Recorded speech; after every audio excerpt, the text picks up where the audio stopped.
Thanks for tuning into this watch along. While there's a break in play, here's a reminder to hit the like button, subscribe and click that notification bell. Your support helps to keep the channel going.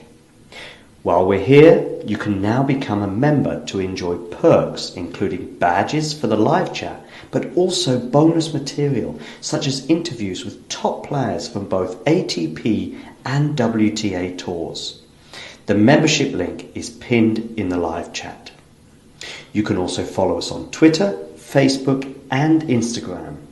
So whether it be serves or volleys, forehands or backhands, serve bots or drop shots, we've got you covered, whether that be via our website, talking-tennis.com, where you can read features and interviews from our top writers. Or if you prefer us in audio form, you can subscribe to our podcast on Apple, Amazon or Spotify or wherever you get your podcasts from. Remember, we offer you wall-to-wall coverage via our regular watch-alongs, magazine shows such as Nick's WTA Weekly or Damien and Mario's ATP version. Plus, we deliver top content from people on the ground, actually at the tournaments, so you get even nearer to the action. So, what are you waiting for? Hit that subscribe button so you don't miss out on all things tennis.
You've been to the French Open final. Your breakthrough, at least standout result at the beginning of your career, was on grass against Venus.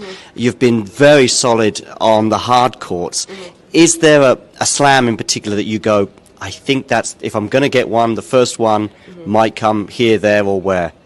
Well, I don't know. I mean, everyone, I'm like, I think this is the first one. So I don't know. I mean, obviously now going to the French, I do have a lot of confidence on the surface. But I'm not really thinking about that. I feel like, in the past I was, and it gave me some like defeats that I feel like I shouldn't have lost, maybe more so my head. So going in now, I mean, I feel like, everyone could be the one, but I think I have to just take it a match at a time and just feel it out and enjoy it. I think when you focus too much on the destination, you don't enjoy the journey there. So now I want to focus more on the journey, and if the destination gets there, that's great.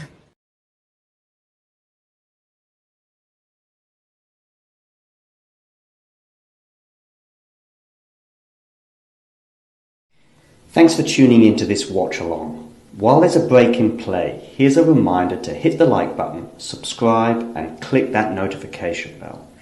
Your support helps to keep the channel going. While we're here, you can now become a member to enjoy perks, including badges for the live chat, but also bonus material such as interviews with top players from both ATP and WTA tours. The membership link is pinned in the live chat. You can also follow us on Twitter, Facebook and Instagram. So whether it be serves or volleys, forehands or backhands, serve bots or drop shots, we've got you covered. Whether that be via our website, talking-tennis.com, where you can read features and interviews from our top writers. Or if you prefer us in audio form, you can subscribe to our podcast on Apple, Amazon or Spotify or wherever you get your podcasts from. Remember, we offer you wall-to-wall coverage via our regular watch-alongs, magazine shows such as Nick's WTA Weekly or Damien and Mario's ATP version. Plus, we deliver top content from people on the ground, actually at the tournaments, so you get even nearer to the action. So, what are you waiting for?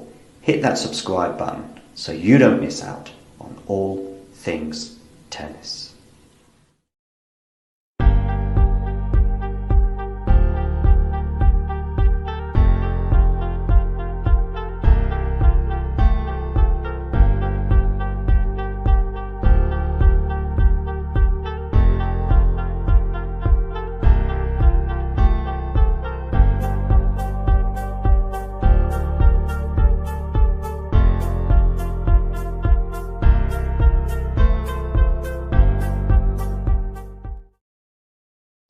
Thanks for tuning into this. Ready?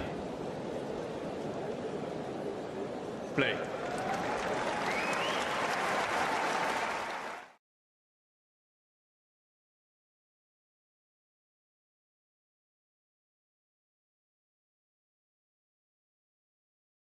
I almost got the message from Ghosty saying, "You're on mute, buddy." Well, on this occasion, I managed to catch it more or less in time. I think up to a year ago, I would be broadcasting for a good couple of minutes before realizing. Hastily arranged decor behind me, so I apologize for that. Are we pumped today? And if we are, I can see Ghost there. When do we get the David Lynch cover? Yeah, when David Lynch is available, we'll get him on board. I've got my US Open cap on. Let me know, Ghosty, if I'm coming through loud and clear. I've got my first coffee of today's show. I still don't know, by the way, whether I'm going to do a last ball drops because I love the concept, but good. I'm not on mute, buddy. I was for about 5 seconds, I think, Ghosty, but I managed to catch the situation in time. I am looking at in front of me, by the way, at a screen with a load of start times for a load of matches, such as JJ Wolf against Zhang, our good mulleted friend. Bublik-Thiem up against Bublik as well. All very exciting. Shall we share some of these matches, at least what is going to be happening on the screen? Let me know which match or matches you are most looking forward to today. And also let me know which matches or which players you think are going to win either today or the tournament. In the meantime, make sure you hit the like button and don't forget to subscribe to the channel if you are new. So I'm going to be sharing right now on the screen some of the things that are obviously coming up today. These times I think are Central European. So if you see a match and it says 5 p.m. and you thought, oh, I thought it was 11 a.m. Well, it is 11 a.m. Vamos JJ, indeed. So fingers crossed you can see some of these matches on the horizon today. So we've got Bublik up against Thiem, as I suggested. Mannarino-Watanuki, maybe that floats your boat. Who knows?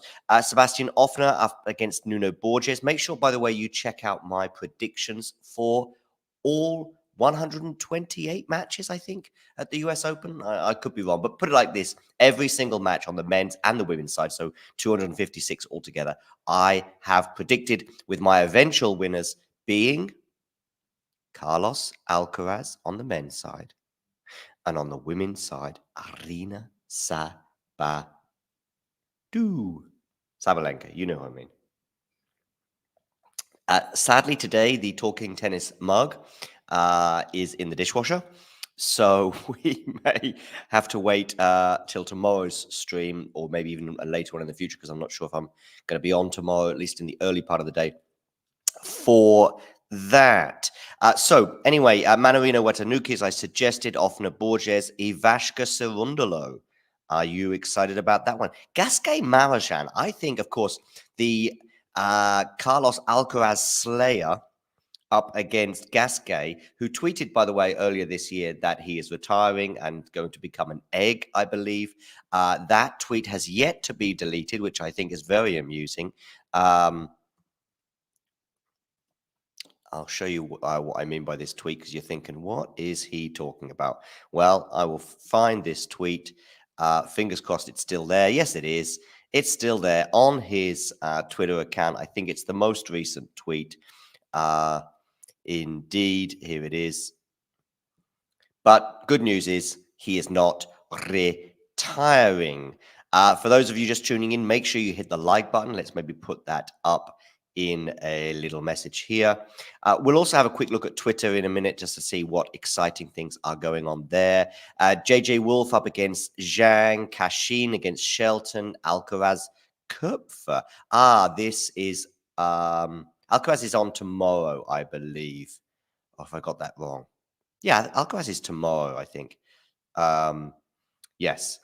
Today, though, we've got Jakub Mensik, the Jakub Bobro Player of the Week. He was tearing up in qualifying and therefore got the nod from our resident Damien to give Jakub Mensik the Player of the Week. Maybe he will be Player of the Day as well. Coffee sip required. Djokovic, here's some headlines as well. Djokovic hopeful for US Open final with Carlos Alcaraz. Marta Kostyuk apparently has been up to a photo shoot in New York City's Grand Central Terminal. And so Azarenka, Svitolina, and Wozniacki are among 10 mothers in the draw today. Interesting. Okay. Carballes Baena against Holger Rune. Casper Ruud against Emilio Nava. Hijikata, of course. Hijikata, who this time last year was playing Rafa Nadal, I believe, in the first round. You think he may even have taken a set, actually. Giron against Davidovich Fokina. By the way, have you seen, ladies and gentlemen, Ghosty in particular, have you seen where I have Davidovich Fokina in my predictions? Check it out. I've got him going far. Probably draw related rather than anything else. But anyway, Musetti against Droguet, and then Tiafo in an All-American clash. Another All-American clash we have there. Big Steve Johnson up against Lean Taylor Fritz, let's say. Svider against Cerundolo, Francisco, that is. Les Leger against Brandon Nakashima. I think I predicted Nakashima to win that one. Karatsev, Lehecka. I've gone for Lehecka. Because it feels like such a long time now since Karatsev was tearing up in Australia a couple of years ago. More than a couple of years ago, 2.5 years ago, when, of course, he miraculously got to the semi-finals there. He also made the semi-finals in Madrid, I'm going to say, this year. But I think he lost to Jan-Lennard Struff in the Spanish capital. Vesely up against Coco. Tommy Paul against Travaglia. These are all Central European times. So if I do my maths correctly, that'll be about 2:15 p.m. local time. But, of course, this is all very much dependent on the matches that precede them. Safiullin against Cecchinato. Fucsovics against Korda. I also have Korda going far in this tournament.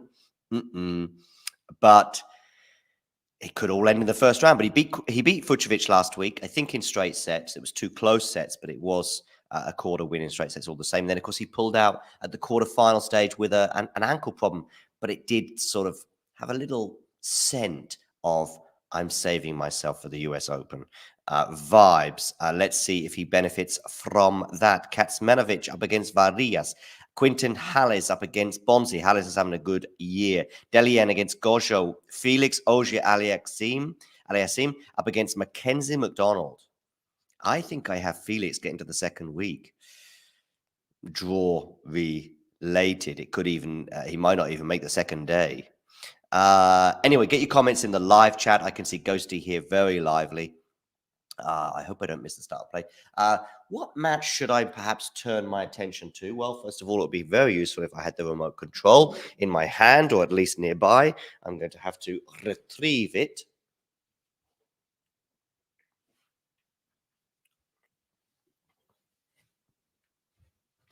And do a little bit of traveling around the table and join again. So, yes, what match should I watch first? I can see JJ Wolf against Zhang. That is very exciting. I am probably going to start, though, with Bublik-Thiem, at least on my screen in front of me. I may even... Ghosty, Felix is done. Big call. Big call, that one.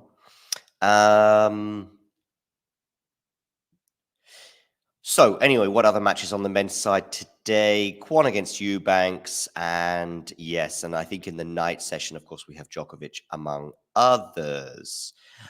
On the women's side, today, not tomorrow. Victoria Azarenka up against Ferro. I think that's first up. I'm not sure if that's on Ash or elsewhere.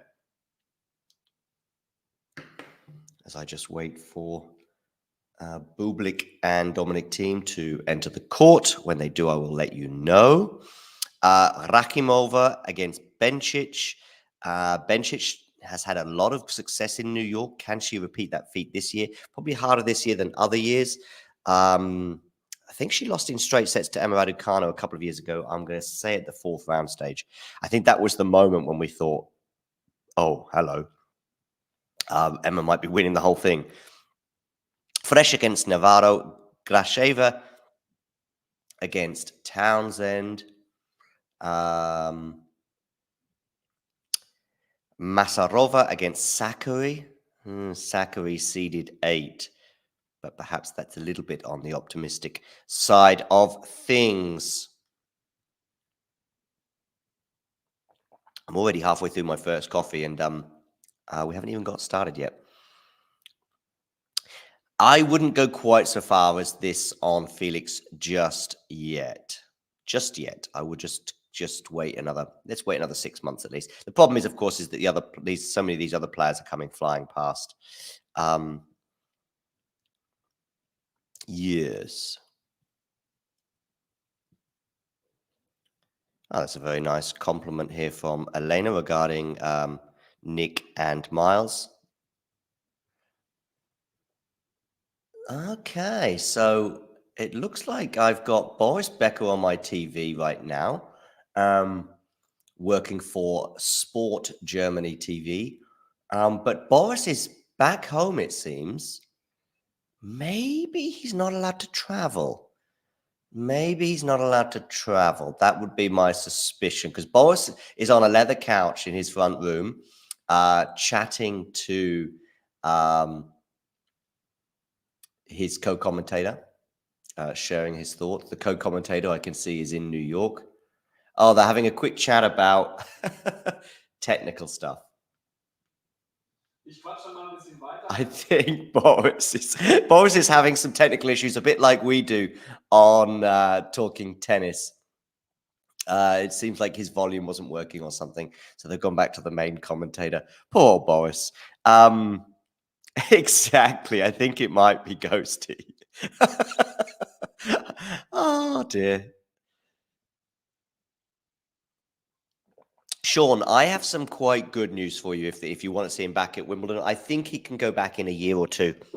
Of course, it does depend on, you know what I'm going to do? I'm going to go to my kitchen and top up my coffee. So if you're wondering why, you can hear me, but you won't be able to see me for a minute or two. Unlike Boris, who we could see, but we just couldn't hear.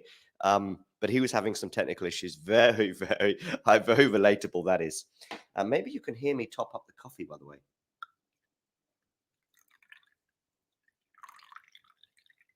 There we go. Coffee topped up as I depart my kitchen and return to the living room here at Talking Tennis Towers. Of course, Talking Tennis Towers does feel a bit lonely for this particular slam compared to the Australian Open, when, of course, we were jam-packed here with Mario and Damien. So, yeah.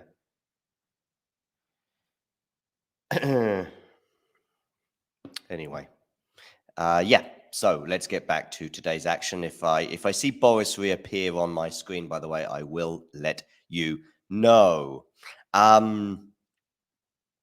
Cool. Listen, we're just going to take a quick 60-second break. I'm going to share with you some of the footage that Anastasia has been taking in the last few days. Sit back, relax, and enjoy.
We are back, ladies and gentlemen. Let me know what you think of those little clips that Anastasia's been taking, and plenty more, all available on our YouTube channel. I think there's about 15 or 20 clips I've uploaded so far, and there may even be one or two more. Anastasia is on the ground in New York today, so it will be interesting to see, and maybe I'll keep up to date with her Twitter feed. In fact, I might just send her a message now and just say, look, I'm going to share some of your tweets from today. No doubt.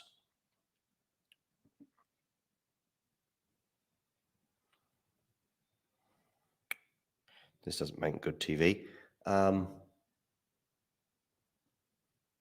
Yeah, Bublik-Thiem is coming our way, but don't worry, I will not be neglecting other matches. So on what we've got described as popcorn matches on the left-hand side are Bublik-Thiem, Sloane Stephens had admire, agree. Casper Ruud Nava, is that a popcorn match? Felix against McDonald, and Tsitsipas against Raonic.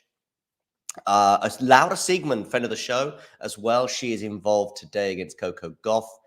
And elsewhere, we've got Match of the Stars. At least this is according to Sport Germany TV, which has Azarenka on there, among others.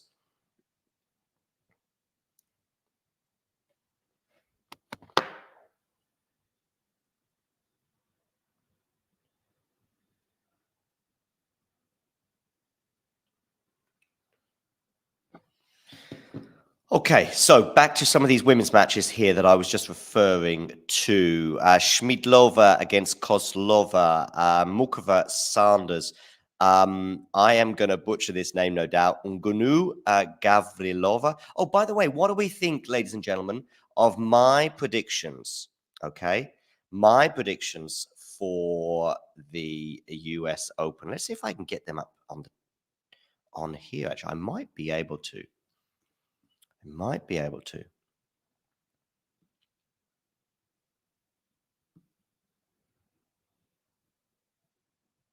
Just a second. I think I can.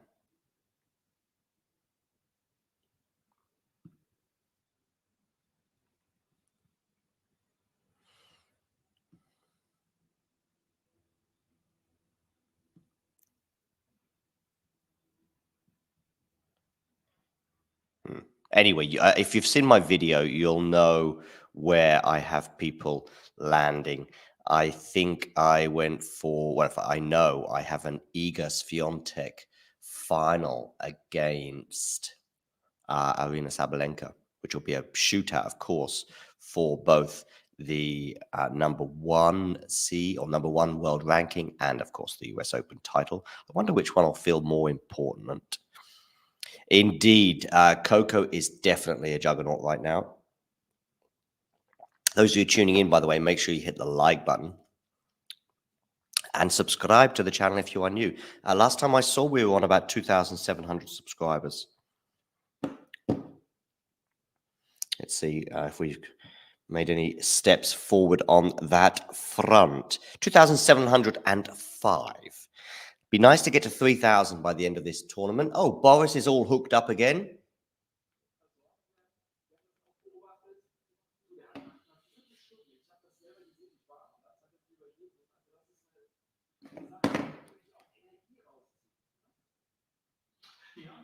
Yes, it's working. Boris is live. We have sound. He's on his leather couch, and yeah, he's having a chat with his co-commentator. Regularly, they are together. I'm just trying to think. During Wimbledon, it was a different channel. So anyway, it'll be interesting to see if he can travel elsewhere. But listen, let's get back to some of these other matches before Bublik-Thiem gets underway against Bublik. Swiatek against Peterson there as well. As you can see, by the way, a lot of these players now are warming up. So they are already on court. But Swiatek-Peterson later on, I really think that's going to be a pretty comfortable opening round for her. Stevens against Haddad Maia. I think I went Haddad Maia to win that one, but 60-40 that one. Kalinino, I have her beating Sorribes Tormo. I think I have Davis overcoming Kovanic. I've got Collins beating Fruhvirtova, but that could also go either way. I've got Zhu beating Maya Sharif. Call me crazy. Miyazaki, by the way, the Brit, up against the British qualifier, up against Gasparian. Unfortunately, of course, Liam Brody wasn't able to make the main draw. He had 3 very up and down matches, very roller coaster-like, all going 3 sets, all full of drama. And that continued into his 3rd round of qualifying, where unfortunately he fell just short. Anyway, Zhushan against Cocciaretto. I think I have Cocciaretto winning that one. Volniets against Wong. I think I went Wong on that one. Pera up against Kudermetova. I have Kudermetova winning that. Rybakina-Kostyuk. I know some people, such as Vonch, are predicting an upset here. Yeah, in this particular encounter. I am not. I think I've gone for Rybakina getting to the semi-finals in the end, but health issues for sure.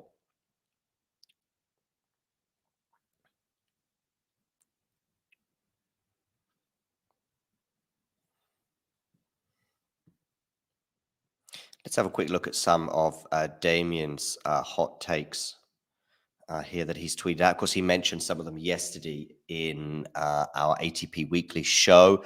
I see Bublik-Thiem on court right now having a sip of water. So full bracket hot takes. Tommy Paul versus TFO quarterfinal looks realistic. Her catch to beat Medvedev in the quarterfinals, one opportunity for the pole overall. Someone out of Wolf, Zhang, Korda, Fucsovics to take out Rude before the second week. I actually have that being Korda. Runa in trouble versus Lehetska, Shelton, Bublik, if not fully fit. All fairly reasonable shouts for me. Let's repost that.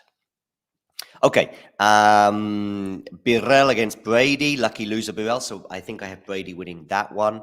Be great to see Brady go on a run. Of course, a former Australian Open finalist. Did she get to the semi-finals in New York as well once? I'm not sure. Let me know in the live chat. And while you're in the live chat or watching or whatever you're doing, make sure you hit the like button and subscribe to the channel if you are new. Udvari against Tomjanovic. Grabber against Wong. Sasnovich over Linette. I think I have Linette winning that. Of course, she started the year with a bang by getting to the semi-finals in Australia. Has not quite lived up to that since. Kalinskaya against Siniakova. I think I have Kalinskaya winning that one. Gadetsky against Andreeva. These are all matches on today. Ostapenko, Paulini. That has to be a popcorn match if ever there was one. I think I have for Ostapenko emerging the winner there, but that could go either way. Yeah. Just having a quick look at Bublik-Thiem practicing backhands. This is actually from a day or so ago. It's not from right now. Looking at him with a new coach. Of course, Bublik-Thiem and his long-term coach split early on this year, Nicolas Massou, which I think was a bit sad. But there we go. Coin toss. Day against Chestea, Cornet against Avanesian, and I think there will be a night session match as well, but I'm not quite sure who that involves. And by the way, we've had the first points already of this year's US Open because Borges is up 15-30 with Offner serving. How about that, ladies and gentlemen? Bringing it straight to you there. Hey, Cedric. Hey, Sean, by the way. Sorry I didn't greet some of you before. Hey, Matthew. Let's go team. I know, Ghosty. I know. But listen, there's certain players that just, end up getting through because I think the draw is a bit kind. The winner of Bublik-Thiem, by the way, will play the winner of Cashin against Shelton. How about that? Nice of you to have 13 of you joining us, or 14 now, actually, I can see. On various channels. Make sure you hit the like button. And if you are new to the channel, we are going to be here coming at you thick and fast with lots of live action throughout this year's US Open.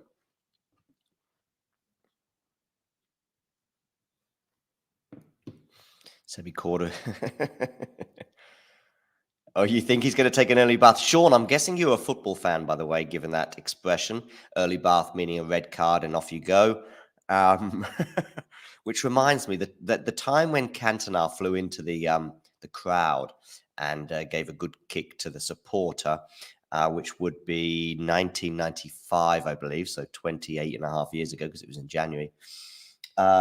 The guy who was shouting stuff at him, Cantona said it was pretty horrible what he was shouting. The guy who did it, Matthew Stevens, I think his name was, did an interview with The Sun, British tabloid, a few days later, and said, oh, I just said, off you go for an early bath. And then Cantona reacted very violently. Bublik-Thiem, 29 years old. Will we ever see him in a Grand Slam final again? Of course, he's been in 3 in the past.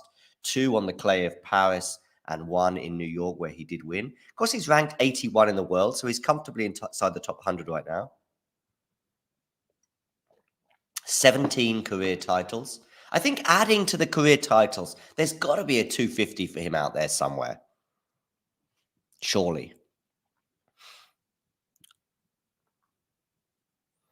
And Borges wins the first game of this year's US Open. How about that? Breaking news here on Talking Tennis. And it's a break of serve. So it's not just the first game, it's also the first break of this year's tournament. Borges is up 1 game to love. Ivashka Sarundalo just about to start. Bublik and Thiem are still warming up. Of course, Bublik wants to be a bit different. By the way, Bublik, during the warm-up, they're doing these sort of long, rallies, if you like, where they're both on the baseline. One of Bublik's shots went way too long, and Thiem just volleyed it back. It reminded me of when we do practice before we play at the amateur level. Mannarino's won the first point of the match on his serve against Watanuki, and Sarundalo has got love 15. Marajan is up already 40 love on Gasquet, so he's looking to hold serve there. JJ Wolf against Zhang. Maybe one or two of you here in the live chat are actually watching that match itself rather than the Bublik-Thiem one. For me, on the men's side, it was a 50-50 between JJ Wolf and Zhang or Thiem Bublik.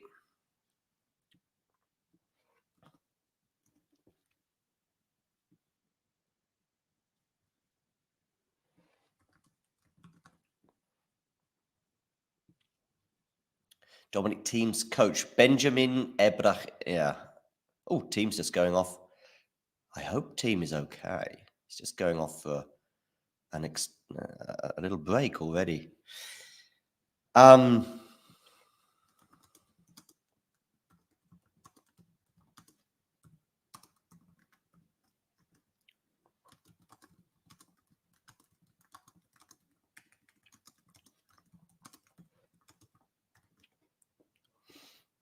Yes. Hey, Janie. I was fantasizing about checking out early matches of the Open until I saw the sticker price for a Grand Pass this year. Yeah, and you're in New York, right, Janie? Did you go last week when it was free, though?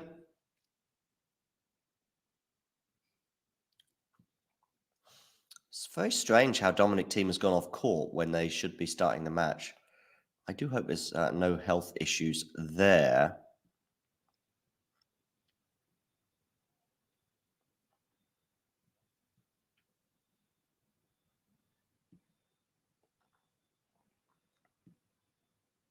Still waiting for this match to get underway, which is rather unusual.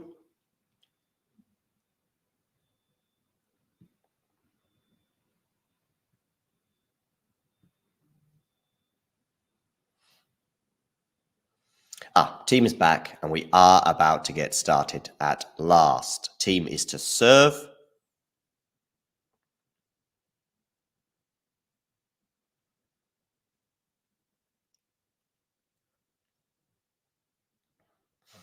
And here we go.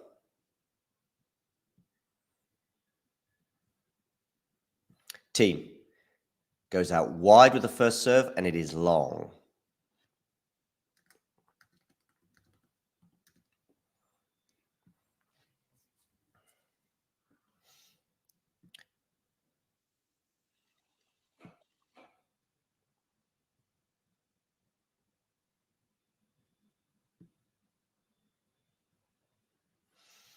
Thiem has won the first point, by the way, 15 love. So I was just having a quick look at Twitter there. Got a little distracted. Maybe Anastasia is... I wonder what match she is watching. Forehand from Bublik goes wide, and it is 30 love for Dominic Thiem.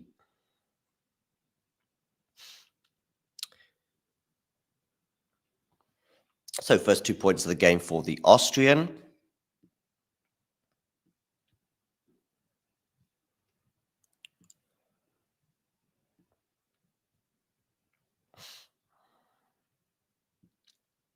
Something about Tsitsipas' draw here that Damien is tweeting about. Tsitsipas has the big servers section with him potentially playing someone like, or in a row, of course, he's Raonic in the first round, followed by Popperin or Stricker, then Eubanks or Hallis. Could be another early US Open exit, especially Tsitsipas on the return, probably the weakest element of his game. Even just the general sort of rally on the backhand side, I would still say has good days. Can't go against the Djokovic-Alcaraz final. Carlos versus Sinner or Zverev, the only problem round for either player. I think Carlos's early rounds are a little trickier than Novak's, but I still expect him to prevail. I wouldn't be surprised if he drops a set or two en route, and maybe even against Kopfer in the first round.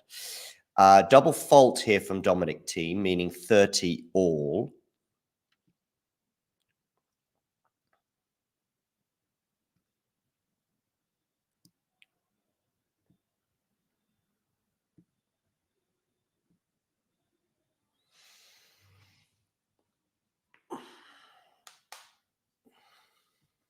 $230 for a grounds pass? No, surely not, Jamie. That doesn't make any sense to me. Okay, forehand to forehand right now as they are in the middle of this rally. Now on the backhand of Bublik-Thiem, gets it just over the net. Drop shot from Bublik doesn't work, so we are now at 40-30.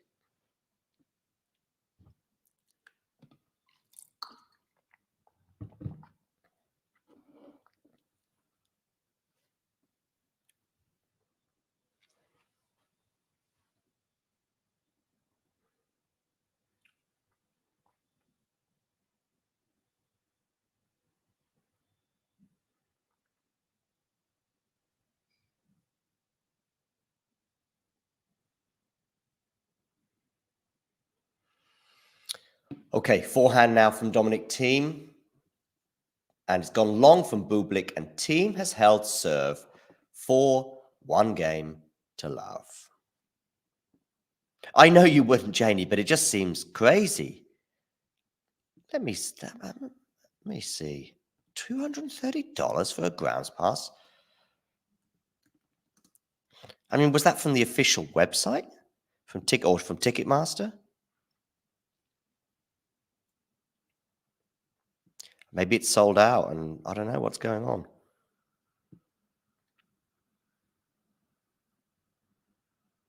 $230 seems insane.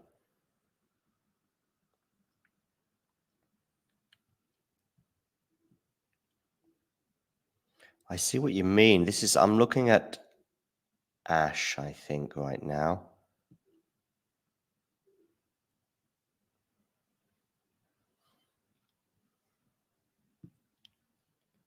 Anyway, yeah, but it does seem pretty crazy, that price. Maybe it makes a difference as to when you try and buy it. I don't know. Wednesday, 170 for a grounds pass. Ghosty, yeah. Okay, 15 love on the Bublik serve.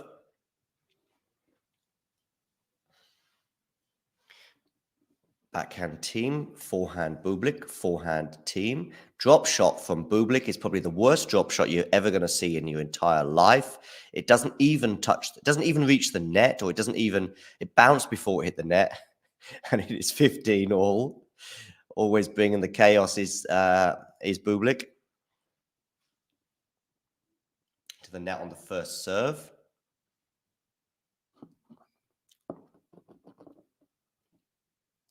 Oh, I think Offen has broken back against Borges. Yeah, so he has. Manarino and Watanuki on serve. I've got Manarino winning that one. Team goes long, so we've got 30-15 here.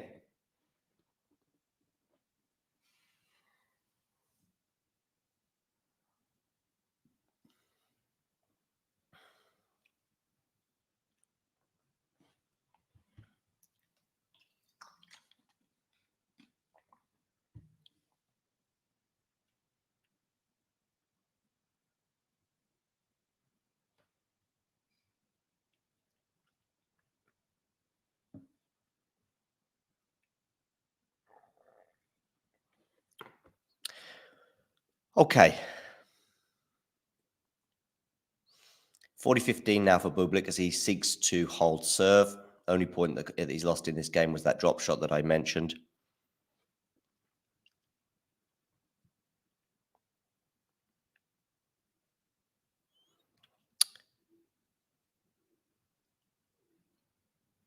Oh, double fault from Bublik. First one of this year's US Open for him. 40-30. If things get very interesting or tight in another match, maybe a tie break, maybe a fifth set or something like that, I will be tempted to move away. But for now, we'll stick with Bublik and Thiem. Let's have a quick look, by the way, at some of the other latest scores as well, because Gasquet and Marozsan is up a break already, and he's looking to consolidate that break against the Frenchman. Marozsan and Wolf and Zhang are on serve 2-1. Cashin has broken Ben Shelton already, and he's actually threatening a double break. Ben Shelton since Australia. Oh, dear. And by the way, Bublik has held serve for 1 game all.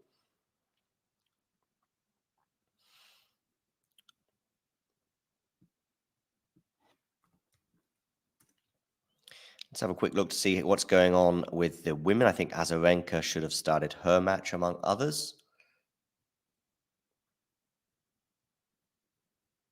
By the way, imagine, I mean, I know it's a crazy situation as Dominic Thiem puts a forehand wide. Imagine a world in which we have a double Polish Grand Slam winner. Swiatek, of course, on the women's side, and Hubie Hurkacz on the men's.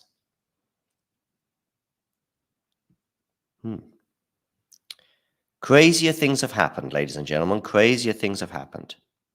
I would argue that perhaps Hurkacz is maybe the only player in the draw that could beat both Novak and Carlos, not necessarily back-to-back or in the same tournament.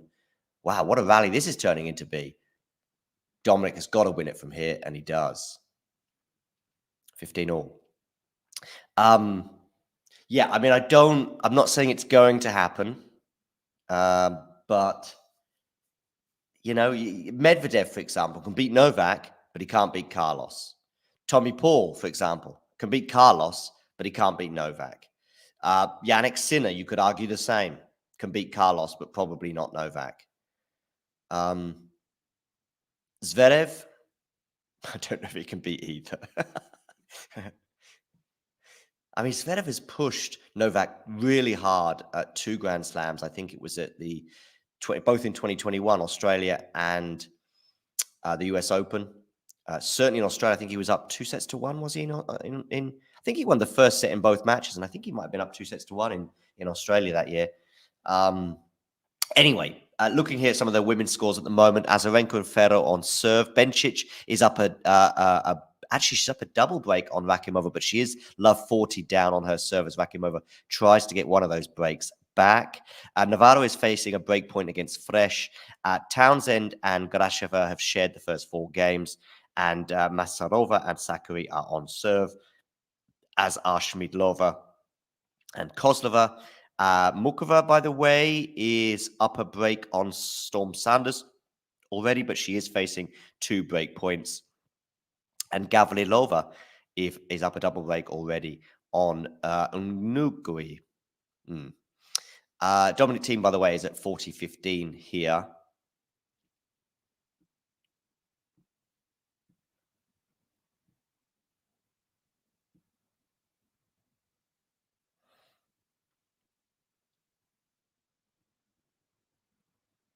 And he has held serve with an unreturnable and leads 2-1. Let's take a short break. Thanks for tuning into this watch along. While there's a break in play, here's a reminder to hit the like button, subscribe, and click that notification bell. Your support helps to keep the channel going. While we're here, you can now become a member to enjoy perks, including badges for the live chat, but also bonus material such as interviews with top players from both ATP and WTA tours. The membership link is pinned in the live chat.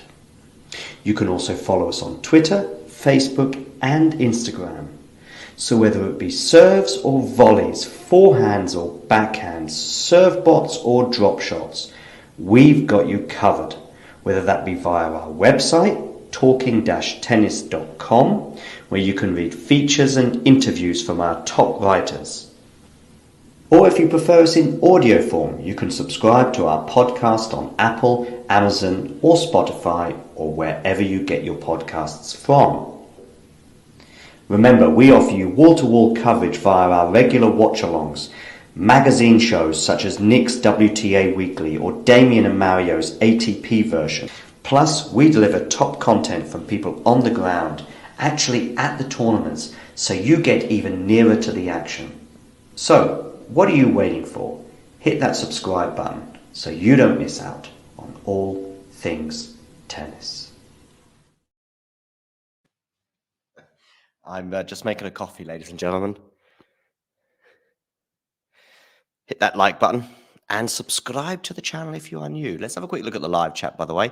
Janie there, Tsitsipas. Tsitsipas could not beat Djokovic, but he could also not. Yeah, exactly.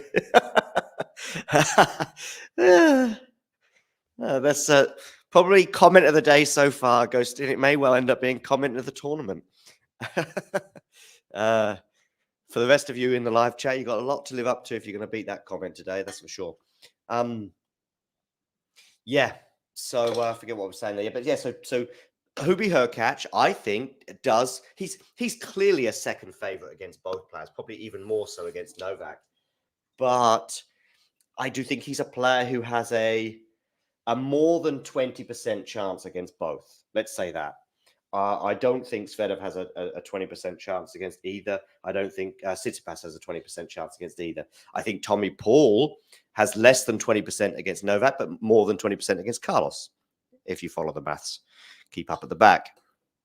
Anyway, I'm just making another coffee right now. So you're going to have to just amuse yourselves in the live chat, which I'm sure you're more than capable of doing. By the way, plenty of members I can see. Don't worry, it's just me preparing the coffee. I'm alive. Plenty of members in the live chat. You can become a member too.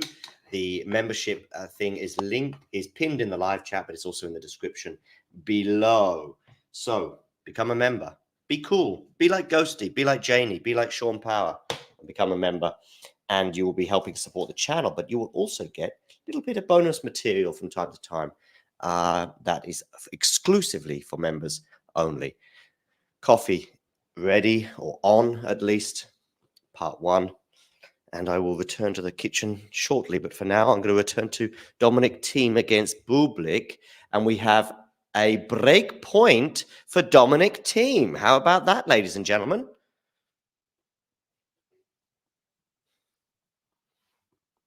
Do you like those Hubie compliments, Janie? Janie, but what about Damien? I mean, I know he's not exactly a player. Not a tennis player anyway.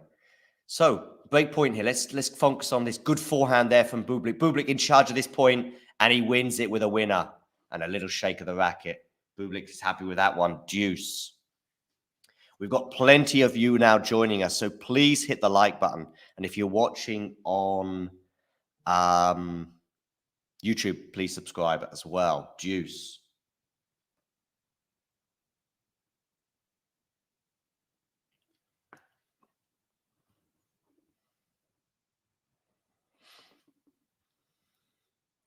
Forehand block return there from Dominic-Thiem. Backhand slice from Dominic-Thiem goes into the net. Thiem is very deep during these rallies.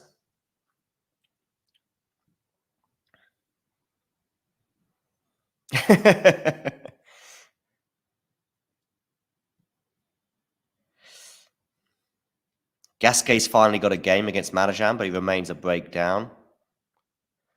And Bublik has held, saved a break point, and he's now at 2 games all.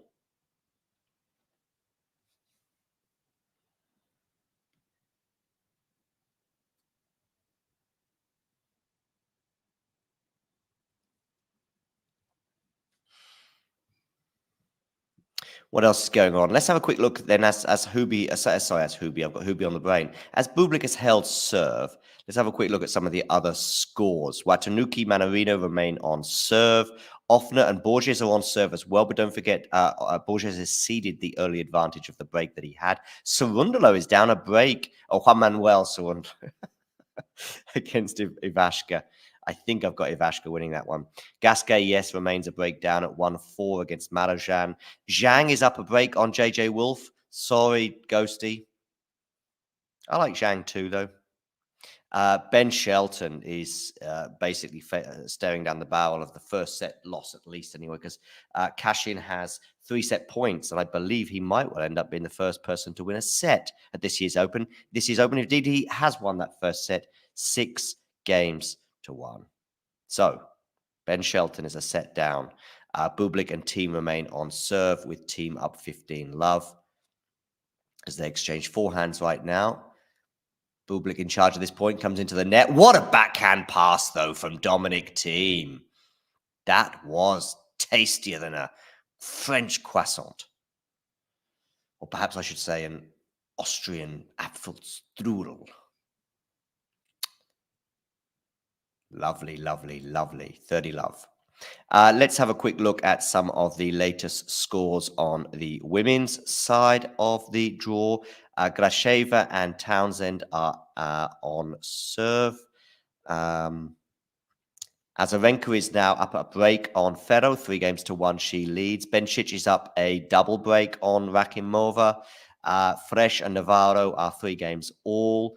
Townsend is up a break on Grasheva, but she is facing a break point as we speak. Sakari is up a break on Masarova. And we have Kozlova is 2-3, but they're on serve, Kozlova and Shmidlova. Mukova, and I think she was a breakdown, Mukova, so she's got that back, it seems. Anyway, they're on serve at 2-3. Mukova with 3-game points as well. Gavrilova is 3-love up with a double break as well. And coming up shortly will be Iga Swiatek against Peterson. Back here, Bublik-Thiem leads 40-love, although he's just put a very tame backhand slice into the lower part of the net. So it's 40-15.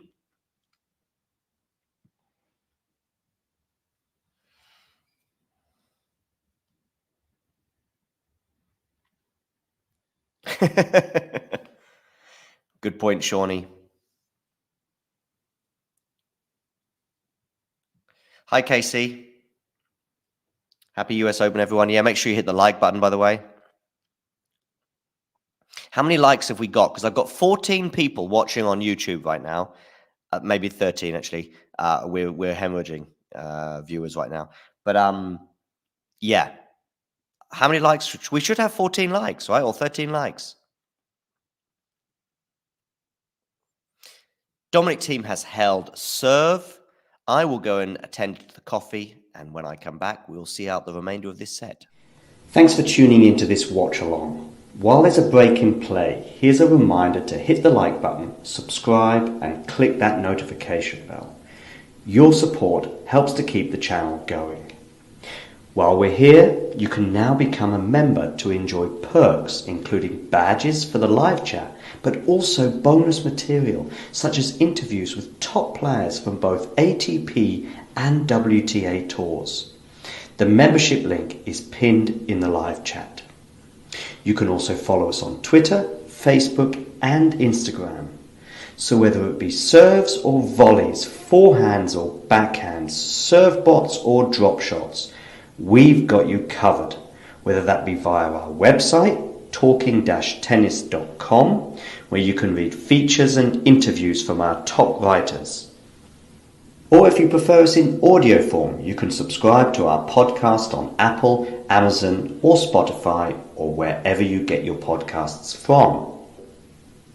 Remember, we offer you wall-to-wall coverage via our regular watch-alongs, magazine shows such as Nick's WTA Weekly or Damien and Mario's ATP version. Plus, we deliver top content from people on the ground, actually at the tournaments, so you get even nearer to the action. So, what are you waiting for? Hit that subscribe button so you don't miss out on all things tennis.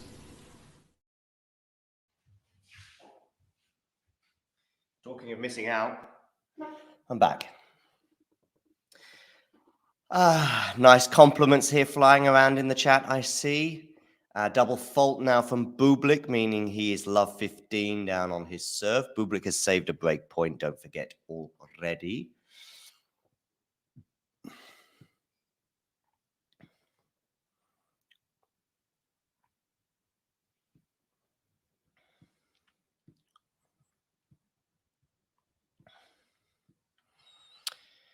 There's a tweet from Anastasia there talking about or lamenting the loss of that first set for Ben Shelton.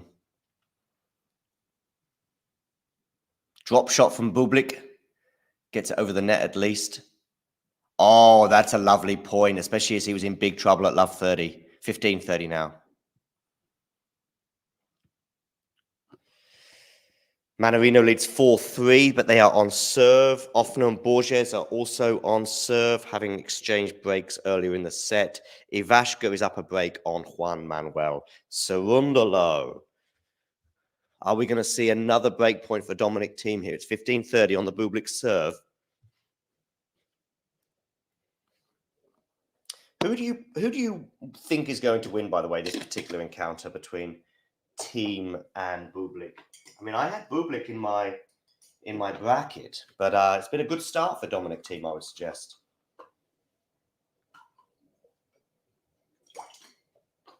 I think this will be my last coffee because you don't want to overdose on coffee.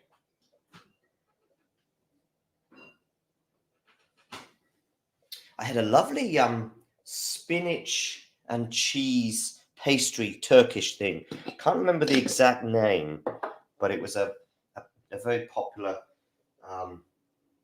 dish in parts of Turkey. I wish I could remember the name now. Maybe somebody in the live chat knows what it is. There's a pastry really common in Turkey and beautiful. Anyway, let me know what you have been munching on, whether that be for breakfast, lunch, or dinner, depending on where in the world you are. We do have a break point here, by the way, second break point for Dominic Thiem on the Bublik serve in this game.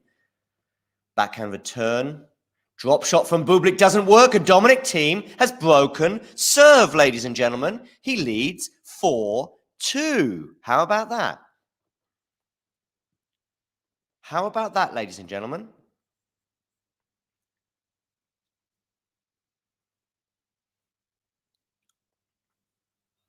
Dominic Thiem is up a break of serve. Did not see that coming at the beginning of the match. But anyway, long way to go, of course, even in this set alone. But Bublik has not really threatened the Dominic serve thus far.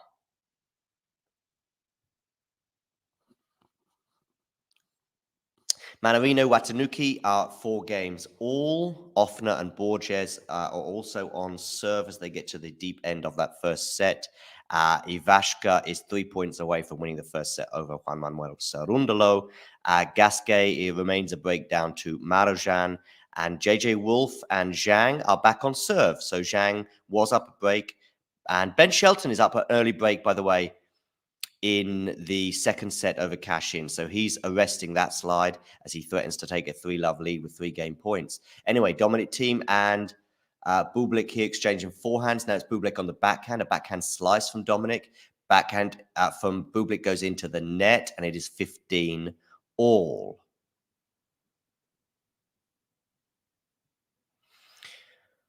Over on the women's side, Townsend is now up a break on Grasheva. Azarenka is up 4-1, although she is love 30 down currently on her serve against Fiona Ferro. Bencic is 1 game away from winning the first set over Rakimova. She's leading 5-1, but Rakimova does have a game point for 5-2. Fresh and Navarro are on serve at the midway point of that set. Townsend is up a break, as I suggested. She leads 4-3 on her serve. Sakari is up a break over Masarova. Schmidlova and Kozlova remain on serve. Mukova is now up a break on Storm Sanders, so she leads 4-3, 30-all on her serve. And Gavrilova looks like she's going to be dishing out a bagel to Ngannou of the United States.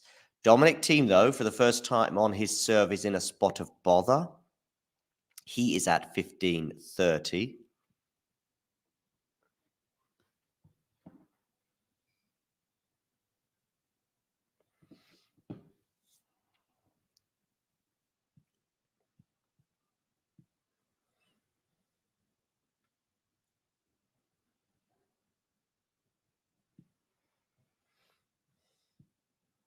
Nick's got his US Open Day 1 watch list, which just seems to get longer than his power rankings.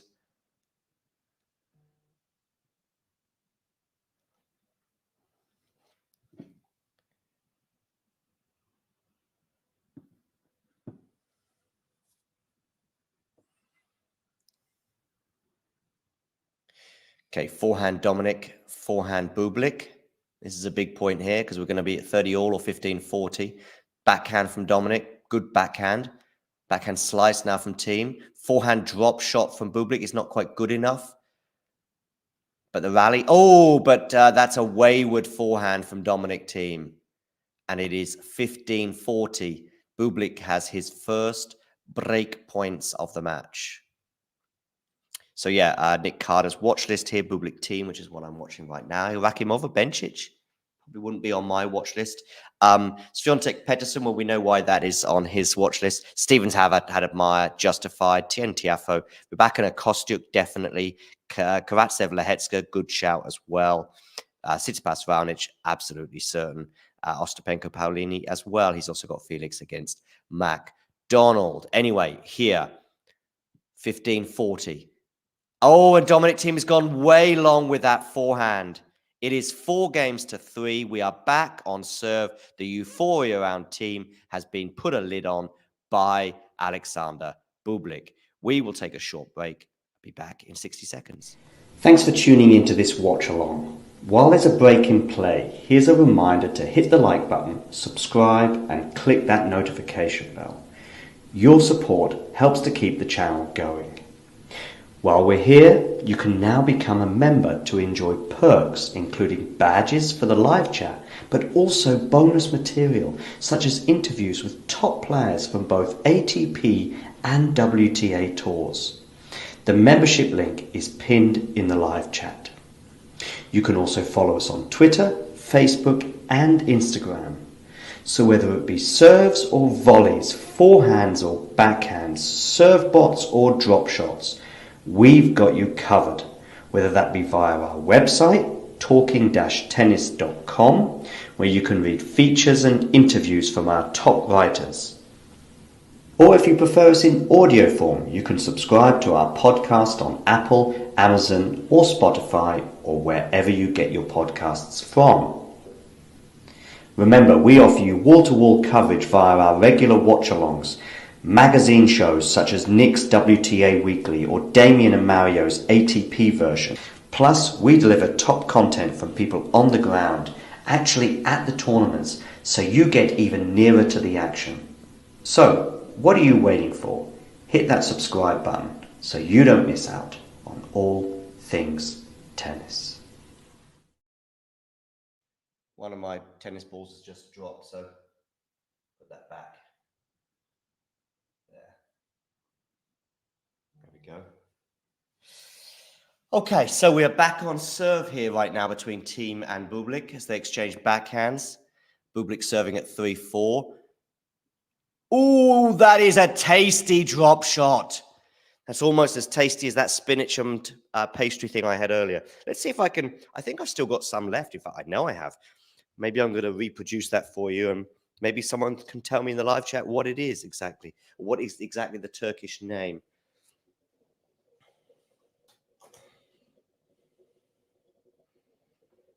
I can show you on the screen. Super tasty. I've had them a few times before. And I still haven't heard from you in the live chat, by the way, who you think is winning, Thiem or Bublik. They're back on serve right now, so it's probably a more justified question, if that makes sense. Right, final coffee done. Pastry as well, about to be displayed to the world. And you can all tell me what maybe this is called, especially if we've got any Turkish viewers, that might help. I'm not sure how well-versed Ghosty is in Turkish delicacies. Bublik, by the way, 15-30 on his serve here. So, here is the pastry that I'm referring to. I don't know if you can see this very well. Maybe I should... let's put myself on full screen. Can you see that? Basically, hopefully. Anyway. I know you're here for the tennis and you're not here to see what I had for lunch. 15-40 now on the Bublik serve, by the way. So let's concentrate on that rather than my lunch. Letting it bounce there, Bublik. Oh, good first serve there, though. 30-40. 30-40.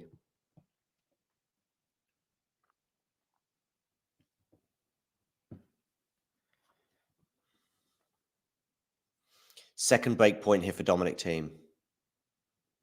Second serve as well for Dominic-Thiem to have a look at as he tries to regain the break advantage. A drop shot. Oh, he's broken. Bublik did an underarm serve. Excuse me, I said drop shot, but I meant underarm serve. And Dominic-Thiem breaks the Bublik serve. And he will serve for the first set. Thiem is quick.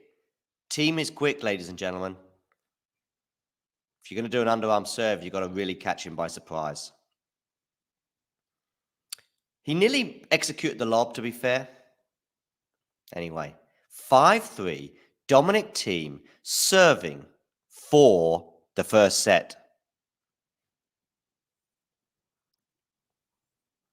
Thiem, 33 minutes on the clock. Goes down the tee, but it's long, so it's a second serve. Remember, Thiem broke Bublik before, but could not consolidate the break, and Bublik immediately broke back. Is that long, that second serve? It is. So it's a double fault from Dominic-Thiem. 5-3. Love 15.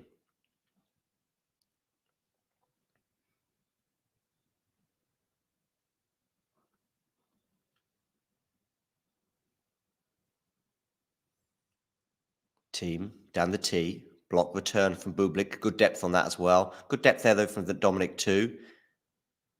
Forehand to forehand right now. A bit short there from Bublik, but he's back in the rally. They're on the backhands right now. Now it's forehand Dominic to the backhand of Bublik. Good depth there from Bublik. Forehand Bublik going big, putting himself in charge at this point, but he goes for the drop shot. Doesn't work. 15 all.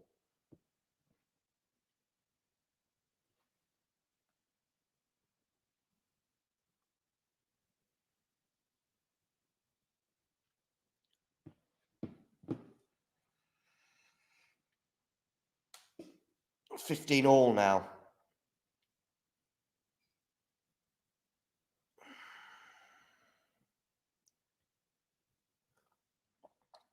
Maybe a bit too much sugar in this coffee.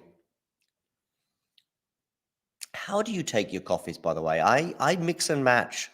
I mix and match, ladies and gentlemen. I'm a bit unpredictable. A bit like Bublik, really. I'm the Bublik of coffee consumers. Double fault, Dominic-Thiem. The second one in this game alone, and it's 15-30.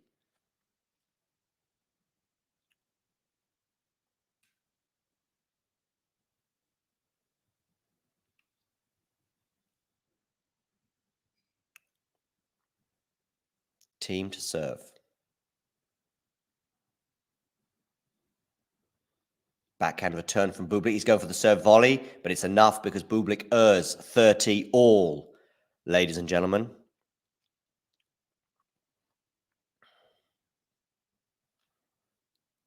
Ah, yes, it is Janie. Woo! I knew someone would get it. Thanks, Janie. Yeah, it's a Borek. I'm consuming a Borek whilst watching Bublik play tennis. That's the end of it. Let's go 2T. Backhand return. That must have just clipped the net, that one. Okay. So we're on 30 all here, but the 2 points that Bublik has won in this particular game have both been courtesy of double faults from the Austrian. 30 all. Forehand return from Bublik. Forehand Dominic. Forehand to forehand right now. Now we're on the forehand still of Bublik. He's going big on that forehand, but it's not enough to win the point. Drop shot this time from Bublik is pretty good. Bublik in charge of this point, and he's won it as a result. 30-40. Break point. Yes, indeed she is, Sean. She is. I think she's playing tomorrow.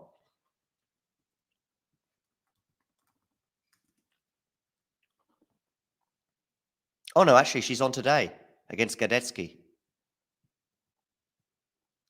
Local time, 4:15 is the scheduled start time, but of course, it will probably be later on in the afternoon than that, I would imagine. Anyway, Bublik here has a break point. 30-40. Down the tee, forehand return. Thiem comes into the net, and he's won the point. Excellent forehand there, Dominic-Thiem, striking what seemed to be the line. Bublik, though, then went for the passing shot, hit the net. Deuce. Taylor Fritz? Taylor Fritz is in action right now? So difficult to keep up. Oh, Taylor Townsend, maybe. 4-3 she leads, yeah.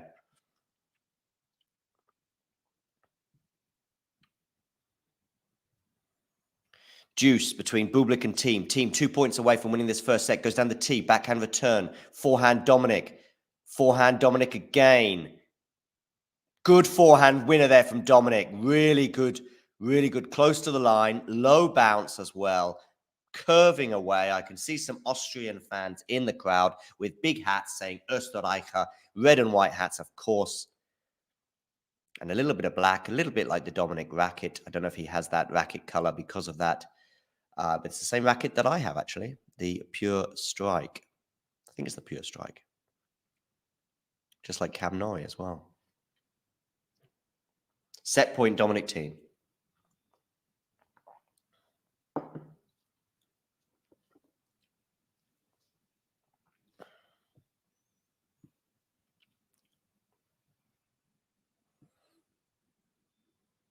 You mean because of Taylor? Backhand, Dominic, backhand. Oh, he's erred into the net. Dominic-Thiem wins the first set. Bublik went big again on that shot. Too big as it turned out. He nets, and Dominic-Thiem leads. I repeat, Dominic-Thiem has won the first set. Boris Becker is on my screen, and I am going to take a short break. Thanks for tuning into this watch along. While there's a break in play, here's a reminder to hit the like button, subscribe, and click that notification bell. Your support helps to keep the channel going. While we're here, you can now become a member to enjoy perks including badges for the live chat, but also bonus material such as interviews with top players from both ATP and WTA tours. The membership link is pinned in the live chat. You can also follow us on Twitter, Facebook and Instagram. So whether it be serves or volleys, forehands or backhands, serve bots or drop shots, we've got you covered. Whether that be via our website, talking-tennis.com, where you can read features and interviews from our top writers. Or if you prefer us in audio form, you can subscribe to our podcast on Apple, Amazon or Spotify or wherever you get your podcasts from. Remember, we offer you wall-to-wall coverage via our regular watch-alongs, magazine shows such as Nick's WTA Weekly or Damien and Mario's ATP version. Plus, we deliver top content from people on the ground, actually at the tournaments, so you get even nearer to the action. So, what are you waiting for? Hit that subscribe button so you don't miss out on all things tennis. Dominic-Thiem wins the first set against Alexander Bublik, 6-3.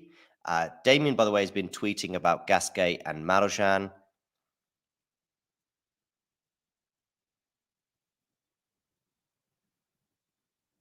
So that's that. Let's have a quick look at some of the scores around the grounds. Mannarino is got 2 set points against Watanuki. Mannarino wins the first set, 7-5. Boom, boom, boom. Offner was a downer break against Borges at the beginning of the set, but he came back and actually won that second set on a tie break. Ivashka is in big control over Cerundolo, up a set and a break. Marozsan is also in huge control too. He's up a set and a double break on Gasquet. Gasquet in big trouble there, the Frenchman. JJ Wolf and Zhang. Zhang has a set point over JJ Wolf here. Can Zhang get it done? If that goes to a tie break, I may just switch. Oh, Dominic-Thiem has fallen, but I think he's okay. I think he's okay. So Zhang has a set point. Oh, it's back to deuce, Zhang and JJ Wolf. I may just switch to that one very quickly as it was at the beginning of the set here between these other two guys. So we'll have a quick look at Zhang against JJ Wolf as Zhang tries to close this one out. This one, and the scoreboard reflects my thoughts as well. Just too close to call.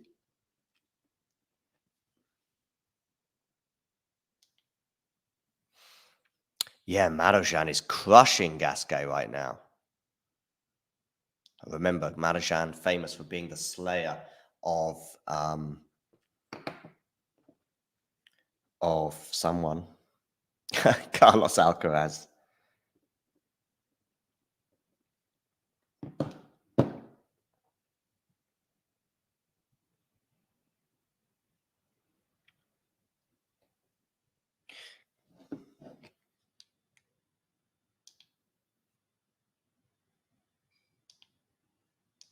So JJ Wolf, Zhang has another set point, by the way.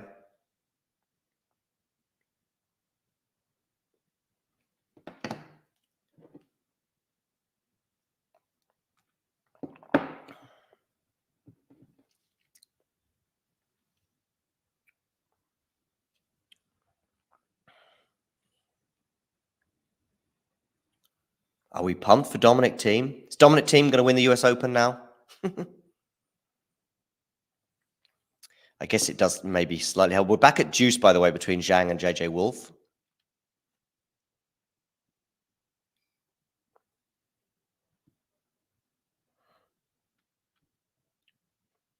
Yep, Taylor Townsend indeed has won that first set 6-4.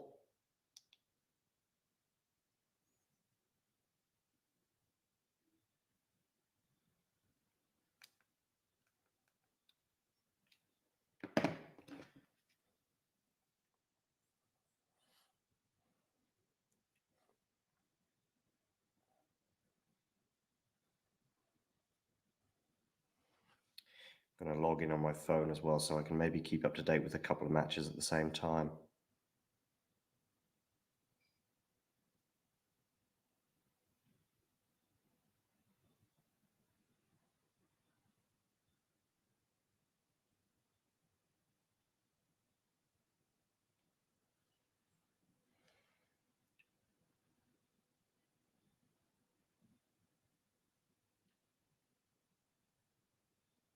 Swiatek-Peterson about to start, it seems. Shelton fighting back. Come on, JJ Wolf.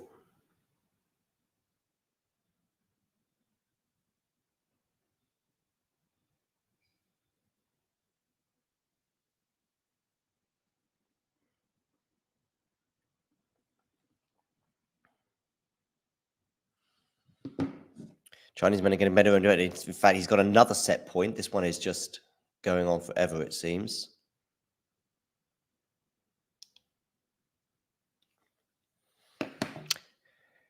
Make sure you hit the like button, and if you are new to the channel, please subscribe. Good for Domi. I really thought Bublik would dominate in straight sets. I thought Bublik would win. I'm not sure if I thought about it quite so comfortably. No, Bublik, Bodek, Bakery. Yes, indeed. Very good, KC.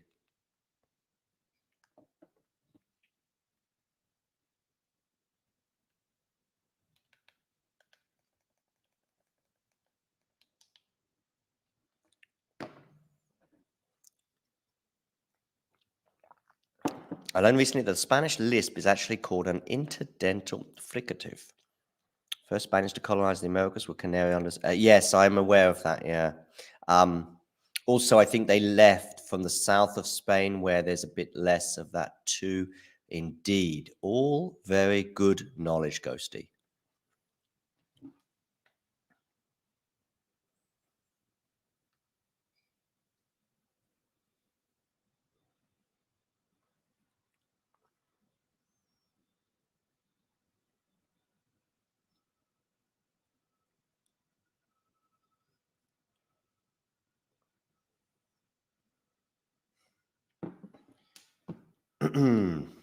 Okay, still we've got set point for Zhang. Marozsan now leads 4-1 with that double break over Gasquet.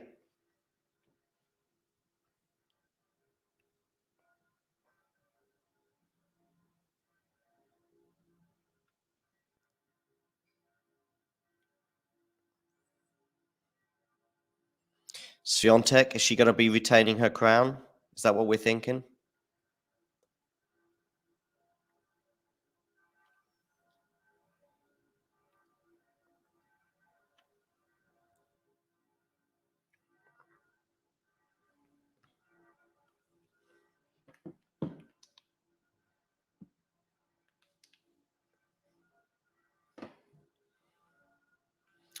Offner now is up a break on Borges as well. So he's up a set and a break. He's looking pretty good.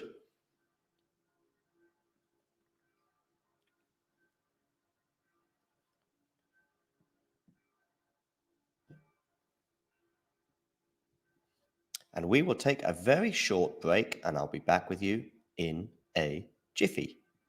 Thanks for tuning into this watch along. While there's a break in play, here's a reminder to hit the like button, subscribe, and click that notification bell. Your support helps to keep the channel going. While we're here, you can now become a member to enjoy perks including badges for the live chat, but also bonus material such as interviews with top players from both ATP and WTA tours. The membership link is pinned in the live chat. You can also follow us on Twitter, Facebook and Instagram. So whether it be serves or volleys, forehands or backhands, serve bots or drop shots, we've got you covered, whether that be via our website, talking-tennis.com, where you can read features and interviews from our top writers. Or if you prefer us in audio form, you can subscribe to our podcast on Apple, Amazon or Spotify or wherever you get your podcasts from. Remember, we offer you wall-to-wall coverage via our regular watch-alongs, magazine shows such as Nick's WTA Weekly or Damien and Mario's ATP version. Plus, we deliver top content from people on the ground, actually at the tournaments, so you get even nearer to the action. So, what are you waiting for? Hit that subscribe button so you don't miss out on all things tennis.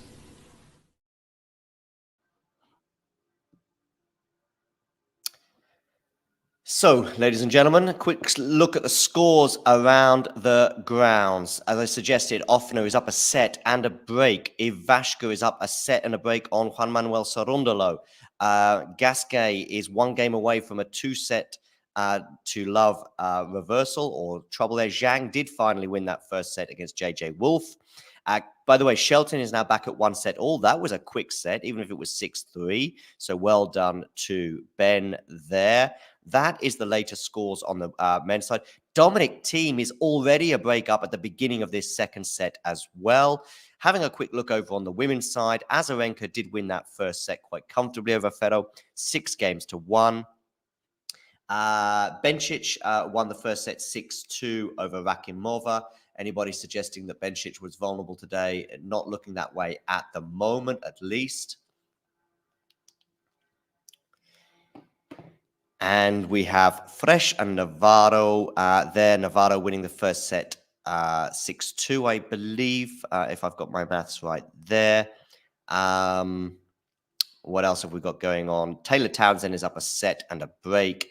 Maria Sakkari is down a set to Masarova. Oh, Maria. Oh, Maria. Schmidlova against Kozlova. Schmidlova won the first set 6-4 and is up one game to love, albeit it's on serve in the second set. Mukova won the first set 6-4 and she's actually up a double break in the second set, so she's bearing down on victory there. Ungurna has yet to win a game against Gavrilova. 6-love, 4-love. The Australian leads there, and it's going to be very close to a double bagel.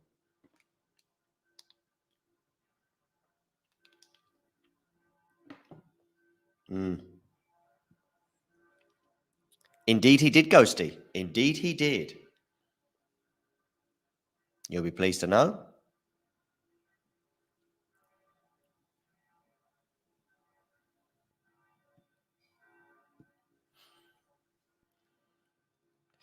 I know, Ghosty, I know.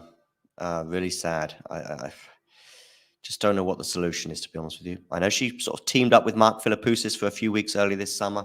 But of course, Philippoussis is now firmly in the Tsitsipas camp. It seemed to be a temporary arrangement.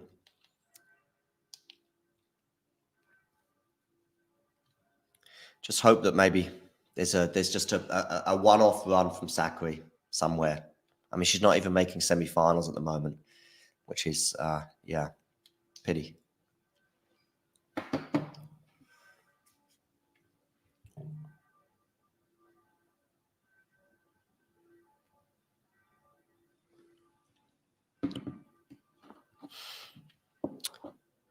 Okay. Dominic Thiem, 2-1, 15 all.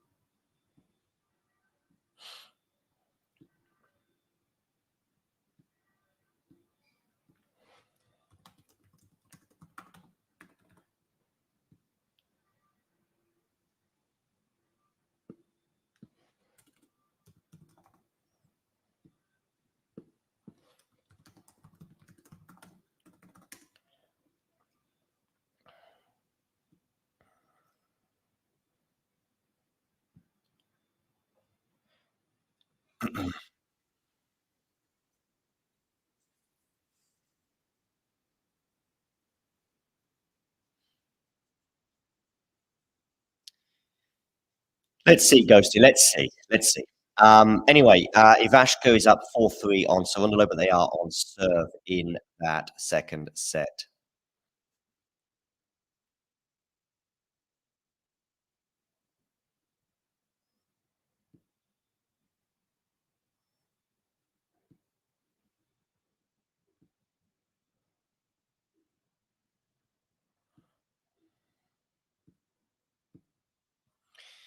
Anyway, Dominic Thiem 40-15 up on his serve here.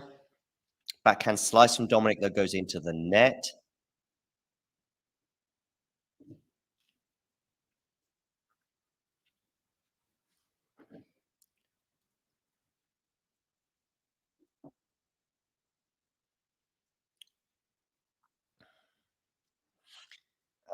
Gasquet against Malajan. I'm just going to have a quick look over on that one because Malajan is just killing it right now.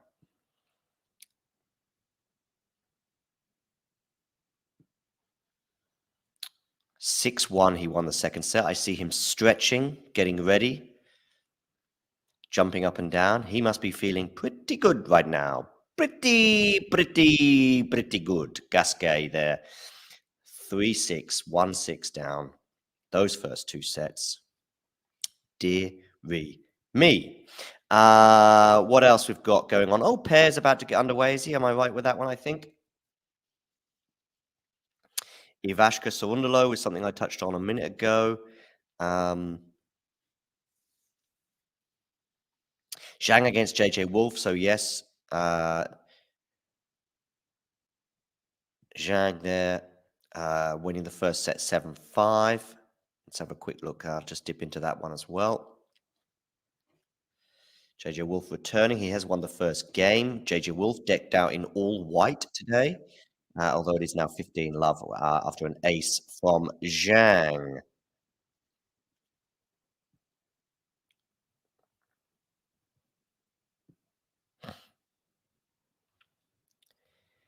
I think it's a little bit of both, Sean. I think it's a bit of both. I think she did get a bit anxious at crucial moments and crucial times in those semi-finals, French Open, I think in particular, of 2021. The semi-final there, who did she lose to? I'm going to say Pavlyuchenkova, I think. She may even have had a match point. Semi-final again that same year against Emma Raducanu. And of course, the loss of form really probably since Indian Wells last year. But I do think there are some technical things. I think that she doesn't quite have the power maybe of some of the taller girls in particular on tour and serve in particular. And so I do think that she maybe needs to get lucky with a draw to really go deep again. I don't know. Maybe also a change of coach. I know that has been mooted by one or two people. I don't know. I don't ever want to see anyone lose their job. So, yeah.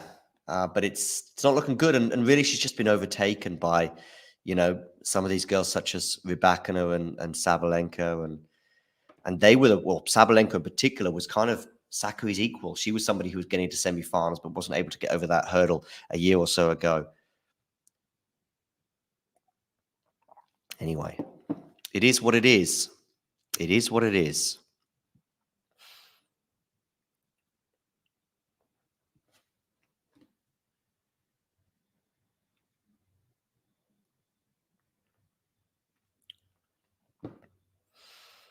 Okay.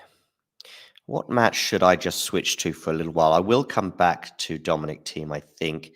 Um, Ben Shelton against Kashin. Maybe I should just watch this until maybe we get a break in this set.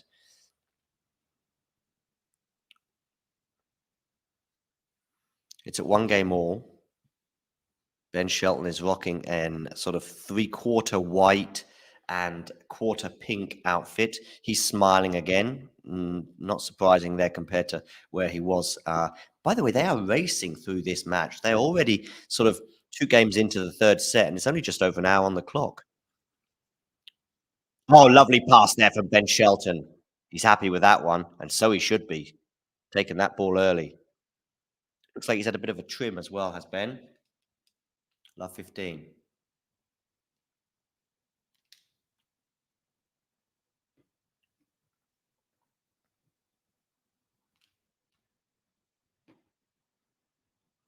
Nice return there from Ben Shelton. Love 30 now.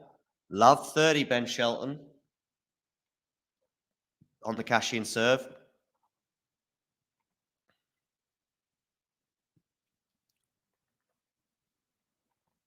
Team remains up a break on Bublik. Manarino and Watanuki are on serve. Manarino winning that first set 7-5. Offner is now still remains a break up, and Borges a set and a break. Therefore, Ivashka and Sarundalo are at 4 games all in the second set. Yeah, it could be Ghosty. It's a really difficult one to analyze, but yeah, I'm going 50-50, but yeah.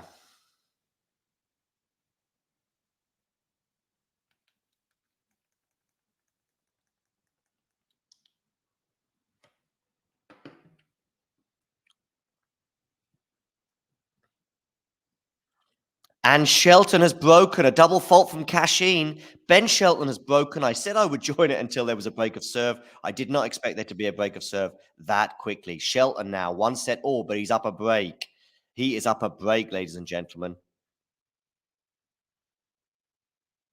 Probably going to have a quick look at maybe a women's match that is looking quite exciting.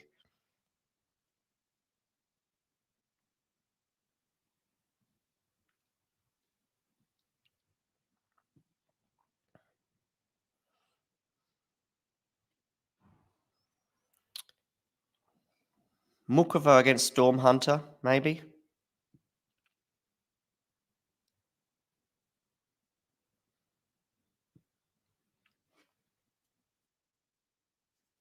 Oh, Mukova is 5-love up in the second set. 30-love. So Mukova is basically 2 points away from winning this match. We'll probably just see out the rest of this game. She's on her serve as well, so it could well be a bagel. Backhand slice. And Hunter nets, and we have 3 match points for Karolina Mukova.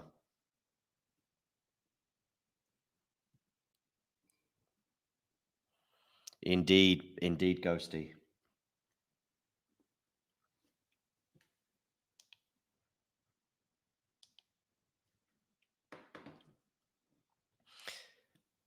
Mukova serving at 40-love. She's on the forehand now. Her opponent on the forehand too. On the backhand side, Mukova on the forehand still. Mukova really.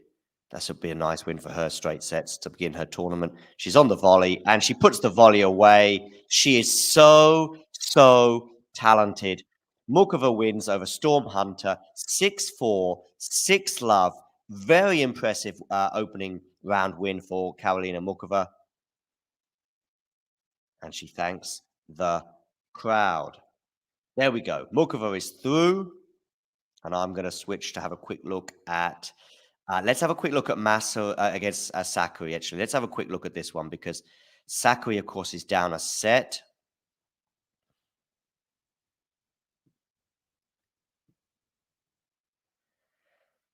Hey.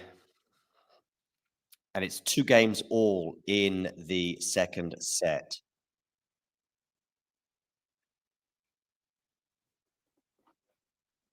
Sakkari to serve.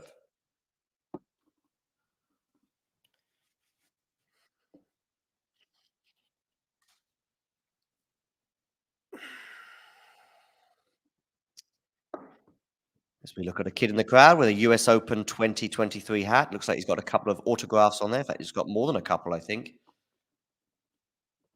2-all, Sakkari to serve against the Spaniard Masarova. She goes down the tee. Masarova returns quite well. Forehand Masarova, forehand Maria, forehand to forehand right now. Backhand for Masarova, forehand for Maria Sakkari, and forces the error, and it is 15 love for Maria Sakkari.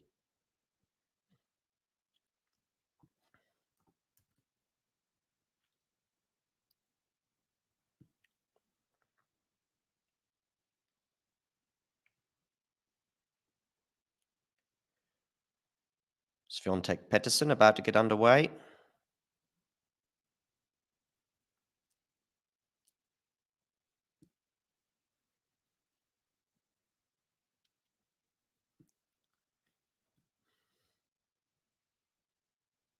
Sakkari comes into the net for an easy smash, and it's 30 love.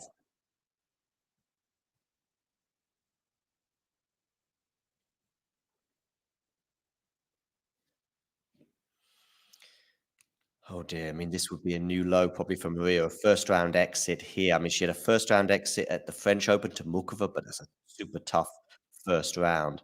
But still, this would be another dent in the Sakkari year.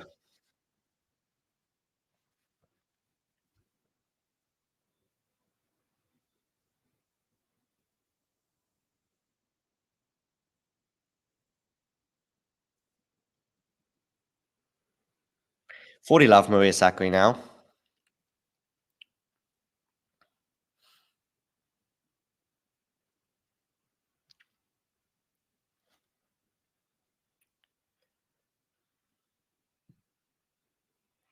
Hi, Nick. Headlines so far. Ben Shelton's at a set all and was really looking in quite a lot of trouble in a way because he got thrashed in the first set 6-1. But now he's up a break in the third. So he's arrested that slide. Mukova, very impressive. 6-4, 6-love win in just over an hour, as Ghosty suggests there. Azarenka is cruising. What else can I tell you? Bublik-Thiem is up a set and a break on Bublik, playing very well, rolling back the years, is the Austrian. Hi, Harley. By the way, hit that like button and don't forget to subscribe. And Maria Sakkari is in a bit of bother. She's down a set, albeit on serve, as you can see on the screen. Let's share some of the other ones. Bublik-Thiem is now up a double break on Bublik. So he has one hand on that, and he's winning 5-1 now in that second set. So Bublik-Thiem, 6-3, 5-1. Manarino is up a set and a break over Watanuki.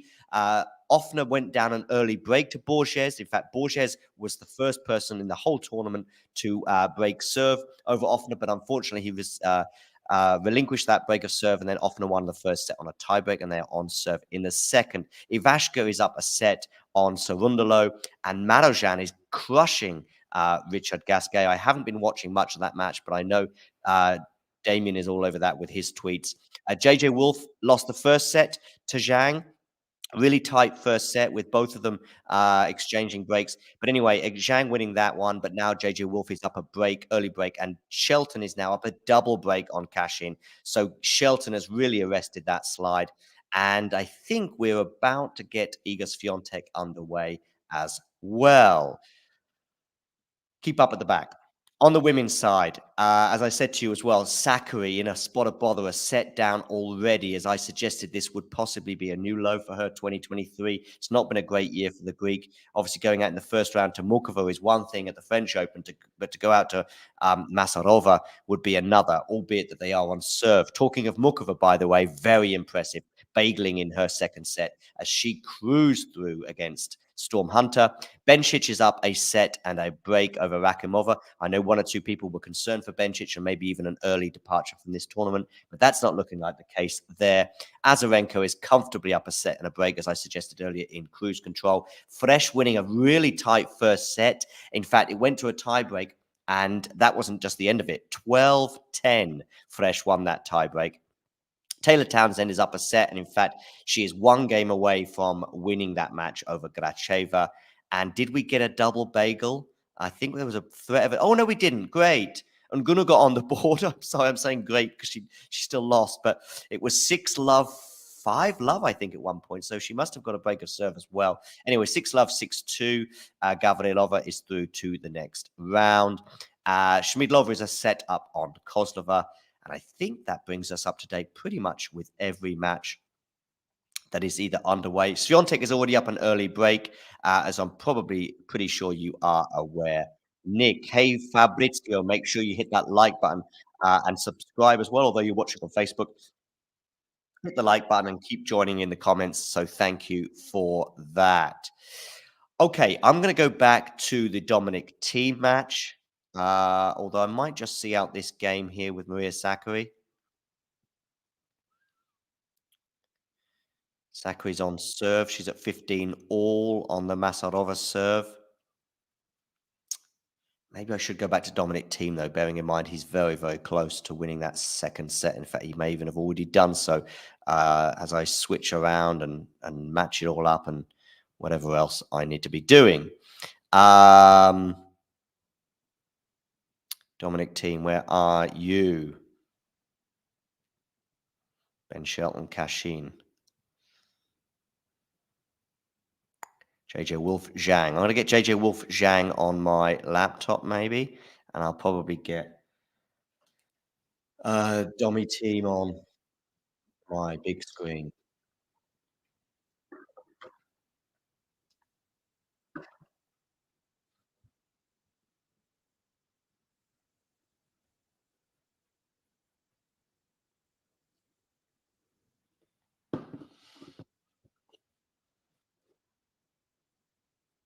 And we're going to have Shrihari join us, which is pretty cool.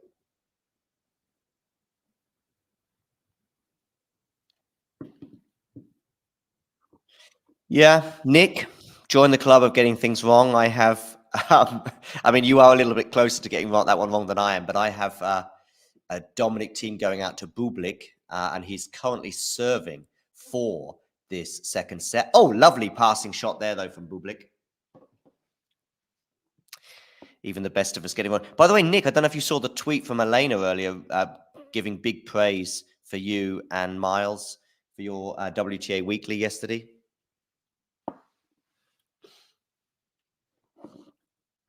We're going to have various people dropping in. I know it's me pretty much in control of things here at Talking Tennis Towers right now, but I know we're going to have Nick joining us at some point. I think Shrihari should be joining us shortly as well. Damien will drop by. Isabel as well. I haven't had Isabel on the show for a while. And Dominic-Thiem is just double faulted. So, love 30.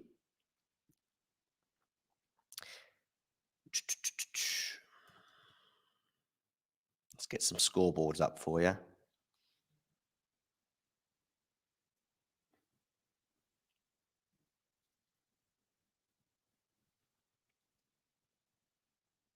Love 30 on the Dominic-Thiem serve.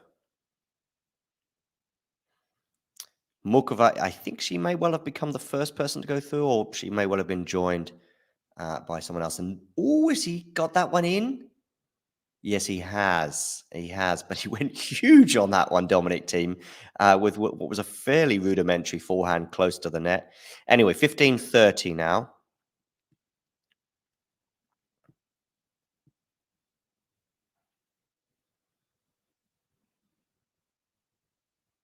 Yeah, well, I mean, eager.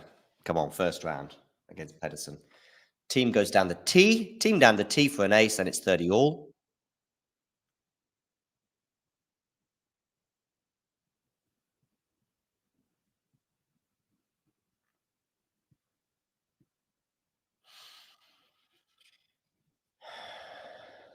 Team serving at 30 all. Forehand return from Bublik goes wide.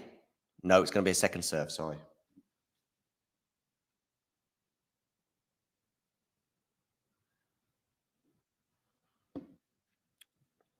"11 minutes. Well, there we go. I'm going to have my, what do you call this thing, this Turkish thing again? I've already forgotten.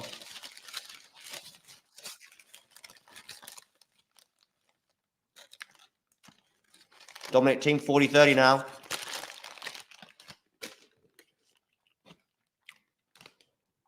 Yeah. Vika in control.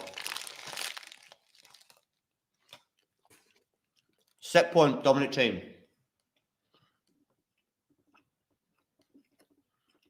Forehand, Dominic. Forehands into the net from Bublik. 2 sets to love. Dominic Thiem leaves 2 sets to love. Anyway, 2 sets to love. I'm going to take a quick break. Thanks for tuning into this watch along. While there's a break in play, here's a reminder to hit the like button, subscribe and click that notification bell.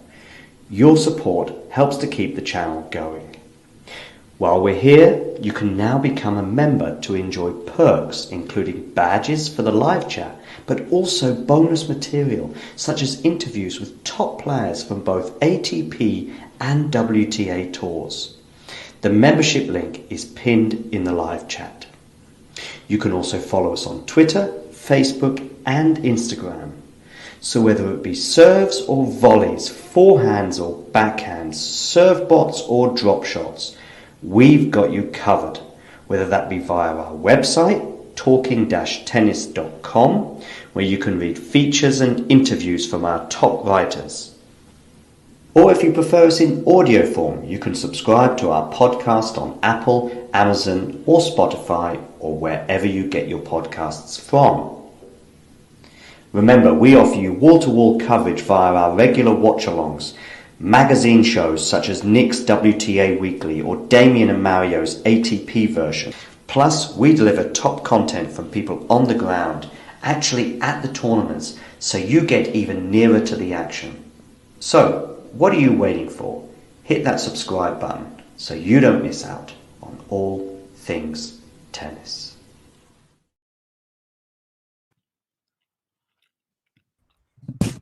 Hey, Shrewy.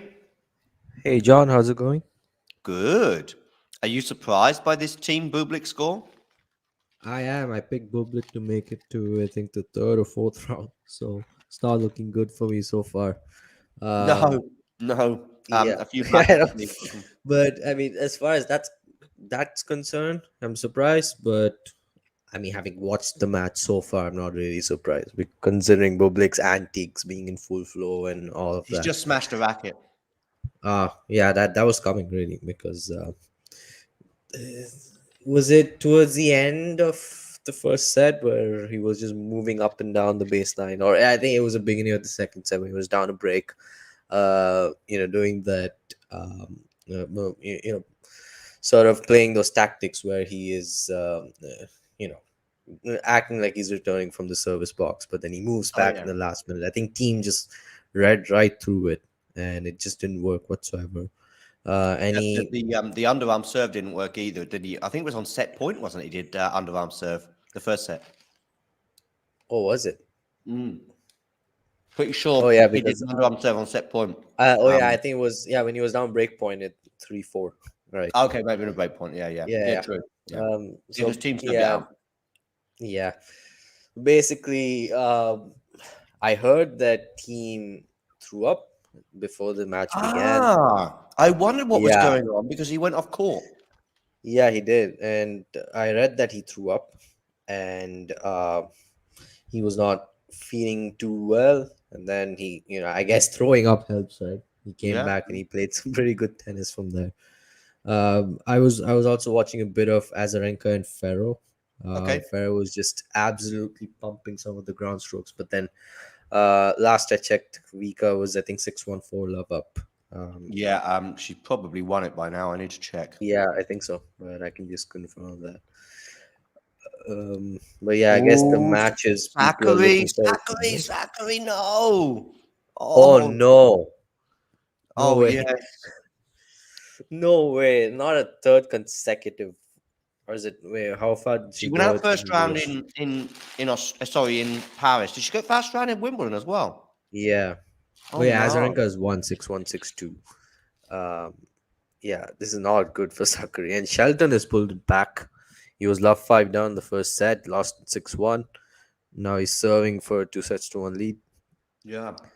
Then, of course, we have Ivashka and Cerundolo. Not looking good for me there either because I have Cerundolo making it all the way to the fourth round to play Which Novak. Sornolo is that? That's Francisco. Is that Francisco or Juan Manuel?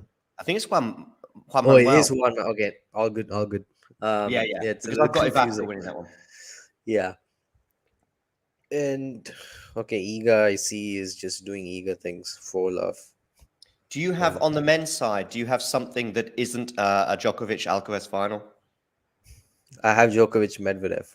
Ooh. I have so basically I have Sinner beating Alcaraz.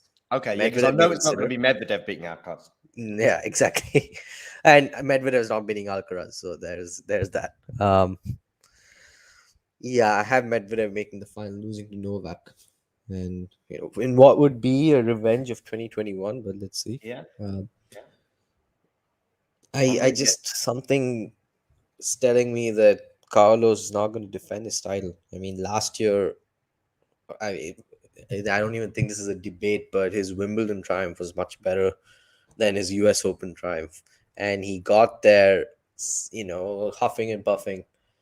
What was it, four, five setters? Three or four? Three in a row. Yeah, 3 in a And row, I think. Maybe yeah, it four. was. Maybe four, because I think he had Cilic, didn't he, with a 5-setter? Yeah, it was Cilic, Sinner, and Tiafo. And he yeah, went because the 4 final, sets the against final Rude. wasn't a 5-set. Yeah. Could have been 5 sets, you never know. Rude had a couple of set points in the third set. But yeah, he did win it eventually. So, but I mean, let's not forget he was a point away from losing to Sinner, and Sinner is much like Alcaraz is a lot better this year. He's made all of the strides he needs to. First Grand Slam semifinal, broke into the top 8, won a big title for the first time. Although we wouldn't have expected it to come after the fact that Alcaraz won multiple slams and multiple Masters titles. We expected to happen much before. In any event, I see Team's up Ghosty already was. a break. Team's up a break on Bublik, sorry. Yeah, I think he's just unraveling. It's just not too surprising really. I mean, I was surprised for a couple of reasons. One is team has now won a Grand Slam match. Like, I mean, I mentioned this on one of the previous shows. Since he beat Kyrgios in that Australian Open third round, that was his last. That's the slam last win. Grand Slam match he won. Yeah, I because think I he remember you lost mentioning that, He yeah. lost the very next match to Dimitrov. He lost the first round from 2 sets up at RG to Andujar. Was it? Yeah, 22. He didn't. Yeah, he didn't win a match there either. He lost the first round of RG to who was it? Hugo Delian, and then he lost to PCB in the US Open the first round. Lost to Rublev at the Australian Open. I think he lost to the last 2 in 5 sets to Kachin and Tsitsipas. So this is a long time coming. Yeah, I'm going to try and get... And I see that Masarova is serving for the match against Sakari.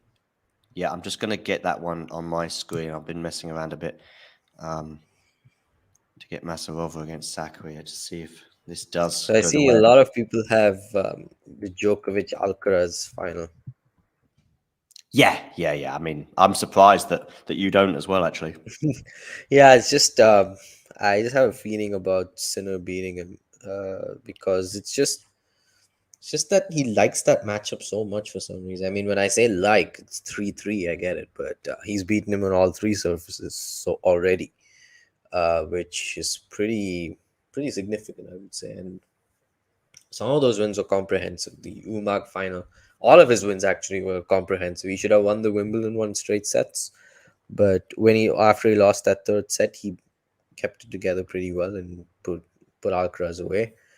Umag final again is 7-6 1 love. I remember tweeting this last year. There was this long rally and Alcaraz just raised his finger. It was break point, and then he won only 1 game for the rest of the match. And then I tweeted it, caption Carlos showing the number of games he won after this point. And then so that was also a really good win on clay to beat Carlos in that manner. That is impressive. And of course the Miami semis, which admittedly was much higher quality than the Indian Wells semi that they played. You know what I posited earlier There are about half a dozen players in the draw that on their day could have a chance of beating one or the other, either Djokovic or Alcaraz, but they're kind of switched. So let's take Yannick Sinner, who I think would have a 1 in 3 chance personally. I mean, you think even greater in a way of beating Alcaraz, but he would go into that Alcaraz match with a reason to believe he could win it for sure. And yet Sinner against Djokovic, you would favor Djokovic more heavily. Medvedev, conversely, is the other way around. Medvedev goes into that matchup going, I've got a much better chance of beating Novak than I do against Carlos. And there's only one player, and there's one or two others I was looking at that have a Tommy Paul against Novak. Not so sure. Against Alcaraz, you never know. Yeah, it's true. Done it a couple of times over the last year or so. There's one player who I think goes into both matches with a chance. I'm not giving him a big chance, but I would say you never know. He could certainly get the first set, and then we'll see how that pans out. Do you know who that player is? I'm guessing Zverev. No. Not Although Zverev. Zverev is not a bad shout, but it's actually Hubie Hurkacz right now. I'm not saying he beats either player, especially over 5 sets. But I do. He's daunting 0-9 against both players combined. But yeah, right. But some of them were close. So close to Alcaraz in the previous one, or certainly for 2 sets. Really, he was there or thereabouts against Carlos. And that Toronto match. I mean, both of them really boiled down. I mean, all three of their matches so far. It has really boiled down to who was better in the clutch moments, and that was Carlos in all 3.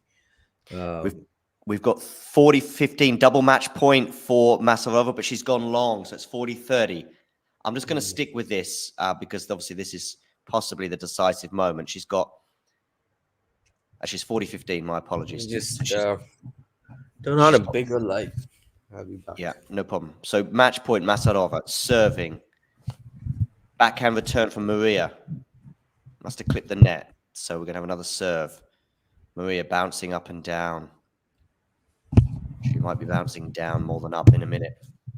40-15, Masarova serving. 6-4, 5-4.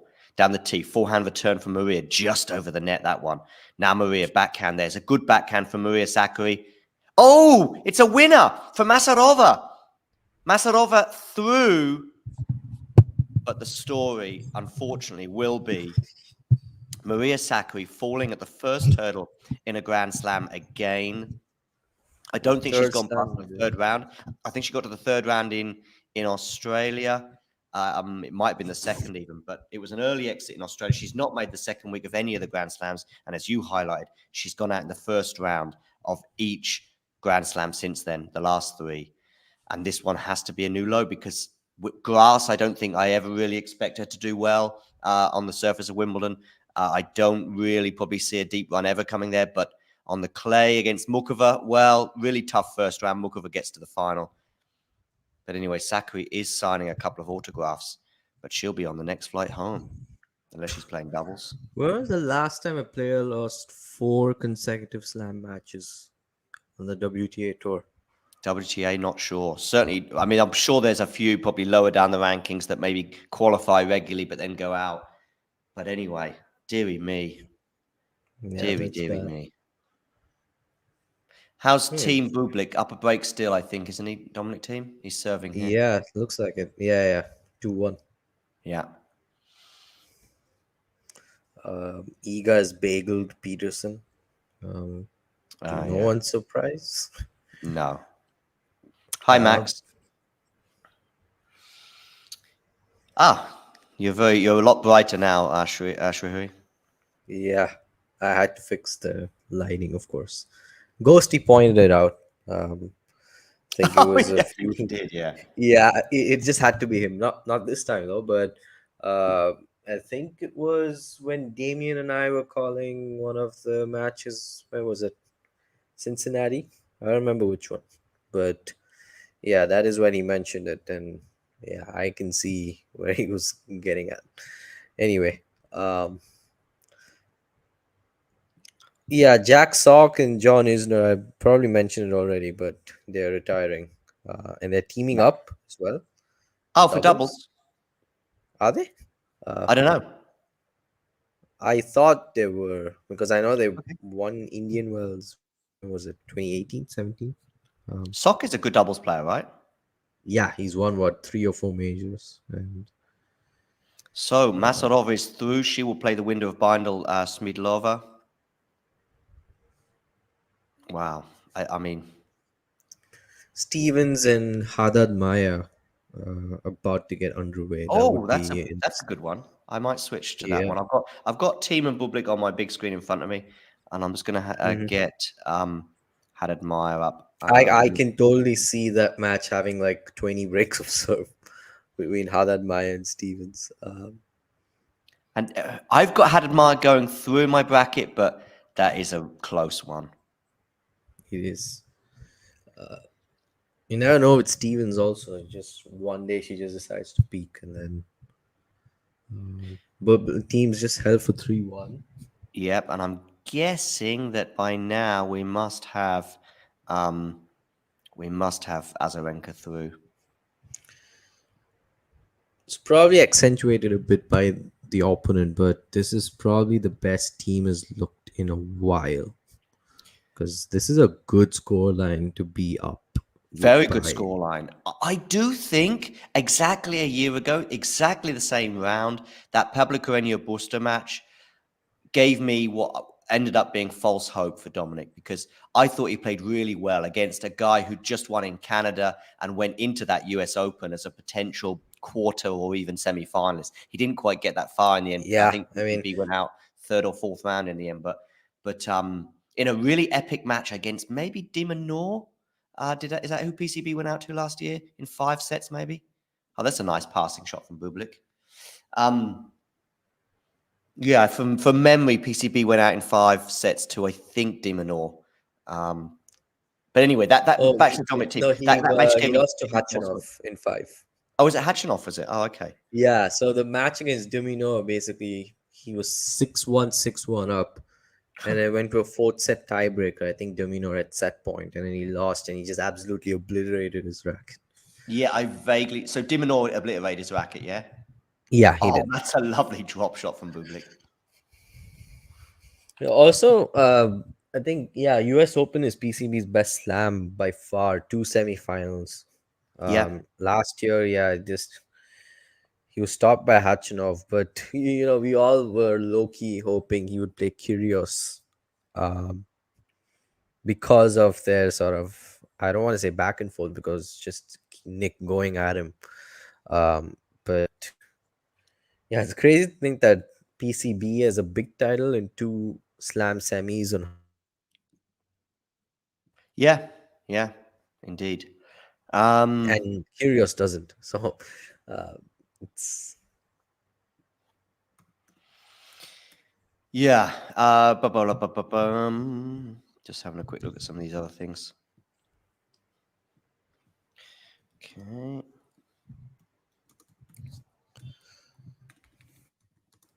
so Ghosty mentioning something about Borat. That's because it was the pastry I was eating as you joined. I think he might be making a joke in terms of the name, but it is something very similar to that. It's a Turkish pastry with spinach and cheese, although you can actually have a few different things in it. Super Oh, tasty. And it begins with B. And somebody did, I think Janie said what it was called earlier, and it's something similar to a Borat. So, but I think he might have changed a letter or two. right.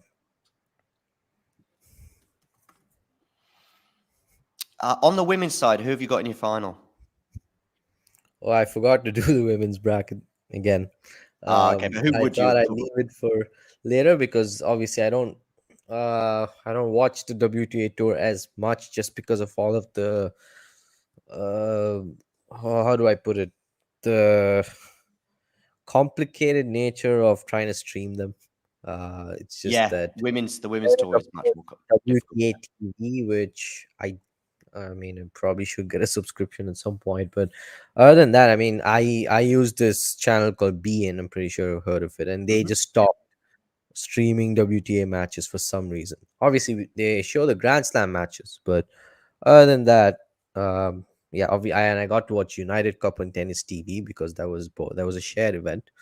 But yeah, other than that, I just I follow the scores and I watch some of the highlights uploaded periodically through the match by the WTA page, which again, by the way, they can do a much better job at terms of marketing.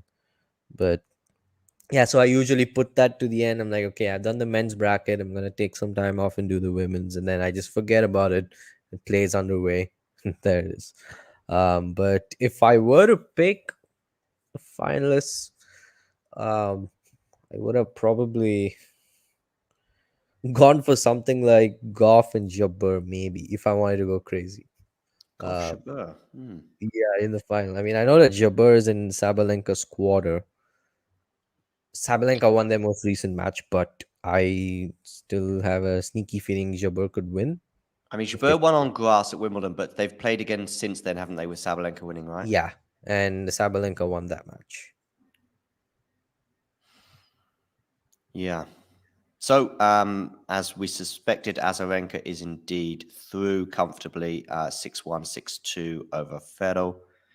Probably no shocks there.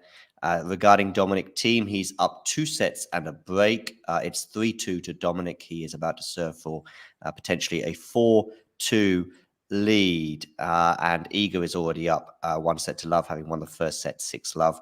That's 41 sets across the last 2 years that she has won a set by 6 games to love. So 41 bagels in the bakery, although I'm sure a few of those will have gone a bit stale by now over the last 18 months or so. I kept saying I was going to get Stevens up on my screen, and I will. Mukova looked good today. I mean, I say look good. I only watched bits of her match over Hunter, but 6-4, 6-love. Very comfortable. Nice match point winning drive backhand volley as well from her. So she's obviously feeling pretty confident. Siegmund is playing Coco Gauff. How many games are we giving Siegmund in that one? 3 or 4, possibly. Goff is sort of, I mean, I would say this is a renaissance because she's been a completely different player since Brad Gilbert joined her team. Yeah. It's confirmed by her winning Cincinnati. Yeah. And of course, Washington before that, but Cincinnati obviously being a bigger title. Yeah, Washington was big because, she had not won a title bigger than a 250 before that. But Cincy beating Swiatek and Mukova, that was, especially Swiatek, I mean, 0-7 and 0-14 sets.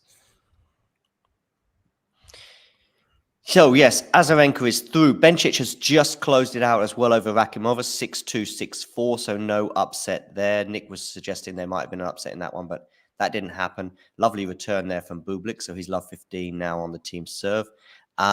Fresh is up a set, but 5-1 down with Navarro, so that could well be 1 set all very, very soon. Taylor Townsend is through in straight sets. That happened earlier. Sakkari, the biggest story without a doubt so far is Sakkari's departure in the first round. She's the first top 10 player to fall on either side of the draw. Talking of top 10 players, Mukova is through 6-4, 6-love. Schmiedlova and Kozlova, I think the winner of that will play Masarova in the next round. They are now just beginning their third set, 1 set apiece. Swiatek, Peterson's won a game against Swiatek. At 1 last. game more. There we go. And Stevenson had admire 1-love on serve at the beginning of that match there. Over on the men's side, we have Thiem and Bublik. Team is up 3-1 3-2 in the second set with a break. 30-15, yeah. Yeah, 3-2, 30-15. Manarino Watanuki up 5-all in the second set with the Frenchman winning the first. Borges won the second set, so good for him. So that's 1 set apiece with him and Offner. Offner, though, is up a 3-1 lead, obviously with a break there. Ivashka is 2 sets to love up on Juan Manuel Sorondolo. Gasquet is 2 games away from losing that match in straight sets, albeit they are 5-all on serve. JJ Wolf and Zhang is really tight, probably as many of us would have expected, although JJ Wolf currently is breakpoint down on Zhang, and that would mean Zhang would have 1 hand on a 2 sets to love lead. Ben Shelton is up 2 sets to 1 and a break, so he's reversed that trend. He got off to a really horrible start against Kashin and Giron, and David Fokina have just got underway. David Fokina is one of my surprises to go deep here. I think I've got him in the quarters, maybe even the semis, just because of his draw. It's just got a nice draw. Yeah, nice draw, and definitely the most, or one of the most talented players to who is yet to break into the top 20, unless he's already broken into the top. I don't think he has, right? No, I don't think he has. No, he hasn't. But has he even won a title, David Fokina? I think he has. Has he? Oh, he hasn't. I don't think he has, and I think he's kind of at the top of the list. I know Botic is mentioned because he had a couple of match Oh, points yeah, early he on. hasn't. That's insane.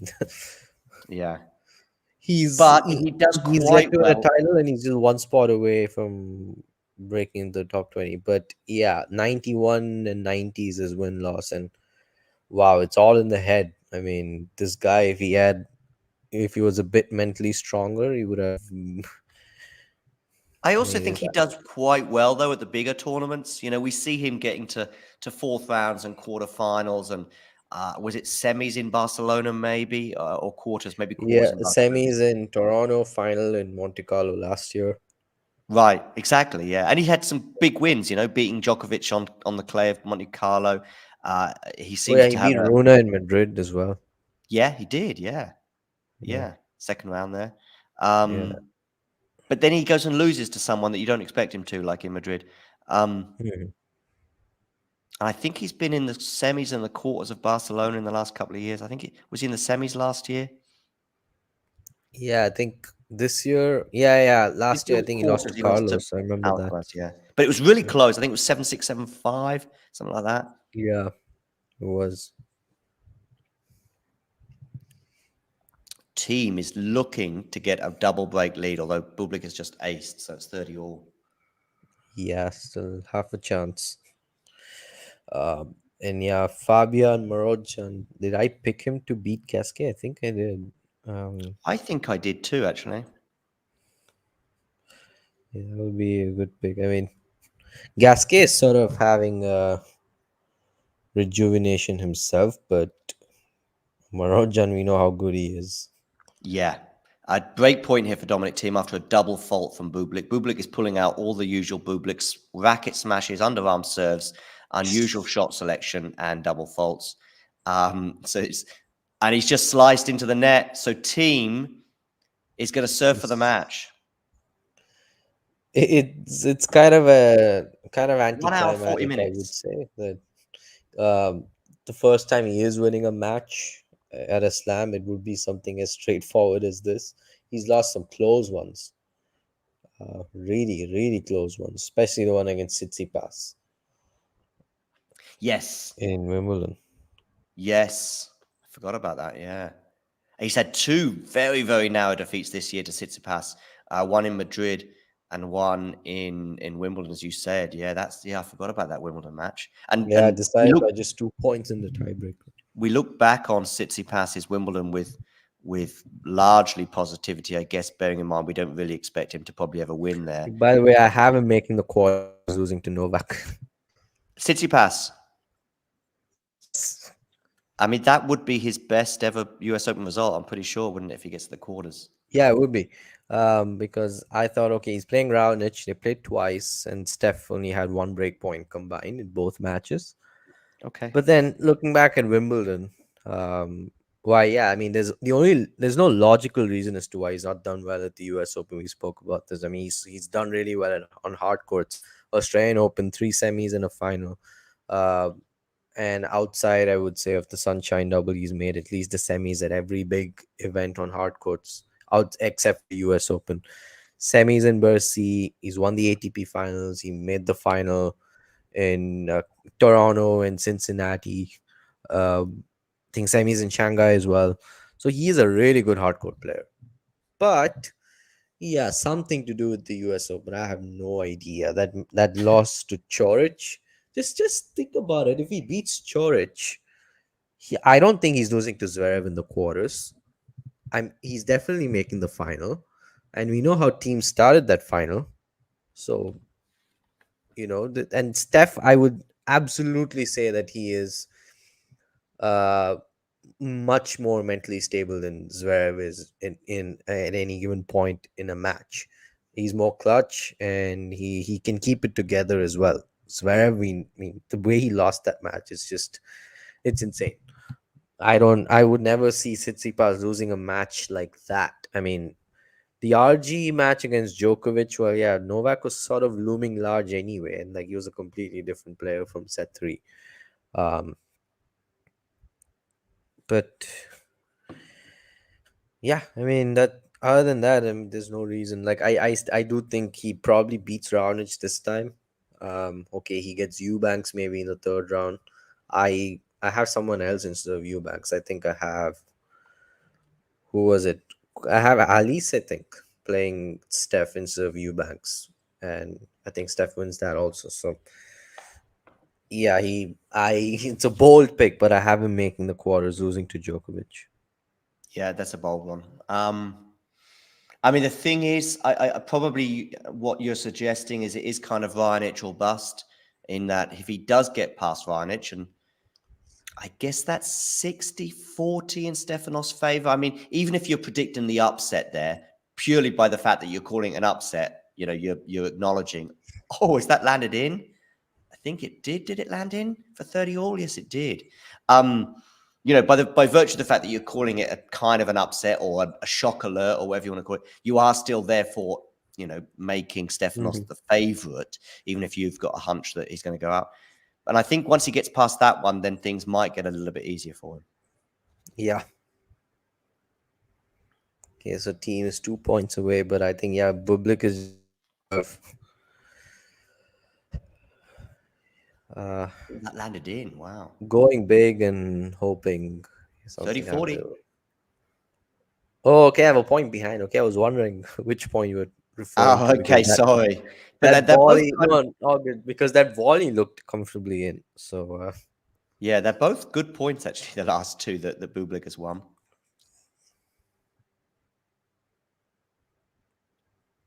But two chances to serve this out and even get a break potentially on the Bublik serve. I mean, this would be the comeback of all comebacks from Bublik.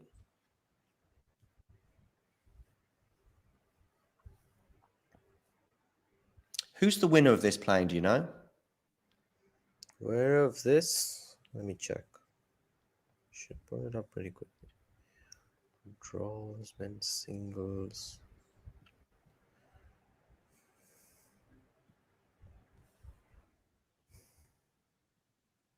Maybe Manarino Watanuki? Maybe? Yeah, I think so. And that would be a chance there for a third round. I mean, Manarino would be the trickier one, in my opinion, but they're in a tiebreak, by the way, Manarino Watanuki on serve 1-2. Oh, no, they're playing Shelton or Kachin. Oh, okay, so probably Shelton, right? I mean, Shelton must be very close to that. By the way, Bublik did get one of the breaks back. Oh, he did. Yeah, one of the breaks back. So it's 3-5. Team at what, 30-15. Zhang won the first two sets now. So JJ Wolf is 2-0 down. Shelton is up a break in the fourth, so he's quite close to victory.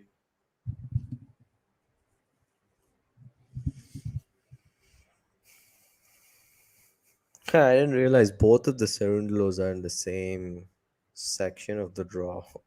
Or same half, I should say, not section.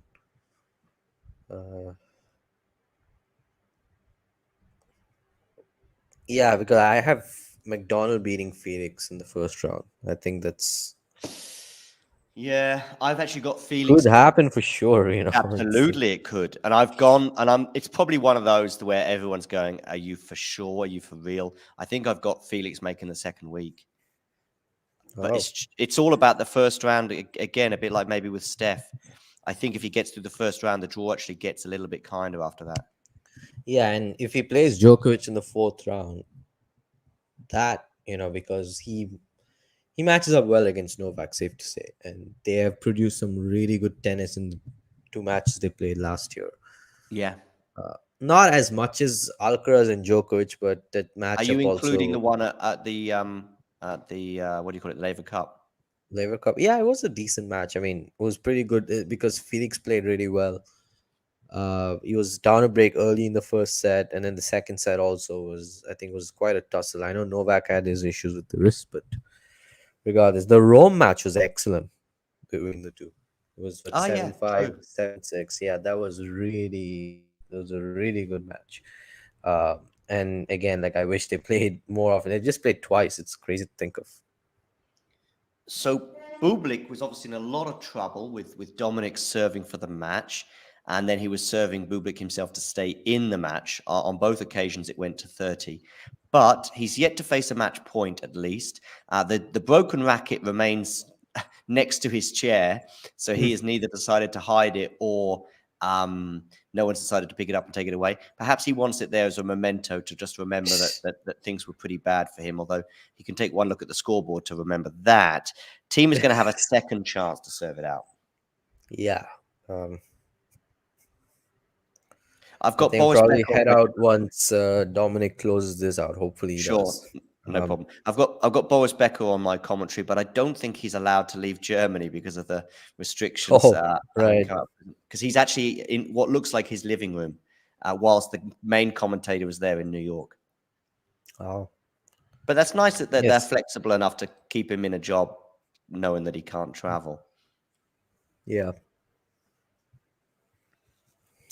So, team, second time to try and serve this out.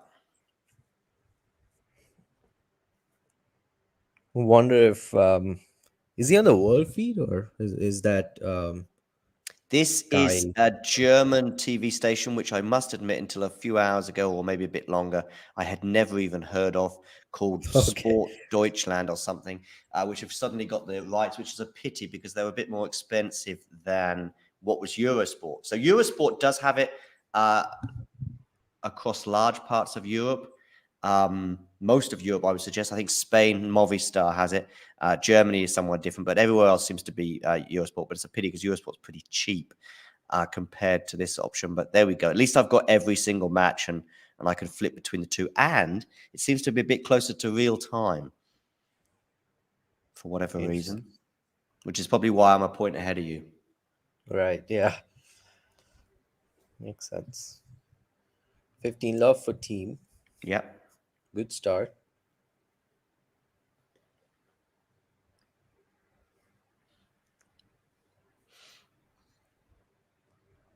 If he was to blow it again, oof.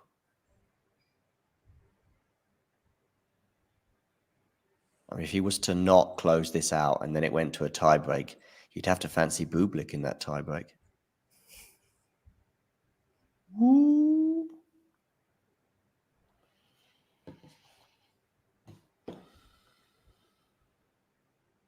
What point are you at?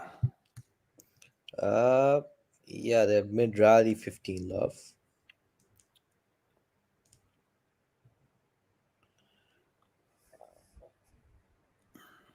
Oh, and team's just gone long, so it's 15 off. Yep. I guess that was the reaction you had. Hmm. And that was the point you had the reaction for, I should say. It's crazy that team's season took off after he split with Masu. Oh, it took a little. I know what you mean. I mean, they split immediately after Estoril, and it. Yeah. But I mean, really, it took off with that run he had recently at Kitzbühel, right? Yeah, but yeah, in Madrid he was close against Steph, and then RG, yeah, also 5 sets. But yeah, either he was when he was losing really close matches, or he was winning some uh he was having some pretty big wins also. Um, okay, it's 30-15. He was 30-15 up when he previously served for the match. Yeah.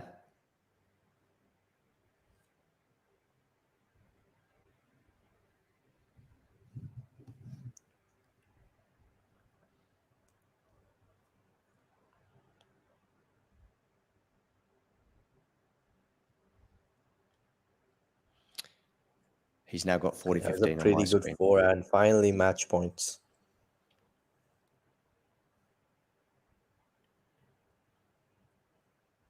Who's that standing up?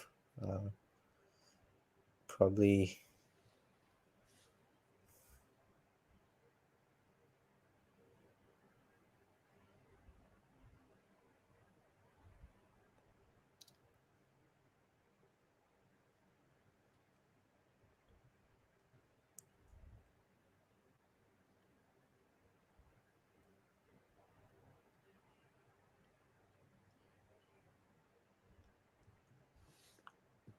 Oh, he's finally done it. Yep, forehand.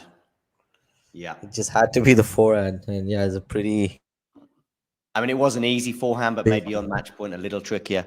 6-3, Mhm. 6-2, 6-4. Bublik-Thiem, as you highlighted earlier, wins his first Grand Slam match since January 2021. Is that? I think it is, if you're talking about the Kyrgios match, right? Yep, from 2 sets So, down. yeah. I mean, he missed, I think, a couple of Grand Slams along the way through injury, I'm pretty sure. But either way, loads of first round exits to Pablo Carreño Busta a year ago. Tsitsipas this year, as you said as well, at Wimbledon, among others. Yeah, Can't remember. Kachin at RG, Rublev, maybe Rublev in at Australia, Kashin, yeah. it was So Rublev there in we here. go.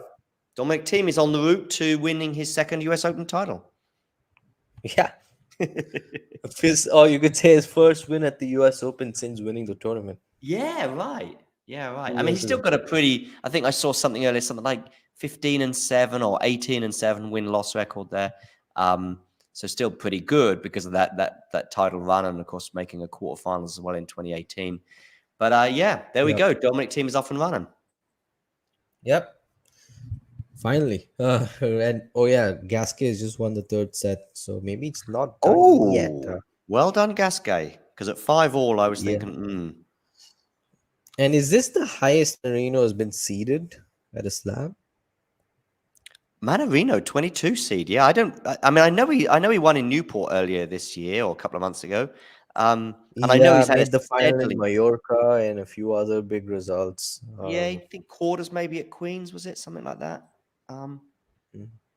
yeah, I mean, he's had a steady year, but he's a steady Yep. player. I think a lot of people don't. I know Jane, for example, in the chat is not a fan. I know a few other random people are not fans of Manarino, but I don't If know. Jane is a Medvedev fan, then it makes sense, I would say. Yeah, I think, yeah, but still, yeah. Oh, because Manarino has a It good ain't, record yeah, against him, right? right. Bublik-Thiem says it's amazing. Well, indeed it is. Yeah. It's either first man through to the second round. Possibly. Yeah, he is. And Bublik, of course, is the first seed to fall, that's for sure. Just Swiatek had is up a break now in the second set, so she is 1 foot in the second round. Davis leads 5-2. She's serving for this first set over Kovanic. And Hadad Meyer was up an early break on Stevens 3-2. Oh, So there you go. I might even switch to that one right now myself. I keep saying I'm going to switch to it, and I never have got round to it because I then got dragged back into team against Bublik.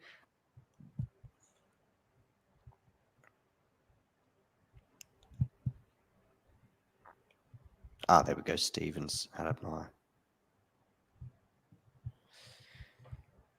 So, did you say you got to shoot off now, right? yep. Just sending out this post, I should say. Not a tweet, yeah. Yep. All right. It was a pleasure as always. I'll Thank see you, you Shrewi. soon. I'm sure we'll be Yeah. seeing you again very soon. Yep, definitely. I'll see you soon. Take care. Bye-bye. Yep. I just removed him.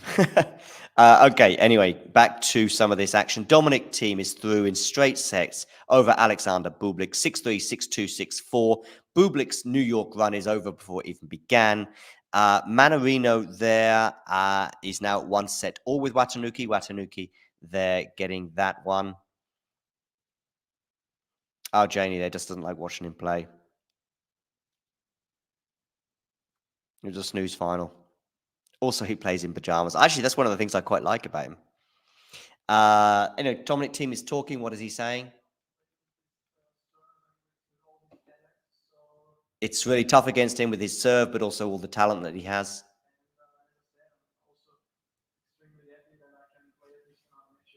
And I'm really happy to play another match here.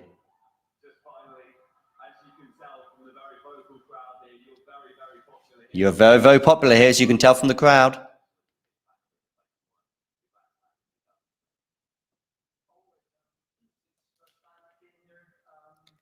Since the first time I came here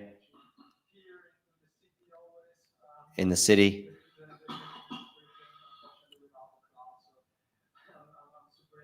I'm super happy. The fans are back. Of course, in 2020, he won the tournament, but with no crowd, unfortunately for him. Okay, so looking at some other scores, as I suggested. So Dominic Thiem is through. Bublik is out. Mannarino, Watanuki, 1-set all now. Mannarino, they're losing that second set to Watanuki, so there we go.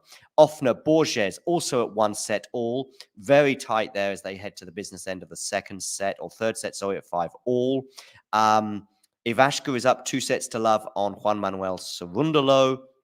Gasquet there squeaking out that third set on a tiebreaker to 5. So Marajon and Gasquet are into a fourth set with the Hungarian up 2-1. JJ Wolf is down 2-0 and a break. Zhang is up, therefore, 2-0 and a break. Ben Shelton is serving for the match against Kashin. Davidovich Fokina is serving for the first set against Giron. Holger Rune is down a break to Carballes Baena. Holger Rune, of course, in Novak Djokovic's half of the draw. That would be very good news for Novak, but they wouldn't meet until the semis anyway. And Casper Ruud and Nava have got underway, and they are on serve.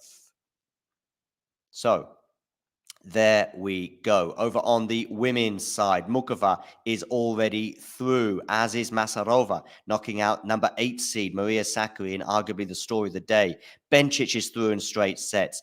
Azarenka as well is through in straight sets. Fresh and Navarro are into a third set where they are at 2 games all. Taylor Townsend is through. Schmidlova is up a break in the deciding set against Kozlova. Mukova is through in very comfortable style, 6-4, 6-love over Storm Sanders. Dominic Thiem will play the winner of Kashin Shelton, as we touched on earlier, and that looks like it's going to be it's going to be Ben Shelton. Ben Shelton serving for the match, as I said. So we'll get back to that in a second. And Iga Swiatek is through. She has won 6-love, 6-1 over Rybakina-Kostyuk. So she is through already. Davis is up a set, having won 6-2 over Kovanic. And as I said earlier, Haddad Meyer is up a break already on Sloane Stevens. And that is the match that I'm going to be concentrating on right now. Cool. Let us know your thoughts in the live chat on this year's tournament so far, and Sakkari. And that result earlier. Boy, oh boy.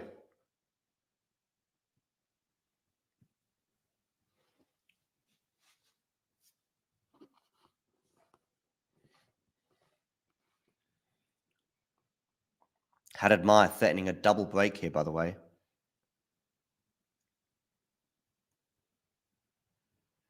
Although she goes long on the return there, so it's 30-15. Or 15-30, sorry, on the Stevens serve.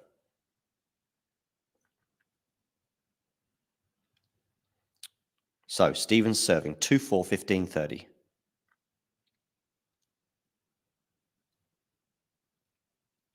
Down the tee, but wide from Sloane.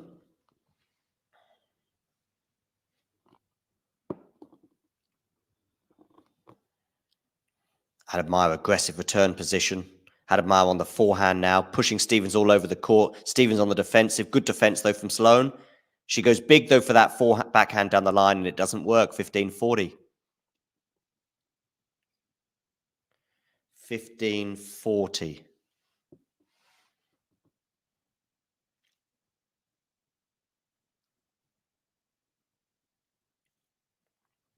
Kamal Murray, Sloane Stevens' coach there. Obviously looking a bit concerned right now. 15-40, 2-4 down. Forehand Sloane, backhand from Haddad Meyer. Haddad Meyer, of course, a lefty. And Haddad Meyer breaks for 5-2. Boom, boom, boom. Haddad Meyer, 5-2. She will serve for the first set. I know, indeed, Runa is down a break. JJ in a big hole. Hole so deep, you're going to need James Cameron's submarine to deliver him a fresh towel. Indeed. Shelton is back, baby. In fact, I guess that Shelton is through now. Last I saw he was serving for. He still is serving for, actually, at 30-15. Might see if I can get Ben Shelton up on my TV here. Oh, he's done it. Shelton's done it. There we go. Too late. Shelton is through in 4 sets over Pedro Cachin. He was in huge trouble at the beginning, having lost that first set 6-1. Came back, though, in style. So Ben Shelton, 1-6, 6-3, 6-2, 6-4 over Pedro Cachin. JJ Wolf, as Ghosty was suggesting, big trouble for the American. Down 2 sets and a break. And in fact, he's 15-30 on his serve. So you never know. It could even be a double break soon. Gasquet is back in that match. Clawed his way back in. It's 2-1 still to Madajan. But looking a little bit better right now for the Frenchman. Ivashka and Cerundolo. Cerundolo has a break point. And he's broken.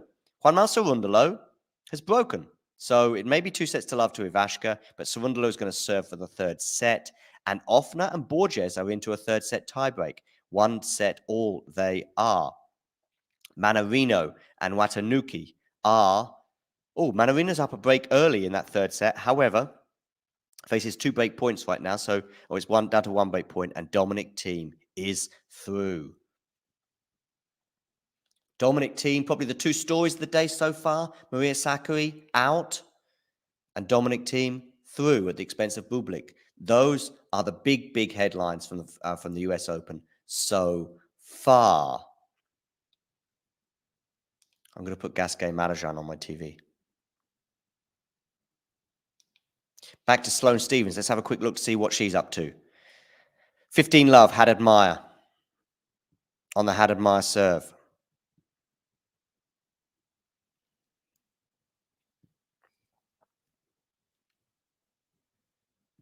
Gasquet. Guess what Gasquet's doing right now? He's putting a new grip on his racket, just for a change. I see him doing this more than winning tennis matches. 15 all now. Stephens against Haddad Meyer.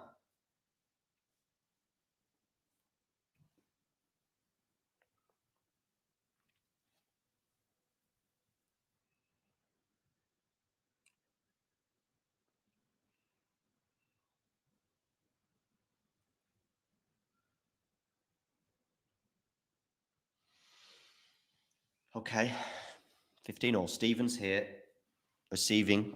Haddad Meyer second serve. Half an hour on the clock. 5-2 the Brazilian leads. It was a tough first round for Haddad Meyer, to be fair.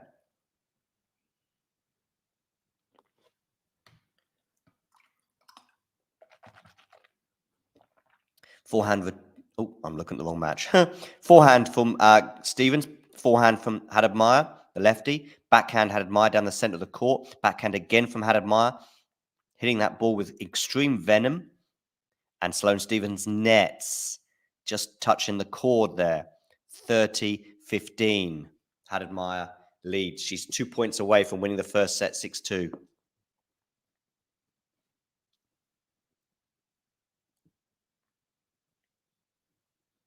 Oh, JJ, indeed. Good news for Shelton, but bad news for JJ. I've got Gasquet against Madajan on my TV right now. 2 sets to 1 for the Hungarian, and 30-15. Back to Sloane Stephens and Haddad Meyer. 30 all now. 30 all. So Haddad Meyer is 2 points away from winning the first set, but she did just lose that last point because it was 30-15. Probably the end of this set, we will take a short break.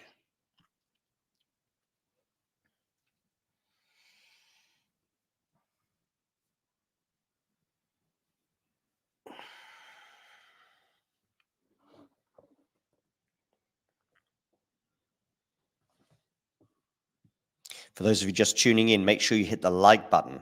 And if you are new, don't forget to subscribe.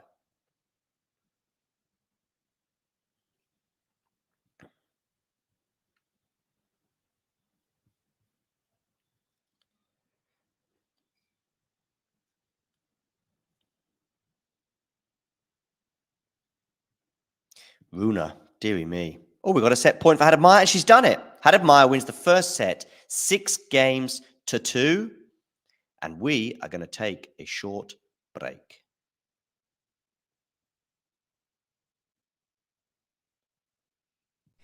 Thanks for tuning into this watch along. While there's a break in play, here's a reminder to hit the like button, subscribe and click that notification bell. Your support helps to keep the channel going. While we're here, you can now become a member to enjoy perks including badges for the live chat, but also bonus material such as interviews with top players from both ATP and WTA tours. The membership link is pinned in the live chat. You can also follow us on Twitter, Facebook and Instagram. So whether it be serves or volleys, forehands or backhands, serve bots or drop shots, we've got you covered, whether that be via our website, talking-tennis.com, where you can read features and interviews from our top writers. Or if you prefer us in audio form, you can subscribe to our podcast on Apple, Amazon or Spotify or wherever you get your podcasts from. Remember, we offer you wall-to-wall coverage via our regular watch-alongs, magazine shows such as Nick's WTA Weekly or Damien and Mario's ATP version. Plus, we deliver top content from people on the ground, actually at the tournaments, so you get even nearer to the action. So, what are you waiting for? Hit that subscribe button so you don't miss out on all things tennis. Thanks for tuning into this watch along. While there's a break in play, here's a reminder to hit the like button, subscribe and click that notification bell. Your support helps to keep the channel going. While we're here, you can now become a member to enjoy perks including badges for the live chat, but also bonus material such as interviews with top players from both ATP and WTA tours. The membership link is pinned in the live chat. You can also follow us on Twitter, Facebook and Instagram. So whether it be serves or volleys, forehands or backhands, serve bots or drop shots, we've got you covered, whether that be via our website, talking-tennis.com, where you can read features and interviews from our top writers. Or if you prefer us in audio form, you can subscribe to our podcast on Apple, Amazon or Spotify or wherever you get your podcasts from. Remember, we offer you wall-to-wall coverage via our regular watch-alongs, magazine shows such as Nick's WTA Weekly or Damien and Mario's ATP version. Plus, we deliver top content from people on the ground, actually at the tournaments, so you get even nearer to the action. So, what are you waiting for? Hit that subscribe button so you don't miss out on all things tennis. Thanks for tuning into this watch along. While there's a break in play, here's a reminder to hit the like button, subscribe and click that notification bell. Your support helps to keep the channel going. While we're here, you can now become a member to enjoy perks including badges for the live chat, but also bonus material such as interviews with top players from both ATP and WTA tours. The membership link is pinned in the live chat. You can also follow us on Twitter, Facebook and Instagram. So whether it be serves or volleys, forehands or backhands, serve bots or drop shots, we've got you covered, whether that be via our website, talking-tennis.com, where you can read features and interviews from our top writers. Or if you prefer us in audio form, you can subscribe to our podcast on Apple, Amazon or Spotify or wherever you get your podcasts from. Remember, we offer you wall-to-wall coverage via our regular watch-alongs, magazine shows such as Nick's WTA Weekly or Damien and Mario's ATP version. Plus, we deliver top content from people on the ground, actually at the tournaments, so you get even nearer to the action. So, what are you waiting for? Hit that subscribe button so you don't miss out on all things tennis. Have Gasquet up against Marajon on my TV right now. They are on serve in the fourth set. The question there from Ghosty, to the best of my knowledge, he hasn't aired those thoughts. I know there's that tweet I mentioned to you earlier, but no, as far as I'm aware, he hasn't declared whether he's playing beyond this year. 40-15, he leads on his serve. Okay, let's have a quick look around elsewhere. We've got Stevens and Hadadmayer just beginning their second set. In fact, Stevens is serving 40-30. Hadadmayer won the first set 6-2. Through already, Azarenka winning 6-1, 6-2 over the French wildcard Ferro. Iga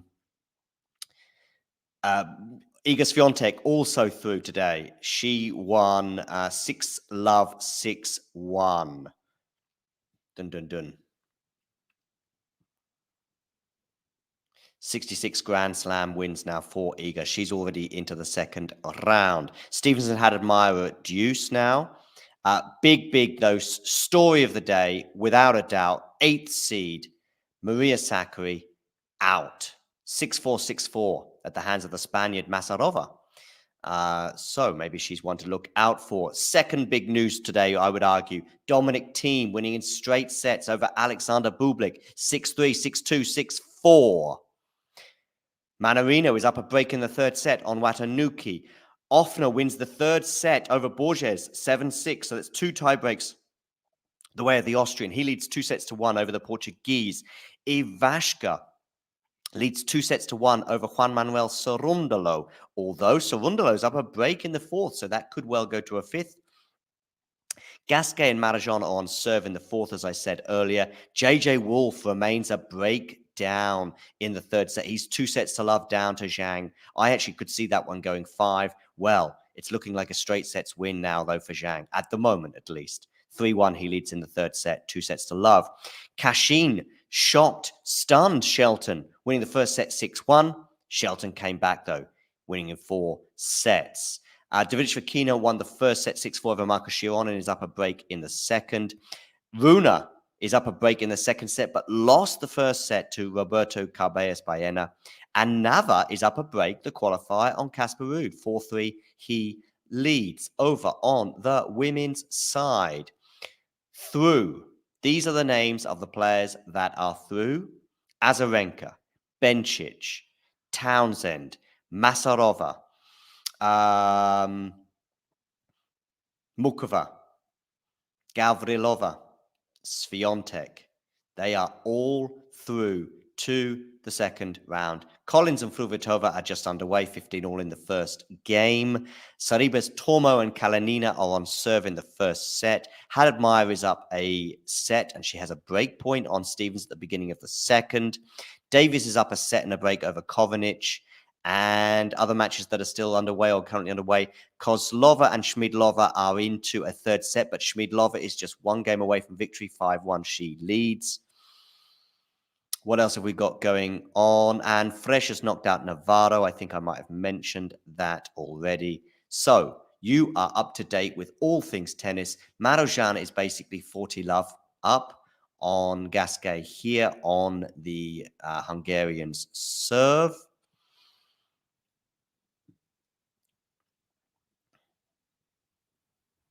So, and it's 3 games all now as Marozsan has held serve.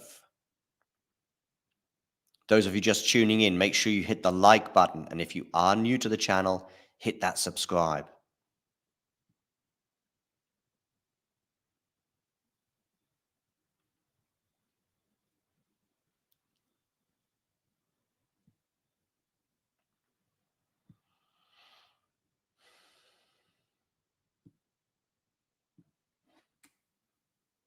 Three games all now. Gasquet against Marozsan.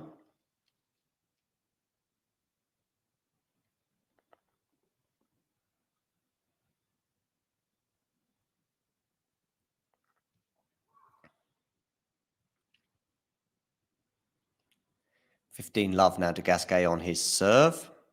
And let's have a quick look to see if Sloane Stephens got broken in that first game. No, they're at deuce.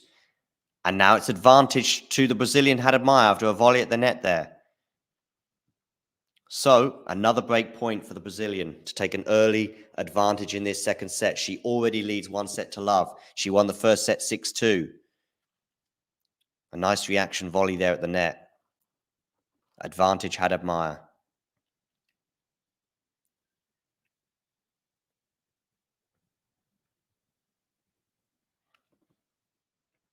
Just 41 minutes on the clock. Is that an ace? It is. Deuce. Great serve there from Sloane Stephens. Gasquet 30 love up on his serve at 3-all.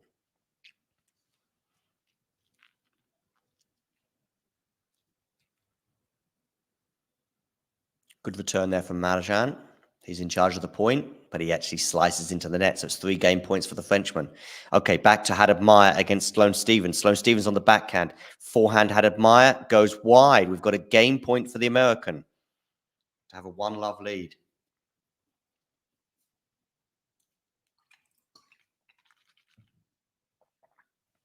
Over 8 minutes now into this game, but we have a game point for Sloane Stephens.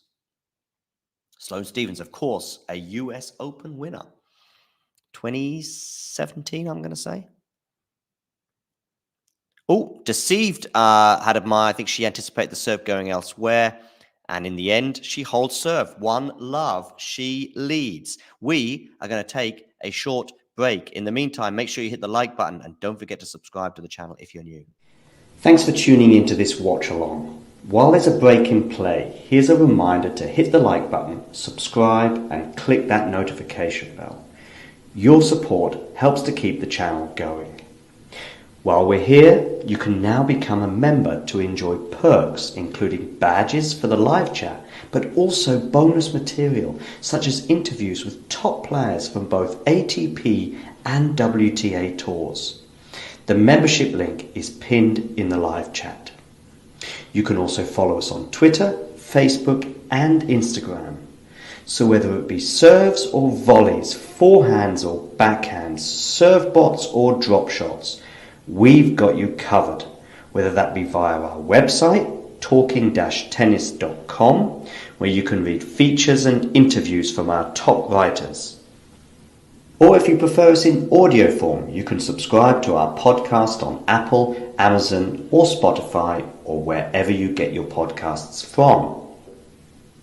Remember, we offer you wall-to-wall coverage via our regular watch-alongs, magazine shows such as Nick's WTA Weekly or Damien and Mario's ATP version. Plus, we deliver top content from people on the ground, actually at the tournaments, so you get even nearer to the action. So, what are you waiting for? Hit that subscribe button so you don't miss out on all things tennis.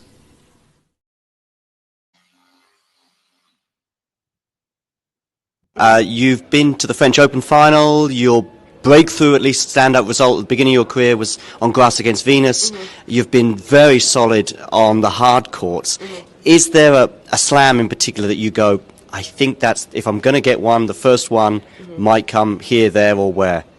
Well, I don't know. I mean, everyone, I'm like, I think this is the first one. So I don't know. I mean, obviously now going to the French, I do have a lot of confidence on this surface. But I'm not really thinking about that. I feel like, in the past I was, and it gave me some like defeats that I feel like I shouldn't have lost, maybe more so my head. So going in now, I mean, I feel like, everyone could be the one, but I think I have to just take it a match at a time and just feel it out and enjoy it. I think when you focus too much on the destination, you don't enjoy the journey there. So now I want to focus more on the journey, and if the destination gets there, that's great. And we are back. We've got Marjan serving at 40-30 on the Hungarian serve. They are deep into this fourth set. Gasquet sweating profusely. Tense moments here. Is it going to be a 4-set win for Marjan, or are we going to go into a 5th set? And Marjan is held, so it's 4 games all. Let's have a quick look at Sloane Stephens against Hadad Meyer. Hadad Meyer has 2 game points for a 1-all scenario in the second set. Nice passing shot there from Stephens. 40-15. So now the pressure, by the way, back on Gasquet in the match against Marjan for all.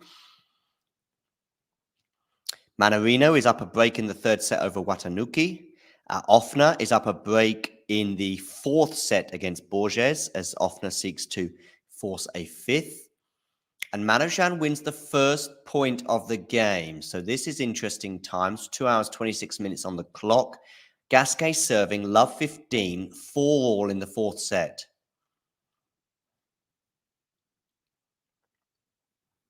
Goes down the tee, Gasquet, good serve. Backhand Gasquet, backhand Marozsan into the net, 15-all. JJ Wolf has broken back on Zhang. Boom, boom, boom. Had Meyer 40-30 now on her serve against Stevens. So, JJ Wolf, is the comeback on?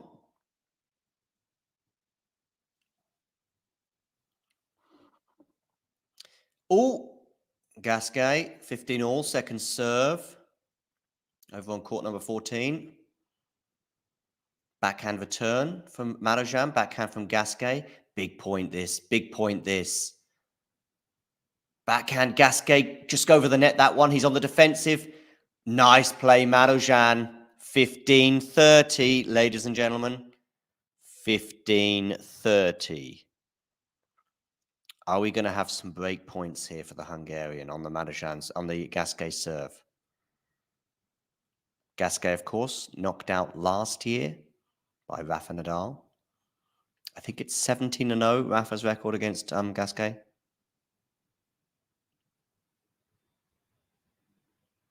Oh, wild backhand there from Gasquet. And it is 15-40 now for Marozsan. 15-40.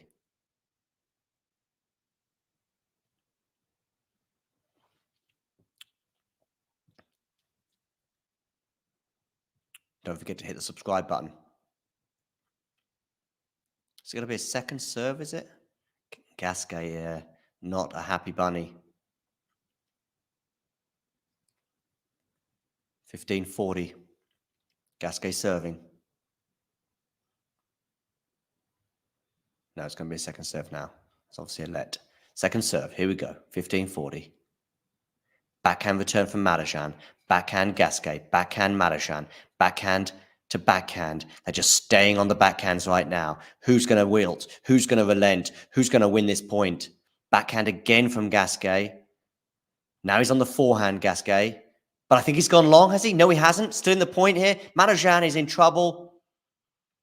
Gasquet wins the point. Nice one. Richard, 30-40.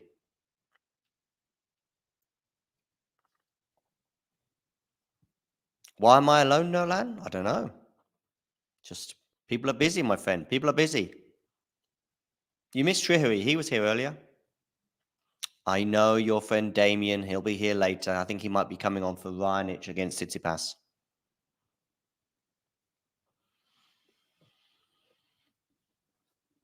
Nick is going to join us as well in about an hour, I think. He's joining us, I think. Let me just check my timings. No, I think he might be here a bit sooner, actually. Maybe in about 25 minutes, Nick. Oh, what a winner from Marozsan. He's broken 5-4. The Hungarian is going to serve for the match and a place in the second round. Backhand winner there. Poor old Richard. Chucks his racket on the floor. Sits down. The Hungarian, the Carlos Alcaraz slayer, Marozsan, is going to serve for a place in the next round. So, Nurlan, you missed Triheri. He was here earlier. But we also have Isabel, Damien, and Nick all set to join us at various points today. Tomorrow, Jack and Mario will be joining us. So, plenty of people. Just the usuals. The usuals.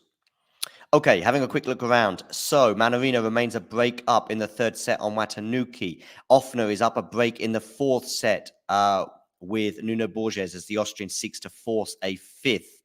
Juan Manuel Cerundolo is mounting a comeback against Ivashka, lost the first two sets, won the third, and he's up a break in the fourth. Gasquet, as I said, in big trouble right now. He is 4-5 or 5-4 down. Marozsan serving for the match. Zhang now has got a break up again on Wolf. So Wolf is going to have to fight back again. JJ Wolf down 2 sets to love and a break on Jin Zhengang.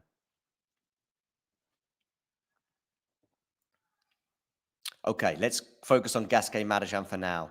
Backhand return from Gasquet.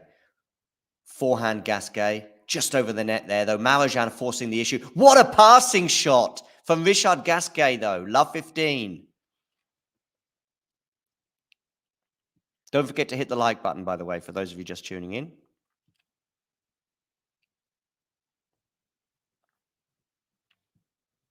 Also, you can give us a follow on Facebook, Twitter, or Instagram at Talking Tennis TT. Backhand return from Gasquet. Good depth there from Richard. Has that gone wide? I think it has. Love 30 on the Marajan serve.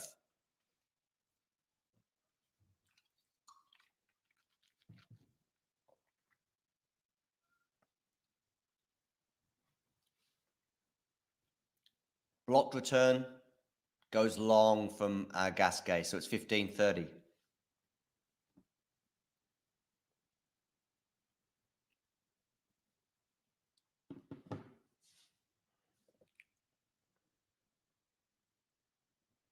Forehand return, forehand, clips the net. Oh, it's gone wide, so it's 15-40. That was a nervy forehand there from Marajan, and we have 2 break points for Richard Gasquet as he clenches his fist and goes, yes, I still believe.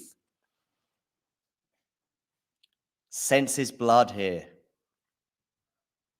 Forehand return, forehand from Marajan. Forehand Gasquet, really low net clearance there from the Frenchman. Forehand slice this time from Gasquet. Forehand Marajan, forehand, backhand Marajan. Could have come into the net, does come into the net. Now Gasquet, surely Gasquet breaks. 5-all. There is life in the Frenchman yet. Wow, wow, wow.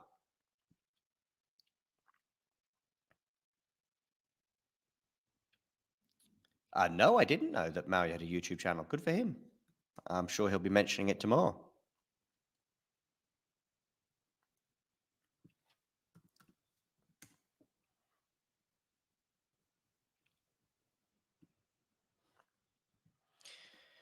Great win for Bublik-Thiem earlier, by the way.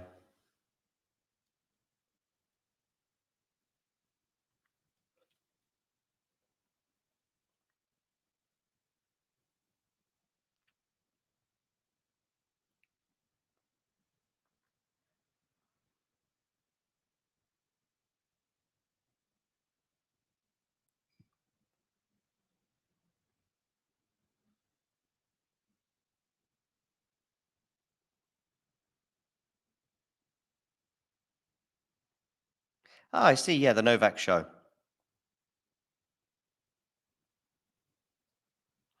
Okay, so Gasquet serving 15 love.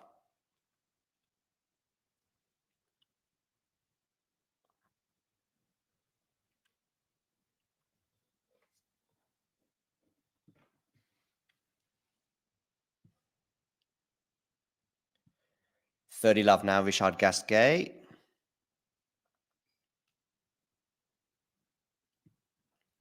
Anastasia is tweeting from the ground. She was at the Ben Shelton match earlier.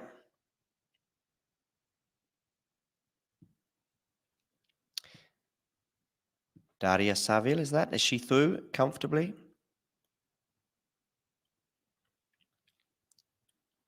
Can she? No.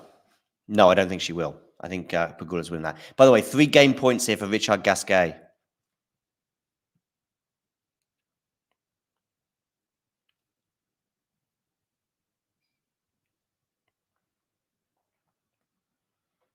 $40 love, the Frenchman leads. Backhand return, block there from him, but is Gasquet going to win this point? He is. 6-5 he leads. Wow, wow, wow. Time for us to take a short break. We're going to have a quick look at Nick, who'll be joining us shortly. His WTA Power Rankings.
So, what do we think about those power rankings?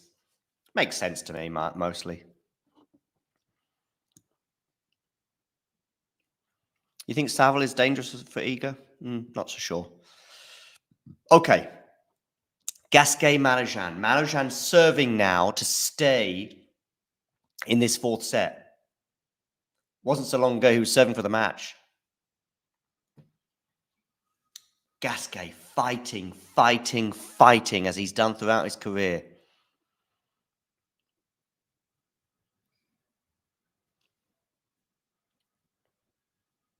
Ooh, I think he has erred there, Marujan. So it's love 15 on the Marujan serve. Deary me. JJ Wolf has a break point on Zhang. The fight back of all fight backs, that would be.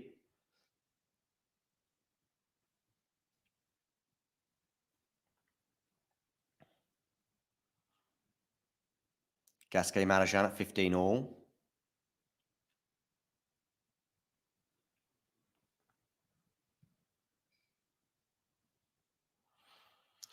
Bencic is through. Azarenka is through. Fresh is through. Townsend is through. Masarova is through. And for those of you going Masarova through, does that mean Sakuri's out? Yes, it does. Schmidlova is through at the expense of Kozlova in 3 sets. Mukova is through. Gavrilova is through. Swiatek is through. Lauren Davis is through. Stevenson had admired 2 games all in the second set. Actually, 3-2 now. Stevens on serve there. Had admire win the first set. Back to Gasquet and Marujan, though. They are at 30 all currently. It was 15-30, so a big point there for Marujan. Backhand return from Gasquet. Backhand Marujan is pretty good. Forehand, though, from Gasquet is also good. Good defense there, though, for Marujan. Good defense again for Marujan. Can he defend again? Gasquet comes into the net. Volleyed winner. Richard Gasquet, ladies and gentlemen, has a set point. JJ Wolf has broken back. Boom, boom, boom. JJ Wolf has broken back, ladies and gentlemen. Hit that like button and subscribe to the channel if you are new.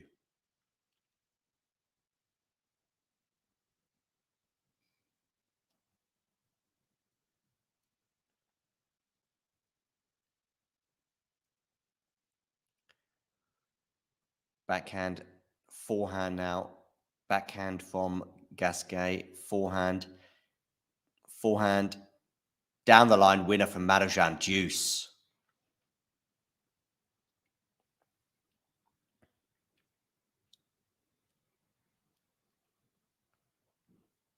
Deuce there. Set point, Gasquet goes a-begging.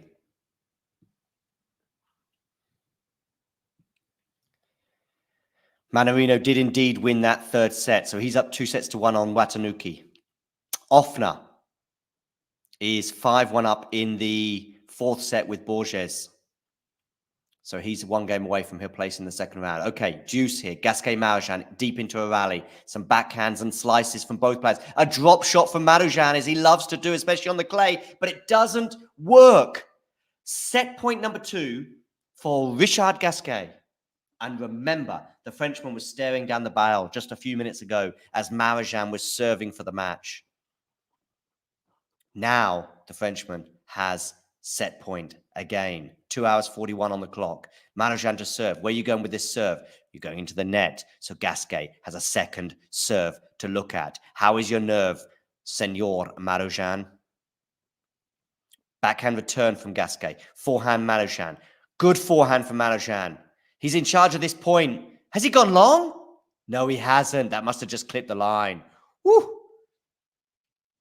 Deuce.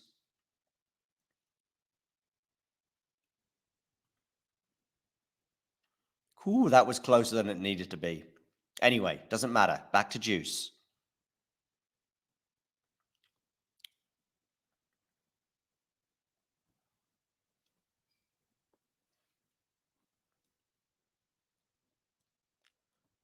Forehand return. Forehand now. Oh, that's lovely there from Marujan. Advantage for the Hungarian.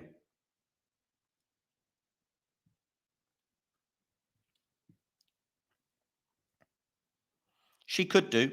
She could do. But I don't see Saville troubling Iga.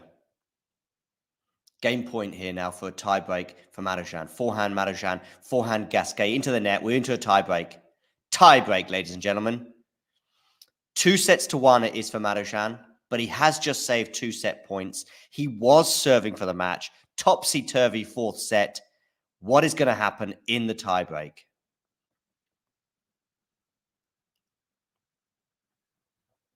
Nick is going to join us shortly. We had Shrihari here earlier. Make sure you hit the like button and subscribe to the channel if you are new.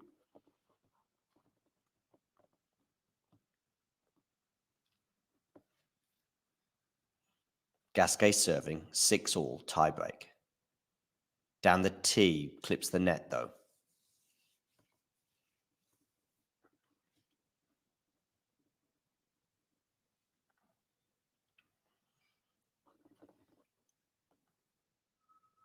Second, down the tee, second serve though. Second serve. 6-all. We're into the tiebreak. Down the tee, backhand return from Marozsan. Backhand there from Gasquet. Backhand passing shot from Marozsan is excellent. And he has an early advantage in this tiebreak.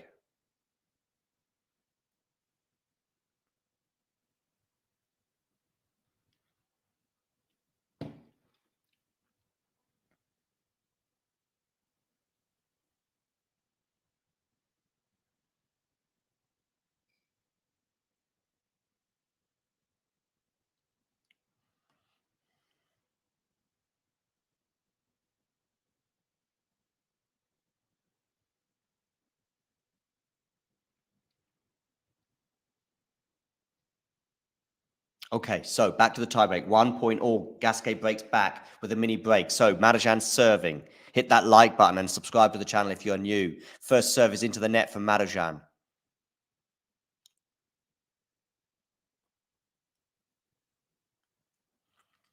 Oh, clip the net there from Gasquet. Gets a bit lucky with that one. Gasquet on the defense. Marozsan comes into the net. It's a passing shot, though, for the Frenchman. It's 2-1. It's 2-1. Zhang has broken again, JJ Wolf, and is serving for the match. Zhang is serving 5-4 in the 3rd set for the match. Gasquet has a mini break advantage now at 2-1.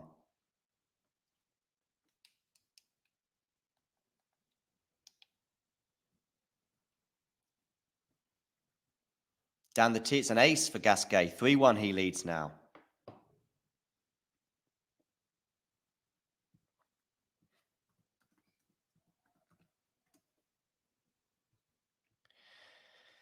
(3-1) to Richard Gasquet. Let's focus on this just for this tiebreak at the very least. Gasquet serving 3-1.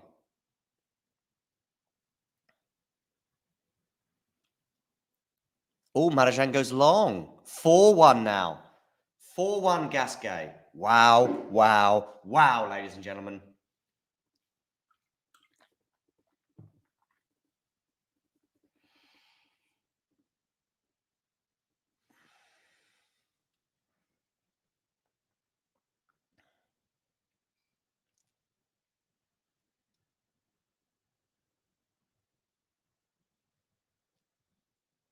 Okay, backhand return, forehand, backhand, forehand into the net for Marozsan. 5-1 Richard Gasquet at the changeover. Wow, we're going into a 5th, and I think you'd probably make the Frenchman the slight favourite if we do go to a 5th set, which is looking likely right now. Marozsan serving at 1-5.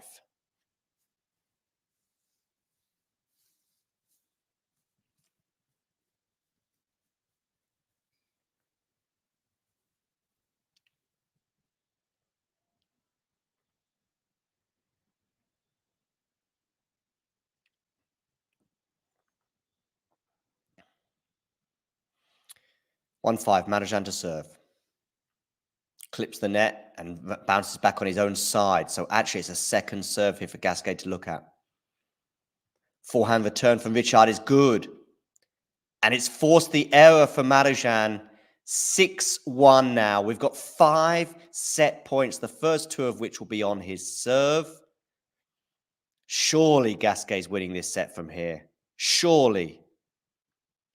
Surely you can't be serious, and don't call me Surely.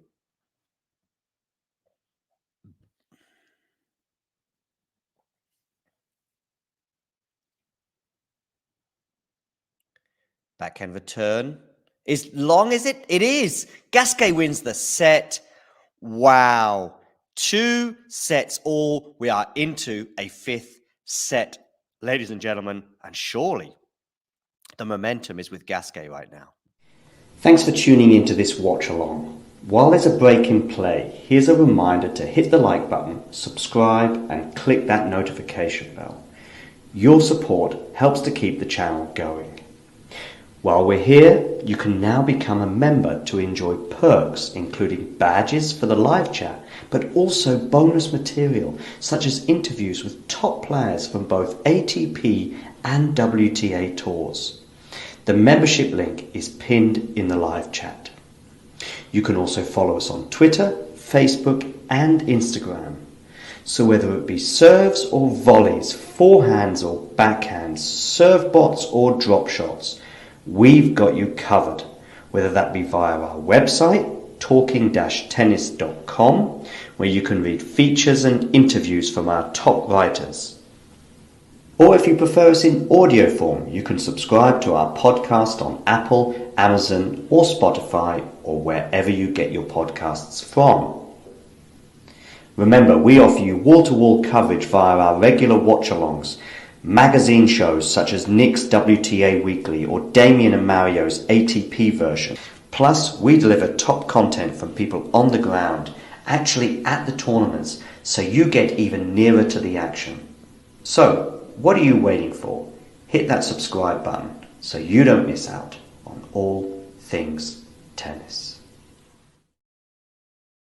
Missing out is exactly what Marozsan has just done. He was serving for the match. Gasquet broke back and then comfortably won the tiebreak to 1. We're into a 5th set. I think both players actually are currently off the court. So it's probably a good time to have a quick look at a match elsewhere, such as Sloane Stephens against Haddad Maia. They're on serve at the moment, 2-3, but Stephens has a break point on the Haddad Maia serve. Sorribes Tormo won the first set over the 28 seed Kalanina. Lauren Davies is through at the expense of Kovanic in straight sets. Swiatek is through, losing just 1 game to Rybakina-Peterson. Mukova, by the way, is through in straight sets, 6-4, 6-love over Storm Sanders. Gavrilova is through. Schmidlova is through. Masarova is through at the expense of number 8 seed Maria Sakkari, and arguably the headline of the day. Taylor Tattelson is through in straight sets. Magdalena Fresh of Poland beat Emma Navarro in 3 sets. Bencic is through in straight sets over Rakimova, and Azarenka is also through in straight sets. Any other scores on the women's side? Yes, Danielle Collins won the first set over Fruhvirtova 6-2, and she's up at early break in the second. So she is up a set and a break over Fruhvirtova of the Czech Republic. And Bernarda Pera and Kudermetova are on serve at 3-all. The Brit Miyazaki will be taken to the court very shortly. She'll be playing Gasparian, as we'll have Volniets against Wang also on court very soon, and Zhu and Maya Sharif. That is still to come. Rybakina-Kostyuk, arguably the tie of the round on the women's side, at least anyway. That is still to come as well. But back to the present, let's share a little bit here. And Stephens was unable to break Haddad Maia, and they are at 3 games all. Stephens now serving. So a lob there from, just goes long though from Stephens, that log. So it's love 15 on the Stephens serve. Tiniest of tiny windows of opportunities right now for Haddad Maia. I see a familiar face in the background. He's more than welcome to bring himself forward, or I can do it for you if there we go, boom. Oh, we're both in red twice, John. How you doing? Good. We're both in red today. Well, absolutely. It's the colour of all the best football teams. Which is your team, by the way? Wow. Stoke Okay. City? Sorry, what? Stoke City? Well, it's where I live now. And well, there's actually two football teams in Stoke. Port Vale. Port Vale as well. Yeah. So Stoke's in the Championship and Port Vale is in League One. But obviously, I think my main loyalty is to the city where I originally grew up, which is Exeter City, which is also League One. Okay. I was trying to think of a team in red elsewhere because I think they're red and white. No, stripes. they're not. I do have a favourite Premier League team. I do make sure I've got one so I can talk Premier League with people. I'm not sure I'm going to like this answer. You're not going to like this, John, at all. Liverpool. Yeah. Let's move on. At least for as long as Jurgen Klopp's in charge. When he leaves, I might change my mind. Okay, fair enough. I like Jurgen, to be fair. Okay, what has caught your eye? I guess the result that's really caught the eye is the Sakharov loss, right? Yeah, absolutely. I mean, I got back. It's quite funny because, I was calling, Belinda Bencic is going to go out and Mira Sakkari is going to go through. And I kind of underestimated Masarova.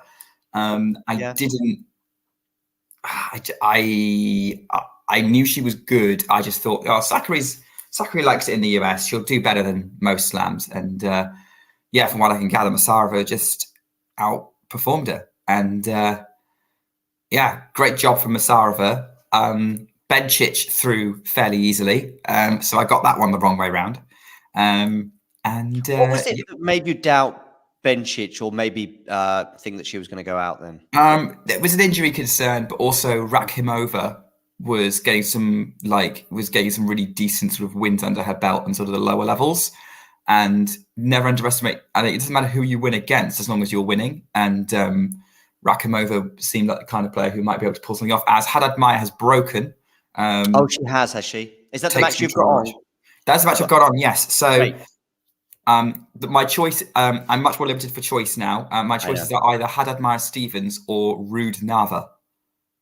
Okay. Well, actually, both are quite interesting. Last I saw, Ruud was down a break. But really, this is the headline from the last 30 seconds. Actually, there's two, as you say, Haddad Maia breaking as well. But JJ Wolf has been down a break twice in the third set to Zhang, and now he's leading 6-5, albeit he's probably going to go to a tiebreak. Ruud has won the first set on a tiebreak. Did he? Nava actually had break points to go 5-4 up. I was watching that game and then I switched over to see if they were showing the Steven Haddad Maia match because that's the one I've wanted to watch all day. Obviously, very sad. Apart from seeing Swiatek destroy Peterson, which kind of I thought was going to happen. And Gasquet's won a fourth set, so he's taken it to a fifth against Marushan, which I wasn't expecting, to be honest. But Marushan was serving for it as well. No, I didn't.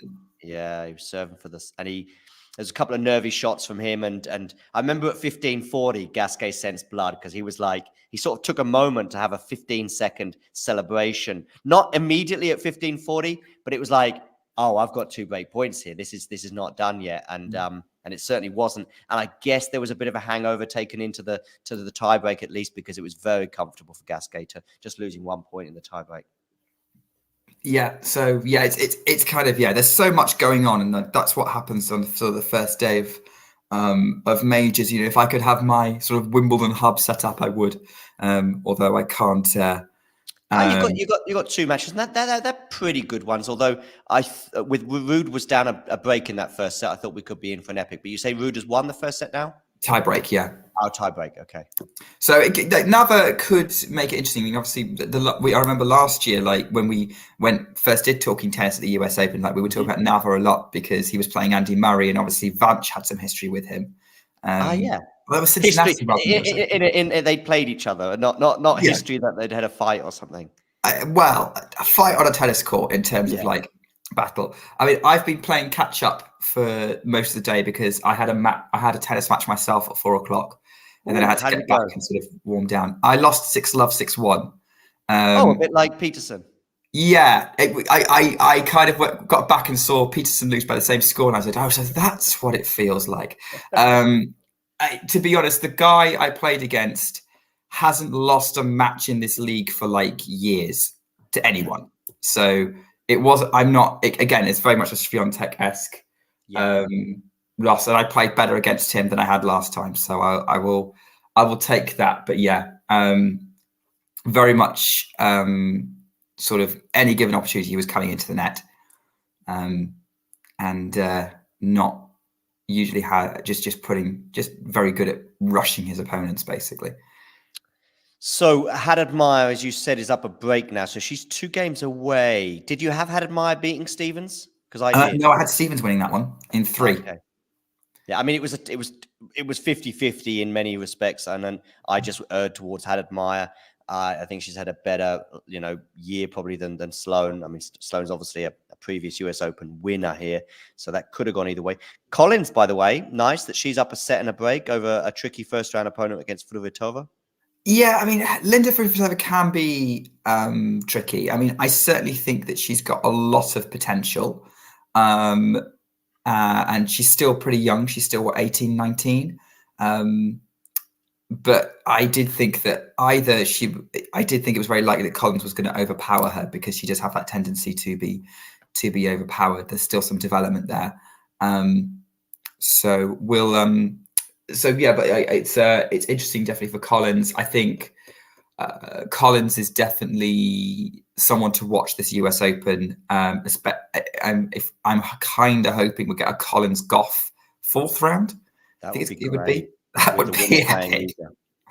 That would have to be an Ash late night one, surely.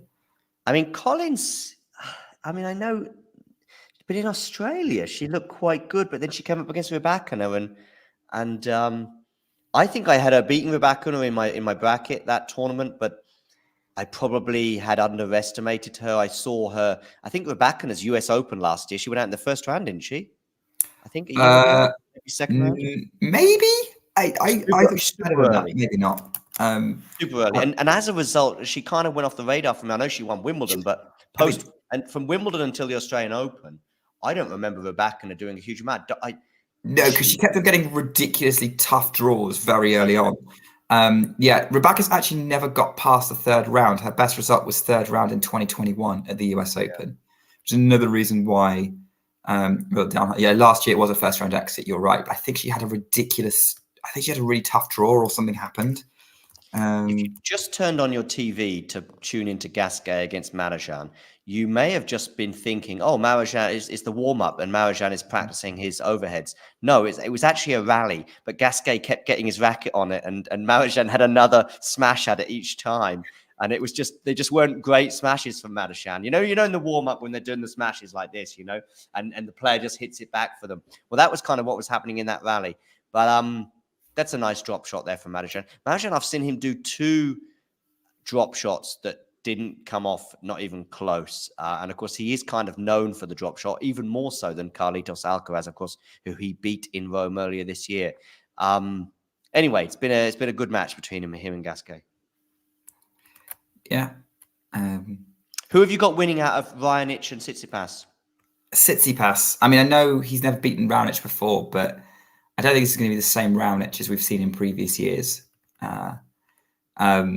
By the way, my feed's just changed matches because they're now showing the Miyazaki coming out on court. So they're going to be. Yeah, that's nice. It's a nice story with her qualifying. How old is she, by the way? 27, 28. Oh, okay. I think she's 27. Yeah, okay. Bit of a late bloomer. But yeah, first slam she's ever qualified for. Missed out at Wimbledon. But yeah, so I'm gonna. I mean, it's probably gonna be. It could be a decent match. But Gasparin's very experienced. We'll have to see how that one goes. But yeah, it's a great story. I don't have too much hope. I think I've only ever seen Miyazaki play once, and that was at the Surbiton event, and she was absolutely destroyed by Katie Swan. Okay.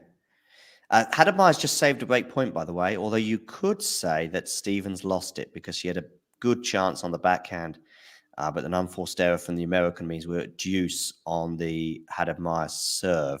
4-3, she leads in the second set. Yeah. So, yeah, they're no longer showing the Haddad Meyer Stevens match. I've now got Haddad Meyer Stevens on one screen and Gasquet Marozsan on the other, not to rub it in because I know you are restricted. But still, I mean, the match you have could be a good one. Yeah, so yeah, I've switched over. No, I've switched over because I've got I'm going back to Ruud Nava. Okay, Ruud Nav is still an option for you. Okay. Yeah. I mean, I've just been looking into it, and basically, the package I have, in theory, gives me multi-court options, but only if I have a smart TV or a Fire Stick, which I have neither of those things because I'm a cheapskate. So there's only so much money you can spend on TV. I've just today forked out 25 euros for basically just for the US Open, because this year, for the first time in quite a few years, Eurosport in Germany no longer has the US Open, and some random TV station that I've never heard of has it. So there we go. 25 euros, which is just under 25 quid for 2 weeks. But I do get every single one. But I was on a good one until now. I've been on a good one because I had Sky Sports, which has been covering me for every single Premier League match, some German football, and all the ATP tournaments outside of the slams and Wimbledon, all for €9.99 a month. That was with Sky. Then I think I was paying another €8 a month for Eurosport. So basically I had most tennis with the exception of quite a few WTA tournaments throughout the year, plus a load of football for €18 a month. But sadly, that has come to the end with Eurosport in Germany. Because you might be confused, because Eurosport throughout other parts of Europe have still got the tennis. But tennis being tennis, very confusing. Some countries, Eurosport has it, but not Germany. And I think there's a lot to do with the fact that there isn't one governing body for the whole of tennis. The ATP has to do their own deals. The WTA has to do their own deals. The slams have to do their own deals. Plus, ITF will probably have to do their own deals for things like Davis Cup and Billie Jean King Cup. So it's not a massive surprise to me. It's similar thing like Amazon Prime here. Like I'm paying $6.99, $7.99 a month. Plus, if I want to pay for Discovery Plus extension, that's an extra $6.99 1 month whenever there's a slam that's on Discovery, which is a couple of times a year. Fortunately, I already have Now TV, which I'm sharing with my dad and my brother, so we can watch the Formula One. Because Stevens is welcome back, by the way. Oh, okay. For it's going to be a tight one. Yeah, this is where I think the match is turning into the match that I thought it would be at this point, because I did see the score and I was like, why is he winning this more easily than I thought? There's a kid, I think, that's just been kicked out of the stadium, but he's giving people high fives on the way out. So he seems to be quite pleased with himself anyway. Kids are usually pleased with themselves when they do something disruptive. Anyways, 15-love on the Stevens serve, and they're in the rally here. And Stevens goes for the drop shot, but it doesn't work, and it's 15-all. Marujan Gasquet is 2-all, and I'm guessing they're on serve still between Nava and Ruud. Yeah, still serve. I mean, Nava's got love 30 on the Ruud serve. Like, he's really giving Ruud a hard time. Monster backhand return that Ruud couldn't do anything about.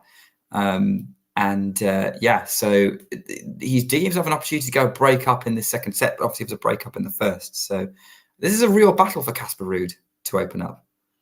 Yeah. I forget where I have Ruud going out. I'm not quite sure where I have him going out. Maybe is he going to play Holger Rune at some point potentially? Quarters. Okay, so maybe I don't have him. I don't think I have. Where do I have Rune going out? Oh, I have Rune going out maybe before then, because I mean he could go out today, by the way, in reality, because he's down a set. Although I think he was close to winning the second set. It might well be one set all now. So I've got live scores up. Yeah, he's won the second set 6-4. So it's a set all. I think I have Rune losing to Lehechka in round 2.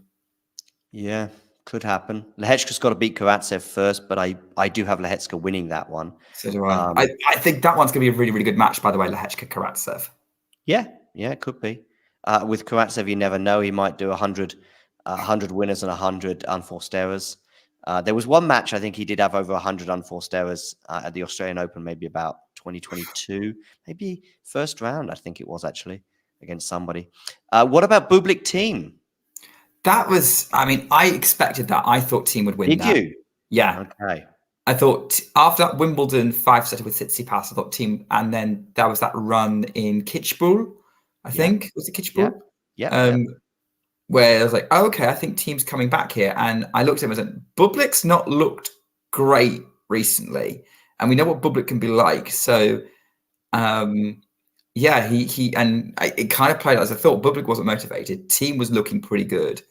Yeah, so great result for Team. It's great to see him back, finally winning a match in a major for the first time in 2.5 years. 7 consecutive first round losses. So, yeah, I'm interested to see how he does against Ben Shelton. I think that's going to be a thoroughly entertaining match. Has JJ Wolf won the set? Because of this message from Ghosty, if he has, then that's very interesting. JJ Wolf has won the set 7-5 in the tiebreak. I wonder if he's had to save any match points in this match because, as I said, it was 7-5, 7-5, and on 2 separate occasions he was down a break, and on 2 separate occasions he got it back on serve. And that tiebreak, well, it was to 5. But I wonder if there was a moment when Zhang might have had a match point. If not, he might well have been serving for the match.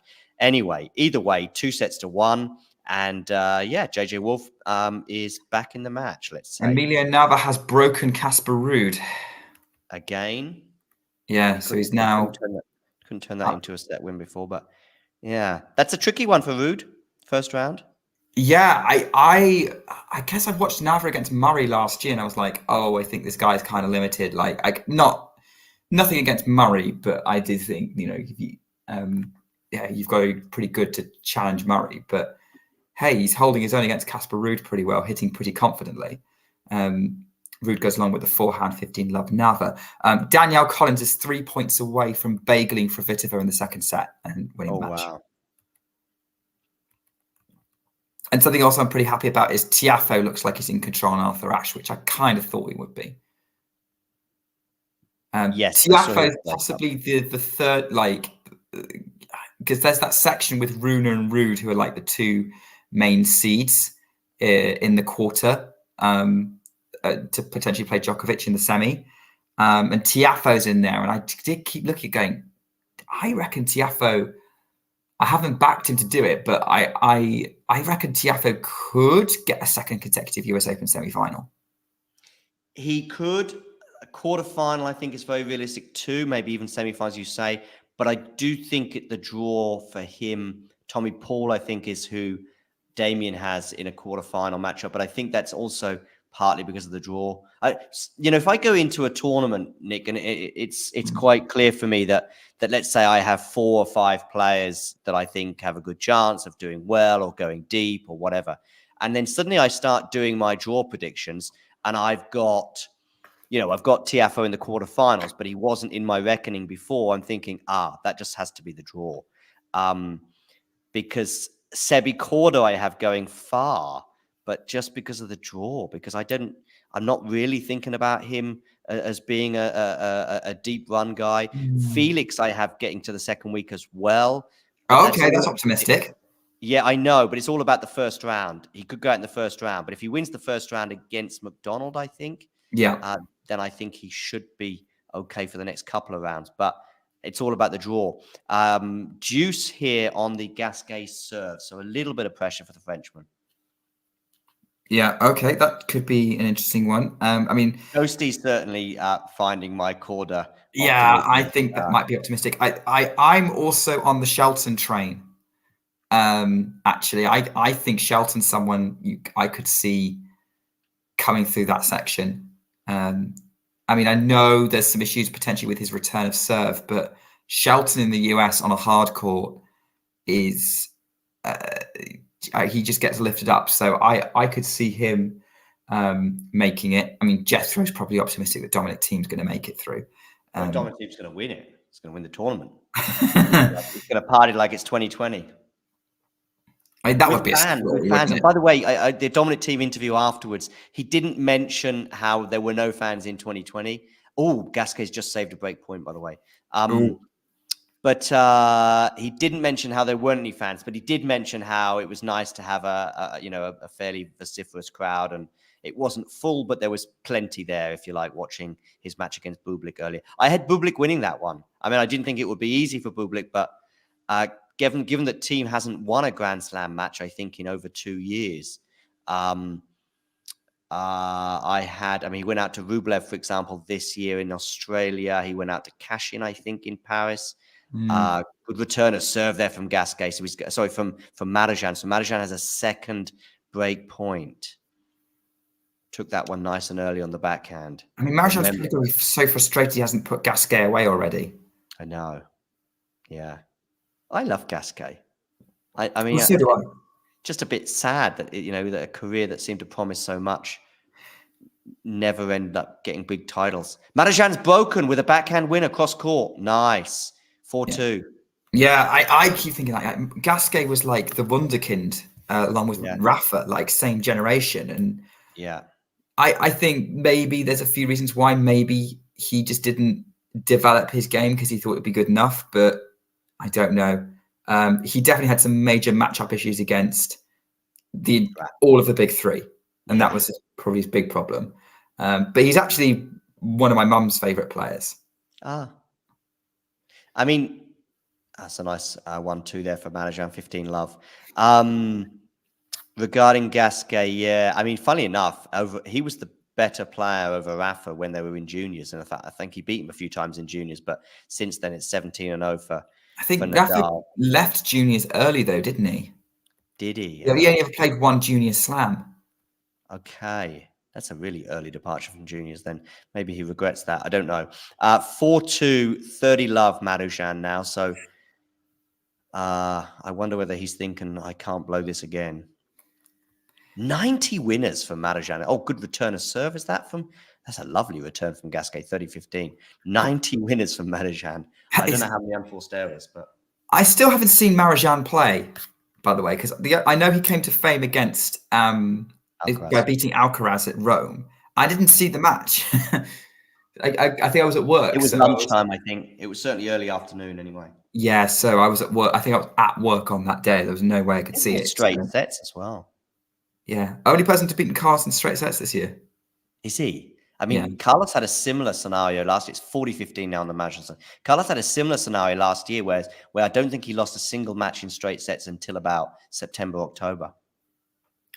Okay. Yeah, and that's a mark of how good Alcaraz is, that you have to really work to beat him. Kind of like Swiatek as well on the women's tour. And Matt, I noticed that somebody's mentioning, I think it's Jake, they're mentioning the forehand, but of course the drop shot is almost as famous from Marajan too. Some live score updates, by the way. Collins has finished the job. Carbias has 3 breakpoint chances against Rune. To get that back on serve. Is that no? Or is that, no, oh, no, to break up on the third. Okay, yeah. By the way, last year's player Jakub Bobro Player of the Week, Jakub Mensik has won the first set. Yeah, I saw that, and I did have Mensik winning largely because of the chat I had with Damien yesterday. Actually, so I had Mensik win that one.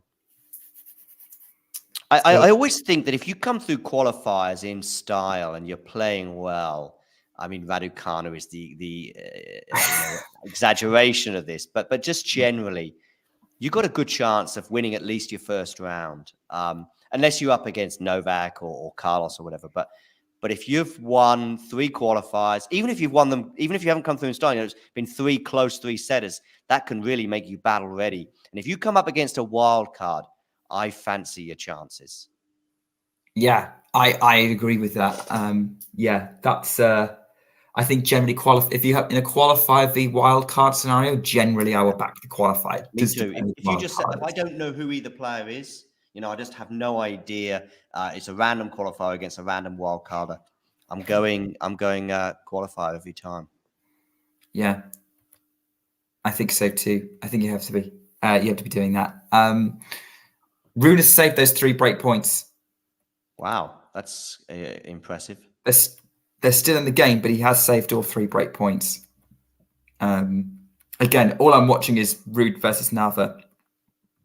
I'm going to keep with Gasquet Marajan until the end, although I do have another screen which I keep neglecting, which is Stevens had admire. Stevens is a game away from leveling this match. She is, although they're on serve. But 4-5, and it's love 15, so she's actually 3 points away from winning the second set to upset potentially my bracket and boost yours, because you had Stevens, I had admire. Yeah. Yeah, that'd be right. That's lovely out of mine. That's lovely, Beatrice. I need to watch your draw predictions actually and see what you went for, because I know.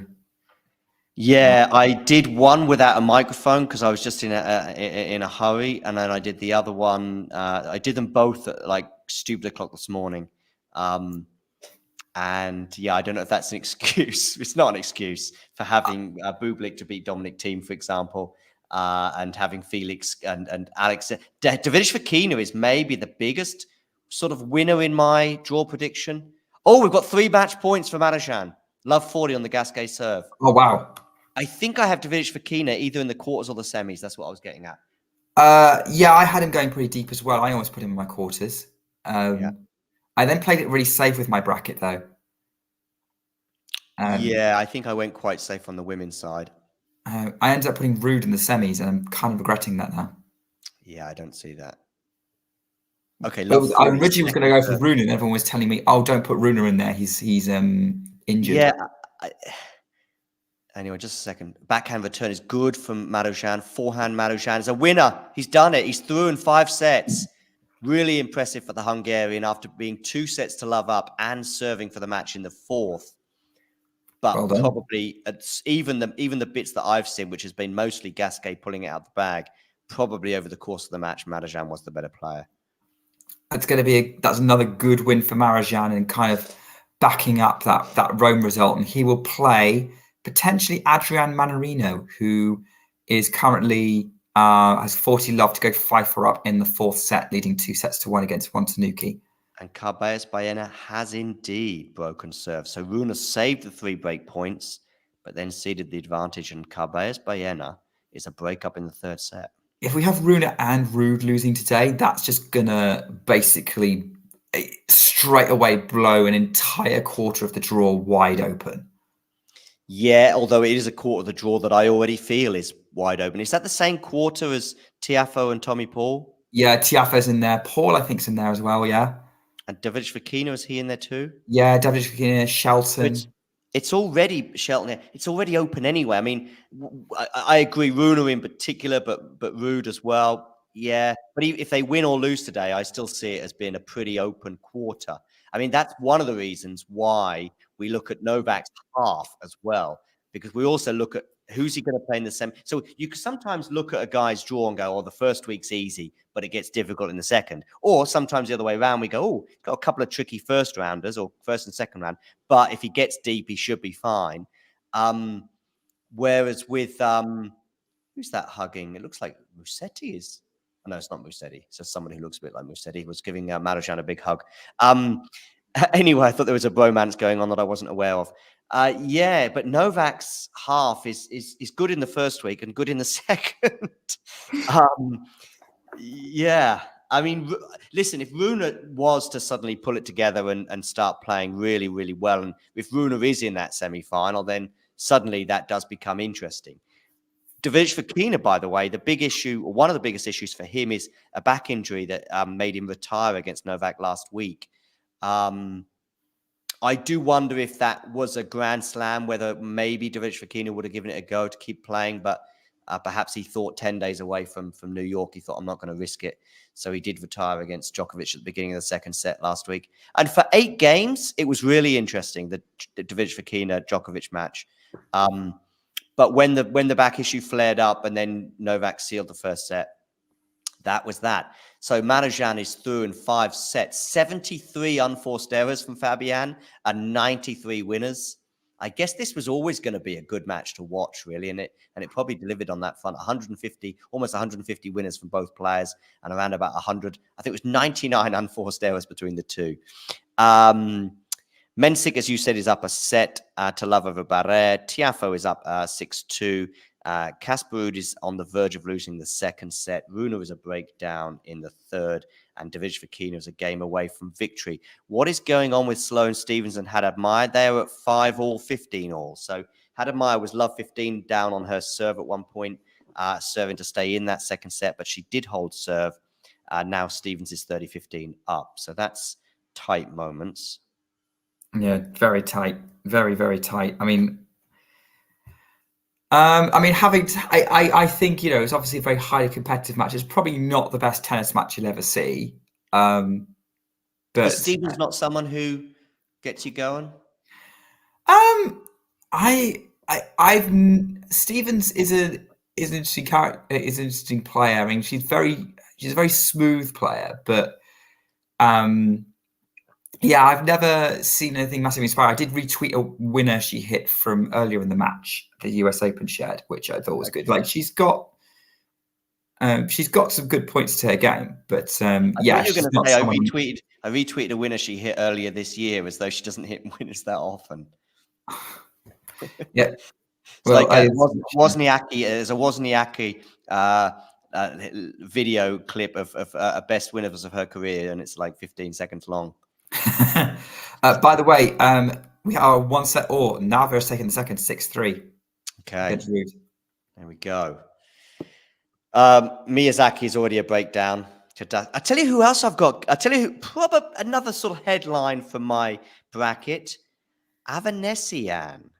Yes, I've backed her to get a couple of a win or two. Yeah, this I've got her getting to the fourth round. Yes, maybe I'm getting a bit carried away, having met her earlier on this year in Berlin. But yeah, I've got her winning 3 or 4 games. Or 3 or 4 matches, 3 or 4 games. That wouldn't be too impressive. Yeah, I got covered a couple of games. Yeah.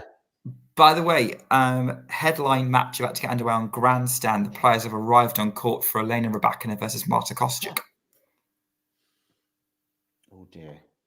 So I've got Wolf and Zhang on one TV, and I've got Haddad Meyer. So if Haddad Meyer wins in straight sets, I'm definitely switching over for Rybakina. Yeah, that's fair enough. Isabel might join us. At least that was a message I had from Isabel earlier. She said at some point in the afternoon. By the way, Laura Siegmund, I have here, according to IBM, a 9% chance of beating Coco Gauff. That sounds about right. Yeah, it sounds about right. At least they didn't give her 0. I think that would have been harsh, because Siegmund's got some pedigree to her. She's a 500 champion, which I think is a big deal, especially on the WTA. Yeah. And quarterfinals at the French.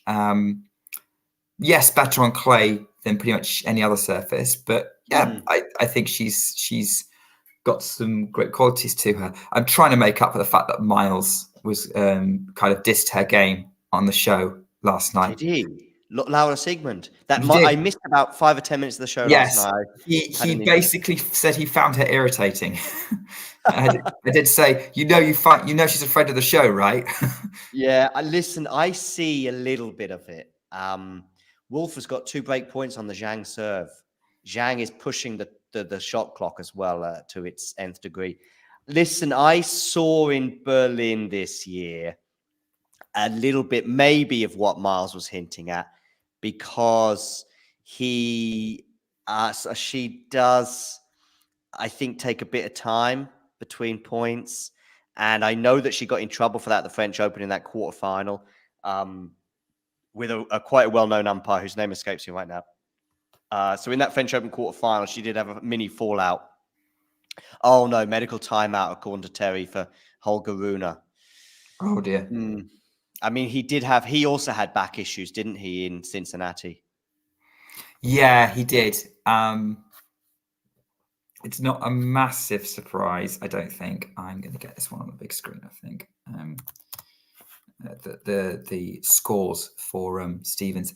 Yeah, I know that there's some concerns with the back for Rune. JJ Walker's broken, I think. Yes, so that's going to go 5, isn't it? That one. Yeah. I think we're pretty confident that one's going 5. I mean, I did think Wolf would win that, so I was surprised he went down to Zhang. But I think I had Wolf winning it, but I also thought at the beginning of the match it was going to be super close. And the first 2 sets were that way. But when Zhang is up twice a break in the third, you're thinking, oh dear. And it wasn't a double break, but it sort of feels like a double break in a way if you're up on 2 separate occasions. Stevens leading 6-5 over Haddad Meyer 15 all, as she's trying to seek to force this into a tie break. Yeah.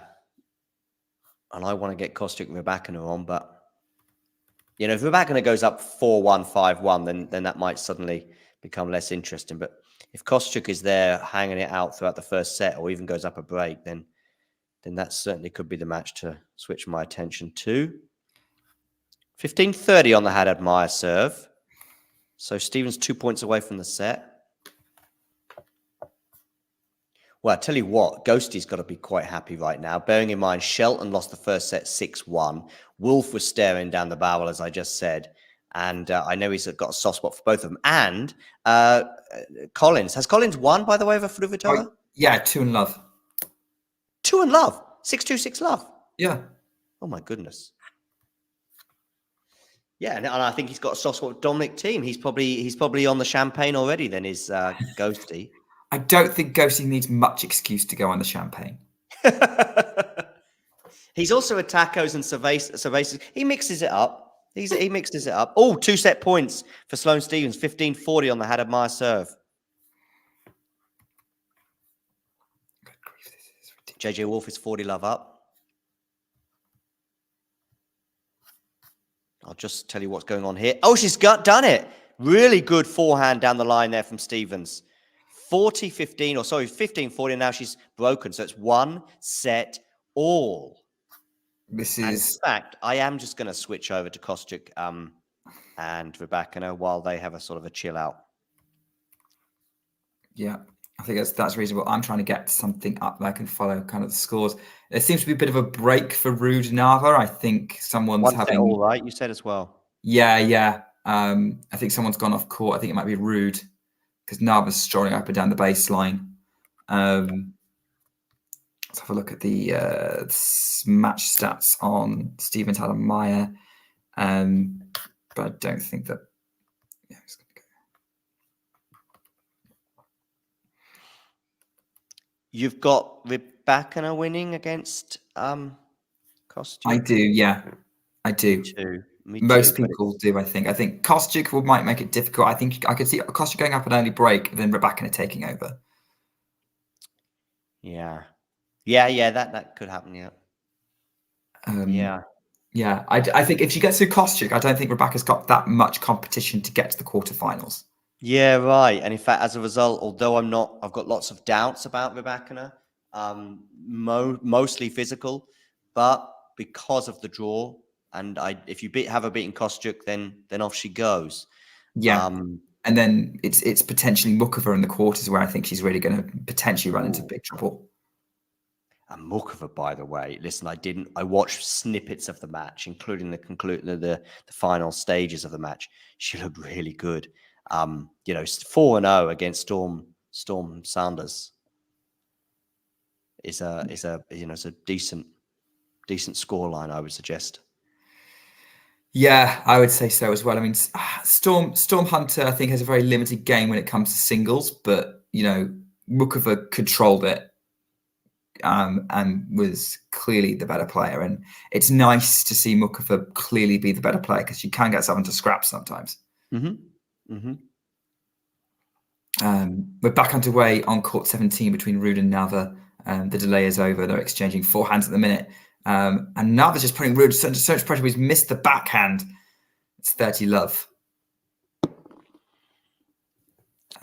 Yeah, I'm just currently very irritated. I can't watch Stevens Haddad-Meyer because I really want to watch that. Yeah, sorry about that because you had it on for a while, didn't you? But then they switched, right? They switched to the British players. Yeah, which I understand why they've done that because if you're going to the average, they might switch back. I mean, if she gets crushed, then it's 3-3 in the first set. She was a breakdown, so she's back on serve. Okay, Miyazaki's back on serve against Petova. Yeah. Rybakina is up 40 love in the opening game against Kostyuk. Oh no, 30-15. My bad. 30-15. Oh, just a second. I'll be back. That's fine. Yeah, so we've got some good matches going on here as John gets his phone call. Yeah, I mean, there's so much action all over the place. I mean, I think definitely we could do with a couple more people on just to kind of go through everything's going on. John's doing very well. Dual screening, Stevens Haddad-Meyer and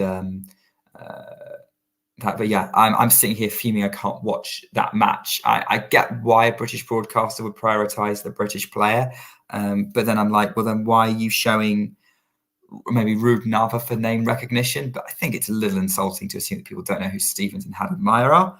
But that's rant over, really. I don't know. I mean, there's the whole thing with the setup, which is ridiculous with it. But hey, I've made my. I've also I've made my choices to not spend that much money on my television coverage. So I've got Ruud and Nava on my screen. Still a very good match. It's still some absolute monster forehands from both players, which makes that quite exciting. Going around the grounds, I mean, my stat machine has failed on me for Stevens had a Meyer, but it looks like there's an extensive break happening. Medical timeout ended for Runa Carbaez-Baena. Cerundolo is 2 points away. This is Juan Manuel Cerundolo, not Francisco Cerundolo. Is 2 points away from completing the 2 sets love comeback against Fashka. Tiafoe is not making life easy for himself against Tien. It's 2-all in the second set. Still some updates. Manarino is 2 points away. Love 30 on the one Tanuki serve. He would play Marajan, who obviously we were watching earlier. JJ Wolf looks like he's about to take it to a 5th against Zhang. And I think you're more or less up to date with all the kind of the big news. Kudermetova's in trouble, by the way. She's a set down to Bernarda Pera, which is a little bit of a surprise because I didn't think Pera was in form. And Rybakina has won the opening game and is love 15 on the Kostyuk serve. Jake, I appreciate the solidarity. I mean, it turns out that you do actually have court options on Now TV. This is from our friend Lee at Tennis on the Telly. This is all very much British broadcasting, so apologies to any Americans or anyone from other countries watching who's like, this is not relevant to you at all, but Jake and I are British, so we're just going to quickly moan about it. You can actually choose multi-court, but you have to have an Amazon TV or an Apple TV or an Amazon Fire Stick or something like that. It's not worth me upgrading my equipment just so I can watch more tennis, because I just wouldn't use it the rest of the time. But yes, enough about my life decisions. It's just, and Stevens Haddad Meyer is not exactly a match I'm going to be massively annoyed about missing in the end. I don't think it's turning into a classic. I think it's a good match, but they're both very Stevens is a very efficient player, and Haddad Meyer is a real battler, very solid player. That's a good point. Kudermetova was on my power rankings 1 slam ago, Nick. Yeah, I mean, was she on my Wimbledon one? I think she might have been. She was definitely my Roland Garros one. She was in my Wimbledon final. Oh, I remember that. Yeah. And well, we're only mentioning it because she's currently set down to Bernarda Pera. Is she? Yeah, so Kudermetova's in trouble. She's kind of gone off the boil since having that good run in Berlin. Since then, Wimbledon onwards has not been great for her. And I think, whenever she's come up against a top player, her limitations have been very clear, unfortunately. Yeah, second semi-final in Madrid, brutal loss to Swiatek, who really exposed. I think it was semi-final. It could have been quarters, but I think it was semi. It was the semis, and then she got to the semis in Rome and lost to Kalinina. Oh, did she? Yeah. Who was just going to break down in the second set to Tsitsipas-Raonic. So Tsitsipas-Raonic was 2 games away from. I have Kalinina winning that one. Oh, I had Tsitsipas-Raonic winning that one. Yeah. Kalinina's not looked good since that Rome. I think Rome's been the one tournament where she's looked like a top player, and then she's a bit like Dan Evans, actually, in many ways, on the men's side. Yeah. Dan Evans, he's playing tomorrow, is he? Yes. Against Galan. I genuinely didn't know what to make of that, because on paper Evans should make 3rd round, but we know that he either wins the title or goes out in round 1, and given he's not winning the title, he's probably going to lose round 1.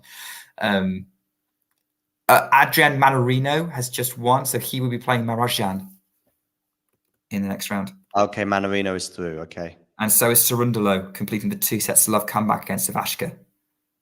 Juan Manuel Cerundolo, right? Yes. Wow. I had Ivashka winning that one. I had Cerundolo winning it. Did you?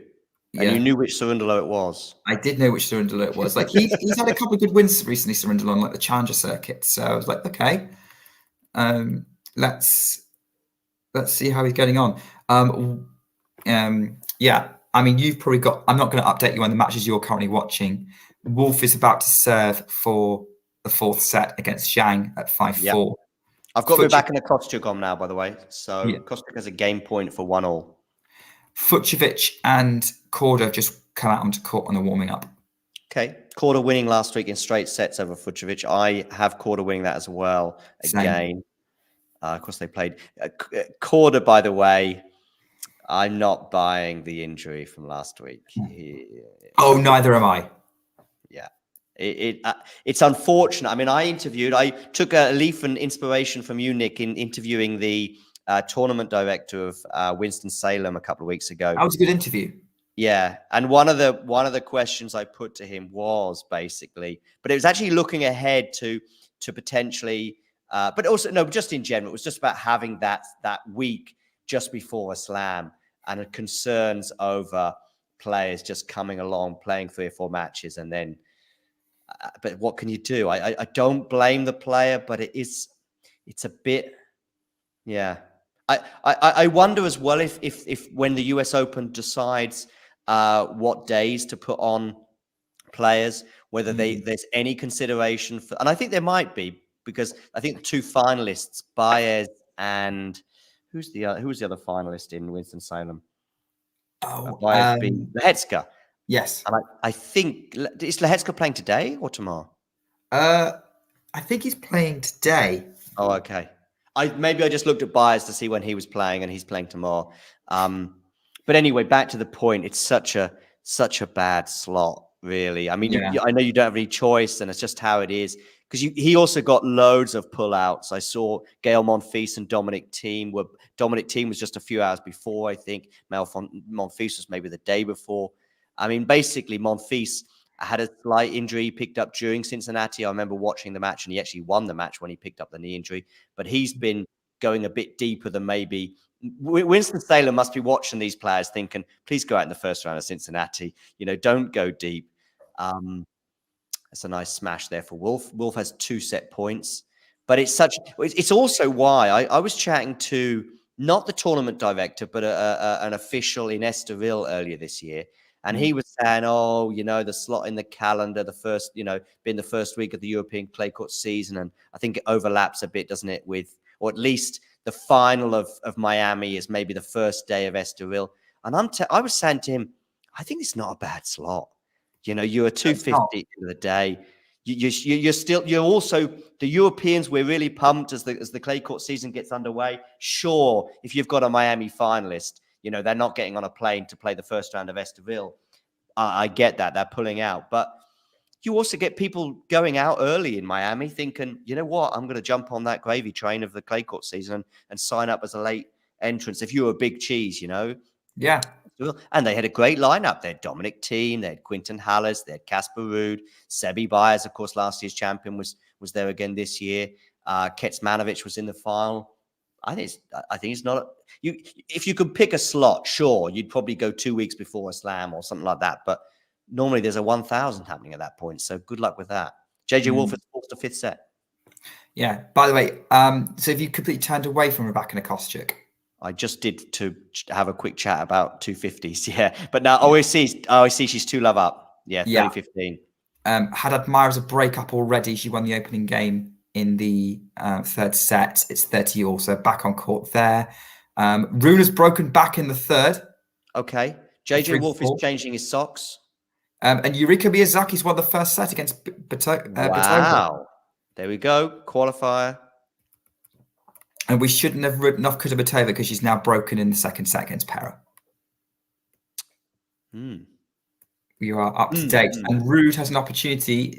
Actually, on my screen and the match I actually have on in the background, even though I'm not paying that much attention to it. We've got a rally going on here with Nava going on the attack with the forehand. They've got some absolutely brutal forehands, these two players. Rude goes up the line, cross court from Nava. Rude scrabbles to get it. Nava's running around to hit his forehand, hits a winner, gets it to 30 all. So he's gone from 15-30 to 30 all on his serve. Rude is smelling an opportunity to try and go a break up in this third. JJ Wolf is still changing his socks. I can give you an update. His right sock is on. His left sock is still not on. The thrilling coverage of talking tennis. You don't get this on Eurosport, ESPN, or Sky Sports. The other thing as well, he's actually now got both socks on. He's actually putting on some of those kind of ankle support things that I think we see Andy Murray famously wearing. Okay, yeah. But I think he wears them all the time, Wolfie. Yeah, Well, Kostyuk has a break point to break back for Rybakina. Oh, okay. By the way, I would love everyone, because we've got 14 people watching. Cool. If you are watching a match right now, tell us which one it is. Which one are you watching now? Elena, Jake, Terry, Charlene. Charlene's asking when Alcaraz is on. He's on tomorrow. Yeah, it's playing tomorrow. Yeah, we don't. I'm not even sure what time yet. I don't know if his first night match. Yeah, I thought he'd be the night match. So yeah, you're talking midnight, 1 a.m. European time.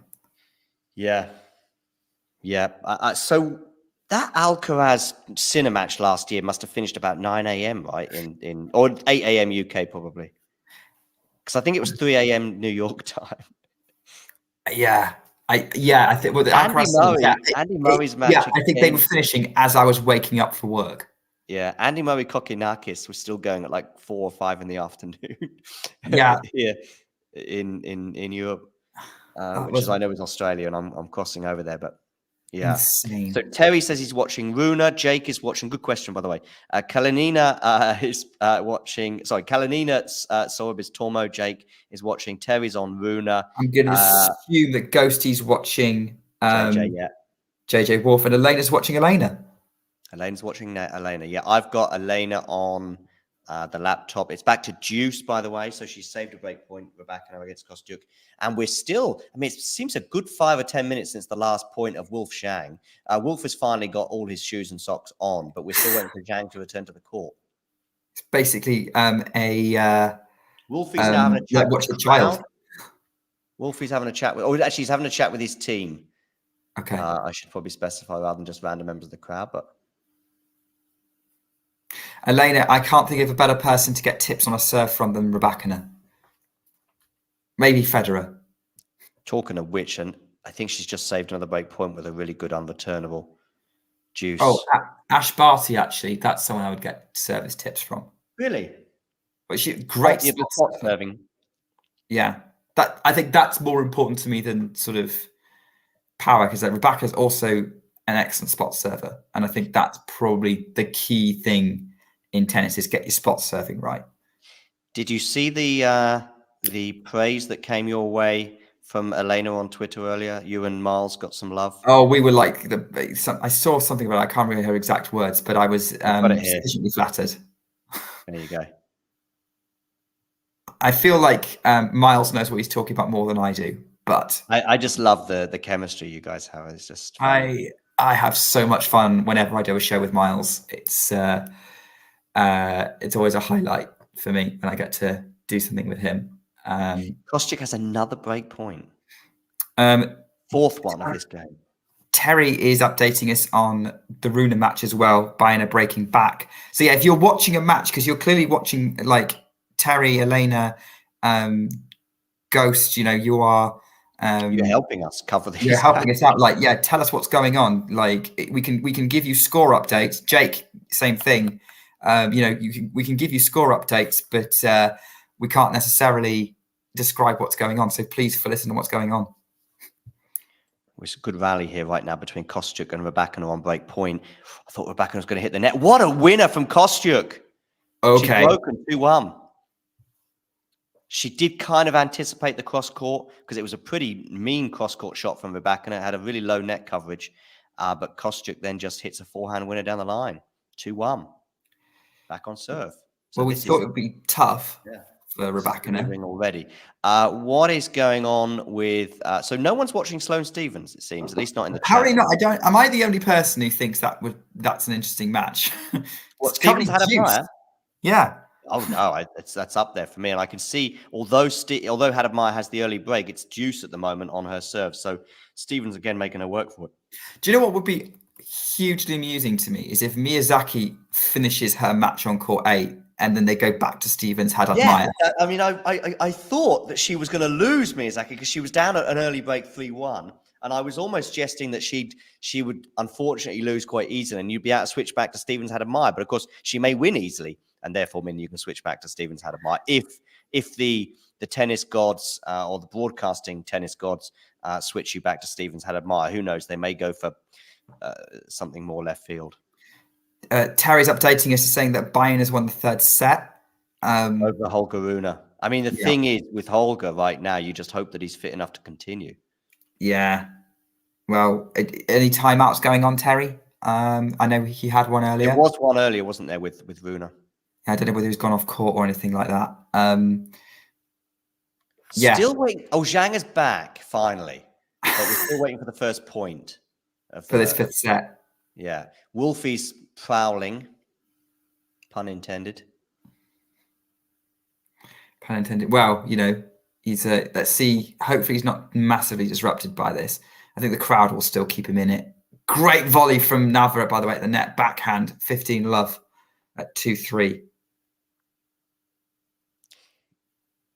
I mean, yeah, right. So Kostyuk and Rybakina started around about the same time as the third set between Hadamaya and Stephens, and yet they're already a game and a half ahead, I think. Yeah. Well, there was a long break. I think maybe both players. I don't know what happened because I can't see it, but I will continue to moan about this for most of the stream. But and actually, Jake, you have the same TV setup as me. Like, how are you watching Carolina Ceribes Torbo? Actually, maybe he must have the super duper package. No? He must have the super package, yeah.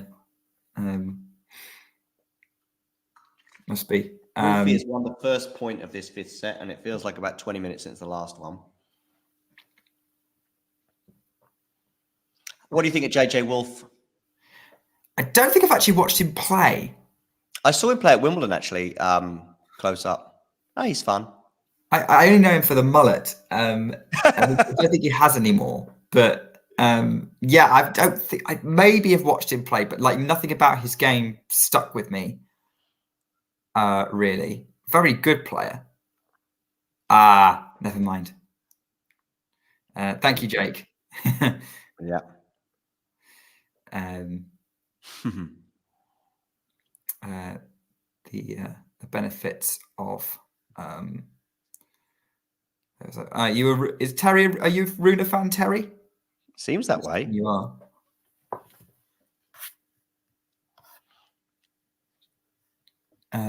By the way, I don't know how it's going on, but this is an absolute marathon game for Stephens had Admire because it's still deuce in the second game. Oh, wow. I think this must be absolutely brutal. Yeah. Maya Sharif and Zhu are warming up. Juvan and Cocciarato have just got underway. Jennifer Brady's on the card tonight as well. Yes, I've got juice at the moment for Stephens had Admire, yeah. And Stephens has got advantage now. Okay. On the live score. And it's 15-40 on the Zhang serve. It was love 40 on the Zhang serve. So Zhang has just saved a break point. For those of you just tuning in, make sure you hit the like button. And if you are new to our YouTube channel, please hit the subscribe. 15-40. 2 more break points for the Wolfmeister. And Stephens has actually broken back 1-1. That game is finally over. Wow. Where's your money right now? I guess it's with Stephens because that's who it was at the beginning, right? I mean, I've still got to back Stephens because that's who I thought she'd win before. Yeah. Yeah, I know Miles said he didn't necessarily have that much confidence in her. He thinks that she doesn't lose, she doesn't do well in tight matches anymore. I'm more confident in her abilities, perhaps. I have just seen a sensational volley from Rybakina. I mean, it was a winner from Kostyuk. I thought it was a winner down the line, but Rybakina only got a racket on it, just dinked it over the net, and Kostyuk couldn't chase it down. It's a really good passing shot from Kostyuk there, but what a volley. That marathon game, by the way, between Stevens and Hadad-Meyer, 6 deuces. Okay. So, yes, Stevens breaking back. We're going to have another break here for Rybakina. Second serve Elena has to look at here. She stands on the baseline, tiptoes up and down, ready to return. Backhand return, forehand for Kostyuk. Backhand to backhand, backhand slice from Kostyuk. Forehand Rybakina. Loopy forehand there from Kostyuk. Kostyuk flattening out a bit there as they exchange backhands now. Neither player slicing this. And Kostyuk nets and Rybakina breaks again. Was kind of an error, but also kind of forced from Rybakina. So that's up to the stats guys to decide whether that's an error or forced error. There's a bit of the strapping. It's actually, she's got like what looks like a huge plaster on her arm, Rybakina. We've seen some other taping around the shoulder before. Either way, she is up a break again, 3-1. And Zhang has held serve, having saved 3 break points. So he leads 1-love at the beginning of the 5th. Okay, so he's held. That's definitely positive for Zhang because he needs to. I mean, that break he took needs to have some kind of benefit.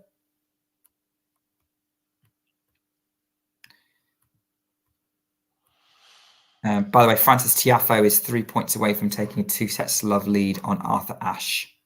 Okay.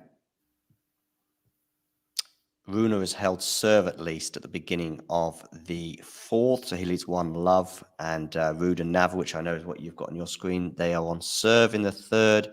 And as you say, Tiafoe is 3 points away from winning the 2nd set. Barrère has leveled things up against Jakub Mensik, so that 1 set all. Kotov and Hijikata are on serve 5-6. Laszlo Djere won the first set against Nakashima. I had Nakashima winning that one. Okay. Yeah, so do I, actually. I know that Elena's big on Djere because obviously she saw him live in Hamburg. But okay, yeah. Kujovic and Korda remain on serve 1-2. Yeah, I think it's too early to really comment too much on that one. Ruud's taking the crutch on the point, but he puts it into the net. He looked like he was running Navra all over the place, and then just puts that forehand into the net as he's approaching, and he's shaking his head. 30-love, 3-4. Jake is celebrating the success of Tsitsipas-Tormo, except it looks like she's got broken as she was serving for the match, so it's a 5-all second set with Carolina. Okay. Is it possible to talk about Tsitsipas-Tormo for a few minutes without mentioning Owen's big fan? I have it with a lot of players. You know, it's Krejcikov, it's the player that John always predicts to go far. If it's Tsitsipas-Tormo, it's Owen's got a soft spot. If it's Marojan, it's obviously the guy, the Carlos Alcaraz slayer, but he's also the guy that Damien said had a chance of slaying Alcaraz.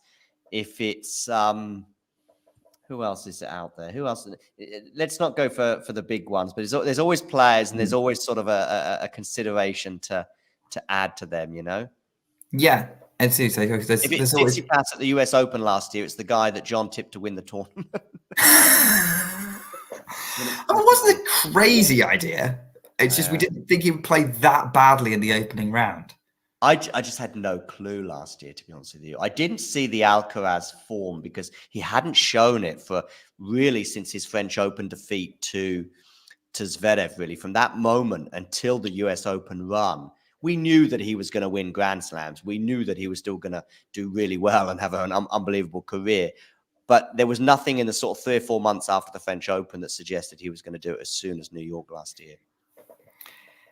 Yeah. Zhang now, by the way, himself has 2 break points on the JJ Wolf serve. Okay. Interesting. That's Zhang potentially taking control of the match then. Mm-hmm. We're into another juice game, by the way, on Stevens Hadad-Meyer.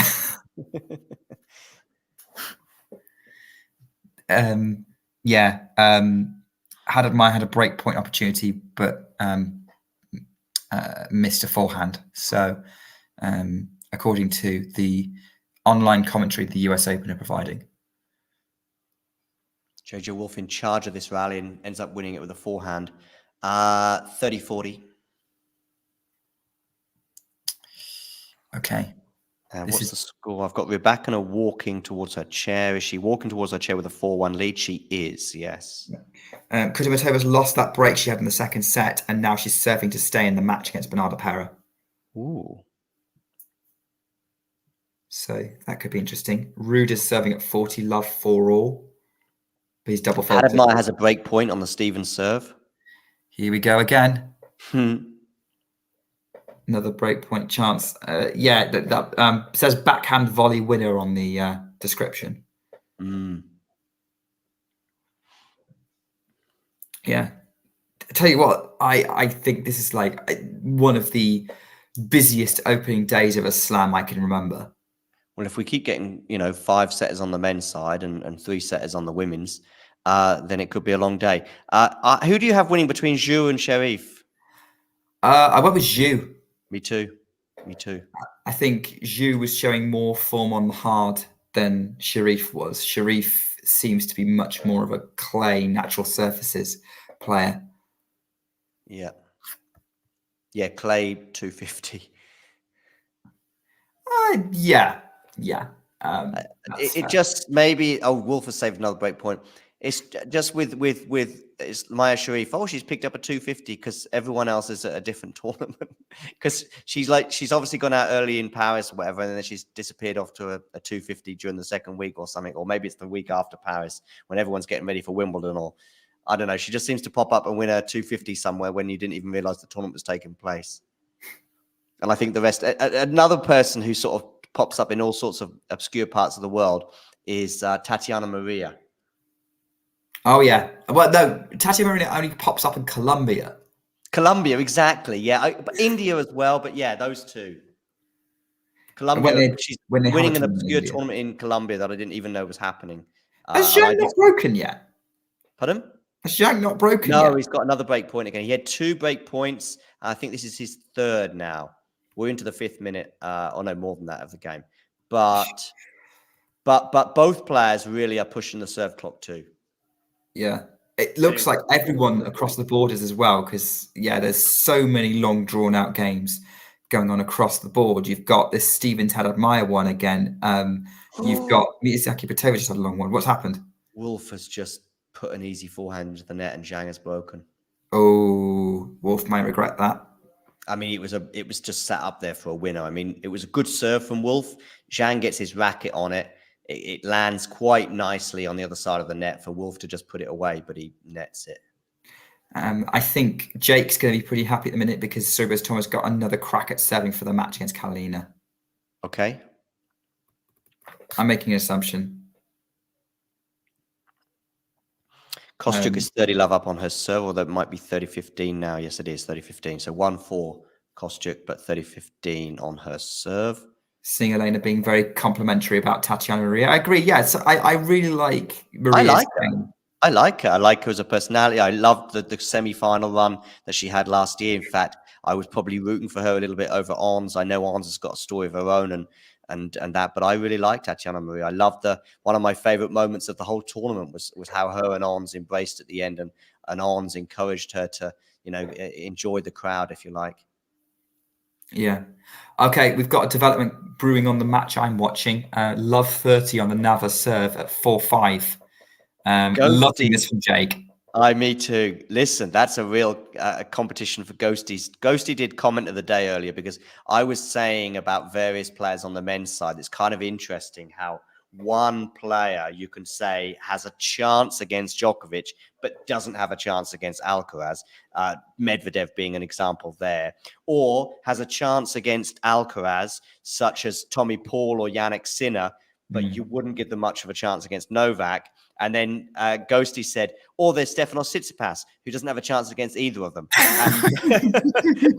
That's comment of the day. But this is a really good one here. Zhu shot the sheriff from. I mean, she's not won yet. Okay, she's I only know, won but the cup very early on. We're He jumping couldn't the wait gun with that here. one. He couldn't wait.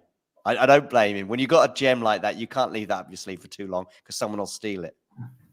Rude's so far behind the baseline to just pick up all those power shots that Navas throwing him. And Navas next with the backhand. It's 15-40, and Rude has a chance to take control of this match. Given he could potentially be 2 sets down at this point, Casper Ruud is still showing his class. I'm looking at the New York skyline, but I'm also looking at Kostyuk with a game point at 1-4. Not a bad view from a flat in Germany. Yeah.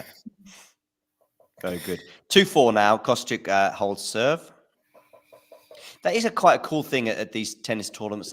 Wimbledon, I'm not sure you have that vantage point, but I'm pretty sure at Roland Garros, there's a nice vantage point to look back towards the skyline. You see the Eiffel Tower. Melbourne doesn't quite have an iconic landmark in that respect, but you can see the skyline from there, and also in Flushing Meadows, you can look. I would say New York's skyline kind of just blows Paris or London out the water. Yeah, Paris doesn't have quite so many skyscrapers, but you've got the Eiffel Tower thing there going on. London doesn't really have the most iconic landmarks in London are not normally quite so high, such as Big Ben or obviously Buck Palace or whatever. Yeah. So, by the way, third set, Casper Ruud. Oh, there we go. 6-4 breaks, and it's still like, I can't believe this, but they're still in this third game between Stevens and Haddad-Maia. Haddad-Maia's had 3 break point opportunities. It just keeps going. The gift that keeps on giving. Cabal's buy-in is a break up against Casper Ruud. Haddad-Maia has broken. Yeah, I see that. Haddad-Maia has broken, although she's 15-30 on her serve. Yes, so Holger Rune is in a lot of trouble, right? Yeah, very much trouble now. Although he's keeping it to 1 break. He's got 40-15 to take it to 2-3 and keep within 1 break. Pera has defeated Kudermetova 5-4. Veronica. So, disappointing. I think it's going to be a disappointing loss for Kudermetova, given how Pera was on a losing run. Yeah, I had Kudermetova winning that one. I mean, I might be hard. I need to check how she was doing, but I'm pretty sure she was on a losing streak, Pera. Tiafoe has won the second set 7-5. That ended up being a little bit tougher than expected. He's leading Tien by 2 sets to love. And Tsitsipas has match point, and were Jake on this stream, I'd be wanting him to commentate on it.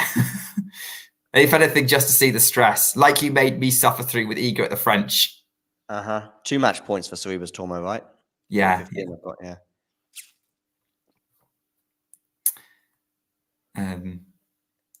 Haddad-Maia has a game point for a 3-1 lead to sort of put a bit of breathing space between her and Sloane Stephens. What have you still got the Wolf match on if you switched over? The Wolf match on my big TV, yeah, and I've got Kostyuk Rybakina on elsewhere as well. That's 40-15 at the moment on Rybakina's serve. As we look at somebody in the crowd, I don't know who that is. Tsitsipas Tormo does the job. It's 7-5, 6-4, 7-5. The 28th seed, Annalena Kalinina, is out. The Cleveland champion, Sara Tsitsipas Tormo, advances to round. Champion, yes. That was probably a bit naive of me then to put Kalinina through. And as you said, she hasn't really done a huge amount since Rome.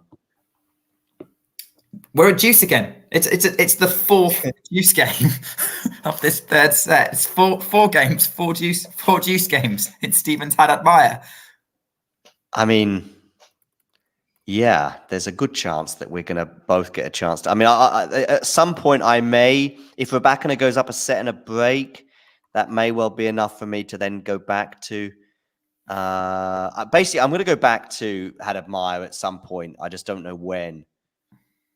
I mean, if Stevens breaks now, for example, I think I might return immediately to Stevens Haddad-Maia. If Haddad-Maia holds, I'll hold off.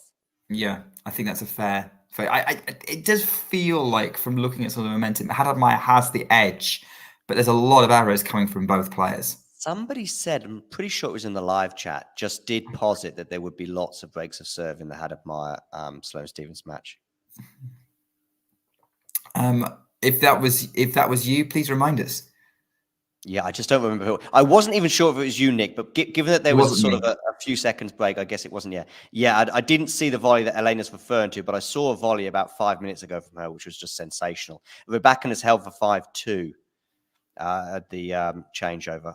Yeah, this is kind of going how I thought it might. I mean, the thing with Kostyuk is she's a very good player and she can be a very tough opponent to deal with. But the top player, but she just doesn't have enough to really trouble most of the top players on when they're having an average day. I think that's kind of what made me sort of reluctant to kind of hype that matchup with Rybakina. Really, it's a bit like what happened when Kostyuk drew Sabalenka in round 1 of Roland Garros. You know, we were talking about, oh, it's a really tough first round for Sabalenka, and Sabalenka just swept Kostyuk aside. I think in the end, Kostyuk just lacks something against the very, very top players sometimes, which is a shame because like she was very good, very young. I think she get to the 3rd round of the Australian Open as a 15-year-old or something? Something like that now, yeah. That would sound about right. So, 40-15 for Casper Ruud against Ilyanov in the opening service game of this 4th set. And Ruud either just double faulted or served an ace. I'm going to go with the double faulted because the score's gone to 40-30. Elena agreeing that Kostyuk is prone to mistakes in tough moments. And Jake saying that Kostyuk looks like she's on the verge of crying whenever she makes one error. Possibly a little harsh. I mean, Potapova does something similar, I think, actually. Similar to Kostyuk does wear a heart on her sleeve. I think that's probably the comparison there. And Hadamai has held, so I will hold off as well, switching to that, and I'll stick with Rybakina, who's 1 game away from winning the first set. I think momentum might be fairly solidly with Hadamai in that match now. Wolfie and Zhang are in a marathon game here as well. Wolfie deuce at the moment. It feels like we've had 2 or 3 deuces in this game. And so Zhang is obviously threatening a double break. It's a really good return from Zhang, actually. Good backhand as well, meaning he's got a 2nd break point in this game alone. And he's threatening for a 4-love lead. That's not going to... I mean, given the momentum that Wolf had, that's a little bit of a surprise. It's just like Marozsan Gasquet, actually, because Marozsan had the first 2 sets and had a breakup in the 3rd. Couldn't close it out and ended up losing a tie break. And then Wolf, just like Gasquet, 2 sets all. But Zhang has arrested the slide. And Wolfie's just saved that break point with an unreturnable. So we're back at deuce. Both players are pushing the shot clock to about 25 seconds exactly. I do think that long break by Zhang did kill the momentum, though, for Wolf. Maybe, yeah. Forgot about that, yeah. I mean, it does have an impact a lot of the time when players do take those breaks. Tsitsipas Murray springing to mind. Yes. Tsitsipas did it to Murray twice, I think. Oh, really? Love 40 now on the Kostyuk serve. So we've got 3 set points for Elena Rybakina. Feels very much in control of that match. Yeah. I mean, it was 2-all, I think, at one point, because I think Rybakina broke and then Kostyuk broke back. Yeah. Good return there from Rybakina. Nice drop shot, though, from... that's nice for Kostyuk. 15-40. It's a one set point saved. Handles that well. Stevens hoping to keep things to 1 break. Forehand winner to take to 40-30, having been 15-30 down in the game. However, would not surprise me to go to another deuce game. Zhang has just squandered another break point. He went long there, and it's back at deuce. I think there's 4 break points maybe in this game for Zhang. And Kostyuk has saved another set point, so that's 30-40.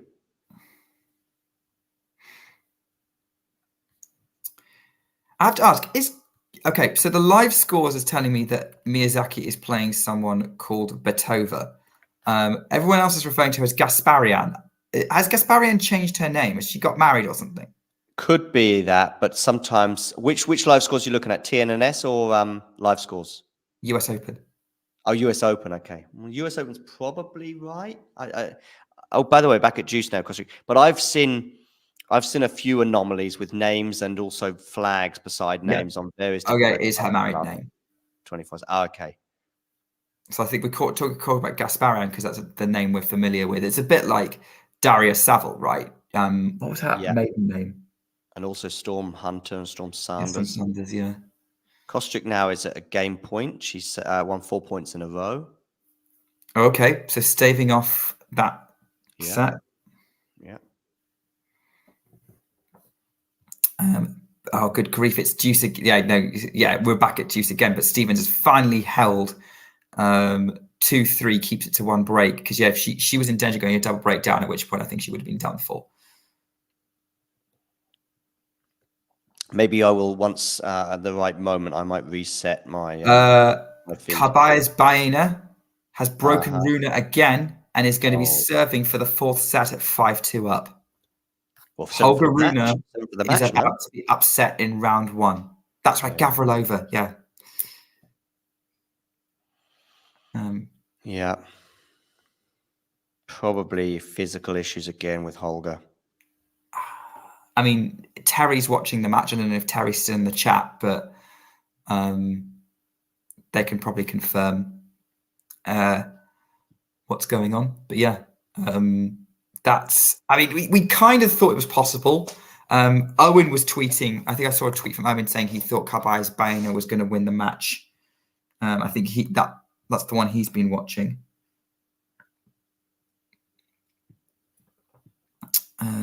Siegmund versus Goff tonight. Mm-hmm. Oh, here we go. Yeah, Owen. I think Tsitsipas-Raonic is going to beat Rune. No major weaknesses in his game. Great mover and defender, and Rune isn't playing great. It'll take quite the slog to win if Tsitsipas-Raonic doesn't have a physical dip, and that was an hour ago. Yeah. Also rates Tsitsipas-Raonic based on his performance against Djokovic at the Australian this year. So yeah, picked up on something maybe he's just a bit too intense for Rune to deal with. We've got another set point for Rybakina, although this game's been lasting a while. She had 3 set points, then Kostyuk won the next 4 points in a row. Anyway, we're back at Deuce. Rybakina-Kostyuk 2-5. Wolfie, by the way, did manage to eventually hold serve against Zhang, but Zhang is threatening to take a 4-1 lead, 40-15.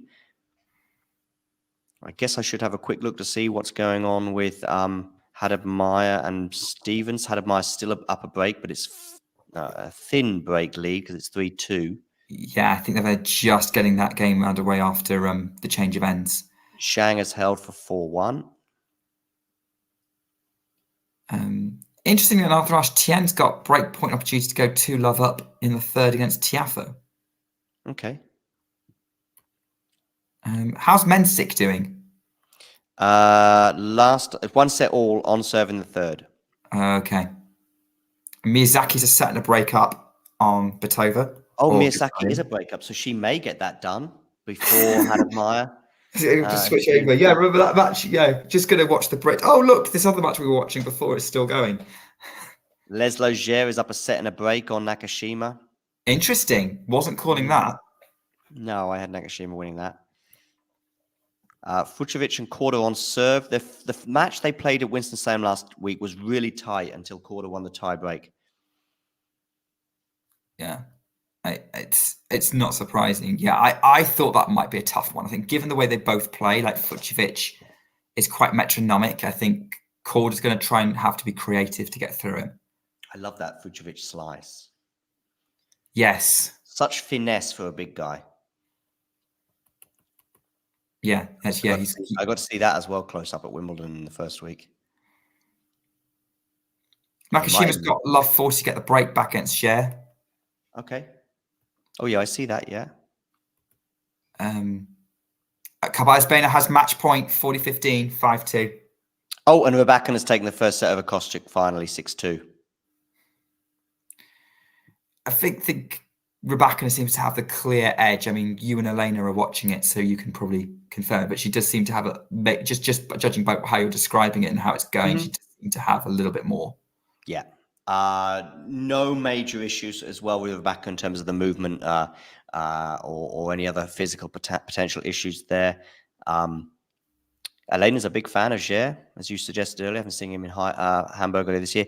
Tsitsipas, as you said, 2 match points. So I'm waiting It's for that. over. Oh, is it? Oh, It's yeah, over. so I mean, like, it might, the scores are ahead. You might catch the match point, but it's over. Tsitsipas has won 6-3, 4-6, 6-3, 6-2. And the number 4 seed, Holger Rune, has been deposited out of the US Open. There we go. So a big seed. I think it's the highest seed to fall today so far. Yes. Holger Rune on both the men's and the women's side. Bigger shock than Sakkari going out? Same? They've both had sort of elements of, that could happen. I mean, I also had both Sakkari and Rune winning, but they both are not that crazy surprising. Just that there was clouds over both players coming into the tournament. Many people had Sakkari and Rune to win, partly because, unlike Owen, maybe we didn't rate the opponents that highly.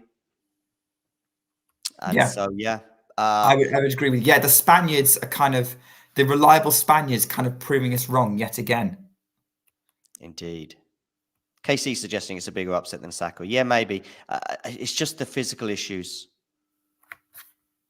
Oh, yeah, the tweet. Oh, I should find that tweet. Oh, yes, the Rune of Yes, imagine finally I can find my way to court 5 and watch Holger. Oh, he's lost. Yeah. That was a waste of time getting my map out. I know. I mean, his mum runs the social media accounts, but Davidovich-Fokina, by the way, is through, but I think we might have already mentioned that before. I'm not sure. Stevens has broken back. It's 3-all. Oh, wow. Breaks to 15. Oh, no, breaks to 13. I'm going to get that up on one of my screens in a second. Carlos Alcaraz is enjoying a day off. He's gone shopping, it seems, according to a tweet from the man himself. Let's have a quick look at Iga Swiatek, has won her last 16 Grand Slam first rounds with an average of 4.2 games dropped in each match. There we go. Nice. Wow. Nice little Opta tweet there. Opta's such a good account. Today was what? Yeah, I know. Today was 1 game, of course, dropped, so that would be bringing that down. I'm interested in a comment that Terry's just put in the chat saying no competition for Nole now. I'm going to say this now. I don't think Rune was ever going to be much competition for Nole if they did meet in that semi-final, regardless. This Djokovic has the same amount of competition as he always did. Yeah. I think very few people probably had Rune getting that far. Just because of if Rune's fit and firing, then sure. Semi-final and maybe trouble Novak as he did in Paris last year. But best of 3, different story. If this was Cincinnati or Canada, different story. Best of 5, Djokovic has the edge over Rune over best of 5. There's the tweet. There is the tweet. Thanks, Holger's mum. Yeah. I mean, maybe he doesn't mean it too badly. I mean, listen, his place in the game is still, he'll get plenty of show court action, but, he's not Novak or Carlos right now. No. I'm just having a look at the scores. Haddad Meyer's got love 30 already on the Stevens service game. Miyazaki, it's 15-all, 5-2 on the Petova serve. I'm going to just watch this first game of the second set between Rybakina and Kostyuk. It's 40-30 on Rybakina's serve. If she holds, or as soon as this game is done, I'm switching over to Haddad Meyer. Zhang is serving at 15 love, but time is running out for JJ to break. This is turning into a pretty good rally. Looks like it. And Zhang is at 15 all. Oh, yeah, and Rybakina's held for 1 love. Sorry, go on. Yeah, I was going to talk to Terry's just saying, I agree. Rune is able to beat Nole. I don't want to say that we don't think that, but I think Holger's able to beat Novak over 3 set in best of 3. I'm not so sure of a best of 5. Yeah. I think that's more. Also, the Rune of 6 to 12 months ago and a Rune where we haven't got any physical doubts. So there's just a lot of variables that need to fall Rune's way at the moment. I still think Rune will go on and win Grand Slams, but he said at the beginning of the year, his goal for 2020, we've got 3 break points here for Haddad Meyer. Okay. Got that on my screen right now. 3 break points. Take the That's a double advantage. fault from Stevens.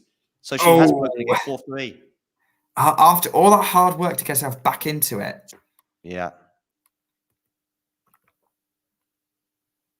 I'm just keeping an eye on things. Oh, okay, things might be getting interesting on the Ruud Nava match. They're into a backhand rally which Nava's missed 30-all. It was 15-30 on the Ruud serve, but Nava trying to get the break here in this fourth, which, you know, that would take it 5, and that would make things interesting. That would be a sort of a Brody-esque result. Actually, yeah, if Nava did beat Ruud today, that would be very similar to that Brody beating Ruud at Wimbledon, taken out by a plucky home hero.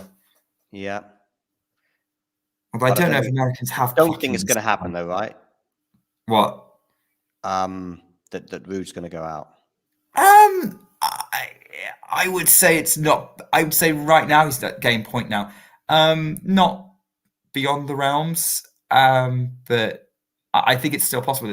They're still having a good battle, but I think it's looking less and less likely as the match progresses. Miyazaki just had match point, but Betova saved it. I mean, it's very likely that she finishes them before Sloane and Haddad Maia. Zhang is just held, so he's 5-2 up, a game away from a spot in the second round. Fucsovics and Korda just on serve. Zhera is serving for the second set against Nakashima.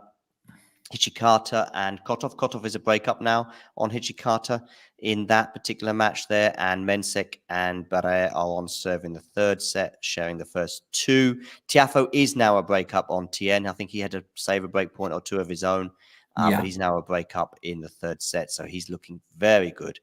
Casper Ruud is the match that you, I know, are focusing on, and he has a game point for a 3-2 lead in the fourth set. JJ Wolf has got his top off now. And that's a very important update. I mean, the reason why it's interesting is because he's doing it mid-set. I mean, end of the first or end of a set, fine, but he's doing it mid-set right now. So that's that. Biggest falls of the day. Holger Rune losing in 4 sets to Carballes Baena, and Maria Sakkari in straight sets. She is out. Kai Juvan's got the first set against Cocciaretto. That was a match that I wasn't sure which way that one was going to go, actually, because I thought it was going to be quite a close contest. Because I originally thought Cocciaretto would get there, and then I saw it was Juvan, and I thought, ooh, depends on which Juvan shows up, especially as you come through qualifying. Is Tsitsipas night session, by the way? Yes. Yeah, I think he's first night match. Okay. Because Damien's coming for that one. That'll be good. Yeah. Kostyuk's a breakdown again, according to Elena.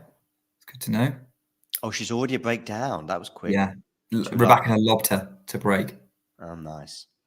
I have changed matches just to see what this stream does, because Miyazaki is now 6-3, 5-3 up on Beethoven, serving for it. Nice. I've got Stevens Haddad Maia on one screen. I've got Wolf and Zhang on another. Stevens is returning at 15-all. Okay. Zhang wins the first point of that of this game, so he's 3 points away from victory. Oh wow! Okay, that's a big one.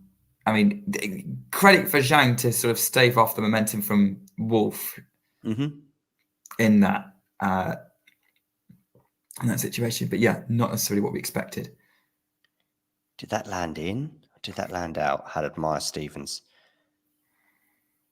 I think it landed in. Yeah, click the line. Wow, 30-15. Yeah, it was a winner. This match, by the way, Stevens Haddad Maia is 2 hours 47. You could always count on Haddad Maia to have some kind of epic. Yeah. Nice smash there for Wolfie, 30-15. Serving to stay in the match. He's now in blue. I think he was in all white earlier, but he's switched to the blue. He's obviously decided the white's not working for him. He needs to change the colour because that's what's going to help him. Stevens wins the next point, so she's at 30-all on the Haddad Maia serve. Break point or game point incoming.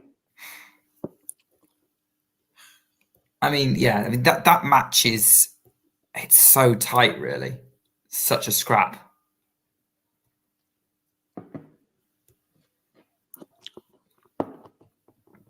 Such a scrap, Grand Slam. I mean, that could almost be a French Open semi-final, that one. Mm-hmm. Really, if they... No. Oh, Stevens has erred, 40-30. Forehand was loose. Wolfie has 2 game points, 40-15 he leads.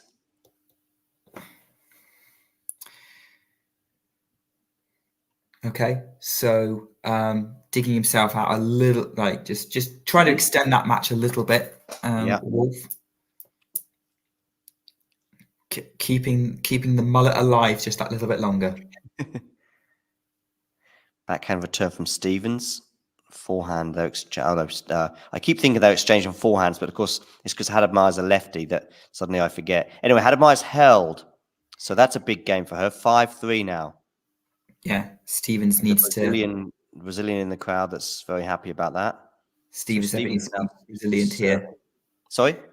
Stevens needs to be resilient here. Miyazaki has match point.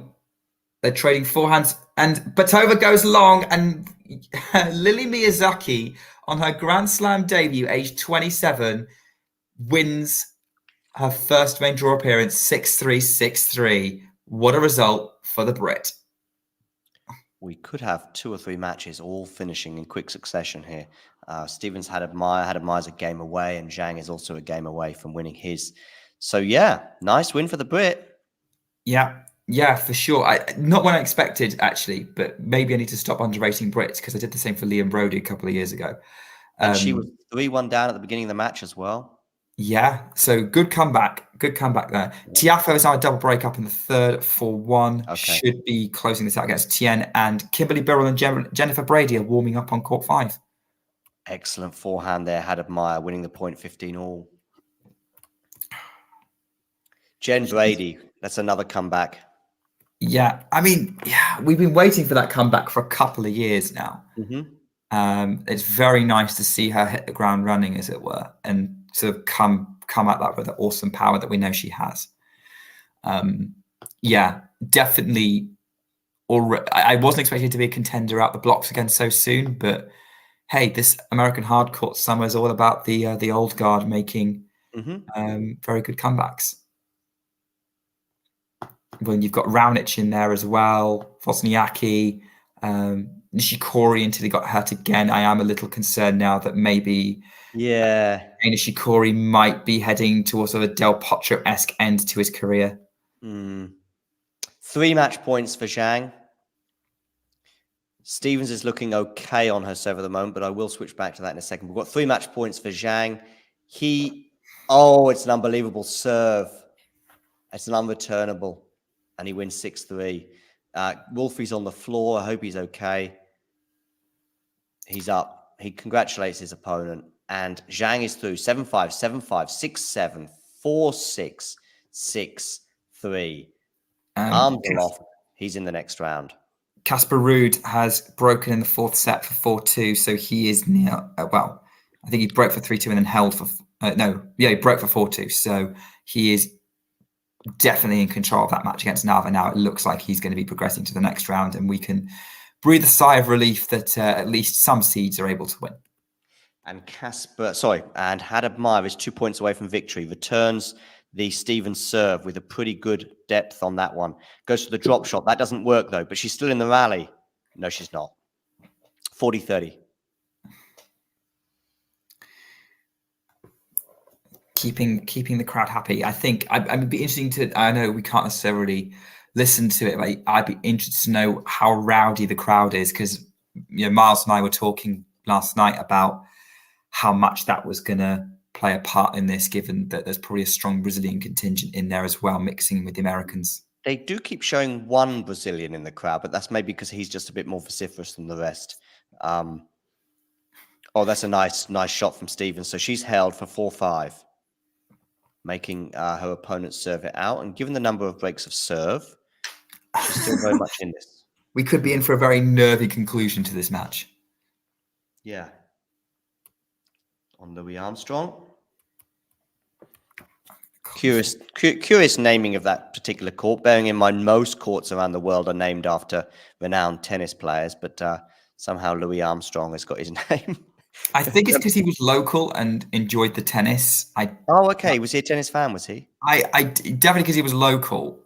Okay. I think he must have come watch the tennis sometimes. I don't know, because obviously I don't know the full history of it. Obviously, Flushing Meadows is a fairly new facility. Zhu has won the first set over Maya Sharif. Okay, which we expected. Mm-hmm. Looks like Mensik just had to save a set point against Barrere. Okay. On his serve.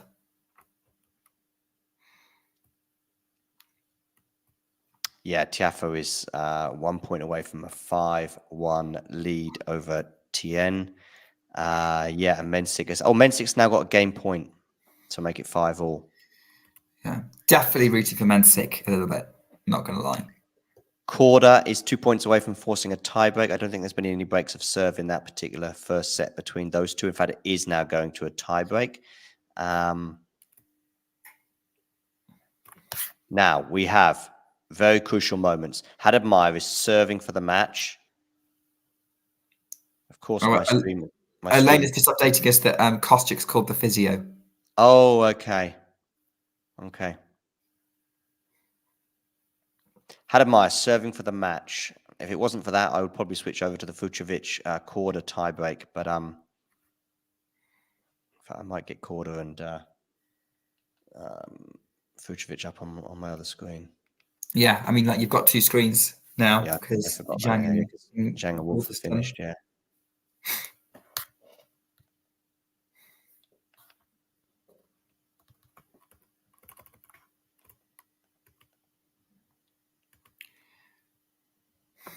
And it's 15-love for the Brazilian.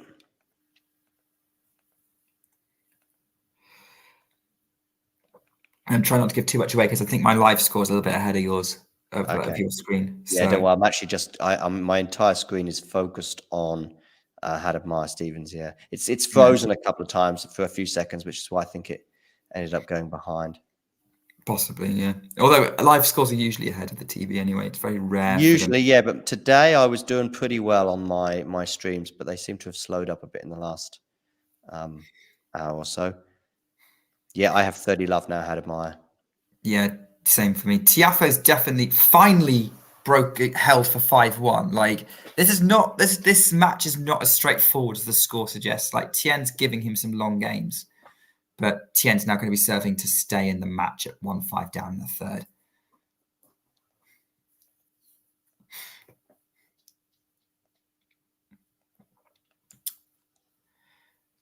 So, yeah. Okay, and a second serve here for Stevens to look at, although it is 30 love.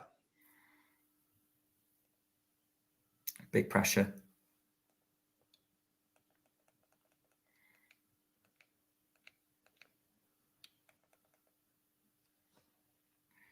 Second serve return on the backhand from Stevens. Forehand now Stevens. Forehand Haddad Maia. Forcing the error, 3 match points for Haddad Maia. Okay. Here we go. Yeah, the coverage is still on a commercial break for me, so they may not get back in time. Yeah.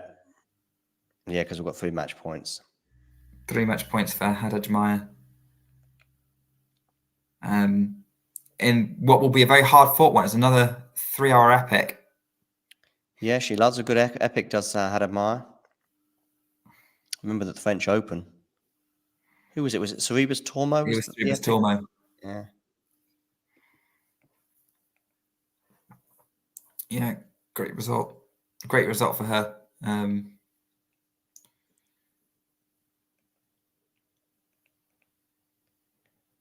Okay, here we go. Serving down the tee. Forehand block return is not probably good enough. And it's a forehand winner from Haddad Maia. She smiles and screams, and she's through. What an epic. Yeah. I mean, listen, these two players on their day are even in 2023. Sloane Stevens is a second week Grand Slam level player. So it was a really tough first round for Hadamar, the 19 seed. But she is through in 3 sets over Sloane Stephens. On this rare occasion, I was right and Nick was wrong because I did go for Hadamar beforehand. But yeah, it could have It gone was either might have way. been an optimistic pick on my behalf. I just thought I think Stevens did seem to go for Boyle after Canada and Cincinnati, but she was looking all right there. Oh, Narva's broken back, by the way. Oh, okay. So he's continuing to make that one kind of competitive. Yeah. So I'll stick with that. Like you can, and I suppose you'll want to see what's happening with Fucsovics-Korda. Yeah, I was just trying to find it actually amongst all the courts. It seemed It's on court 11. Yeah, although mine doesn't show courts, it just shows the players that are playing. Okay. So I can I see Ruud Nava, Stevens had up mine, which of course just finished. Tien Tiafoe, Birel Brady, Hichikata Kotov, Maya Sharif. Here we go. I've got it, I think. I wonder how far into the tiebreak they will be. I've got to see a commercial as well before I'm allowed to eventually watch it. Oops. I'm going to put Kirill Brady on here, and I'm going to see if I can have Fucsovics-Korda as I await this commercial to end, by which time maybe the tiebreak will be done too. Yeah. Commercials are 4-2 Fucsovics in the tiebreak on my screen. Although Fucsovics is just netted, so it's 4-3. I'm just looking at the chat now, and apparently Elena's saying that Kostyuk had a thigh massage and a band-aid, and Ghost is mourning the loss of JJ Wolf. Yeah, sorry, Ghosty. Things are looking so good for Ghosty as well, with JJ Wolf mounting a comeback, Shelton already through, and there was another guy I remember seeing, or not someone. So, Daniel Collins winning as well. So it was a good day for the Americans up to a point. Birel has 3 game points against Brady, but I'm just going to have a quick look at Fucsovics-Korda, which is 4-3 at the moment on the tiebreak. A mini break advantage for Fucsovics. They're deep into a rally right now. We've got a slice, 2 slices from each player. Good depth there, though, from both players, actually. Fucsovics is up in this rally. Back at neutral possibly now, though. Korda on the slice this time from Korda. Forehand, though, Fucsovics is pretty good. And Korda, has he gone long? He has. He's annoyed with that one. 5-3. Just to say on your point, look, the Americans can't win them all. This is not the 80s. I think Ghost probably noticed it's not the 80s. Is he referring to tennis, or is he referring to TV such as the A-Team and TJ Hooker and what else? I mean, I was referring to the 80s, but it could to tennis, but it could also refer to TV. Yeah. Although I've never actually watched TJ Hooker. Definitely watched a lot of the A-Team. Hannibal was always my favorite in the A-Team. Oh yeah. Well, let's face it, you both love it when a plan comes together. I was just about to say something like that. Yeah. Fucsovics, second serve, 5-3. He's hoping that his plan comes together very shortly. Good return there from Korda. Backhand Korda. Forehand. That's going down the middle of the court at the moment. Neither player taking too much of a risk. It's a nice slice there, though, from both players. There's been a few slices in this tiebreak. Backhand double-hander now from both players. Some good rallies here.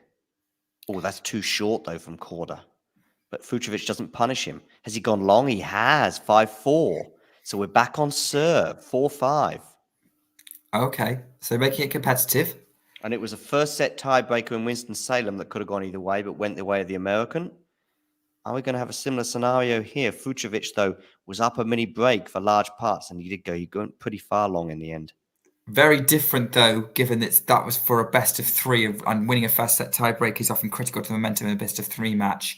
Yeah, sure. Best of 5, the comeback's still very much on. Yeah. Anyway, 4-5. Korda to serve. Tiafoe's closed it out 2-5-1. Oh, nice. Oh, but Korda's erred and he's gone long. So we've got 2 set points for Marton Fucsovics.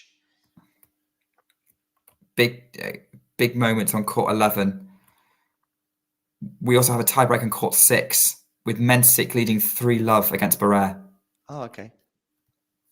Sebi Korda, first set point is on his serve. Goes down the tee. It's a pretty good serve. And he's gone long. Fucsovics wins the first set, 7-6.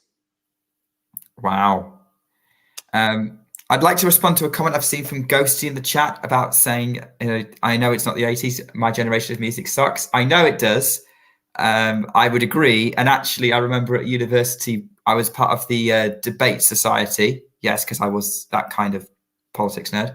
And we once had a fun poll of which decade of music was the best. And amongst the generation of university students from 10 years ago, the 80s won by miles. It was the 80s, then the 90s. I think the 2010s came last, which either tells you something about the quality of music or the kind of people who went to a British university to study kind of political sciences.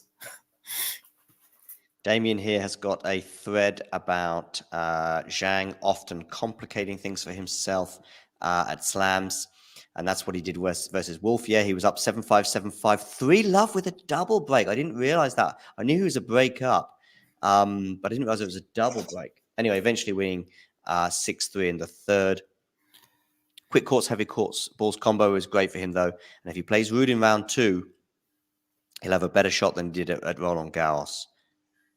Ruud currently 30-15 up 4-all, but Nava's making him work it. Like he's having to use that forehand to as good an effect as he could put together. Yeah. Marajan earlier winning in a 5th set over Gasquet. Marajan also making life. Oh, Birrell is up an early break on Jen Brady. 2-1, but with a break. Okay, interesting. Birrell, obviously the player that Wozniacki beat in her comeback match. The crowd are on their feet because Emilio Nava has just won the point for 30-all and they're willing him on to break Ruud here. Passing shot winner. That's the second passing shot winner of this game from Nava. He is 2 points away from breaking for a 5-4 lead. Okay. Mensik is in control of the tiebreak 5-1. Not bad for a 17-year-old. Indeed. Definitely someone I think a lot of people are going to get excited about given success at a young age. The question is whether he will be a Gasquet or a Nadal or an Alcaraz. I saw as well Emilio Gomez, Andreas Gomez tweeting about him as well.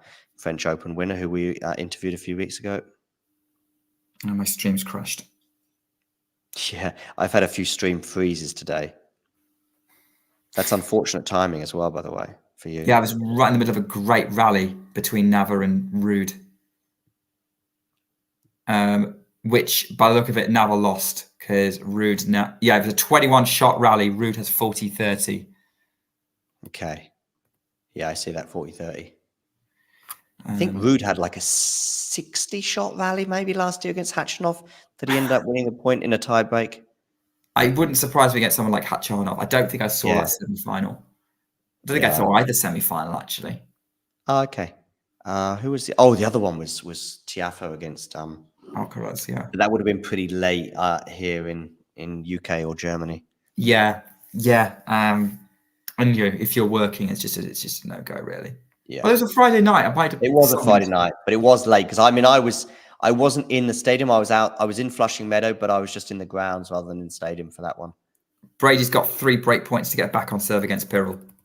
I see. And Ruud did hold, and Mensik did win that tiebreak, so he's 2-1 up. Jerez 2-love up against Nakashima. That's interesting. I thought Nakashima was looking good this tournament. Rybakina's at deuce at 3-1. Kostyuk has break point. Oh. To get back on terms. Which match are you watching now, by the way? I've still got Sebi Korda-Fucsovics on. I've also got Birrell and Brady on, but actually I'm going to leave Fucsovics and go back to Kostyuk and Rybakina. Okay. Sorry, I gave you the update on a score on a match you were watching. I didn't realise. No, it's fine. It's fine. It was kind of a random decision to go for that one. It was just the next one on my list that I just saw. Yeah, fair enough. Rybakina saved the break point. Okay. Emilio Nava's coming out 4-5, serving to stay in the match. Those of you who are Americans, actually, in the chat, what's your opinion of Emilio Nava? Did you say he played Murray a year ago? Yeah, in Cincinnati, I think. Not at the US Open. Who was No, that? it wasn't US Open. I think Murray played Berrettini. I need to remember. He played Berrettini at the US Open, definitely, because he lost to Berrettini in the second round. I remember commentating on. It was one of the first ones we ever did. Murray versus Nava, but I can't. I'm doubting whether it was.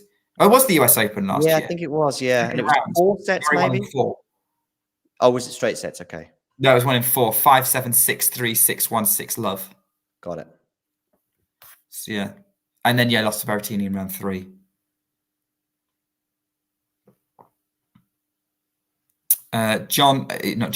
Ghost. Don't know why I got you two mixed up there. I do not know how to pronounce the name of Musetti's opponent, which is underway on court 13 now. Right. Okay. I'm going to get a beer from the fridge. It's a bit weird to know when is the appropriate time because I'm kind of trying to live on New York time. Yeah, I can see that. Interesting. So Ghost, fan of Nava. I think there's a lot to be a fan of. He definitely plays big, which I know is sort of your standard American style. Big! And talking of big, that was a big attempt at a backhand cross court from Nava. Winner, 30 love. He's striding across, getting ready. I mean, he's got so much on so many of his shots, and he's definitely giving Ruud a run for his money. I think if he'd held on in that first set, this match would be this would be a very different match. Maybe regretting how things worked out at the end of it. Who knows? As the clock has ticked over to exactly 3 hours on court between these two.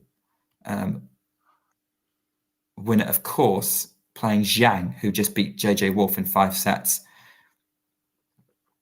Ruud puts a backhand into the net and he's sort of yelling at his team. But yeah, if Ruud comes through this and plays Zhang, it's two players who've broken American hearts. Steve Johnson and Taylor Fritz are now out on court. Rybakina is 6-2, 4-1 up, and John is back. Well, at least you're going to have an American in the second round with that Steve Johnson, Taylor Fritz one. I've got Fritz going quite far as well, with a bit more confidence than Felix, for example, or even some of the other crazy ones I've got going far. Yeah, I think you have to back Fritz to a certain extent. I guess my concern is I don't think he's going to lose this one, but he's only ever played the second week of a slam twice in his career. Okay. I mean, he was starting to build a quite a good resume of third, fourth rounds, quarterfinals. Even though he's only ever been to you said he's only been to the second week twice? Yeah. I mean, he got to the quarterfinals of Wimbledon in 2022. What round did he lose to Novak? That was fourth round, wasn't it? Fourth round in Australia 21. Yeah. And he hasn't got, didn't he get to the fourth round against Tsitsipas maybe in 2022? In Aussie? No, I think that was round 3. Okay. Let me check. I mean, this sort of 18-month period anyway, from say January 2021 to the summer of 2022, was a... Okay, yeah, sorry. Yeah, it was third round against Novak in 21, fourth round against Tsitsipas in 22. Oh, okay. Okay, fair enough. So, but whatever. I mean, that there was 2 years of progression for Taylor from January 21, third round Novak, but I think he was it was close, 5 sets through then into 2022. Okay, losing to Tsitsipas in 5 sets. No shame in that. Tsitsipas was playing well, and then obviously Wimbledon quarterfinal, but that was disappointing for Taylor not to win that Nadal match, bearing in mind the condition Rafa was in. Nevertheless, though, he did have quite a good ATP finals, get to the semi-finals. Probably should have won at least a set against Novak. I think he had maybe a set point, and he netted with a backhand that was winnable, let's say. And of course, he won at Indian Wells in the midst of all of this as well.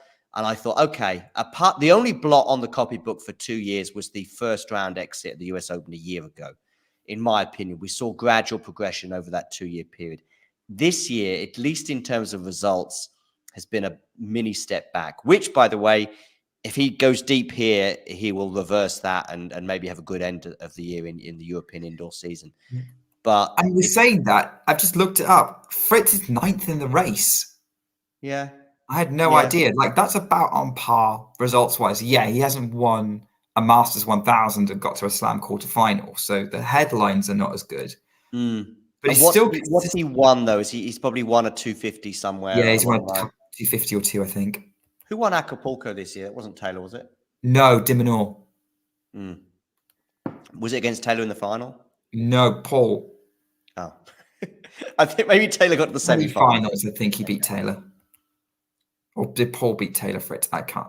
Brady's broken back, by the way, against Bedell. Oh, brilliant. Yeah. But I kind of thought she might. Elena, by the way, is asking what your rationale is for Felix going far. The draw. Far is in his second week, by the way. And it's also all about the first round. He could easily go out first round, but asking about last one, Nerland. I'm just going to probably be spontaneous with this. It's just the problem is, Nerland, is in Europe, the last ball will drop at somewhere around about 5, 6, 7 a.m. And it's either ideal for someone who's going to be an early riser, but that means they didn't see any tennis, or they didn't see half the tennis, or it's going to be okay for someone from the US. But it's just a tricky one. It might not happen tonight, but we might do it spontaneously at various points during the tournament. We'll see. Or I might just start the stream rolling a bit earlier for the afternoon matches and do a sort of look back on the previous day as well. Yeah. But it's just the timing. I love last ball. It's almost my highlight of the Grand Slams. And, starting at 11 p.m. UK is fine, midnight Central European time. Sometimes a similar thing for the French Open. And maybe in Australia can work nicely if it's sort of mid-afternoon. But US is a tricky one. Yeah. I mean, if I was over in the US, 100% would be trying to run something for you. But and we've got a few US contributors, of course, but some of them are pretty busy. I know Miles is very tied up at the moment, and yeah, Vanch has a job with the US Open, right? So then Vanch as well, with the US Open, yeah. So Brady breaks, so she's now a breakup 4-2. And I'm going to switch to Rybakina-Kostyuk. Rybakina serving for the match at 15-all. Okay, yeah. Let's get that. So get that result live on Talking Tennis as it comes. 5-1, 15-all. 6-2, 5-1. Finally back underway between Mensik and Barrère. Looks like it was a long break in that one. Gere, 2 sets and a break up against Nakashima and has 30 all on the Nakashima serve to try and put this one away.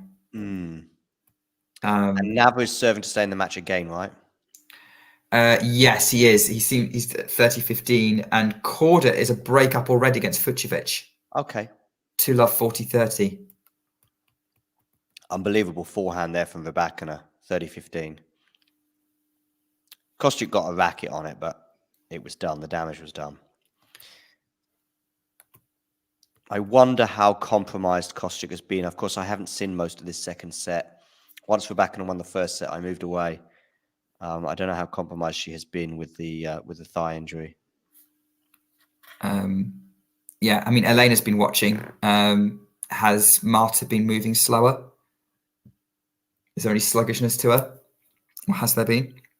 It's a nice return from Kostyuk. Oh, but she elected to go for the drive volley and maybe regretted it because Rybakina now has 2 match points.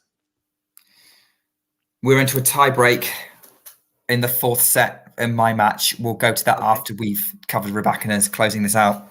Yeah, that's a very interesting tiebreak because, of course, could go to a fifth, or we could have Ruud closing it out. 40-15, 2 match points for Elena Rybakina. She is serving down the tee, but it's wide. So a second serve for Marta Kostyuk to have a look at here. Second serve, Rybakina. Where are we going with this one? We are going to the backhand of... Oh, must have clipped the net, that one, because it landed in. So second serve again. Elena's saying Kostyuk is compromised. She can't run from side to side. Well, that's a pretty big compromise. Backhand return is good, though, from Kostyuk and forces the error. So we've got 40-30. Monster inside out forehand winner from now to take the early mini break in this tie break. Nice.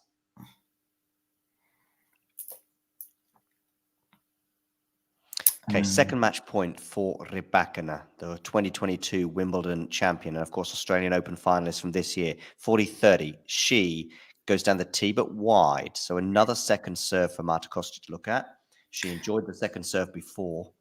Another attempt at a big inside-out forehand winner from Nava misses, and it's 1-1.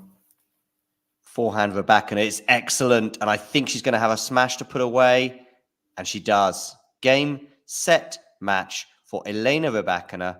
She's into the second round of the US Open.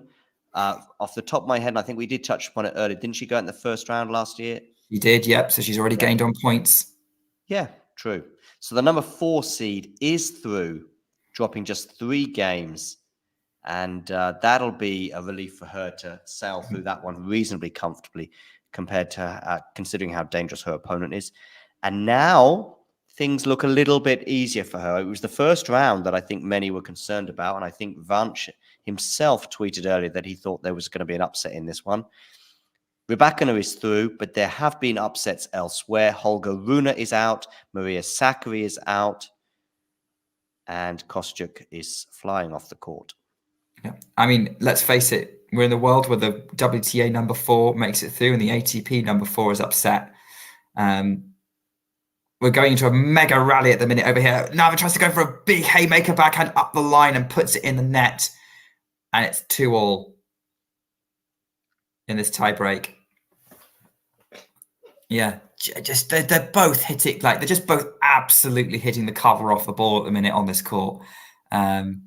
Absolutely brilliant. How these players can hit the ball so hard. I mean, when us amateurs normally hit it with anywhere near the same amount of venom and it just flies out. Yeah, I know. Yeah, I know exactly what you mean. Nurlan saying Kudermetova is out. Yes, that's. I think it's a surprise given the opponent, but not that big a shock given the form Kudermetova's in. But yeah, I'd say in terms of like the real shock is when we lose a top 10 seed. Usually. Anyway, Nava's serving at 2-3. Give John a beer break at the minute to up the line. Inside out forehand. Ruud goes up the line with his forehand, misses into the sideline. It's 3-3. They swap sides.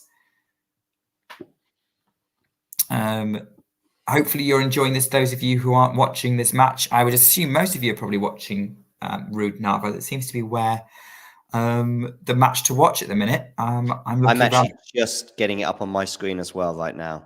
And it's going to be interesting to see where I am. I'm at the changeover. Okay, yeah, we're at the changeover as well. Ruud is just making his way to Nava's towering his face. Yeah, Nava chatting to the umpire. Yeah, same. I think we could be within seconds of each other anyway. But you can talk us through the remainder of this tiebreak. It's for the first time in this entire stream, John and I are actually watching the same match. Yeah. Breaking news, people. Terry's watching Hijikata playing against Kotov. It's one set all in that match. That's a hipster's choice, that one. I mean, hey, look, most of my best friends are tennis hipsters. Uh-huh. Yeah. Forehand from Ruud to the forehand of Nava cross court. Ruud's on the run, gets his forehand into play cross court. They're going cross court on the forehand. Nava's again just playing with the lines. Now runs up to go a gap behind cross court. 4-3. This is high risk, low margin tennis. And so far, it's paying off for Nava. It's not always helped him, but it is keeping Ruud back, and he is getting winners off of it. Do you want a fifth? Do you want a fifth? Oh, yeah. In what world do you not want a fifth set? Okay. I mean, if it's Roger Federer, against someone, if you're a Federer fan, which I know you were, if it's Andy Murray and he's winning 2-0, do you want a fifth? No. Oh, definitely not. No, not in that scenario. Okay, I take your point. When Iga was up a set and a break over Karolina Muchova, did you want that to go 3? You saw me live, John. No. Mm-hmm. Jere is serving. Nakashima serving to stay in the match. 2-0 down. They're rallying at the minute. Forehand to the Ruud, forehand, backhand Nava, forehand Ruud up the line. Forehand Nava goes up the line himself. I think he's missed that one. Yeah, I think so too. 4-all.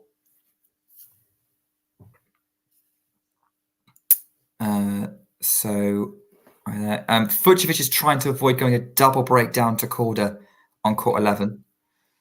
I like Marton, but because I predicted Korda to go far, I want him to get back in that match.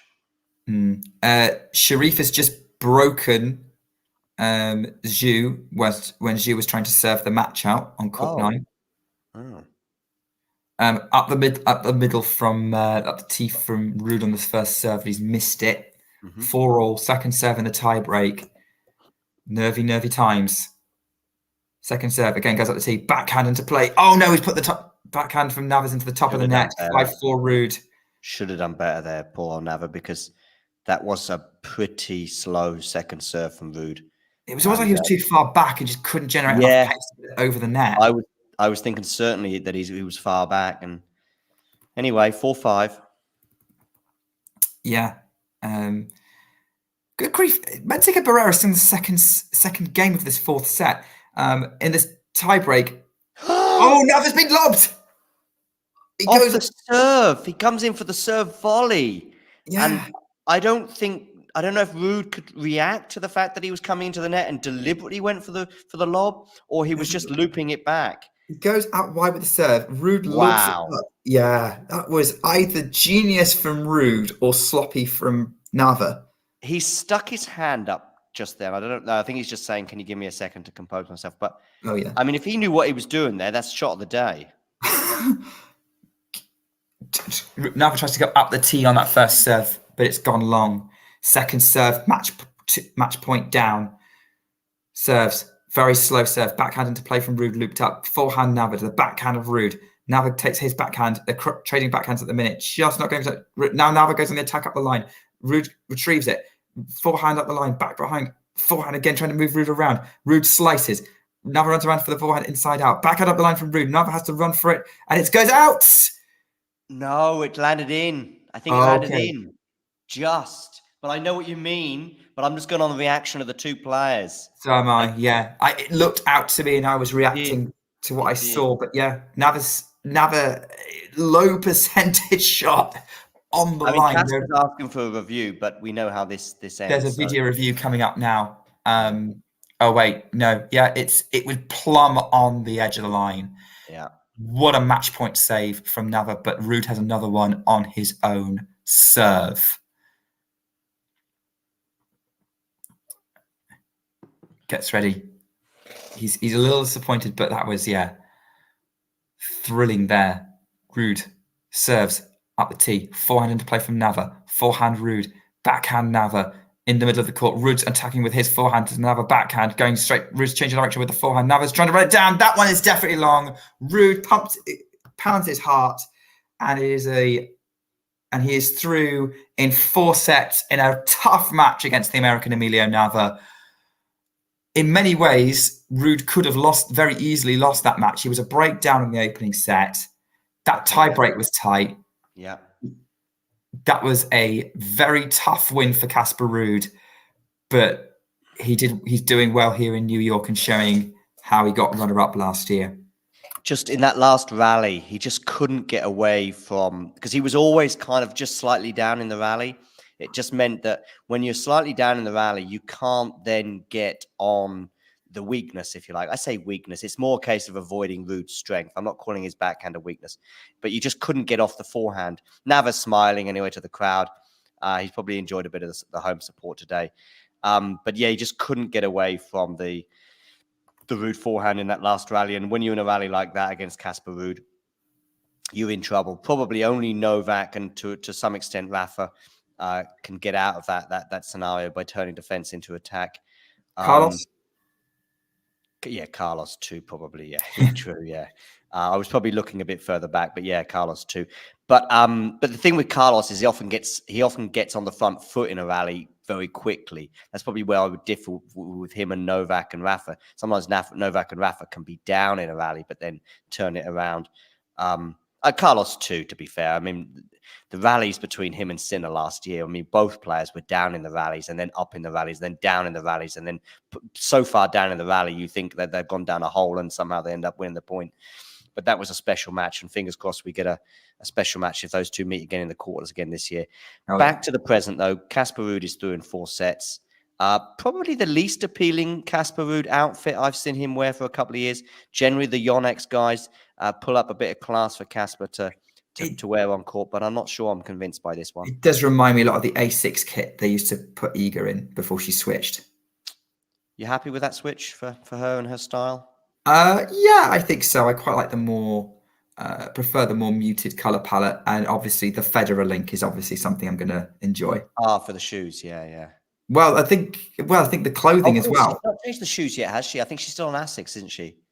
She has temporarily switched to A6 until On can fix the shoe thing. Okay. I mean, Roger himself had Nike until which was it? Maybe just Wimbledon. Pardon? I think it was 18. He switched to Uniqlo. Yeah, it was. Yes, so it was 2018, but he still wore Nike shoes for the next couple of years. So I remember in Australia, for example, in 2020, his kind of last tournament before the injury really kicked in. In fact, I would argue it probably kicked in during that tournament. The one when he kept saving match points against various opponents. He was wearing Nike shoes then. And it was during the pandemic, during the lengthy layoff, that he managed to sort of get this On thing up and running, so to speak. And also the Nike thing kind of finish with the branding as well of RF. Then he makes that comeback, which included the French Open. And I think he probably wore On at the French Open, and I'm pretty sure he wore it at Wimbledon as well. Was it On he was wearing? I wasn't really paying attention. He switched to On, I think, before he retired. Okay. I clearly, like, clothing is not something I paid that much close attention to be honest. Federer, Wimbledon, what was it, 2021, wasn't it? Yeah 21.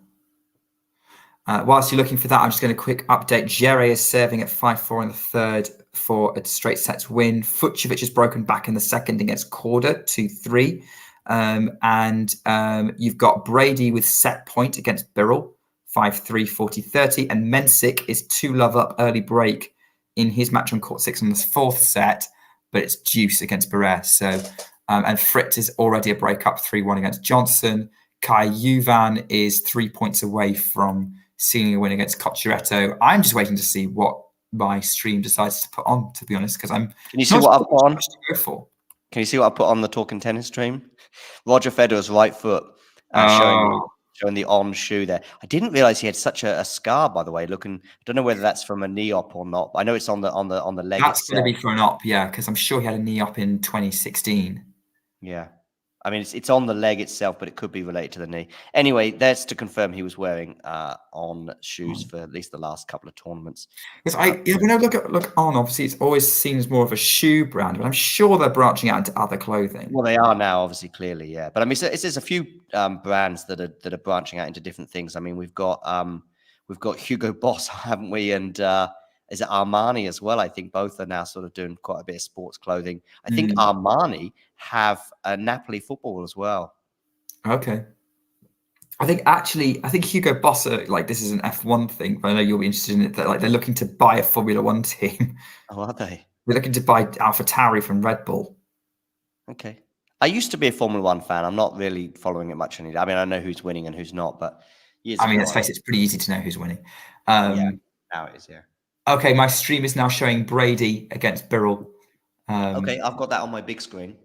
So, Brady running in, having to run back a bit. Birrell going long, 6-3 Brady first set. My stream, funny enough, is about a second ahead of yours, but that's fine.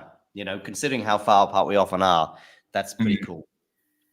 Yeah, Elena's suggesting we watch Mensik. Would if I could. I'll keep Birrell and Brady on. I mean, you haven't got so much choice, but I'll get Mensik up Yeah. on. Well, apparently my option is either Birrell and Brady or Johnson versus Fritz.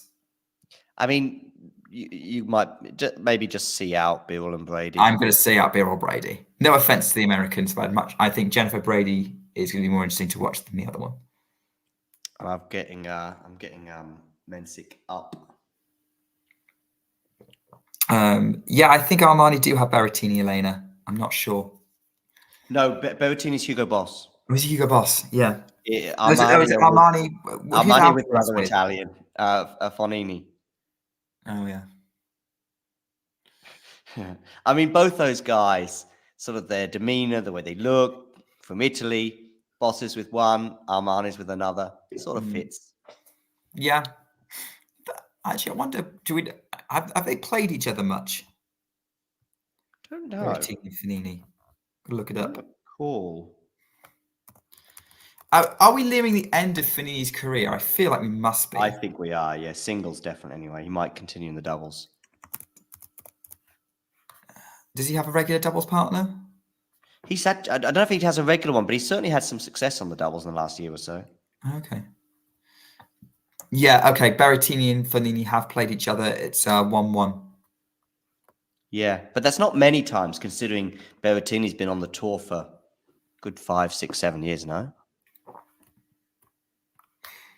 Yeah, that's true. Yeah. Fonini's dropped way back. It was both on clay, actually, interestingly. So okay. Fonini beat him in Rome in 2017, but that would have been probably when Berrettini was kind of setting out. Berrettini would have been about 21 in that one. And then, and then 2021 in Madrid, faster clay, Berrettini won that one. I think that was the year he got to the final. But yeah, there you go. So they've actually played each other in Italy. Oh, okay. Yeah, Gasquet and Fonini feel like the end is nigh. Gasquet just seems to be raging against the tide of age, though. He's kind of like Murray and Wawrinka. Are you optimistic for Murray at this year's tournament in New York? So what was that question? Murray, optimism, and where are we at on the optimism scale with Murray right now? Is it sort of 7 out of 10 compared to Wimbledon, which was sort of 8.5 maybe? I mean, it depends on what 10 out of 10 looks like. It is 10 out of 10 delusion if he's going to win the title. Yeah, I mean that would be that would be a little strong, but we're just waiting for a second week at a slam, and we've been waiting for since the comeback. I don't think he's had a second week at a slam, but he's occasionally looked like. I mean, he got to the third round in Australia, and perhaps if he had a bit more gas in the tank, could have beaten. I think they get second week at Wimbledon. I just didn't expect Tsitsipas to play all right. Right, I thought he would make the second week at Wimbledon because the draw wasn't too bad, with the exception of that Tsitsipas match. Tsitsipas on grass wasn't a force until then. So it was just unfortunate, really. But I reckon, in terms of optimism, I do not think Andy Murray's making second week. I think he's going to win his opening match. I think he's going to win. I think Dimitrov is going to be where the real test is, because Dimitrov isn't having a bad season, but he's also playing at a level I think Murray could definitely compete with and beat. I could see that one being another epic 5-setter if they played, which then he would be most likely out of gas against Zverev if Dimitrov didn't give Murray any trouble and just didn't show up, which isn't beyond the realms for Dimitrov. Then I could see Murray giving Zverev some headaches. But beating Zverev might be a tall order. Yeah. But I've got him going out to Dimitrov. Yeah, I think that's probably right. But there's that optimism in me that thinks I think he can beat Dimitrov. I can't remember what he can. Yeah. I don't know where I've put him in the back bracket. Your women's quarterfinals for the bracket is Coco against Iga. Yeah. Ons against Sabalenka. Yeah. Mukova against Rybakina. Yeah. Oh, John, you've not done too bad here. I mean, we touched on it through various conversations, but there's one left. One yeah. quarterfinal left. Just give me a sec. Give me a few seconds. Who are the other big names? So Pegula? Yeah, Pegula's in there. So this is the last quarterfinal. Pegula against...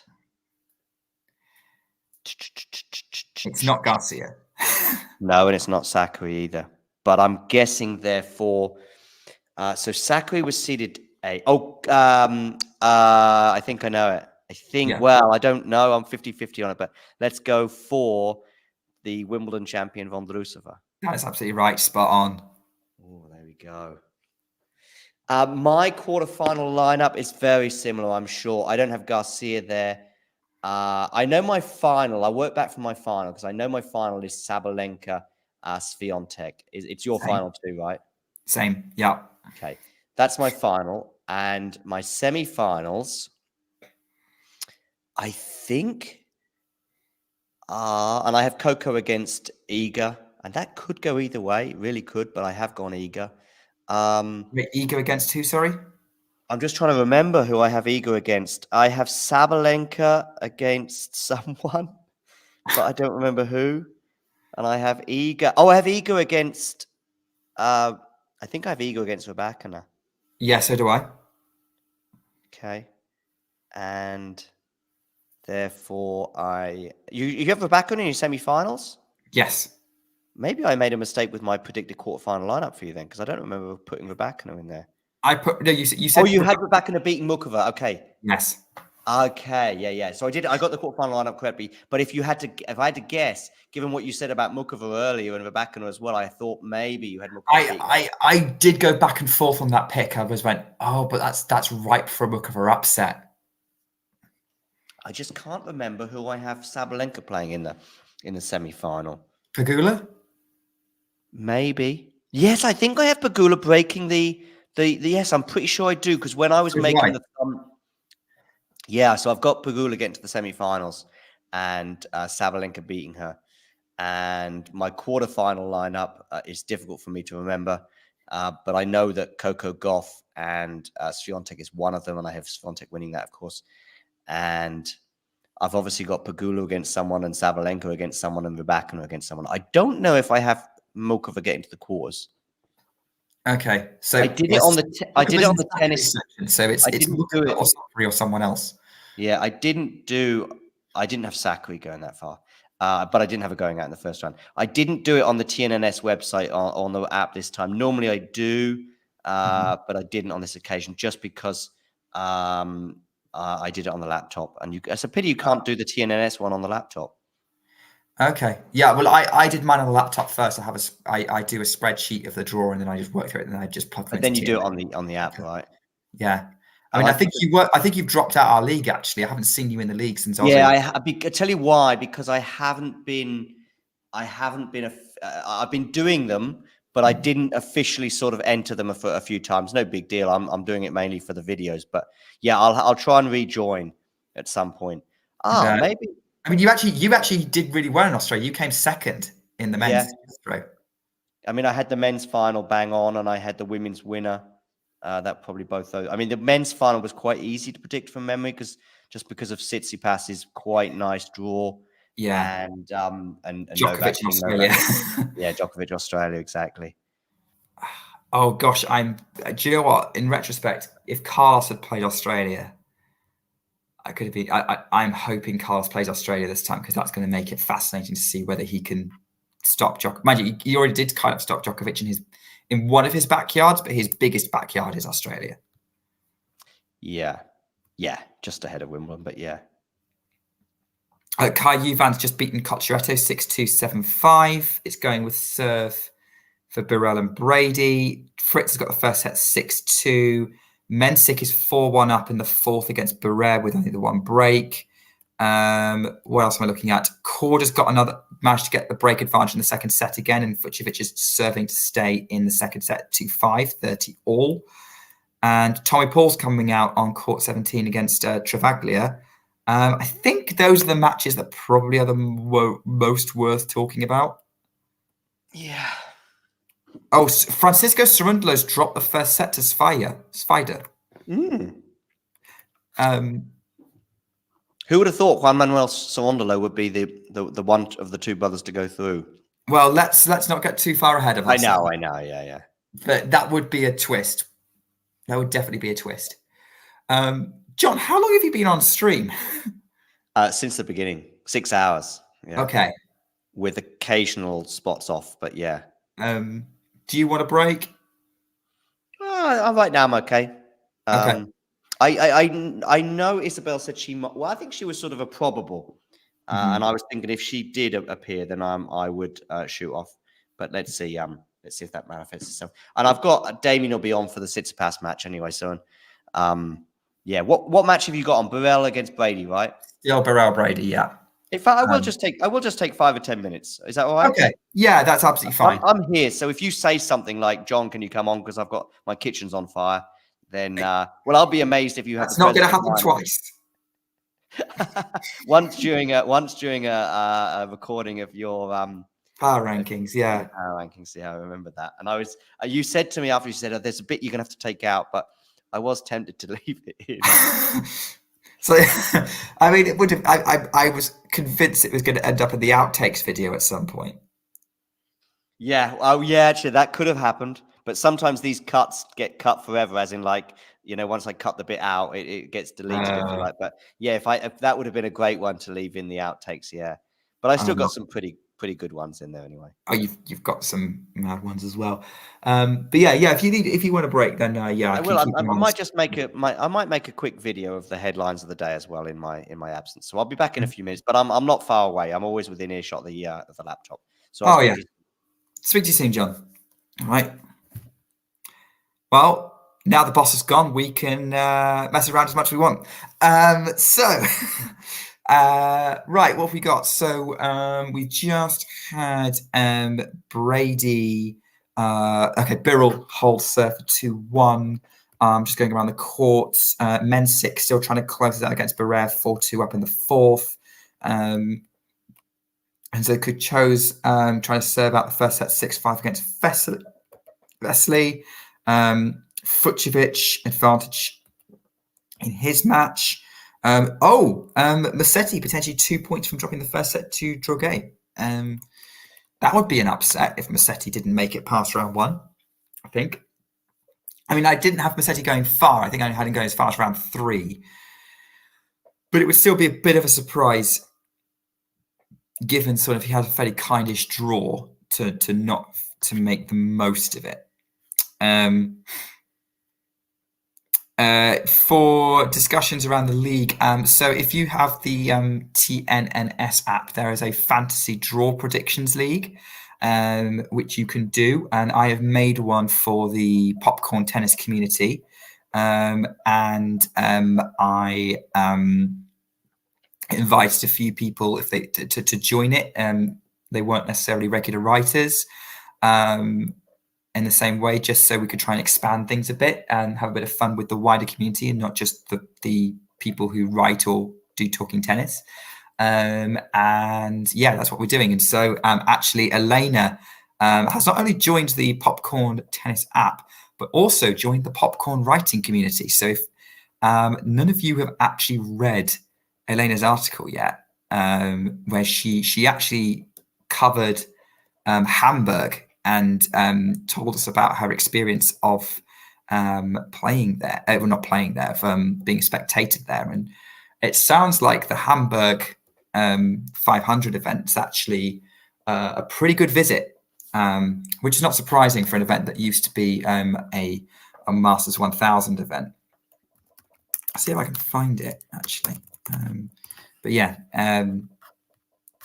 so Elena has made her popcorn tennis debut, and genuinely it was one of the best debut pieces I've ever seen.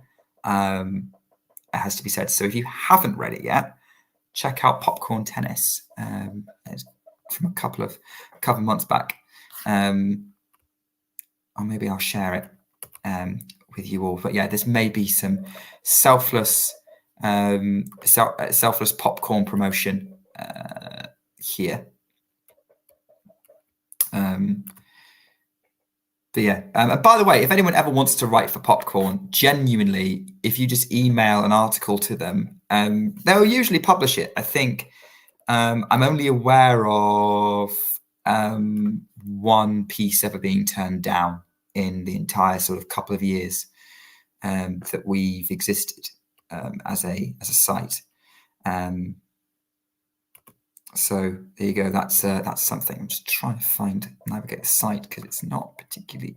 Okay, that's why. I think the blog from Andre from a while ago was featured on there. That's we had a few Djokovic pieces submitted recently. Owen did a breakdown of the Djokovic Alcaraz final, sort of having that. Here we go. Hidden gems of the clay season. So there you go. So I'm going to post that here. So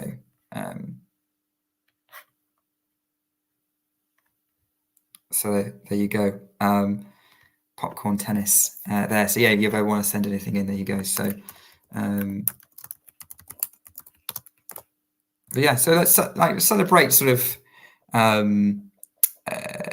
the Popcorn sort of the talking tennis community and their achievements as well. And yeah, this is the latest piece that came out actually yesterday about what is good for tennis, and actually comparing the merits of Nick Kyrgios versus Iga Swiatek, and sort of what they bring to the table in terms of sort of player promotion, but also does go a bit deeper. So excellent piece from Andre Rollenberg, who is co-host with Vanch and Owen on Tennis and Bagels, which is a fantastic podcast if you haven't checked that out. So yeah, brilliant piece, not just about sort of what's good for tennis. And yeah, I think tennis takes itself down a rabbit hole by only basically the core point of the article is tennis takes down a rabbit hole by only focusing on specific players, when in fact there's so much to the sport that can be promoted. There you go. There's Elena promoting one of Owen's pieces as well. So I'm looking forward to seeing if Elena does another piece at some point in the future. They go putting pressure on.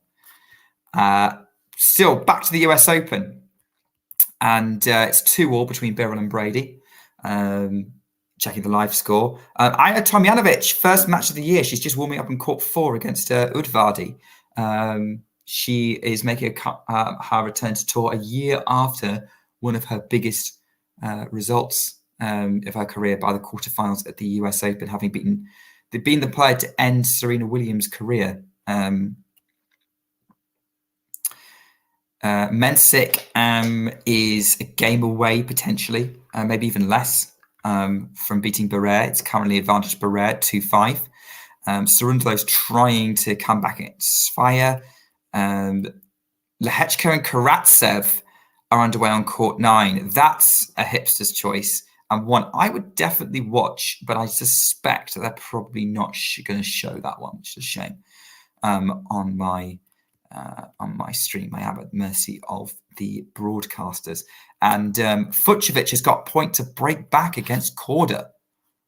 So that one's potentially interesting. Yeah, definitely worth. There's definitely some ones to keep an eye on there. Obviously, I'm sticking with Birrell versus Brady. I think that's probably the most interesting match of the options I've got. The other, of course, being Fritz and Johnson, which Fritz won the first set 6-2. It's 1-1 in the second. So yeah, so I think we've, after sort of about 6 hours of frenetic, fast-paced results and action and drama, we're having a little bit of a lull, I think. Let's recap some of the big results so far today. Obviously, we started with Maria Sakkari, the 8th seed, getting knocked out by Rebecca Rosarova in the opening round, which wasn't necessarily called. Was a little bit of a surprise. But then we ended up with more kind of surprise results coming with the exit of the number 4 seed Holger Rune, who clearly was physically compromised, but losing in 4 sets to Roberto Caballes-Baena. Tough 3-hour match, but Beatrice Haddad-Maia knocked out the former champion Sloane Stephens on the Louis Armstrong Stadium. Bublik-Thiem getting himself back underway, getting his first major win in over 2 years. Straight set against Alexander Bublik. Elena Rybakina, straightforward win against Kostyuk. Many were calling that the potential upset. Casper Ruud staving off the upset against Emilio Nava to win in 4. That could have very much gone south for him very quickly.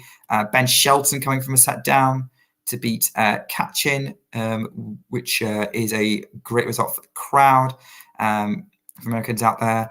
And comfortable wins for Karina Mukova and, of course, Iga Swiatek.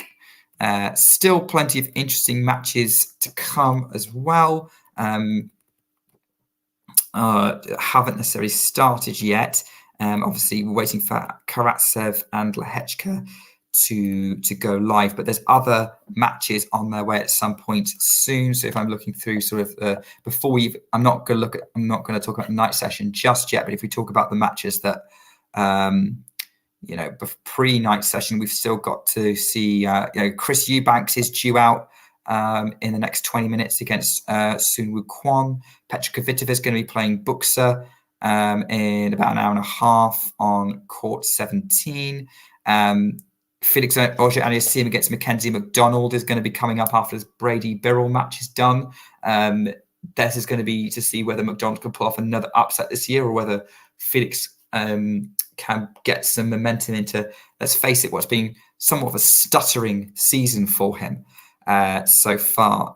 Other matches to be excited about: court 13, Ostapenko versus Paolini, last match on there. I'm looking forward to that one because I actually think that we have to put Ostapenko on upset alert. Paolini is looking very, very good. Regardless, I'm expecting it to be a real contest. Where else? Who else is out there that we think could be a good match? Oh, yeah. And then Mira Andreeva, obviously, 16-year-old. She's playing Gadecki on court 15 a little bit later. And then we've got our night matches, by which point we will have Damien with us, and we've got Siegmund versus Goff on Arthur Ashe. We've got Tsitsipas versus Raonic and Louis Armstrong, and then Novak Djokovic gets his campaign underway against Alexandre Muller on Ashe, with Wozniacki second on Armstrong against Protorova. And you are up to date. So there's some matches I'm particularly excited for, but definitely for me, out of those that I've just listed, the one I'm looking forward to starting the most is probably Ostapenko-Paolini. So yeah, we are almost up to date. Did I take some time off? Yeah, I did take some time off. I had quite some busy time coming up in my personal life. I'd done a lot of streaming over the French Open and Wimbledon, and I decided that it was the best hope of me being able to enjoy enjoy doing this, to just take a bit of time away from the stream. So yeah, that's why I've had some time off. Oh yeah, sorry, you mean time off work? No, I'm not taking time off work. I will probably have to miss most of the night sessions because I do have work. I have work in the morning. It's a bank holiday in the UK, so but yeah. So no, I've and also I took 2 weeks off for Wimbledon. I only have so much annual leave to use, and I just had 2 weeks off to go to a couple of weddings. So I'm not taking time off work. I don't necessarily need to anyway, because most of the tennis is going to happen when I'm not working. It's going to be in the evenings. So I can still catch most of it. It just means that I'll probably have to miss most night sessions, unfortunately. So there you go. I'm seeing Terry asking me what my job is. I don't want to talk about it, if that's all right. Partly because everyone's eyes glaze over every time I do. So it's not sport or tennis related. That's all I will say. But I do enjoy my job. Outside of that, also Elena has alerted us to Mensik closing out in 4 sets against Barrère, 6-4, 4-6, 7-6, 6-2. Great result for the 17-year-old Czech, and you have to mark him as a name to watch out for in the future. Maybe, as I said, is he going to be a Gasquet or is he going to be an Alcaraz? Guess we'll find out. Karatsev and the Hechka is now underway. Fucsovics has got a point to make it 5-all in the second set. So he's come from a breakdown twice in this second set. He's definitely making it competitive. So I'd say at the minute, the matches to watch is Birrell Brady. I mean, it's still going with serve. Brady's just netted a shot actually for so it's now 15-30 on her serve. So maybe you need to start paying attention to what's going on there a bit closer. But I would say the other match that's worth keeping an eye on is on court 11, Fucsovics against Korda. So 15-30, that's an unreturnable, and it's 30. Oh, how I got that score right? Yeah, 30 all. Terry's taken time off for the US Open. Look, don't blame you. I mean, are you US based, Terry? I think you might be. But I don't blame you. Look, if I could work part time and take time off and just focus on the Grand Slams every year, I definitely would. But sadly, I'm not at that point in my life yet. Maybe that's something I can enjoy in like 50 years when I'm retired. Backhand in play from Birrell, forehand Birrell to the Brady forehand. They're going up the middle of the court at the minute, cross court, backhand from Brady to the backhand of Birrell, backhand Brady cross court, backhand Birrell, backhand Brady up the line, forehand Birrell to the forehand of Brady cross court, forehand Birrell up the line. Brady's going to scramble to get that. She can't quite. And Birrell now has a break point chance in this second set to make this really competitive with Jennifer Brady. Terry's just updated us that Musetti has broken in the second set, so that's good to know. So it looks like Terry is watching the Musetti match, so keep us updated on that, if that's all right. What else is everyone watching now? Are you joining me in Birrell versus Brady, or have you gone with Fucsovics Korda? Have you gone with a Musetti match? Have you gone with something completely different? Let us know. Birrell puts a return over the baseline, and it's deuce 3-2 for it's deuce. And Birrell's looking a little annoyed with that. I think that was a really good serve from Brady. That was tough to get some purchase on, but maybe it was makeable if Birrell had taken a little bit off the return. Maybe it was a little too aggressive, given kind of the power that was coming at her. Out wide for Brady, who then moves Birrell around the court with the forehand, goes inside out with the forehand to the Birrell backhand, moves Birrell around again, just using the forehand, and Birrell loops it up and out, and it's advantage Brady.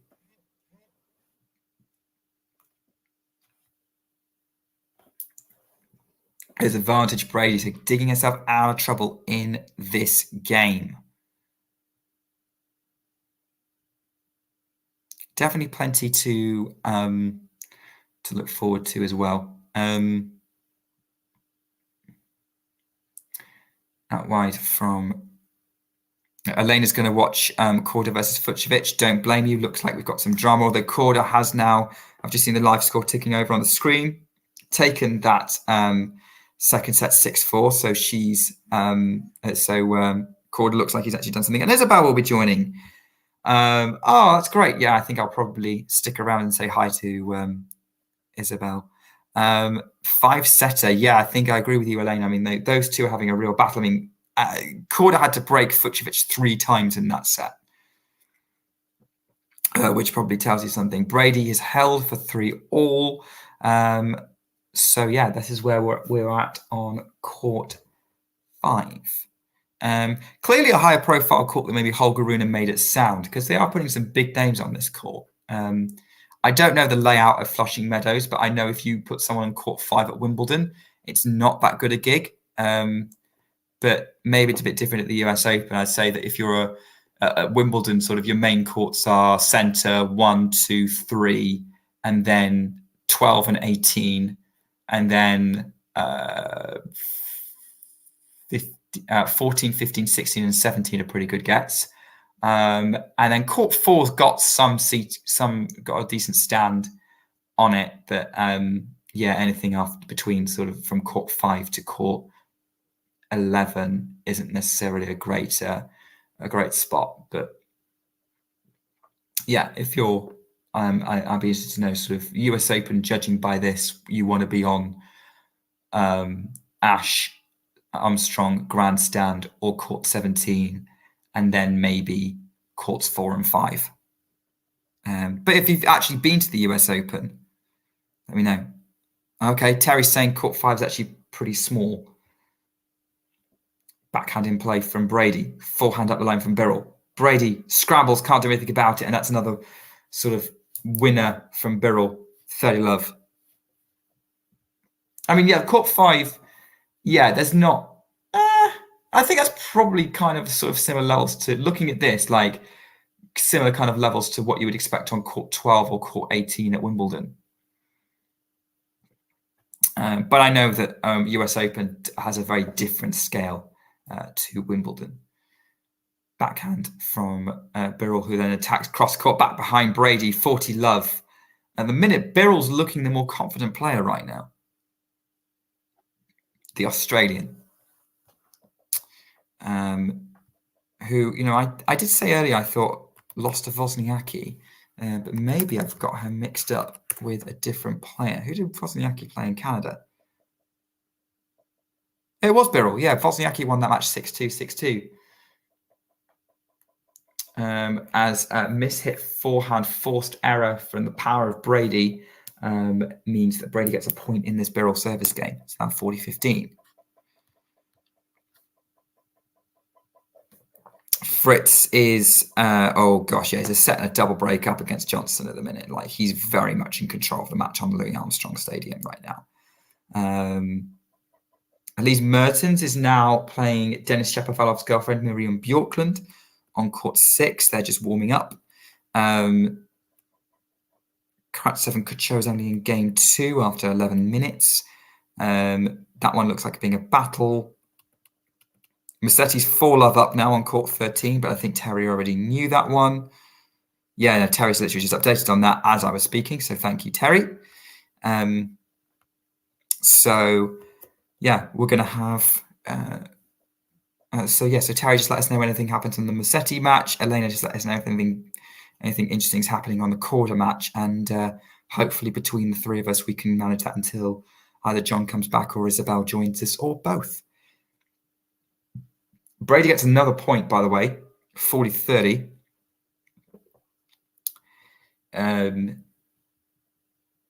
So Birrell is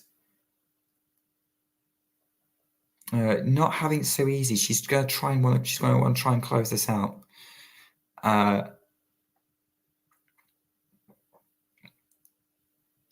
Bounce to the ball. She's got a second serve. It looked like it was going to be a comfortable service hold for Birrell. It's just not turned out that way. Oh, she's double faulted. Deuce. Not a great time for a double fault. And that's a real momentum killer for Kimberly Birrell, who's now grumbling to herself. Brady hoping for an opportunity here. That's her 3rd double fault of the match. Brady's also served 3 double faults according to the statistics. They've just flashed up on the screen.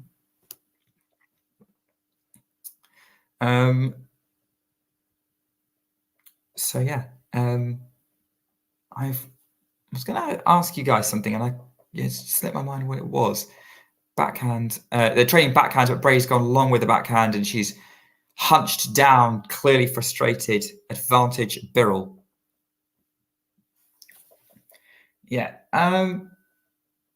Yeah, so far been definitely some interesting matches going on today. But yeah, what are the matches from later on that you're looking forward to? So I've said I'm looking forward to Ostapenko-Paolini. I'm looking forward to Tsitsipas-Raonic.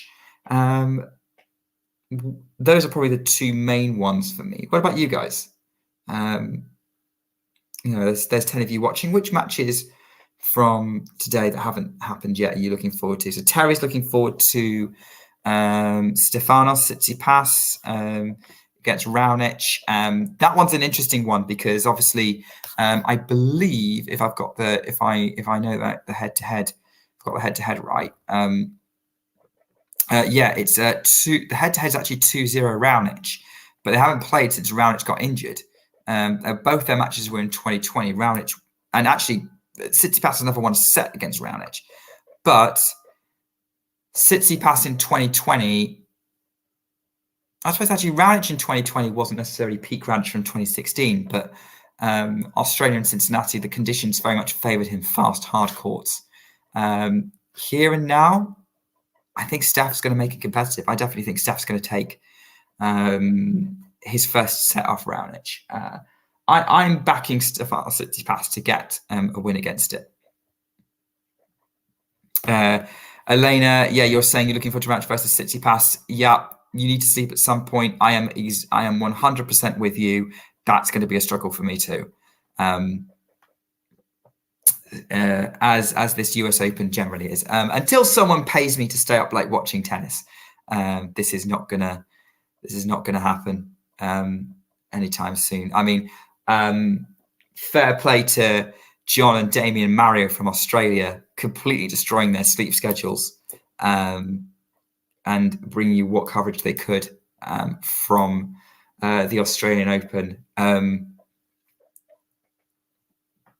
Fortunately, we've got plenty of American friends who can keep us company. I mean, it doesn't seem to bother Damien. No, we know about John's editing skills already. I was very impressed by what he quickly whipped together in the power rankings video of him showing the history of the Indian Wells US Open double in recent years on the WTA side. With obviously Osaka, Andreescu, and Swiatek. The last 3 times it's been held in March, going on to do the double of Indian Wells in the US Open.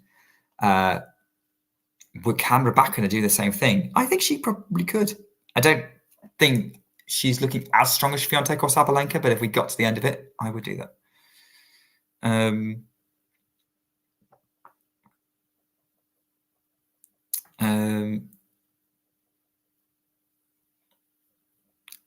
What was that? I don't know what you're referring to, Lena, with your question. How did they do this first week?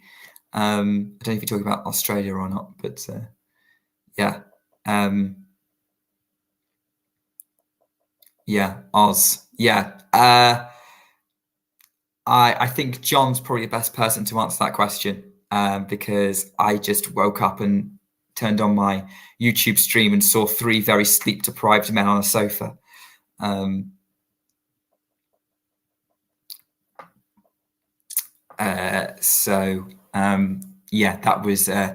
That was entertaining.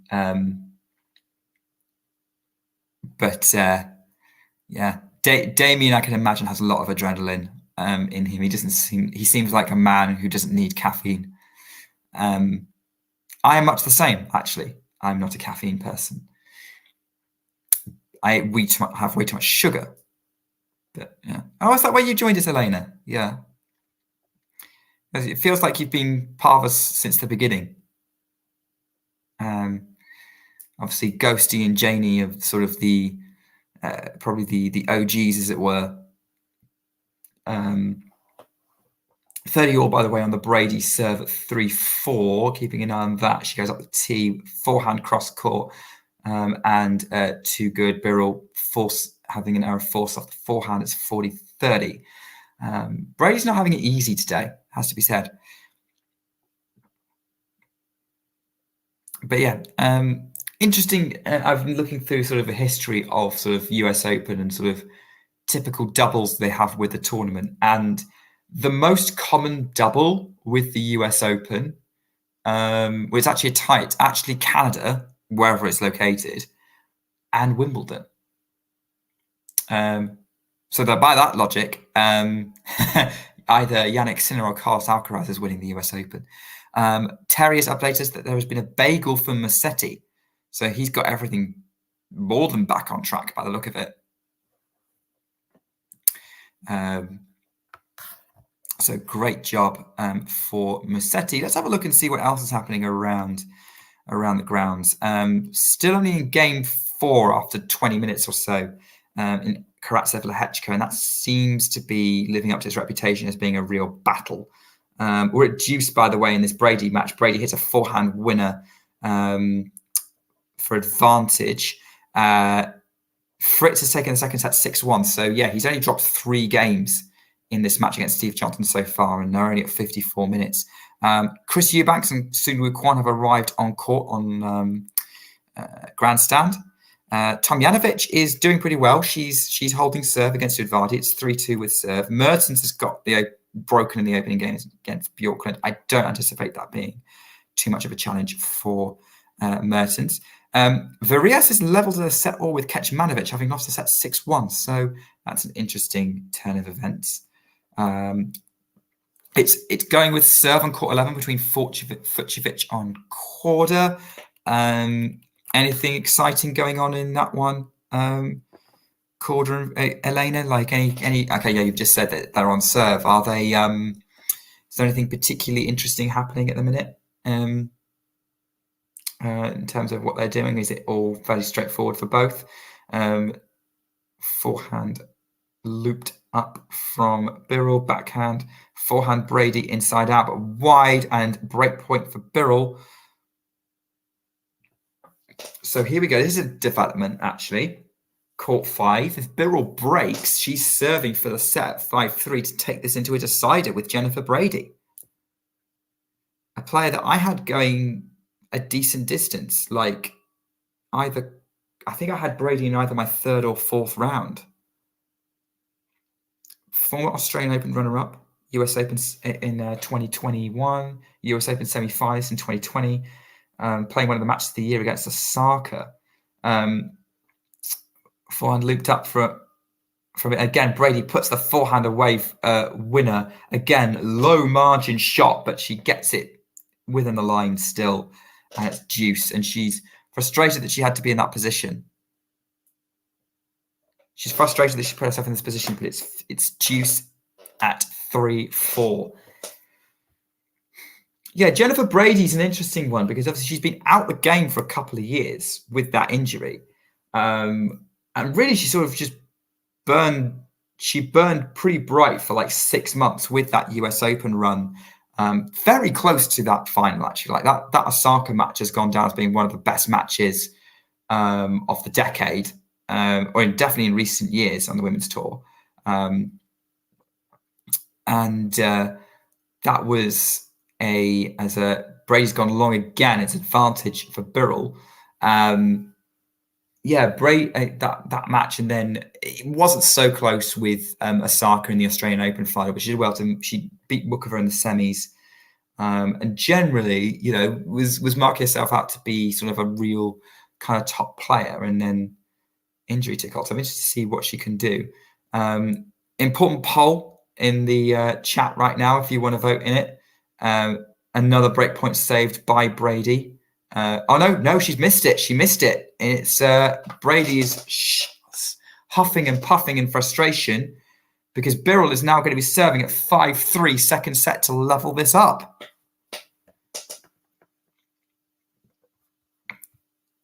There's a 10 up for the books. Grunchkova has just won the first set against Wong. There's actually about 3 different Wongs. I think that's Jiu Wong. But I could be wrong. Karatsev has break points against Lehechka. So that's one to keep an eye on. Udvardy has break points against Tomljanovic.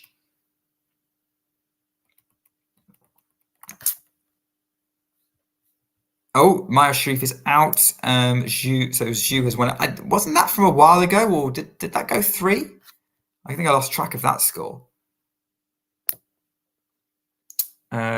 It's love 15 in this as Birrell's trying to serve for this second set.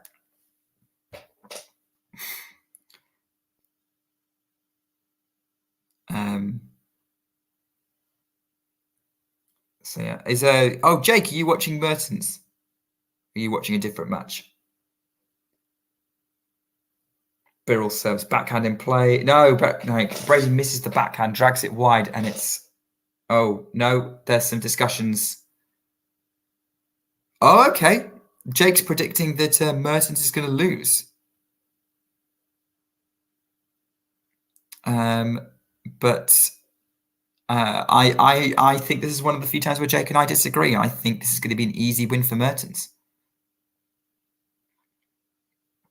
Forehand from Birrell to the forehand of Brady. Forehand Birrell cross court. Forehand cross court from Brady. They're just trading forehands at the minute. Now goes to the backhand of Brady. Birrell keeps things on her forehand. Brady tries to change the direction but puts it in the top of the net. Now it's 15-all. Now it's 15-all.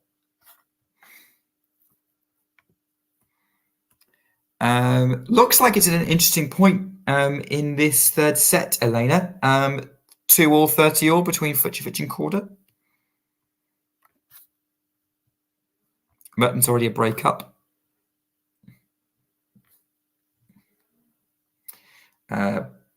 Forehand from Birrell. Brady scrambling her forehand, backhand, cross court, moving Brady around.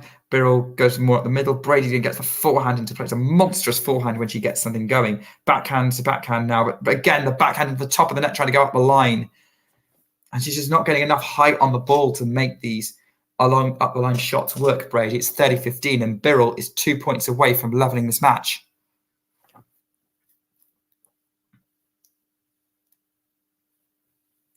Things are bubbling away quite nicely here.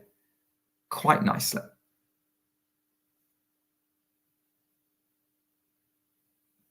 Backhand in play from... Okay, no, Birrell's missed it.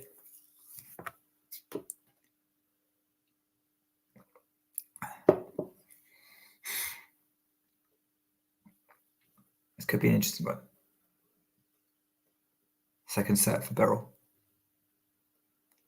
Backhand in play from Brady, putting Birrell on the back foot. Now Brady's trying to dominate with a forehand and enforces the error on the backhand, and it's 30-all. Oh, wild miss from Korda, break point down. So that's not going to help the American.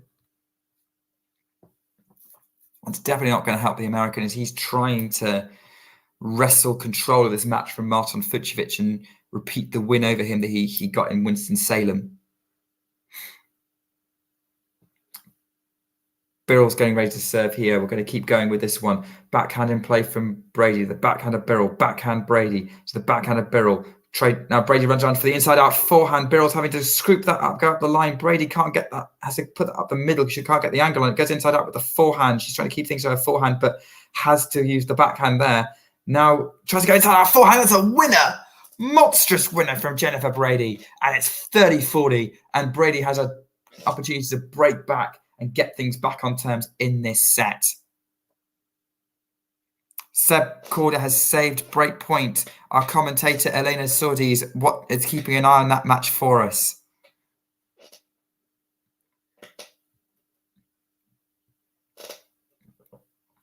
Jake is remembering Mertens well. How long has Mertens been on tour, actually? I remember her getting to the semis Australian, was it 2018 or 2020? Might have been 2020. Really short ball from Birrell, short, high. Brady runs up and puts it away, breaks back 4-5. So she'll be serving to, she's broken back and now she should be serving to stay in the set. Korda's held. Okay. Let's see how that affects Fucsovics. What else is happening around the grounds? Fritz is already 3-love up on Louis Armstrong Stadium against Steve Johnson, which is crazy. But yeah, he's just dominating Johnson at the minute by the look of it. Mertens is trying to get another break of the Bjorklund serve. Vesely is a game away from leveling against Kucho. Karatsev is 3-2, 40-15 up on his serve. Kecmanovic is back in control of his match, a break up against Varias in the third.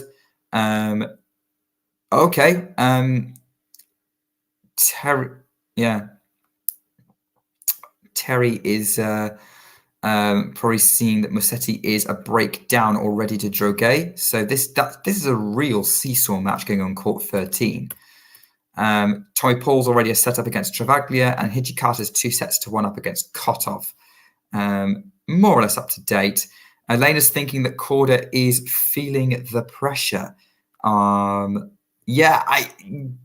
can see that. I think unless he's the underdog, he really does feel pressure in matches to kind of convert and win it. And maybe that's the root of some of his struggles. And when he's built himself up to be the favourite, when he's talking about himself as a contender for Wimbledon, maybe that's not what he needs. Because when he was, having those great matches with Djokovic and having match point chances in the Adelaide final, he wasn't expected to win it. I remember that match point, actually. I don't think he did anything too wrong on that match point. I think Djokovic just did a very good job of saving it and then battening down the hatches. Yeah, double break advantage over Rafa in the third medium was. That's definitely one that got away.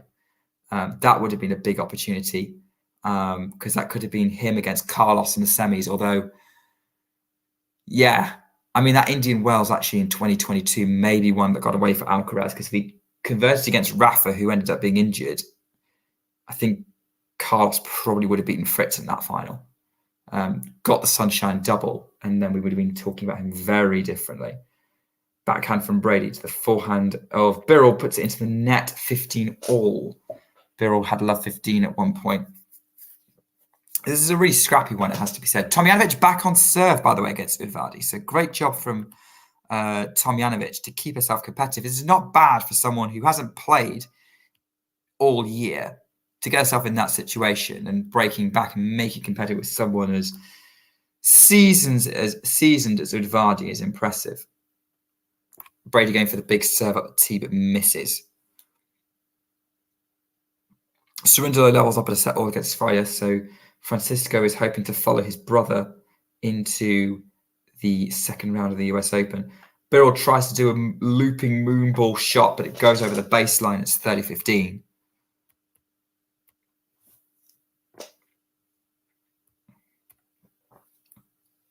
Brady still working at it.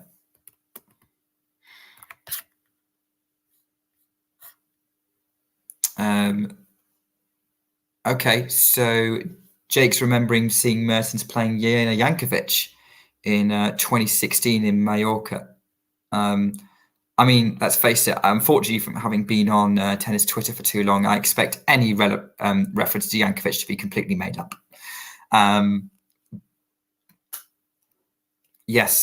Drop volley from Fucsovics. Yeah, we were John was commenting earlier about how good the Fucsovics slice is. Definitely one of the most effective parts of his game. It's 40-15 now for Brady. So back on terms, you can tell Birrell's a little frustrated that she's still in this second set.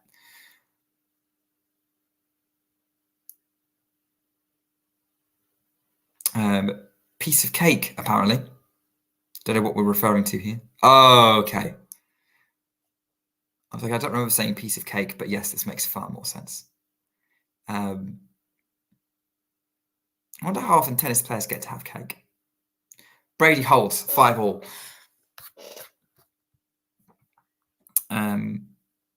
So we are in this. So that's where we're at the minute. So it's 3 all, by the way, on the. It could be Novak's draw, piece of cake. Yep.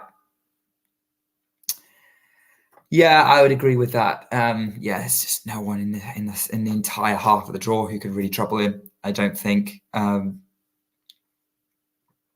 There's no Pablo Carreño Busta, unfortunately. I mean, not I say unfortunately, makes it sound like I don't want Djokovic to win. I think I'm kind of excited for a Carlos Novak final, seeing what that can produce.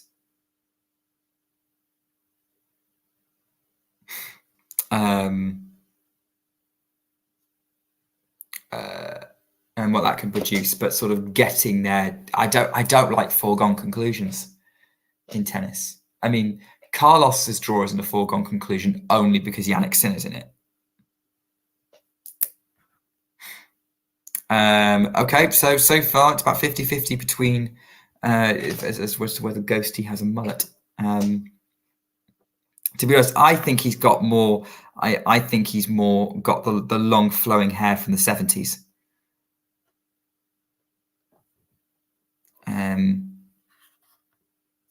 But there you go. That's the trouble with secret identities. Can't show off. Oh, Udvardy's broken Tomjanovic again for 5-3, so she's serving for the opening set. And Farias has got back on serve with Kecmanovic on court 10 as well. Musetti managing to keep things to just one break against Dragay. Terry, how's Musetti looking? Obviously, one of the most competitive matches of the day, Marozsan against Gasquet. I mean, Gasquet did well. That looks like kind of a Murray score from kind of trying to fight through the metal hip, pre-metal hip / trying to get back with a metal hip era of, oh no, I'm not done yet. Oh yeah, I kind of am. But Gasquet continuing to fight against the tide of age.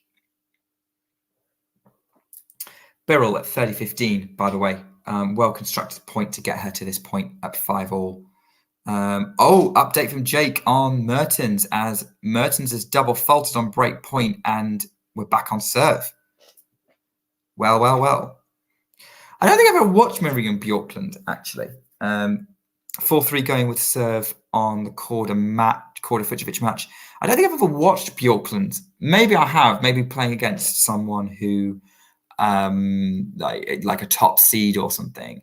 But I don't know much about her game, to be honest. The only major thing I know about is, as I said, she's Denis Shapovalov's girlfriend, which is probably very unfair to her, because I would love to know more about her on her terms. Double fault from Birrell, 30-all, 5-all. That's a very limp double fault as well. Didn't look anywhere near clearing the let. So Terry's saying that Musetti's down a break. I mean, how's he playing? Is he making a lot of errors? Is he lethargic? Or is his opponent bothering him in some way? Like, is his opponent playing crazy good? I mean, I don't know. Musetti's a good player. I don't think you have to play to quite the level of someone like such a high level to beat that would be needed to beat someone like a Tsitsipas or a Sinner or a Medvedev. But Musetti's got some real street cred to him. I mean, obviously Hamburg champion, beat Alcaraz, has beaten Djokovic. He's got some game, Musetti. He's got some game. Hey, KC, what match are you watching, by the way? I'm seeing you're in the chat. Everyone else is kind of letting us know what's happening. Fritz is still a breakup on Johnson, by the way. Udvardy has set point. Brady has break point, by the way, at 5-all. And suddenly from 3-5 down, she's got the opportunity to win a third game in a row, which would put her in a position to serve out a match. But we're not there yet. The second serve for Birrell goes to the forehand of Brady. Backhand Birrell to the backhand of Brady up the line. Forehand Birrell, long, overhits it. Game Brady, 3 games in a row. She is now going to serve for the match at 6-5 in the second. Cerundolo's already a break-up in the third against Sfire. What else have we got? Karatsev 2 points away from the opening set against Lehechka. What else is happening around here? Okay. So Terry's saying that Musetti's opponent, who is Drugay, I'm going to have to look at how you pronounce it, is crazy good. Musetti's not looking too bad, so maybe it's just a very, very good day for Mr. Drugay. I'm going to have to look him up because I don't know anything about him. And then KC, okay, so you're just listening to our coverage. Okay, so we'll bring you updates for around the grounds with the Talking Tennis community kind of watching everything.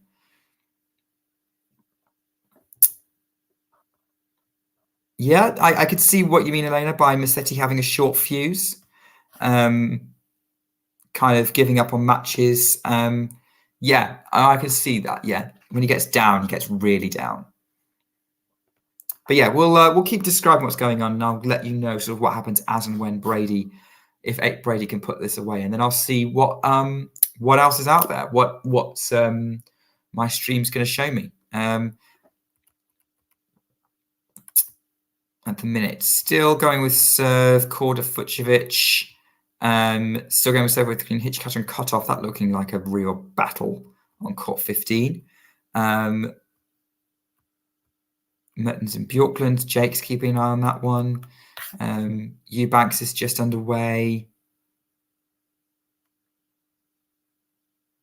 Jake's talking about Bjorklund's game. Doesn't have huge weapons, but definitely more comfortable creating pace off the backhand. Which is, if you've got a solid backhand, you're going to be very difficult to break down in a rally. So that's a useful skill to have as a player, particularly on the WTA. Johnson's now serving to stay in the match at 2-5 against Fritz. Big forehand from Brady to the forehand of Birrell cross court. They're going cross court and the forehand to each other at the minute. Brady's just keeping it going. Birrell's changing direction on the attack, and that's too good. And Brady cannot get it over the net, and it's love 15. That was a really good attacking forehand from Birrell. She's not going to make it easy for Brady to serve this one out.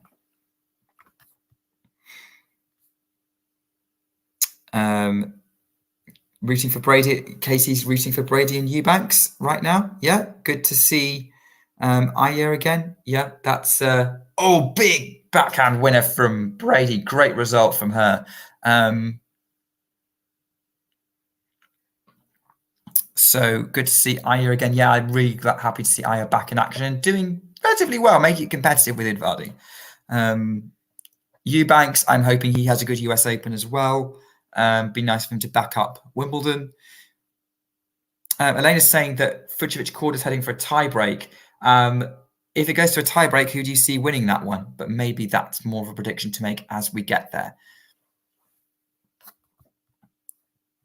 But yeah, good battle here between Fucsovic and Korda, as maybe one suspected we would have. Paul's already setting a break up against Travaglia. So the other American looking good. I mean, actually, American fans, how do you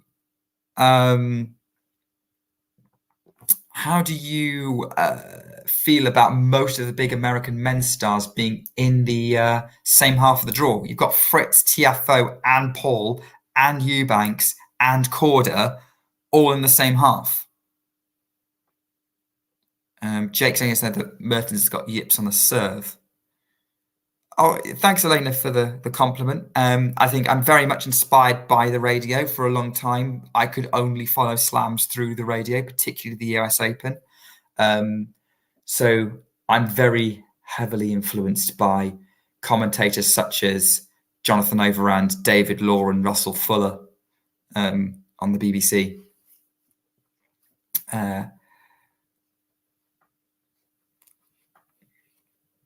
So Brady's now up to the match point, 40-30. She's had to dig it out for a bit because it was 15-30 and been chatting with you and got distracted. But you're just such great company. But yeah, let's focus on the point because I know there's some people who want to know what's happening. Brady serves, misses it, was going for the body serve, goes long. Second serve, but aborts the ball toss. Bounces the ball again. Lifts it up. Goes short on the serve. Winds up the forehand to the backhand of Birrell. They're trading backhands now. Backhand from Birrell. There's a lot of loop on Brady's shots right now. Forehand Birrell to the forehand of Brady cross court. Birrell's going to try and they're keeping on going cross court. Brady launches into a forehand, trying to keep Birrell pushed back. They're still trading forehands at the minute. Birrell goes for a really sharp angle. Brady's going for the winner up the line, but she's gone wide, and it's deuce.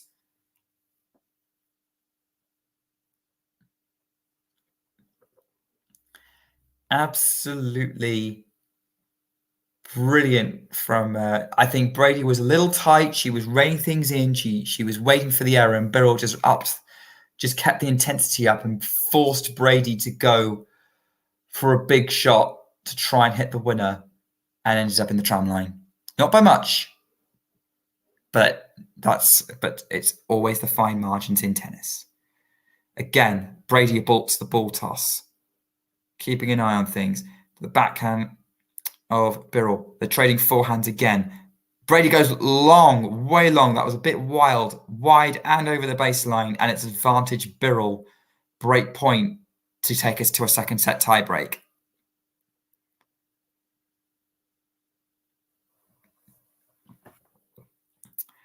Obviously, I'll just keep describing what's going on to you. Just need your help describing what's going on in the other matches to me as well. We've got advantage for Birrell. Brady tries to go out wide and misses on the first serve. First serve is deserted, so she's going for a little bit too much. Second serve, very short. Birrell backhand in play, really deep. Brady forehand inside out. They're just trading into Birrell's backhand corner at the minute. Backhand to backhand. Brady, although it's forced into an error, it was sort of a weird sort of sliced chop from the depth that Birrell produced. And she's kind of wincing in frustration. That's definitely a frustrated wince, not a painful wince. And we are into a tie break, and Brady knows that was a big opportunity that's been missed. Birrell's in this. She's looking determined. It's 6-6. It's a tie break in this second set. Taylor Fritz has won on Louis Armstrong Stadium, 6-2, 6-1, 6-2 against Steve Johnson. Really straightforward. That's exactly what Fritz needed. That's possibly the most straightforward Grand Slam win I've ever seen Taylor Fritz have. Udvardy's is set up against Tomljanovic. What else have we got? Bjorklund's a break up against Mertens, which I think Jake was telling us about earlier. Vesley's leveled at settle with Kucho. Karatsev is a set up against Lehechka. Going with 7 the third set with Kecmanovic and Varias. Looks like it's still going with serve between Fucsovic and Korda. We've got some backhands being traded. Birrell nets, and it's 1-0 Brady. Mini break already in this tie break. Dragay still a break up against Musetti in the third set on court 18. Setting a break for Tommy Paul on court 17. And you are now up to date. Fucsovic is getting some great length on his shots, by the way, according to Elena, and is serving more aces. So maybe building some confidence. Maybe he's building towards taking this third set against the American. We'll have to see how that one goes. We're at 1-0. Brady serves. Second serve, again, short, but it's in play. She's trading with Birrell's backhand corner, backhand to backhand. Now changes direction with her own backhand. Birrell lifts it up, somehow gets it in, and forces Brady to go long, because that was a really high looping ball that just landed in, and Brady couldn't control the backhand, puts it long, 1-1. It's 5 games all in Fucsovic versus Korda. This match could really go either way. I'm hoping that Sky put that one on mine, because that would be a good option for me to go to. I think that's going to be someone. Oh, Brady's forced into an error off the backhand by Birrell. It's 2-1, and now Birrell's the one with the mini break. I mean, this match is really going all over the place at the minute. Not in a negative, like, scrappiness, but more of a, both players just finding ways to draw errors from the other. I wasn't expecting Birrell to be holding up so well. Birrell to be holding up so well. Not to be confused with Clara Burrell, the French woman.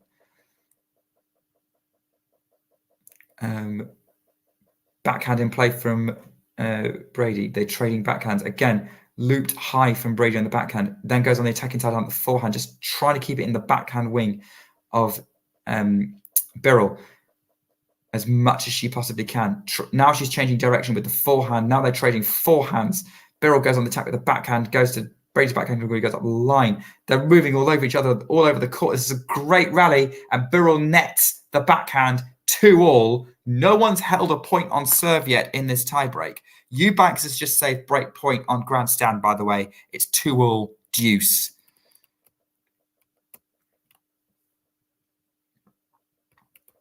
Drama, drama, drama everywhere, as you would expect during the first week of a slam. And Terry's just given us an update that Musetti has broken back and Korda's winning a great rally as well. So we've got so much drama happening.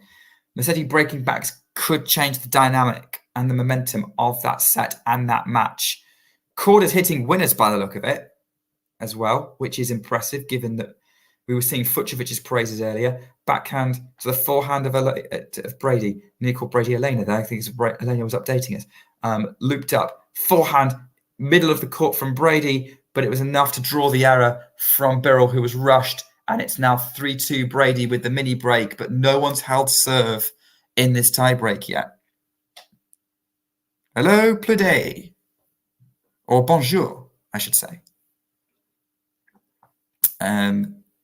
Terry saying Eubanks could be a good match too. Yep, for sure. Kwon is a tough player, very, very experienced player. Eubanks has got advantage, game point, and which he's taken. So now it's 3-2. So yeah, what have we got? Brady's going to try and serve to maintain this mini break advantage.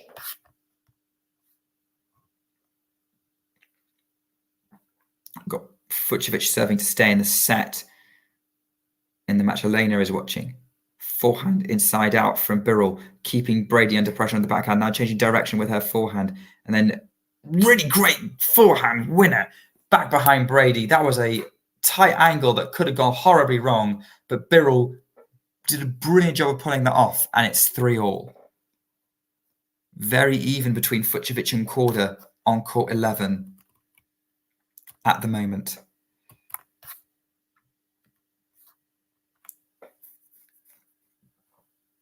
So, 3-all. Pretty visible. Pludi, you're supporting Drugget. I mean, look, if you're in France, then you've got to really support your countryman, right? But we don't actually know too much about him. Do you know much about him? Would love to hear more. Saves me having to Google everything whilst trying to watch tennis and talk to you guys.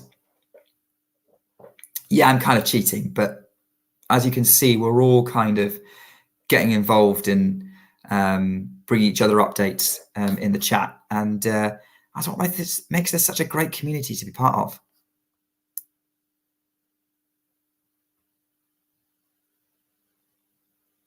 So, okay, it's 3-all at the minute. No one's holding serve. But now, finally, Brady holds a service point in this tiebreak, and it's 4-3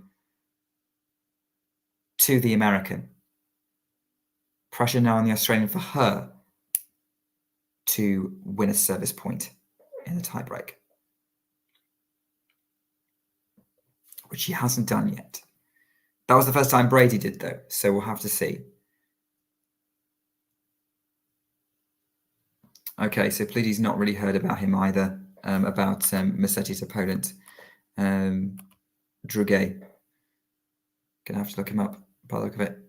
Forehand to the backhand of Brady. Backhand Birrell. Now trading up the middle of the court at the minute. Not Birrell going up the line. Brady lifts the backhand up just out, and it's 4-all. And Brady's frustrated.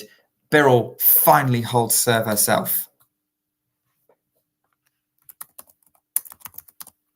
So it's Titouan Drugget. Never broken the top 100. He's currently a career high.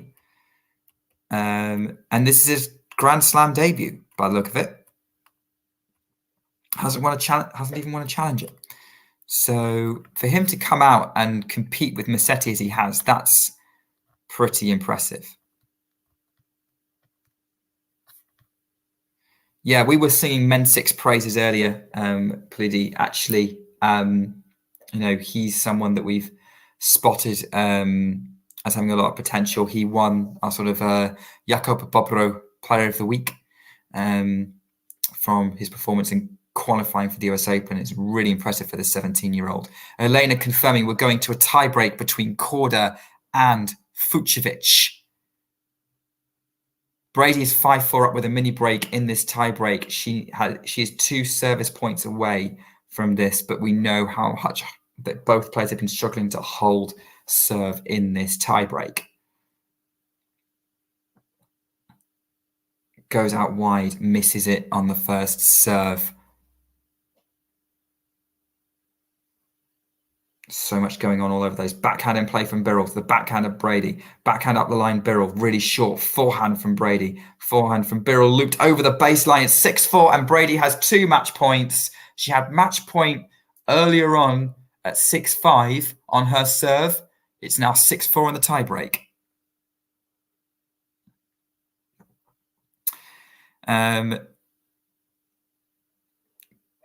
It's good to know that you're enjoying the wall-to-wall coverage. To be honest, you guys are making this coverage what it is. But I'm really enjoying being able to watch it and bring you guys up to date with what I'm watching and hearing what's going on from you lot as well. So I'm back up to the backhand of Brady, backhand Birrell, the backhand of Brady, forehand Birrell on the attack, but she's taking it wide and Brady throws her racket in celebration, pumps both of her fists, and she is through to the second round of the US Open. Her first US Open, I think, for 2 years. I need to double check my facts there. Obviously, she's been out for a while. Semi-finalist here in 2020, as we've said before. Just checking this out. Yeah, this is the first US Open she has played since making the semi-finals in 2020. 3-0 to Martin Fucsovics in the tiebreak. I'm going to see what's going on other streams. So bear with me at the minute for a moment. But yeah, big result from Jennifer Brady. I hadn't quite realised, of course, this is her first US Open since she made the semi-finals. That makes her more dangerous than I thought. Because she's going to be pretty confident that she can do well here. I mean, she has to be. Surely she has to be. Chris Eubanks is already a breakup against Kwon 5-2. Kwon is serving to stay in the set. And actually, I can see they've just switched over and it's the Eubanks match that's being shown. Eubanks just having held. Tomljanovic is a breakup against Udvardi in the second set. So she's making this competitive. Jake, I believe Bjorklund has set point, right? Knifey slice for love. Martin Fucsovics in control of this tiebreak. It's going with serve in the second set between Karatsev and Lehechka, and between Kecmanovic and Varias, and Musetti and Droguet. So very competitive, very sort of delicately balanced matches at the minute. Great to see Eubanks continuing to do well. We'll have to see how it goes, but yeah. Yes, agree, Bloody. Huge, on paper anyway. Carballes-Baena was probably more reliable, difficult for him to break down, and we suspected Rune was having some physical issues at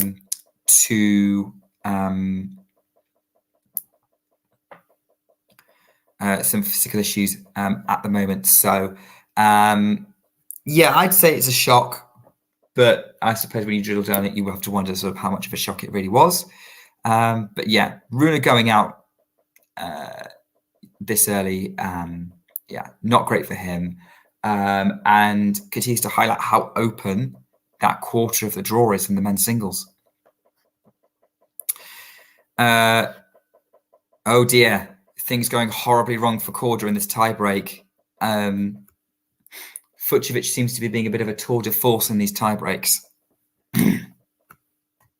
We'll see what the others are showing. Bear with me. What other streams have we got? Who's this?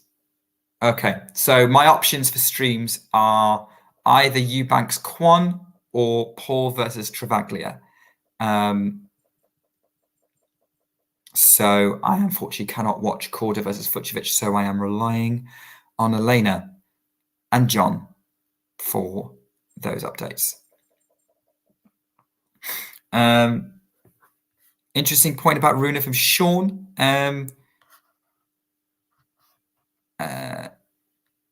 It will, he does seem to be very vulnerable to injuries. I've always thought that as he's developed, like when he was younger, he was even more injury prone. But we'll have to see. Like, there are players who eventually, grow out of injuries, like Djokovic did eventually, as did Murray. Some people might just be more injury prone, but are very quick to recover. So we'll have to see. But yeah, certainly the physicality element is going to be a challenge. Good grief, that was a lightning quick point from Tommy Paul. Coming into the net, defending well, and then putting it away. That was a Tommy Paul special. Defensive, Jake admiring the Mertens defensive lob. What's happening in that match, actually? Looks like Bjorklund's trying to serve out the first set and Mertens is putting up a fight. Would that be a fair assessment? Ooh, as Korda double faults to concede the tiebreak. So Fucsovics leads 2-1. I think John was watching that match earlier. Am I right in thinking that Korda could have won that first set? Maybe. It's difficult to know. Tommy Paul has 3 set points for a 2-1 lead against Travaglia. I definitely think the Eubanks Kwon match is going to be the one to watch, maybe. I don't know what the thinking is with some of these matches, match choices that I'm getting, but oh well. Travaglia saves the first, but I'm going to go back to Eubanks. I think Eubanks Kwon for now. To be honest, I think I'm probably going to wrap up in the next 10 minutes or so. As Eubanks now has set point himself at 5-2. So we've got set points all over the grounds right now, which is impressive. All around the grounds for Chris Eubanks, but mishits the backhand and doesn't quite go well. Set point for Bjorklund as well, by the look of it. Oh gosh, my scores are moving around. Vesely, a breakup against Kucho. Actually, we were talking about Djokovic having potentially an easy draw, but Harry Vesely's been known to be a thorn in his side historically. More of a best of 3 than best of 5, it has to be said, but maybe he could give Djokovic a little bit of a scare. Does have a habit of getting unexpected wins against Novak, and he is pretty close to Djokovic in the draw. Kwon holds to force Eubanks to serve out the set at 5-3. What else is going on? Sorrentino's a break-up in the third against Fire to try and take control of the match. Massetti's a game away from taking the third set against Dragay. Tommy Paul sealed the second set 6-3, so he's 2 sets to love against Travaglia. From what I'm seeing, I'm expecting him to put that away. Yeah, plenty of American wins. As arriving on court 5, Felix Auger-Aliassime and Mackenzie McDonald. Definitely going to be keeping an eye on that one. Court 5, Nick, is where it is at. Apparently so. Yeah. Nick, here we go. Are you ready for a little breakdown of what we've been going on today? I'm sure there's many people that are joining the chat, coming and going, what on earth has been going on? Well, here we go. Here we go.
That wasn't too bad, was it, Nick? I managed to squeeze in Jen Brady at the end as well. Well edited, sir. Well edited. That's what we professionals expect. Yes, excellent news bulletin update, John, as always. Yeah, I mean, what have you been having in the background whilst you were watching? I had Jen Brady on. Okay. That tiebreak. It was nice to sort of get your commentary going on. In fact, I had that kind of in the foreground while I was looking at my phone. That's what I had on.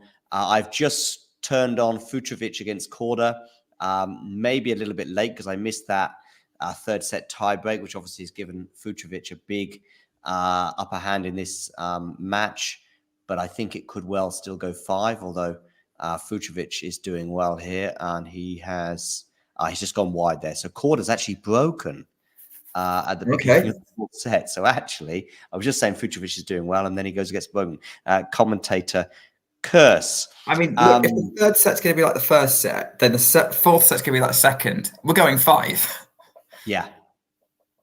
I didn't think Fucsovics would make it this close. I expected it to be something like a 3 or 4 set win for Korda. But anyway, that ankle problem anyway is the Winston-Salem officials are looking at this with like, I'm not sure if that ankle is really that big a deal. But listen, we've dwelled on that already. I think at some point Isabel will be joining us, but I wonder if you two will be like ships in the night, because I know that you've had a lengthy stint already, exceeding most of our expectations, I would suggest. Elena, by the way, also thinking it's a 5-setter. Jen Brady, by the way, that's really interesting what you said. Hasn't been at the US Open since 2020. Yeah, hasn't. And I hadn't realized that until I looked it up. I was like, hang on a minute. If she's been injured for 2 years, she can't have been there. So, yeah, that's very positive. The last time she played was in that epic semi-final with Osaka. That tells you that she could be a very dangerous force. She's in the Goff section. So that year, 2020, she made the Aussie Open final. 2021, she made the Aussie Open final. 2021, she made the Aussie Open. So that 6 months or 5 months between New York and Melbourne was a real purple patch for her. And unfortunately, she wasn't able to kick on, of course, from then because of injuries. Yeah, exactly. Yeah, she was definitely top 10 in the world at that point. And given how open the WTA was at that point, like 2021 was possibly the most open tennis season I've ever seen on any tour. Like Barty was there, but she wasn't dominating by any means. She was kind of a step above, but you couldn't rely on her to win every tournament. And I think she got injured as well, which didn't help. But yeah, Brady was up there, and yeah, I think she's going to be very unfortunate. I don't know how much of a force she's going to be in kind of this new era that's developed over the last couple of years. But I definitely think that she's going to be bothering everyone. Loving the update from Jake on the Bjorkland getting that first set ever Mertens, doing well to serve it out. Night session, I think, is Damien, right? Yeah, I mean, I'll be here throughout as well, but yeah, Damien too. As I think there might be a short period when we have Isabel as well between the two. I think that's it. That's as far as I know. You never know, a spontaneous person may just join us. I know tomorrow Mario and Jack are going to be kicking things off in the early part of the evening, or the afternoon, evening as it is here in Europe. But I know Nerlan, he's a big Damien fan. I don't know whether he likes to tease Damien, whether Damien even realizes that he's got a fan in Nerlan or not. But I know Nerlan occasionally joins in and says, "Who's on?" And I say to Nerlan, "It's me." He's like, "All right, I'll come back later."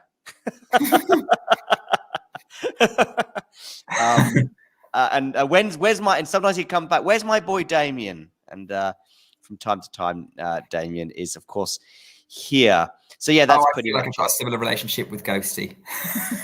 Yeah, Ghosty's gone, but I'm sure he comes back. I'm just disappointed that we don't have Ghosty right now, because I posted that poll hoping to keep him amused. But I'll show it again if and when he comes back. Oh yeah, well he can. Well, the thing is, he can confirm or deny. We won't know if he's telling the truth. I've got Eubanks on my stream, by the way. He's a setup. Oh, great. Do you see Eubanks coming close to repeating the Wimbledon heroics? I don't see him making the quarters. I think his section's too tough. Actually, where is he in the draw? I think he's in the Djokovic section. I'm not 100% sure. I think I'd probably have him winning a match or two. That's I think it's reasonable. We're back on serve with the ghosty mullet, by the way. Oh. I thought there was a break in serve at some point, but we're back on serve in that one. So get voting, people, and we'll see how that one pans out. I guess Sigmund Goff must be up pretty soon. In an hour's time. Well, they started at the same time as Tsitsipas-Raonic, so I'd imagine we're going to be mainly following Tsitsipas-Raonic. Okay, yeah. Yeah, I also highlighted, of course, that Sakkari has lost 3 Grand Slams in a row in the round 1 stage, but even the previous 4 to that were first week exits. So it's the Raducanu semi-final is the last time she made the second week of a slam 2 years ago. Wow. Yeah, I mean that's second week, so that's obviously 4th round. I mean, we know that she's not been going deep, but and there's been some, there's Mukova in the first round at the French. That's a really tough draw, but there's also been other very winnable matches that you would have thought that she would be winning. Yeah, I would agree. I'd have to look. Yeah, like Sakkari. Okay, the Mukova loss in Roland Garros, different story, but the rest, I agree, they were all winnable. So yeah, I think maybe I need to stop putting too much stock in Sakkari based on her tour results. Maybe. Have you been putting stock in her this year? Well, I put her number 9 in my power ranking, but that was based on she does well on North American hard courts. Yeah, I must say that was. I mean, I think your power ranking was fairly. I mean, I think the first 5 you might put Coco Gauff ahead of Rybakina, but the rest of it seemed pretty solid to me. Then there's a small gap between 5 and 6, and then I think 6 to 8 is fairly you could put them in different orders, but I think that was a pretty solid thing. Sakkari was the one that did kind of stand out for me. Yeah, I will say that was the one from the 10. The other 9 were all either the same or within 1 or 2 places, or even 1 place. Look, 9 and 10 were really hard because there were loads of players who could have gone in there. Like I was this close to putting Kasatkina in. I was close to putting Stevens in. I was considering Kvitova. But yeah, I just looked at it and went, "Oh, Sakkari's got a semi-final in Indian Wells and a semi-final in good result in Canada, so maybe." But oh well, we're getting a lot of French fans. I know, and we've got one here called Leila Fernandez. Hello from France. I'm just sharing the Leila Fernandez match on the screen because obviously Leila needs to get over to the US pretty quickly, although she's got a little under 24 hours to make that match. But it's first on, I think, on Grandstand tomorrow. Anyway, but she's convinced, and Leila as well has changed nationality. Anyway, she's convinced that Muller is going to beat Novak Djokovic. So we'll see how that one pans out. But great to have you on board, of course. Yeah, I mean, interesting because her compatriot, who was in the Twitch chat earlier, was very much down on, Muller's got no chance. That's the consensus, I would suggest, yeah. Interestingly, Muller's given an interview had an interview recently in the last 24 hours where he's talked about the fact that he's got Crohn's disease. Okay, what is that exactly? So it's an autoimmune disorder. I work with someone with it. It's affects the digestive system. Okay. I wonder if that's Darren Fletcher as well, the former Manchester United midfielder, whether he had that too. It's a difficult one to overcome, put it that way. Yeah, it is. No, I know. So, like, the person I work with has to go into hospital on a fairly regular basis. Tommy, I've just leveled the match. Okay, I might get her on my second screen. So what's the score with her? It's 1-all, so 6-3, 2-6. Oh, okay. Or 3-6, 6-2, depending on how you want to look at it. Did you say she's not played all year? Not yet. She was a late withdrawal from Australia. Is that right? Have I got that right? I think so. Yeah. If I look at it, she hasn't played since. Yeah, she hasn't played all year. The last time she played was Guadalajara last year. Okay. So she withdrew from Australia. She was due to play Podoroska. But I think it was a last minute or like a 24 hours before withdrawal. I think. Thanks for joining us, Elena. Off you go, and it's been lovely having you here with us. I know you've got to get some sleep. Looks like it's a tie break in the Musetti match. Okay. Terry's keeping an eye on that one for us. I'm now just getting Tomjanovic up. It took me a couple of minutes, but I don't know much about Udvardi, I have to say. No, she's just one of those names that sort of hangs around draws, kind of like Panna Udvardi. Like she's kind of gets into the first couple of matches. She's 24 years old, but has not made a huge impact beyond that. I don't think she's even got a WTA title, actually. Yeah. Back to Sakkari. I know you're going to get off as well, but I just don't really know where to go from here for Sakkari. I mean, there's so many players across the tour where you go, they're in a lull, they're in a bad period of form. Felix springs to mind on the men's side. I'm a little concerned, but he's young enough, he's talented enough. There's tools there, there's things that needs to be worked on. But we could be here a year from now, and Felix is not tearing it up exactly, but he's playing fantastically and has a chance of winning a Grand Slam. I'm not saying that I think that's happening, but I just don't see I'm not sure I see a path for Sakkari right now because the opponents are getting better and the distance between her and them is widening. Yeah, I think she's got a big game. Is there a power deficit though? Sometimes, when she played Sabalenka in the semi-finals in Madrid, which was probably her best tournament this year, it was still like, well, this is another level, you know. Yeah, maybe I don't think it's a big deficit. There is one, but it's not big. I just think that she can't. Pulling the trigger is not always as effective as she needs it to be. Yeah. I don't know, but there is a clear sort of ceiling, and look, she's doing well to keep herself in the top. She's doing well to keep herself in the top 10. And It's she's kind of winning. remarkable that she's still there in the top 10, actually.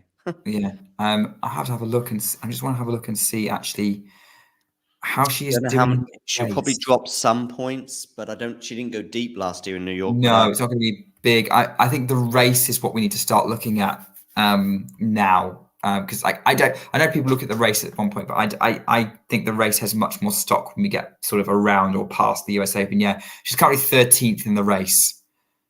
She might. I'm even surprised at that, to be honest with you. I'll be amazed if she. I reckon top 20 is about right for her. Yeah, yeah.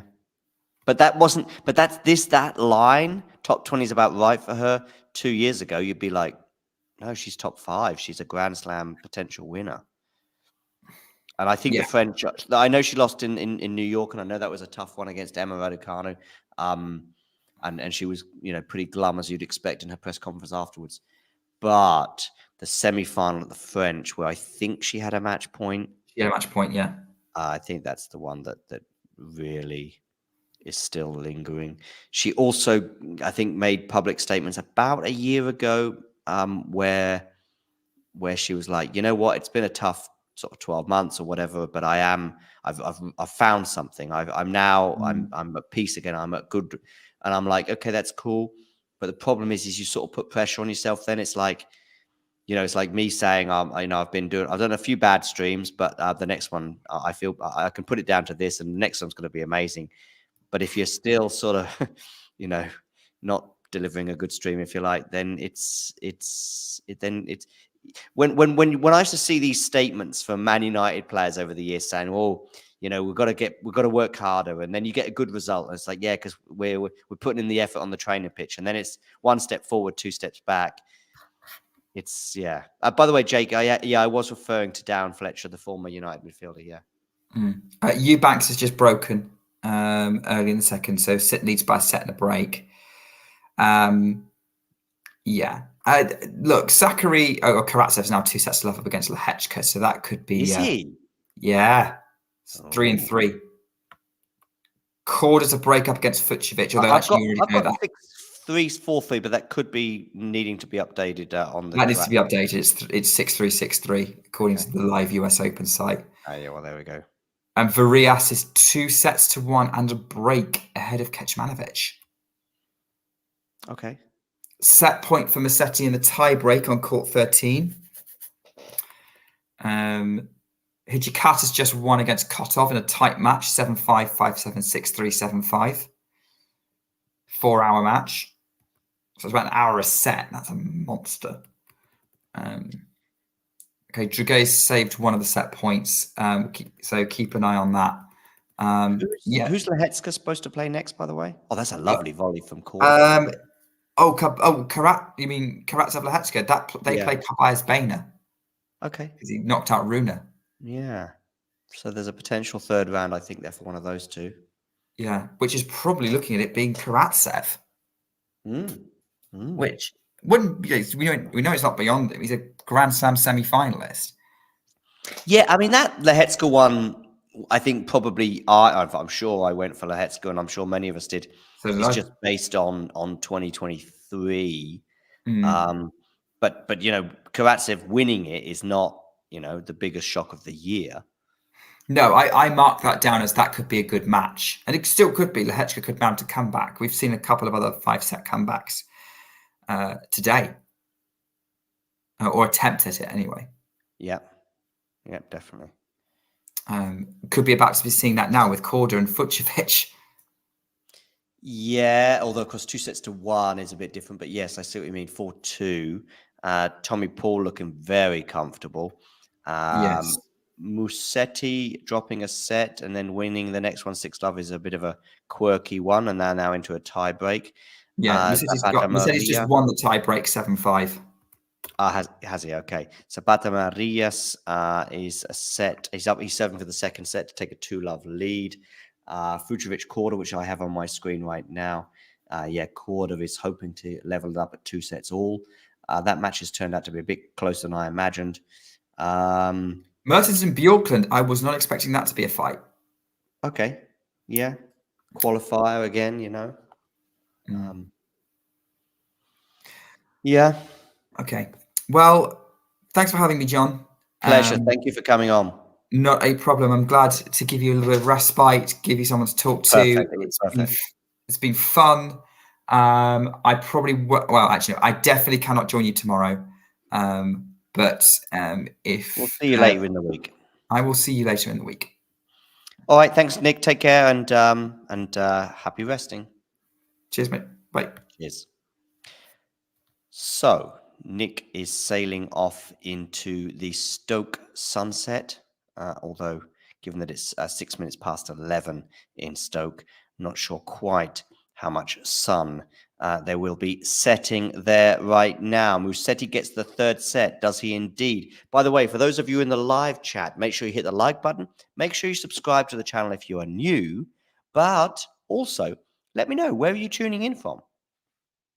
What we'll do right now is we will just take a slightly longer than 60-second break to give you a rundown on some of the things that have been happening today.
Well, we are back. I have Sebi Korda up against Fucsovics on my screen. Korda is leading 4-3 with a break in the fourth set as he seeks to force a fifth set. Let me know what match you are watching in the live chat. Let me know as well what you thought of the day so far. As I highlighted in that little reel, the big probable upsets of the day were Sakkari going out and Holger Rune also going out too. And I guess Bublik-Thiem winning in straight sets over Bublik. They are the three standout results for me from day one, but perhaps there are others for you. hit that like button and do not forget to subscribe to the channel if you are new. I'm sharing a few scores at the moment on the screen. Are you surprised by Karatsev's 2-set advantage over Lahetska? Are you surprised that Sviatek won the first set over Cerundolo? Although I think Cerundolo won the second set. Let's have a quick look. Maybe I need to move this across. In fact, Cerundolo is now up 2-1 and with a break in the fourth. Felix has just taken the court where he's up against McDonald. That's a tricky one as well. Hijikata has just knocked out Kotov. So he's through in 4 sets. And Fritz winning very comfortably today in 3 straight sets over the wildcard Johnson. Mensik as well, his charge continues. He tore it up in qualifying. Jakob Bobro, player of the week, and he is through as well at the expense of Barrère. Jair, is that a surprise? It was for me. I had Nakashima winning that, but Jair winning in straight sets over Nakashima. Casper Ruud winning in 4 sets over Nava.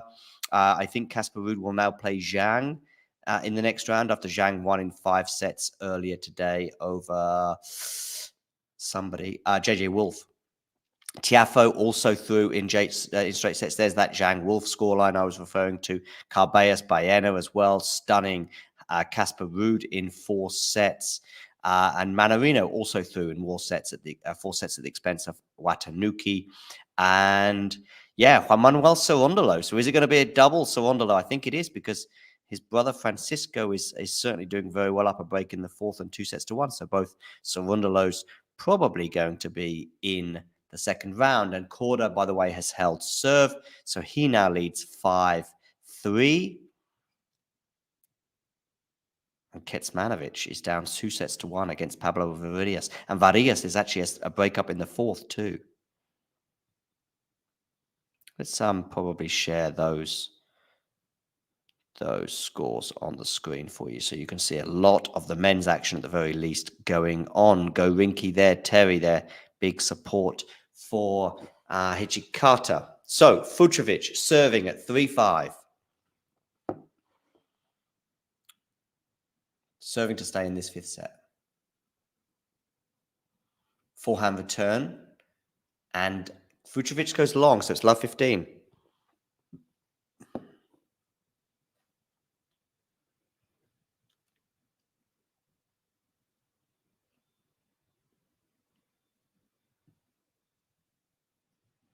Oh, still at 8 votes each on the does Ghosty have a mullet debate. So make sure, if you haven't voted already, to get voting there.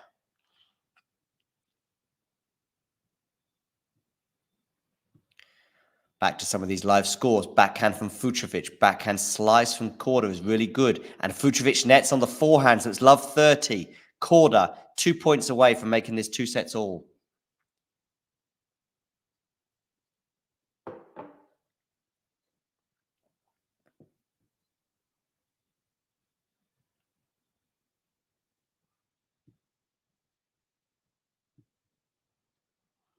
Hey, Min, by the way, make sure you hit the like button for those of you just tuning in.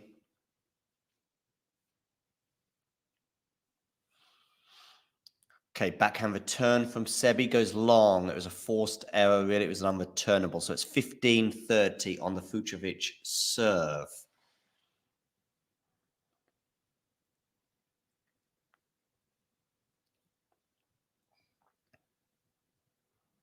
Fucsovics to serve. Where are you going with this one? You are going down the T, and it's an ace, so it's 30 all. From love 30, back to 30 all.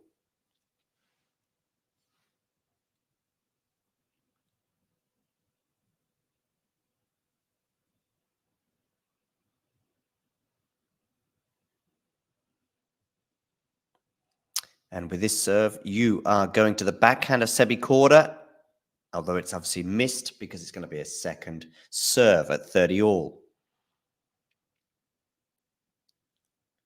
Backhand return is good from Sebi. Backhand now Sebi. Backhand to backhand. Backhand slice from Fucsovics. Backhand slice from Sebi Korda is pretty good. Forehand Korda, I think he's gone wide. He has 40-30. Game point for Fucsovics to force Korda to serve this one out. Was close, but no cigar.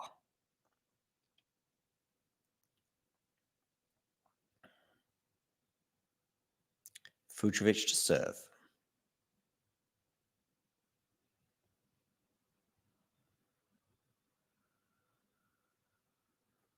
Going to down the tee, but wide and long.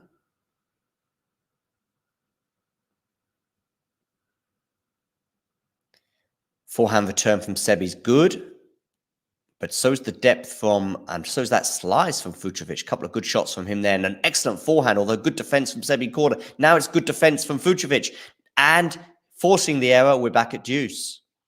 We're back at deuce, ladies and gentlemen.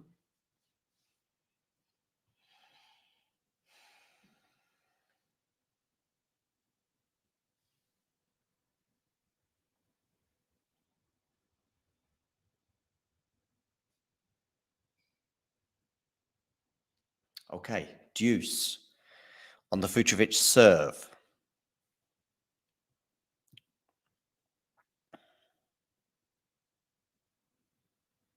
Again, pushing the serve clock is Marton. 25 seconds, done. Into the net on the first serve. Second serve. Where are you going with this one, Marton? You are going to the backhand return of Sebi Korda. Backhand again, Fucsovics, excellent winner there. Capitalizing on the short return from Sebi. Advantage, Fucsovics. Game point for Marton.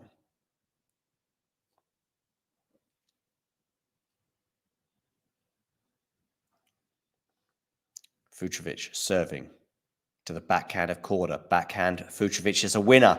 And Fucsovics wins the point 4-5. Korda will be serving for the fourth set to force a fifth. We will take a short break. Thanks for tuning into this watch along. While there's a break in play, here's a reminder to hit the like button, subscribe and click that notification bell. Your support helps to keep the channel going. While we're here, you can now become a member to enjoy perks including badges for the live chat, but also bonus material such as interviews with top players from both ATP and WTA tours. The membership link is pinned in the live chat. You can also follow us on Twitter, Facebook and Instagram. So whether it be serves or volleys, forehands or backhands, serve bots or drop shots, we've got you covered, whether that be via our website, talking-tennis.com, where you can read features and interviews from our top writers. Or if you prefer us in audio form, you can subscribe to our podcast on Apple, Amazon or Spotify or wherever you get your podcasts from. Remember, we offer you wall-to-wall coverage via our regular watch-alongs, magazine shows such as Nick's WTA Weekly or Damien and Mario's ATP version. Plus, we deliver top content from people on the ground, actually at the tournaments, so you get even nearer to the action. So, what are you waiting for? Hit that subscribe button so you don't miss out on all things tennis. Not missing out is something you want to do right now. As Sebi Korda, by the way, is struggling, and yet Fucsovics messes up the drop shot, so it's 15 love. 15 love. Korda serving 15 love. 3 points away now from winning this fourth set.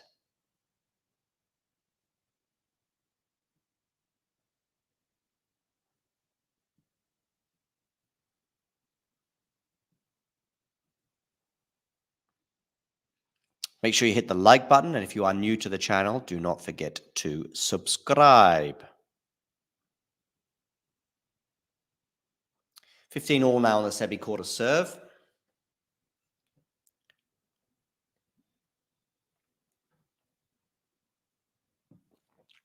Marton Fucsovics getting ready for the return. It's a good return. Korda on the forehand.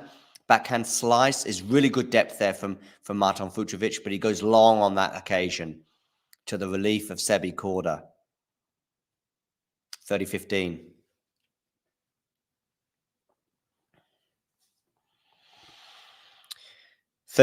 Now, Sebi Korda.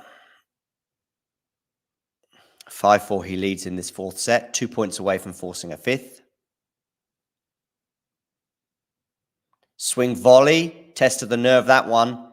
It's a winner, 40-15. Set point, in fact, he has 2 set points now. The American, of course, his father, Grand Slam winner, French Open. Peter Korda, or maybe even Petr Korda.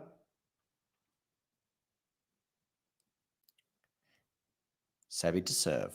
Where are you going with this one? You are going down the tee, but actually you've gone long, so it's a second serve for Fucsovics to look at. Thought about the serve volley there, I thought, actually, for a second. Is that a winner from Martin Fucsovics? It is. Wow. That was electric. Hitting the line, plumb on that line. 40-30. Still a set point here for Sebi. Where are you going with the serve this time, Sebi?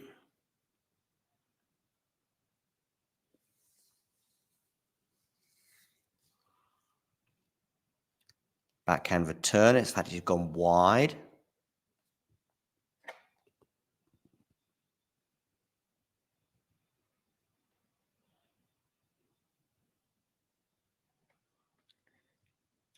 Backhand Sebi, backhand Marton, forehand Sebi, backhand slice. Oh, that's a nice backhand there. Forehand Sebi Korda goes for the drop shot, doesn't work. We're back at deuce. Not quite sure whether that was the right choice there for Sebi, especially the execution.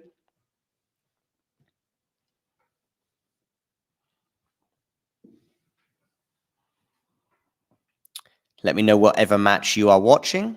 Tell me what you are keen on.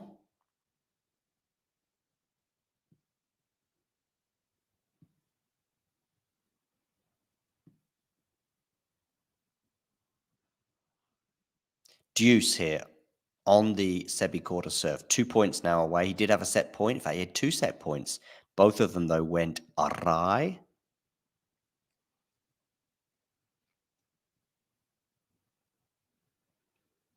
Backhand Sebi Korda on the defense here.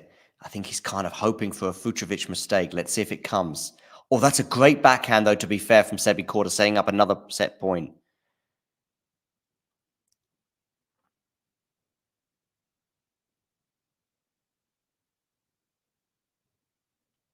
Holger Rune said he was disappointed with his US Open scheduling, but blames the exit on something else.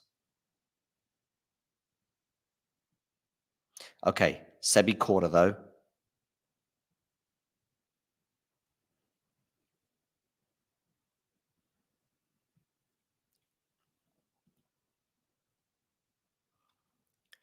Backhand return from Fucsovics. Backhand Sebi Korda. Backhand Fucsovics. Backhand Korda. That's a good backhand. What a winner that is from Sebi Korda.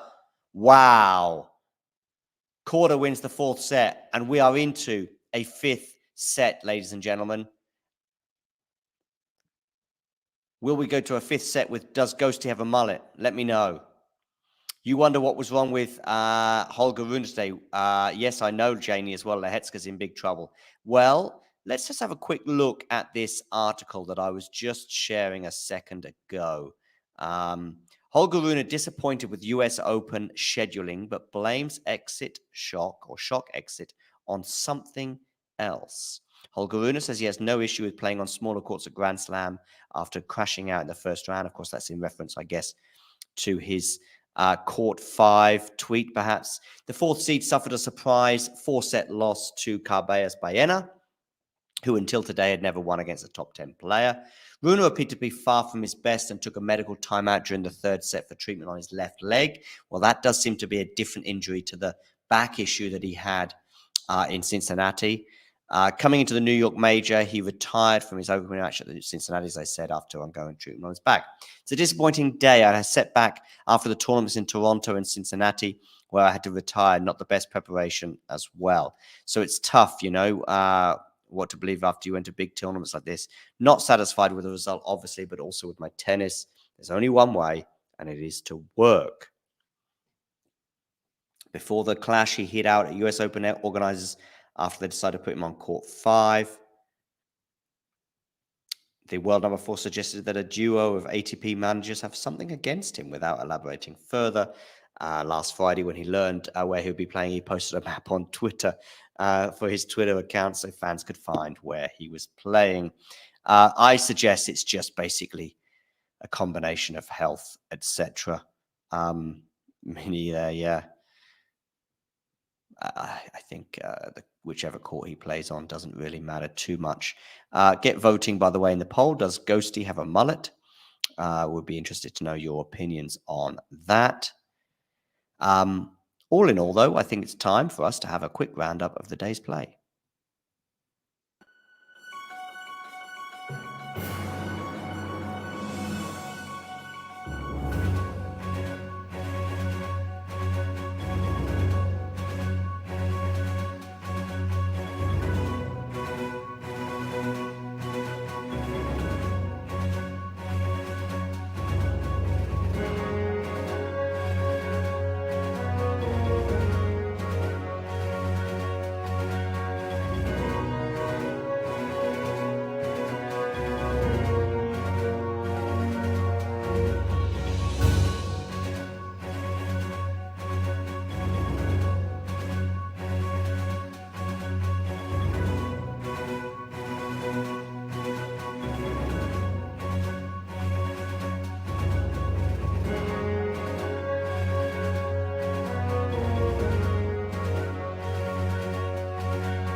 Do you like that little roundup of the day's play? I assume you mean Rublev here, Janie, by the way, regarding last year. Was that not the 5-set match he had with Shapovalov, was it?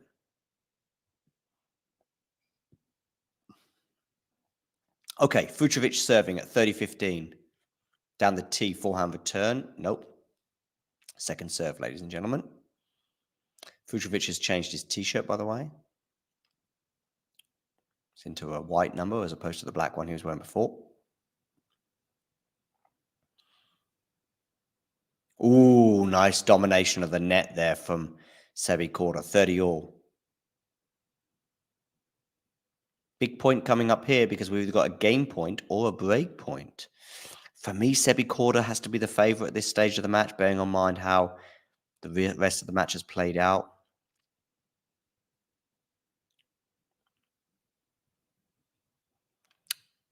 This is a good non-seeded clash to have in the first round, to be fair, between these two. Oh, non-seeded. I've got that one wrong. Korda's 31. Anyway, still a good clash.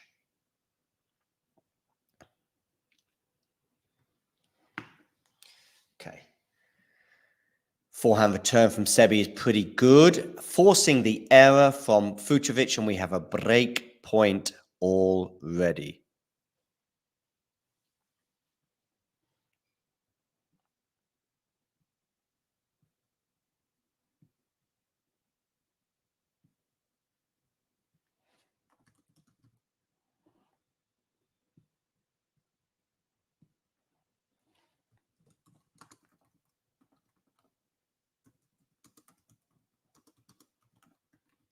Break point for Korda.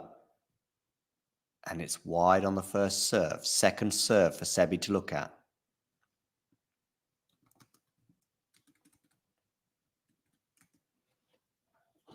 Forehand Sebi Korda. Backhand Fucsovics is good. Good defense though from Sebi. Oh, but that's just too good from Fucsovics. Deuce.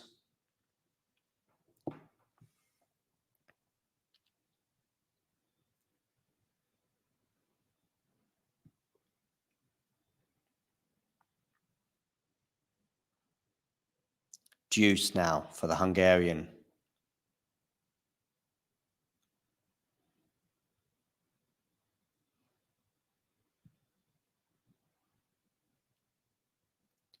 Backhand return from Sebi. Forehand Fucsovics. Backhand is long from Sebi Korda, and we're at advantage for Marton.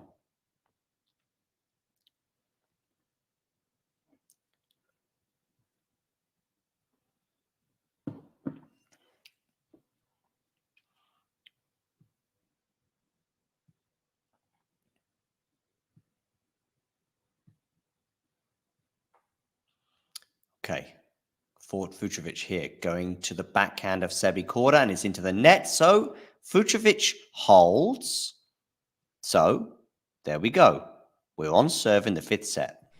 Thanks for tuning into this watch along. While there's a break in play, here's a reminder to hit the like button, subscribe and click that notification bell. Your support helps to keep the channel going. While we're here, you can now become a member to enjoy perks including badges for the live chat, but also bonus material such as interviews with top players from both ATP and WTA tours. The membership link is pinned in the live chat. You can also follow us on Twitter, Facebook and Instagram. So whether it be serves or volleys, forehands or backhands, serve bots or drop shots, we've got you covered, whether that be via our website, talking-tennis.com, where you can read features and interviews from our top writers. Or if you prefer us in audio form, you can subscribe to our podcast on Apple, Amazon or Spotify or wherever you get your podcasts from. Remember, we offer you wall-to-wall coverage via our regular watch-alongs, magazine shows such as Nick's WTA Weekly or Damien and Mario's ATP version. Plus, we deliver top content from people on the ground, actually at the tournaments, so you get even nearer to the action. So, what are you waiting for? Hit that subscribe button so you don't miss out on all things tennis.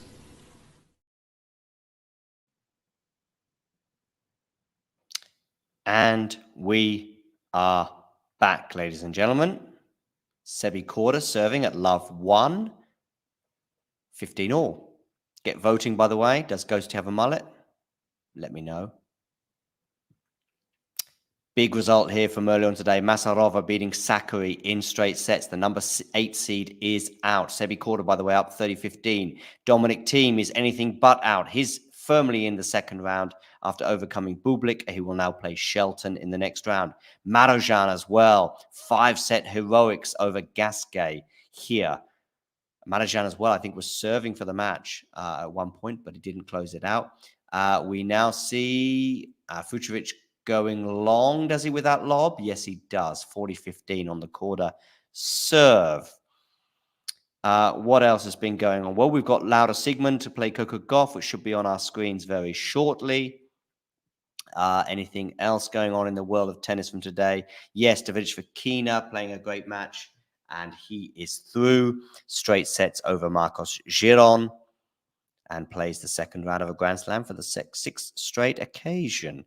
Zhang, by the way, winning in 5 sets earlier today. He will play Casper Ruud, who beat Emilio Nava in 4 sets. So, here we go. 1-1 now. Sebi Korda has leveled things up here at the beginning of the 5th set.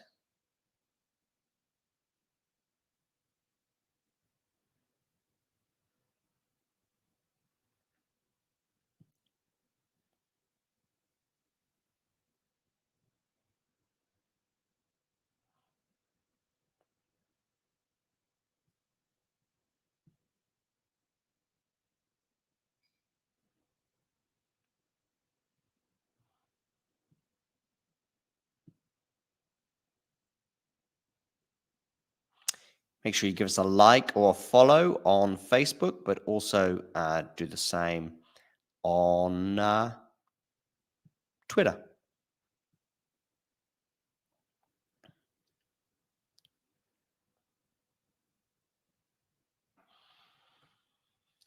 Okay, so Fucsovics has just double faulted.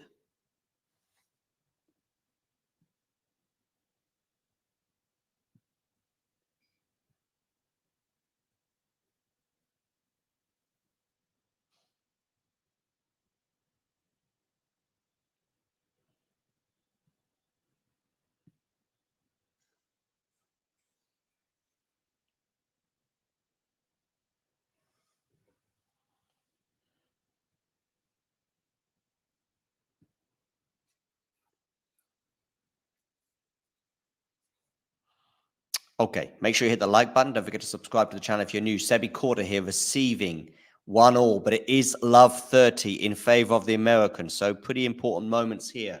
Love 40, and it'll feel like a long way back for Fucsovics.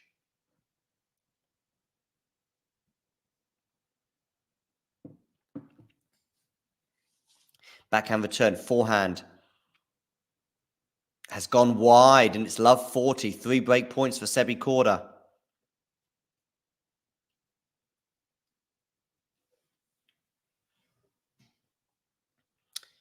Sebi Korda now has 3 break points.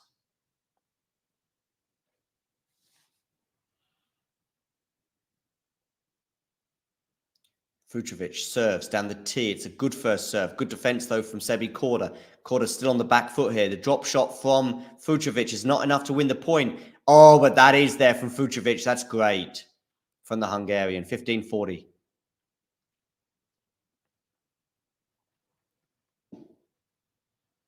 Didn't think the drop shot was going to work for him, but he made it work with that backhand pass.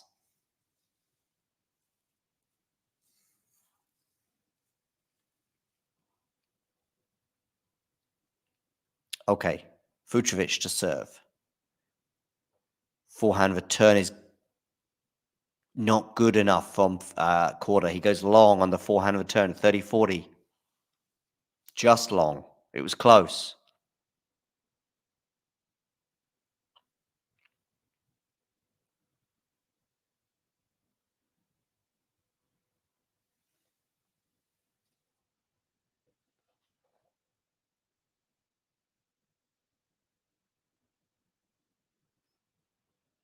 Korda to receive here. 30-40. Puts the forehand into the net. 3 break points saved for the Hungarian. Deuce.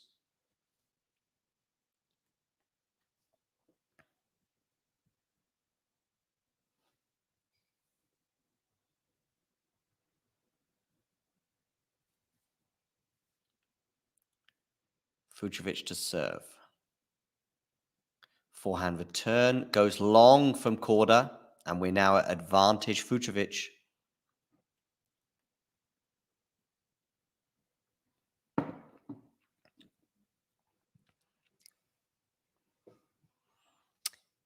Of course, Carlos Alcaraz is in action tomorrow. Djokovic is in action later on this evening against Alexander Muller. Opening up tomorrow is Berrettini, by the way, against Ugo Humbert. And Fucsovics holds 5 points in a row for the Hungarian. 2-1, he leads. Musetti is just broken, has he, Terry? Let me have a quick look at some of the latest scores.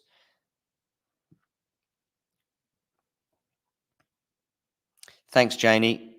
Much appreciated. So, some of the latest scores. We have Tommy Paul up 2-1, but Travaglia has a break in the 4th. So perhaps that will be 2 sets all. Safiullin is leading 4-2 up against Cecchinato. Or maybe Cecchinato.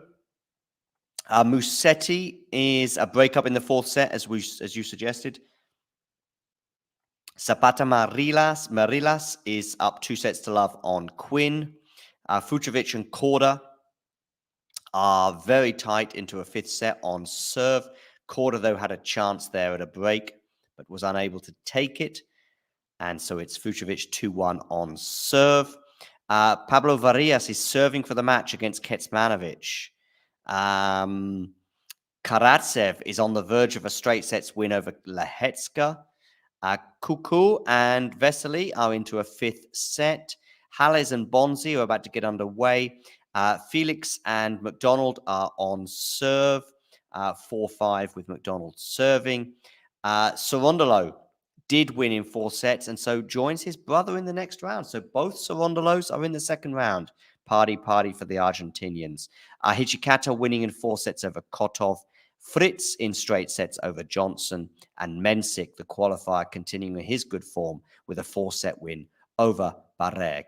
Bringing you up to date. We're certainly on the men's side. We will switch to the women's side to have a quick look in a second. Korda goes long. So he's love 15 down on his serve. Over on the women's side, Mertens and Bjorklund into a third set. Wong beat Krunkachova in 3 sets. Jen Brady went through earlier on, 6-3, 7-6 over the lucky loser Birel.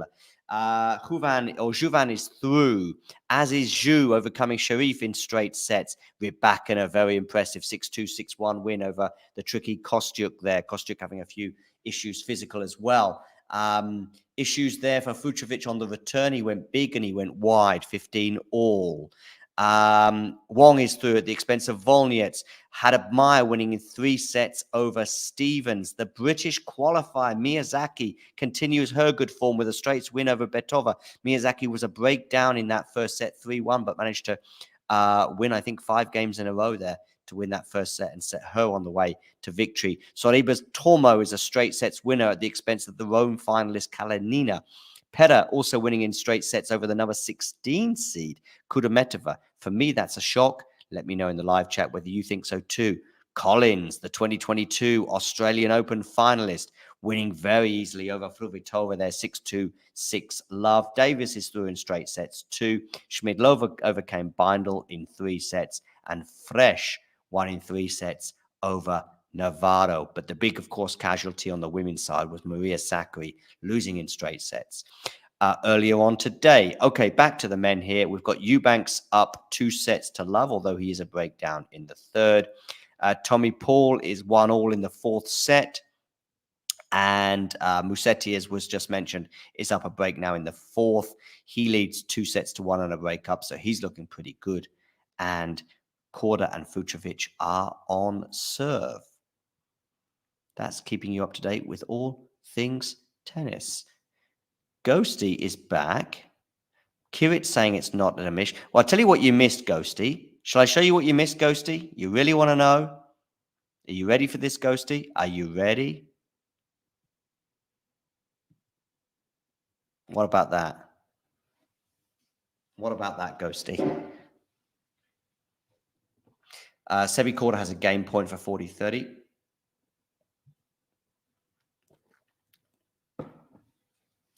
Get voting, ladies and gentlemen, in the only poll that matters.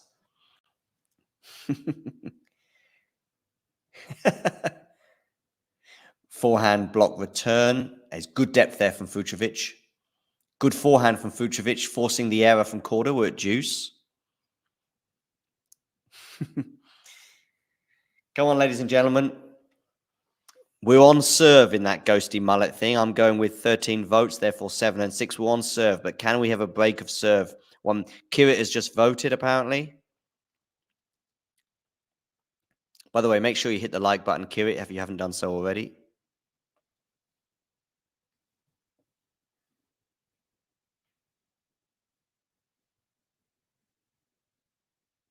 Okay, Korda serving. Forehand return for Fucsovics is into the net. That was a really good chance there for Fucsovics. Didn't take advantage of it. We've got a game point now for Sebi Korda.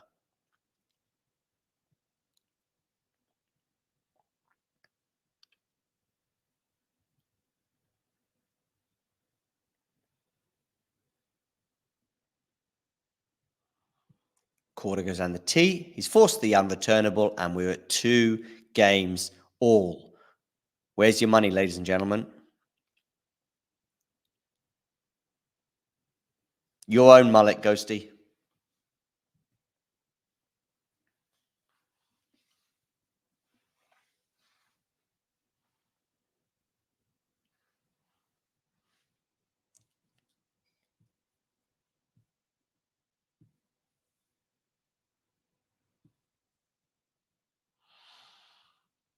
So Fucsovics serving at 2 games all. I know also that Ghosty wants to know what else he's missed. So I will post a video at the end of this game at the next changeover to show you what else you've missed. Backhand from quarter goes wide, so it's 15 love.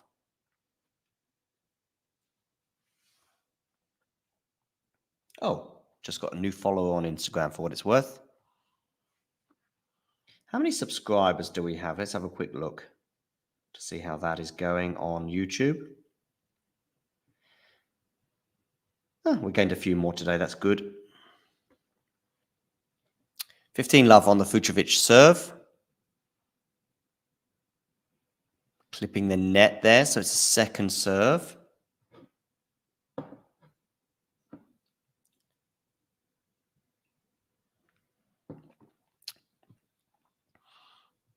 Backhand return.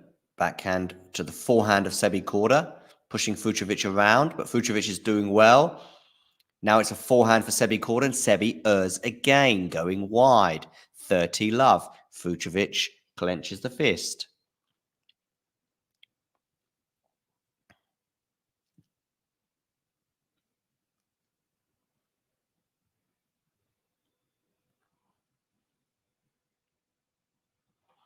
Doon, doon, doon. Okay. 30 love, Sebi Korda. Down the tee. Good first serve there. And Fucsovics just ducks out the way of the ball. 40 love. 40 love, ladies and gentlemen.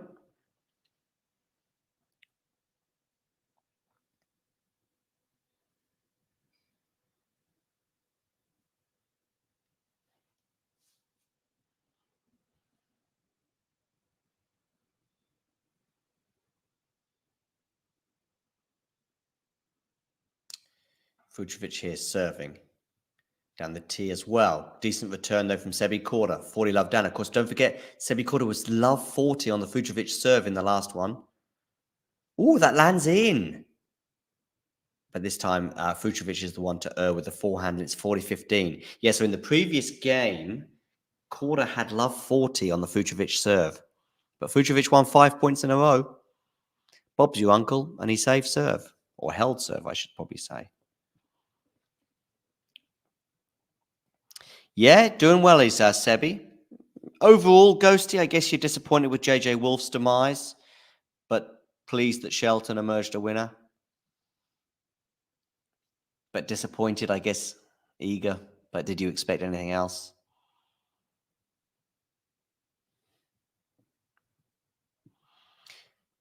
Okay, forehand return from Korda, and this time it's the backhand that errs from Fucsovics that misfires, and it's 40-30. Yeah, agree. Straight sets win for Aslan is that. I think last I saw he was on the verge of a straight sets win.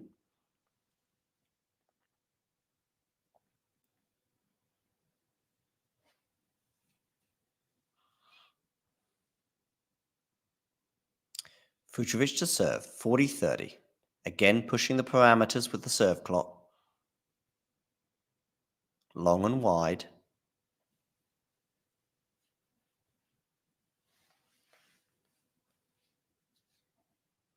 Down the tee. Forehand, backhand, Korda. Backhand to backhand. Forehand, Sebi Korda. Backhand, Fucsovics. Backhand, Sebi Korda. And Fucsovics errs, and this time it's Korda who's on a run. 3 points in a row.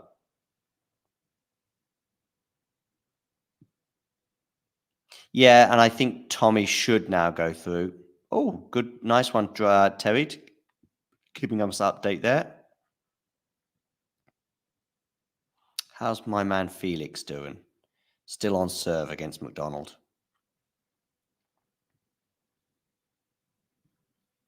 Okay, deuce now.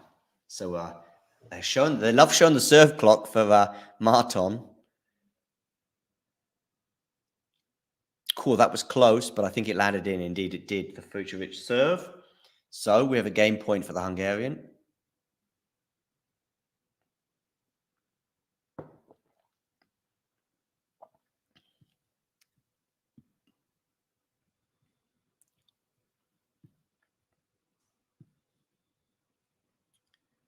But he goes long on the first serve there.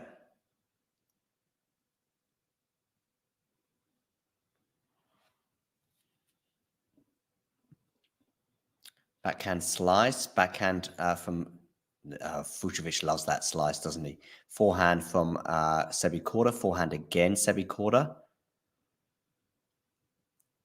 And again, Fucsovics errs. And we're back at deuce.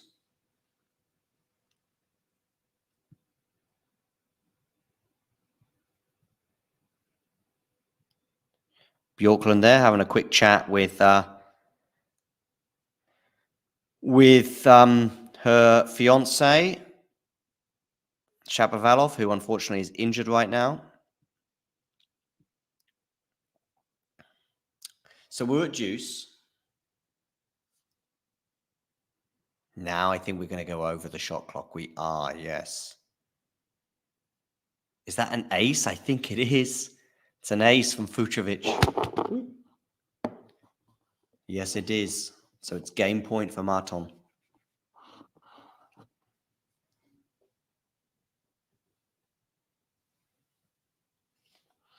Game point, advantage Fucsovics. You are going to serve. Trying to go down the tee, but actually went into the net.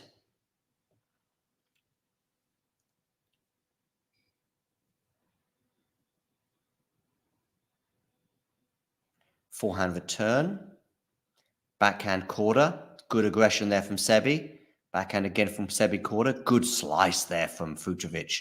Forehand to forehand right now. Now it's on the backhand, though, of Fucsovics. Drop shot from Korda. Not enough to win the point just yet. Not enough. Ned didn't do enough there, Korda. Korda should have won the point, at that moment. Now he goes for the drop shot again, and it's pretty good again. And does he win the point? He does. What a point that is. Korda there gesticulating to the crowd. Come on. I mean, Korda could have won that point like 3 times over. And in the end, he did win it, which is the most important thing.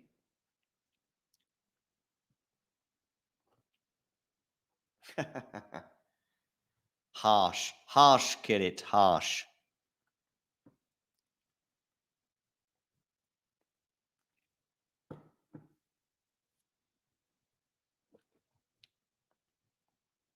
I know, Ghosty, but he still won the point. But I know what you mean. Come on, he says. Deuce.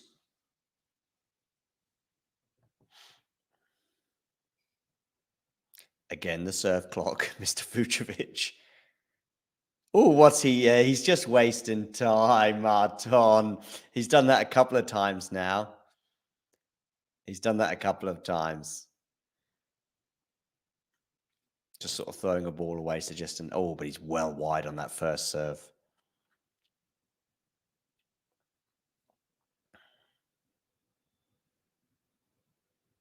Forehand return from Sebi. Now forehand Sebi, but you what are you doing? I don't know why you're going to go the other way anyway. Game point, Marton Fucsovics.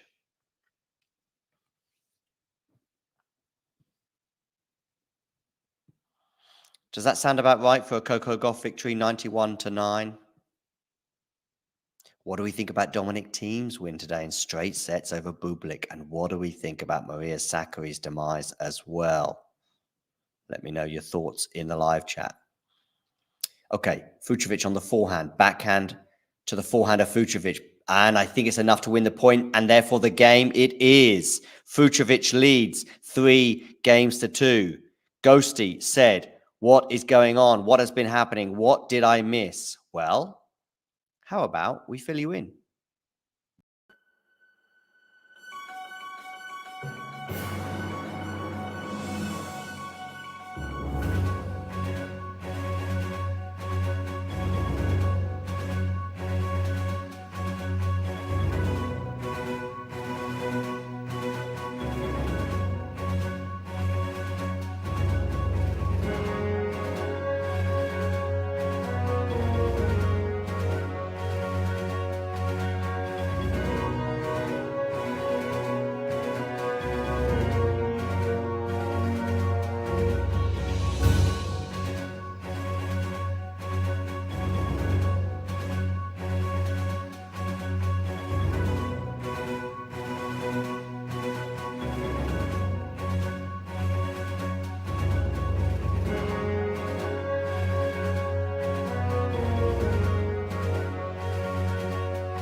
Do we like this little roundup there, Ghosty?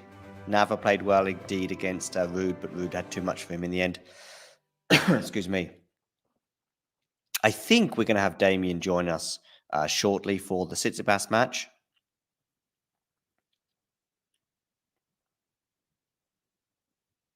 Really, I wasn't aware of that, Kiddit.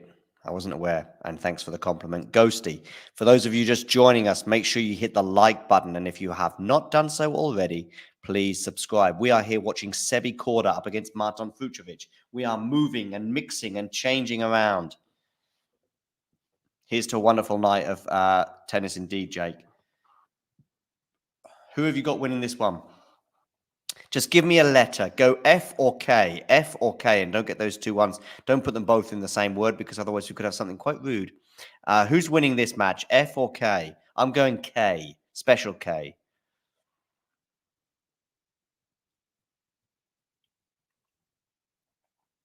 Quarter forehand. Fucsovics forehand. What did you do with that forehand, Sebi? Completely mishit and misfired. Yep. K, Kiddit. K for Kiddit. K for Korda. K for Ghosty. Or Ghosty going K. Jake there going for Fucsovics. Okay. You are, but you might be right. You might be right, Jake. I mean, it's 40-30 right now on the Sebi serve. Although I think that's an ace there, so it's 3 game. Nope, he's missed that one.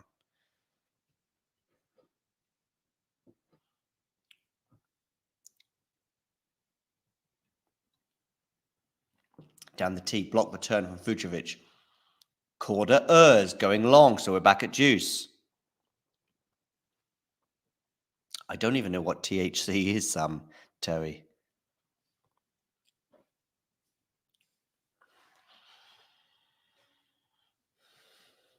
Yeah, I would agree, Ghosty, although Korda's just blown that 40-15 advantage that he had.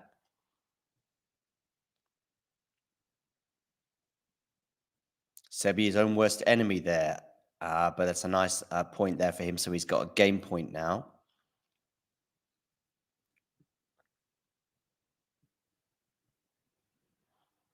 Gasquet there losing in 5 sets to Marojan. Team straight sets. That's a good news story for the day. Sakari going out in straight sets. Not such a good news story. Azarenka winning in straight sets over Ferro. I guess that was never really in doubt. And Sakari winning comfortably, just dropping 1 game in her first round match.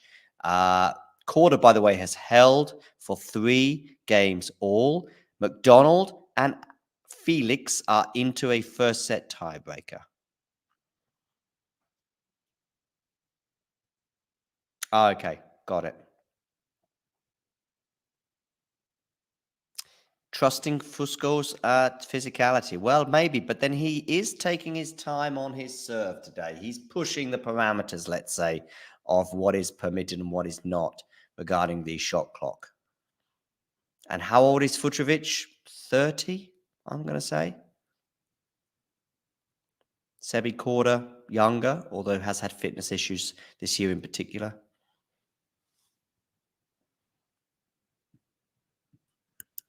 Hey, Isabel. Hey, John. You missed Nick. He's had to sail off into the Stoke sunset. But I'm guessing you're watching Korda against Fucsovics, right? I'm not actually. I'm watching Eubanks and Kwan. Oh, because I was then going to guess the next one would have been Felix on my list. But so I'm way off. What's the score with Felix? Sorry, what's the score with Eubanks? It's 6-3, 6-4, 6 love. And they're going into the 4th. Got it. So they're into a 4th set. So it's 2 sets to 1 to Eubanks. Is that right? Yeah. Okay. I thought you might have Sebi Korda on. He's in a I did for a while, but I got tired of him fooling around. And I had to switch, and things got dire pretty quickly in this Eubanks match, so I thought it best to focus my energy here. By the way, do we know what happened with Bjorklund on the women's side? I've got a picture of her on Twitter that someone shared of her having a chat with Shapovalov. No, I don't know. Did she win? So she was 1 set all last I saw. Maybe someone in the live chat can let me know. But last I saw, she was 1 set all. What have you made of the first day in general, anyway? Sakari going out, Yeah. Yeah, Holger Rune too. Holger, wait, what? Holger Rune's out. Yeah, Holger Who did Rune's out I guess I haven't been paying attention. Who did he go out to? to Tsitsipas-Raonic. Here, look. I tell you what I'll do. Watch this. Watch this, Isabel. This will give you a little. Here we go. Watch this.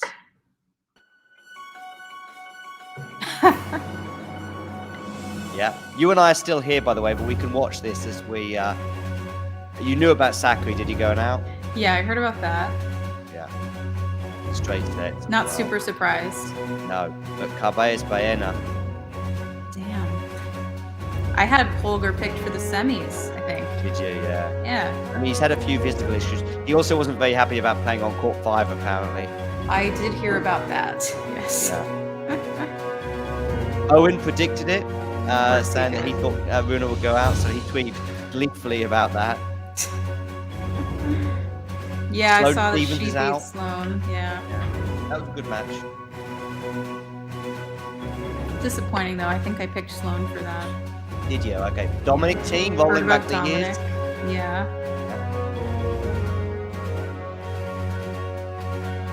I'm happy about that because Do you like Ben Shelton? Are you a fan of his, by the way? I don't really have an opinion on Ben Shelton. I haven't seen him play enough.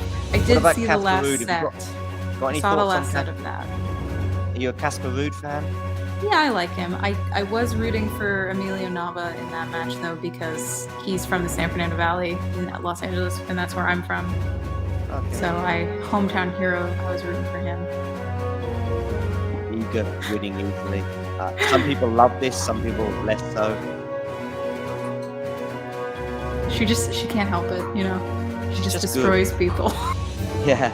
Rybakina, are you a fan of his? Yeah, I like him. Me him. too, I think I picked him. I've got Rybakina going quite far, actually.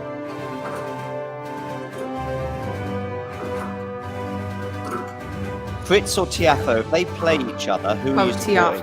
Tiafoe, 100%. Yeah, me too. Jen Brady. Jen Brady made? Okay. Yeah. And Collins won today as well. I didn't put Good, Collins in that yeah. little video, but I should have done, really, because she had a nice win today as well. Good. Okay, it seems like Chris Any is... animals going to be running into any windows, Isabel? today? No, unfortunately, I don't. I don't live with the animals anymore, though we do have some stray cats around here. Yeah. Seems like Chris, I don't know if you've been keeping up with the Chris Eubanks match at all, but he was doing really well in the first 2 sets.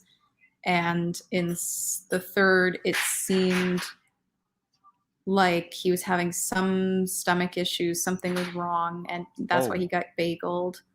And now he seems to be fighting back a little bit. Well, apparently Bublik-Thiem vomited just seconds before his match was supposed to. So I'm watching the warm-up with Bublik-Thiem and Bublik, and everything seems fairly normal. It does seem to be a bit delayed, like other matches were all getting underway, and Thiem and Bublik were still sort of warming up. And then there seemed to be a moment where Thiem went over to his chair. Then, as they were about to start the match, Thiem stops things and runs off court. And I'm thinking, oh, okay, what's going on here? It's very unusual to have that before the match begins. And apparently he vomited before the match started. Oh dear. Okay, well, Yeah. I hope the But it whole didn't- of the US it Open helped isn't him. It like, helped. poisoned. Yeah, well, Didn't it that helped happen anyway. didn't that happen at the French Open? Like everybody got sick or got some form of Maybe. food poisoning? I tell you who is going to be sick right now. Felix has just lost the first set to Oh McDonald. God. Felix has really struggled to win a single match this year. I know. I think he beat Berrettini recently, and suddenly the comeback of Felix was on, but then he went out in the next round, losing to Purcell recently as well. And yes, it's been a pretty glum 2023 for Felix. Yeah. Oh, okay. Chris is up a break in the third set. It's 2-1. Okay. So his health Okay. issues seem to All have been right. late. But yeah, that is an odd 6-love standout score from that match. Yeah. Korda is making hard work of this. He had 3 break points a little while ago. Of course Blew he them did. all. Yeah, blew them all. And he keeps getting comfortable on his serve, like 40 love and 40-15, and suddenly he's in a deuce epic again. I can't. I'm so sick of his shtick. You're a fan of Corner, right? I think. He makes it very difficult because I feel like I've been taught, not as difficult as some, but I've been talking about him for ages about how good he is and how he could be, a real dark horse, a real contender in every tournament. And then he never quite gets there. I think the closest we got was the Australian Open, but like he got injured and had to forfeit. Yeah, he did, yeah. It's catch. But I just, it's one of those things. I'm like, I know he could be so good, and I just want to be proved right about him. But then he does stuff like this. It's like you could easily win this match. Yeah, and you're gonna tire yourself out in the first round. I think a lot of fans though would share that opinion of their favorite, whether it be Andy Murray fans. I think would certainly empathize with those thoughts.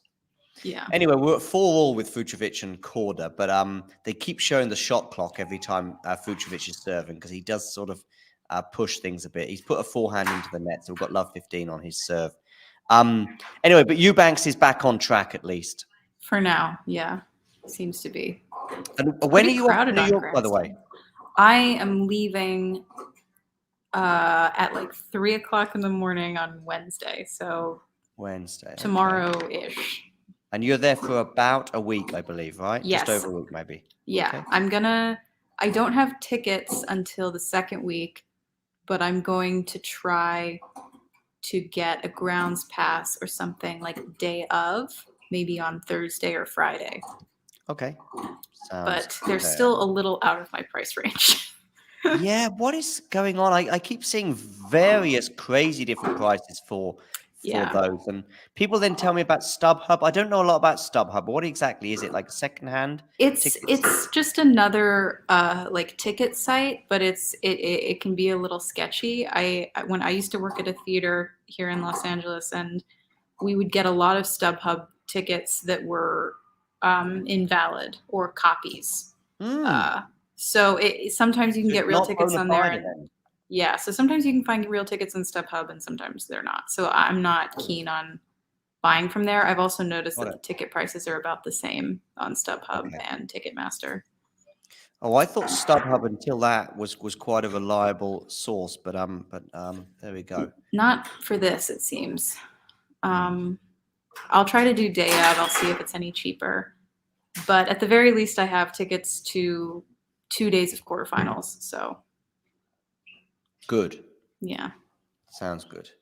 Fucsovics has put a forehand wide, so he's 30 all on the Marton serve. I was loving some of the encore interviews last week in Winston-Salem because the interviewer was I don't know if this sounds bad, but he was very American. You know, he'd be like, "Hey, Martin, what are you gonna have to eat tonight after that incredible win?" And it was just kind of funny, but. The Martin thing. So it's really, as soon as you learn it's Marton and not Martin, you really want to accentuate the on bit. So you do kind of just start saying, "Oh, Marton." I had a similar thought this morning. I was listening to the Rude match on US Open Radio, and usually the people who do the radio bits at the Grand Slams are kind of like not low energy, but like a little like on the modest side, it seems. You know, they don't do too much. They don't have too much like crazy excitement. But this guy, I had the same thought of like, he's very American. It was just very like, oh my God, and here he comes. It was like a racetrack type of commentary. It was a lot. I didn't like it. I see Damien waiting in the wings. Damien, give me a thumbs up if you're ready to come in. Yes, you are. Yeah, I'm there. I was actually right in time for the usage of American as like a derogatory adjective. I like that. By the way, you know that that can upset some people in Latin America. I don't know if you two are aware of this, but people in Latin America, they get very upset when you say American, and then they go, "We're America too." And you're like, "Really, are you?" And then you they go, "Well, yeah, but we're anyway." I mean, won't get Canadians a little bit too. You know, they technically are North Americans. Yeah, that's. I sort of go North America, Latin America. I say the States where possible, but sometimes it's just easier to say Americans. You know, I mean, the problem is I don't want to say people from the United States. So if I talk about two players going through today, Tiafoe and Fritz, for example, it's just a lot easier to say Americans. Oh, Damien, how's Tommy Paul getting on? Last I saw, he was in a bit of sticky patch. I think he has already won. So. Oh, has he? Okay, so it's probably 2 sets to 1. Speaking of Americans, he has already pulled through. Yeah. Did JJ Wolf pull through? I know he was in a bit of a battle. No. 5 sets. He actually had a pretty nice comeback, right? I mean, he was 0-3 down in the third, double break, and he still made it to 5. But I Wasn't saw that one you of your with... dark horse picks? Yeah, it was like a Wolf Zhang, I guess, scenario. One of them will take out the root was basically the thing, I believe, if I remember correctly. But Damien, is Wolf Zhang the most Damien first round match out there today? Maybe it's a good question. I think Manarino Watanuki is pretty close, but yeah, Wolf Zhang potential, just because Manarino has been there forever, and Wolf Zhang basically the guys who rose like in the last 2 or 3 years. Let me see. I think it kind of has to be the answer. Karatsev-Lehechka as well. Yeah. That's a true. very Damien did match that result too. surprise you? Yeah. Honestly, I did not catch a ball out of that. It got lost in traffic today. But yeah, just the fact that it was straights, even with Lehechka coming off a long week, certainly, yeah. Isabel, talking of getting lost in traffic, how far are you away from LA? What do you mean, how far am I away from LA? Because he I says live in get LA. lost in traffic, and of course I'm thinking I completely understand what he means in the maelstrom of a first round at a Grand Slam, but I'm just wondering if you're close to Los Angeles and if you've ever been stuck in traffic there. Yeah, I live in Los Angeles. Oh, you are actually in LA. I didn't know. I mean, I know you're in California, but I didn't know you were in. So is this a big thing in LA, getting stuck in traffic? Yeah, it's pretty much a given, a way of life, daily occurrence. You ever seen the film La La? By the way, I'm on the 3rd beer, so if you think the conversation's going a bit strange, then at least I've got an excuse. Have you ever seen the film La La Land, Isabel? Yeah, I've seen it. I liked it. Me too. I thought it was a good LA movie. It made LA look very pretty. Yeah, I like the storyline. It made me chuckle a few times. It didn't have a perfect ending as well, which in a way is kind of... It makes the film better, right? It does. Yeah, exactly. It doesn't have to always have a perfect ending. And so have you seen the film, Damien? Of course. I mean, like 3 times. Damien, really? Yeah, obviously. No, I know it's a huge movie. You're a film buff, is that right, Damien? Yeah, pretty much. I mean, Ghosty is surely gonna make a reference to my MA soon in the chat, but yeah, I guess so. If I wasn't watching tennis like 24 hours, a day, I would probably be watching more movies. But back in the day, I definitely used to. I like movies, but I'm not it's always my weakest round in pub quizzes. It's always the round where it's my best one. Well, good for you. 100%. I'll take sport. You can take movies. But that depends, because if they do like new movies, I'm terrible at this. And like I just always root for a category on, I don't know, 50s, 60s. That's where I know that I'm going to be better than most people. But when it's new movies, I haven't watched a new movie since La La Land, probably. So. Okay, that was 2017, I think. La La Land. I think even earlier than that. Yeah, like something 14. like that. I think 14, a bit later. It was 15, it might have been out in some countries in 2016, but I'm not. Yeah, 16 maybe. Yeah, 16 maybe. You're right. Yeah. Anyway, Ghosty here is talking about you and referencing Dr. Hoy. Isabel, in a pub quiz, did you attend any when you were in the UK? By the way. Sorry, you cut out there for a second, John. What did you say? Yeah, no worries. When you were in the UK, did you attend any pub quizzes? No, I never did. I mean, we have those here as well. They're just called trivia. I don't know how different they are in the UK, but I never had a group to go with. I'm assuming trivia would replace the word quiz. I don't think you call pubs trivias. Yeah, well, we don't call them pubs either. No, bar, I guess is the Bars. word. Yeah, that's a universal one. But yeah, trivia, I imagine it's the same. What would be your speciality? So mine would be sport, probably. Well, taking films? I mean, I'm yeah, pretty good film, with sports, music. Yeah. yeah. I think I'm pretty good with film and like music. But there was once where I was at trivia night with some friends, and we were like neck and neck with another team, and we got a bonus question that if we won, we would get a free shot. And the question was, what sport has different equipment for both men and women? And the answer was tennis. So I managed to get that one right and win the shots for everyone. What's the equipment change? But Uh, I have got some semi-bad tennis news. balls. Tennis balls. They're different. Okay. Yeah. I It might have been see. more specific. The question might have been more specific than that, but I remember I was like, "It's tennis. It's tennis balls." Okay. And we I've were the got- only people in the bar to get it right, and that was because of me. I've got some semi-bad news in that Korda is facing 2 match points right now. I'm But he not, saved one. He saved one. I'm not surprised. Well, actually, Fucsovics blew one. Are you watching Fucsovics Korda, Damien, by the way? No, I kind of feel like there's no losers in that match. Like, whoever wins, it's good. A talented player gets through. I know, but I also feel like there's a loser as well. It's like there's going to be a loser, not a winner in a way. I'm looking at it negatively. We're all winners, we got a 5-set match between two very talented players. There's been a lot of 5 sets today. Yeah, we have. That's true. Yeah. That's why so many matches are still going on despite the start of the evening session. Fucsovics has been pushing the serve clock there. Oh no, I think it's done. It is. Fucsovics wins. And he gets the muscles out. He gets... Well, that's blown my bracket. I had Korda going deep. Yeah. I think I had him up to like maybe round of 16 because I know he is injured, so I didn't give him too much, but yeah, I think that was Wolf for me. So here Fucsovics has gone top off. He's gone full on top off. I mean, Rune has already ruined my bracket. Like, it's over. Yeah, I can't come back from that.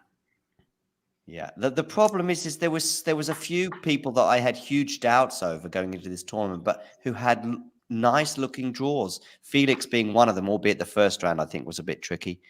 But there we go. And he lost the first set as well, Felix. Eubanks is doing better. It's 3-2 in the fourth. Okay. So what match have you got on, Damien? Oh, I mean, the one that I told you I was gonna come here to watch, Tsitsipas-Raonic. But they've started, have they? Oh, yeah. Have they Yeah, started? they have. Oh, I didn't realize. I mean, on Arthur Ashe, it was like, sorry, it's not Arthur Ashe, but it's Louis Armstrong, and it was like super fast. Their 3 matches just went over in a flash. Yeah, that's why they're already there. And Raonic will actually have 2 breakpoints in the third game. But yeah, that's basically why I'm staying up. I think maybe I wouldn't have the determination if not for this. I might quit if like Tsitsipas is 2 sets to love up, but then I would hate myself in the morning to find out that Raonic won. 5 sets. But yeah, I just swing in 5 sets. I just hope Raonic wins this 100%. He has some tape on his knee. Hopefully not. That's not a big issue. He has to pull through today. That's how I'm feeling it. I'm already in a very good mood because Maroshan won today, because Menchik won today as well, and it looks like he might even play Droguet in the second round. So, come on, and he then can play his the third round on his birthday. So basically, I'm very excited, and I'm very optimistic. It's not that I have anything against Tsitsipas, but this just sounds like an upset. I 100% expect it. I am not able to watch that one. I've just turned it on. Here. That's annoying. I'd like to see that. Yeah. Yeah, it's on the men's side. I guess it was maybe the most eagerly anticipated match. Yeah. At least I think so. Names. Yeah. Women's side, I mean, had Maya, Sloane Stevens, Kostyuk, Rybakina, although Kostyuk, Rybakina didn't live up to those expectations. Yeah, probably Kostyuk, Rybakina. Because it just seems like it has more importance towards the rest of the event than like Stevens had at Maya. But yeah, probably. Tsitsipas-Raonic probably the biggest one of front one. I don't know why, but Paula Badosa's in the crowd. I don't know if she has a connection to either player. I haven't heard about that. Nurlan wants his question to be read. What was the question? Hello. Iga, in an interview in Polish, said that the court is slower this year. Any thoughts on that? I don't know. I think like the general consensus is that, yeah, as Terry said, that the ball makes it feel slower. So I don't know why Iga would say that, but anytime we have a tournament which changes its playing conditions a little bit, you're going to have some players saying that it's faster, some players that it's slower, and most time they don't agree with each other, so it's wild. However, most opinions we've heard is that the courts are actually maybe even slightly faster. It's just the balls are heavier. So yeah, let's see if that actually holds up. But just watching the first day of play and the qualifying, I would say that's probably true. There were definitely players in there in the qualifying who were totally struggling to hit through the court, and then some who just emerged because of that, because they had all the power to blast through it anyway. I don't know. So maybe the playing conditions are slower rather than the actual courts. That's how it would seem. Nurlan's frustration is quite amusing. Somebody read my question, and he's put like 7 N's on the end there, and Terry's going, I already answered you, Nurlan, but I didn't see it, Nurlan. I do apologize. Luckily, Nurlan, we're not the biggest channel on YouTube, and we do get to read most questions, which probably annoys him even more, because if we read 80% of the questions but we miss his, then I guess it's worse. Masarova, yeah. I mean, I guess the story there, though, is maybe she has a deep run and suddenly that defeat for Sakkari ages well. But right now, it's all about, unfortunately, for her Sakkari. Yeah, 2 and 4 for the year, right? In slams, and the last 3 in the opening round. I mean, she's getting some tough draws, but like Masarova is still not at the level that Muchova was, and whoever she lost to at Wimbledon. Yeah, but Grass, probably don't expect. Who did she lose to at Wimbledon? No recollection. But she would have been seeded, so it was someone pretty good. Yeah, of course I have to check that. Wasn't it like Kostyuk? Because we just talked about her. Kostyuk in a third set, yeah. Yeah. Okay. So yeah, it's not Kostyuk or Muchova, right? So it's less excusable, I guess, as a top 10 player. But Isabel, what is the channel? Is it ESPN that has the US Open? Yeah. I'm just looking for the Tsitsipas-Raonic. Tsitsipas held in the end. Yeah. I don't expect. I'm sort of surprised that Raonic is back. In general, I did not think that he would return to tennis. I mean, you two are a lucky charm for Steph, because he won a 5-set match against Sinner with you two on commentary at the beginning of the year. Yeah, but he was like 2 sets still up, right? 5. Yeah, and it was Sinner who normally he's comfortable against, but it's possible. I haven't commentated on a match of Tsitsipas since. It's possible. I don't know. I don't generally watch his stuff anymore. Yeah, he tends to divide. I don't mind him, but a lot of people aren't keen on him. I know he does come out with quirky tweets. I mean, I'm not a fan of his, but by virtue of the fact that I'm ambivalent, people suddenly go, "Oh, you're a Tsitsipas." No, I just don't care. He hasn't even impressed me as a player. Like, not even his, unfortunate personality. He's not impressing me with his play. Yeah, I've developed some very strong takes, as John knows, since the Australian Open about Tsitsipas potentially winning a slam. But it's all related to how he plays rather than actually. But Damien, you've gone full circle, because it was just under a year ago where you and I were debating as to whether he had a good or otherwise 2022. And I know they are separate debates, but now you are suggesting he will never win a Grand Slam, which is big call. The sport has passed him by. The emergence of the youngsters. Well, Rune maybe sounds weird now because he is injured here and won't be a factor, but yeah, I just don't feel like Tsitsipas will reach even a deep stage of this one, and even people putting him in the quarterfinals is kind of optimistic to me, but he will have some deep runs.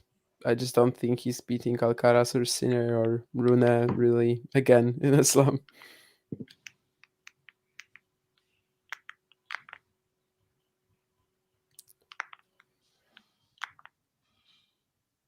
First of all, let him beat Milos Raonic, and then we'll talk. Now he has 2 breakpoints, but it's fine. He saved his. Time for Raonic to do the same.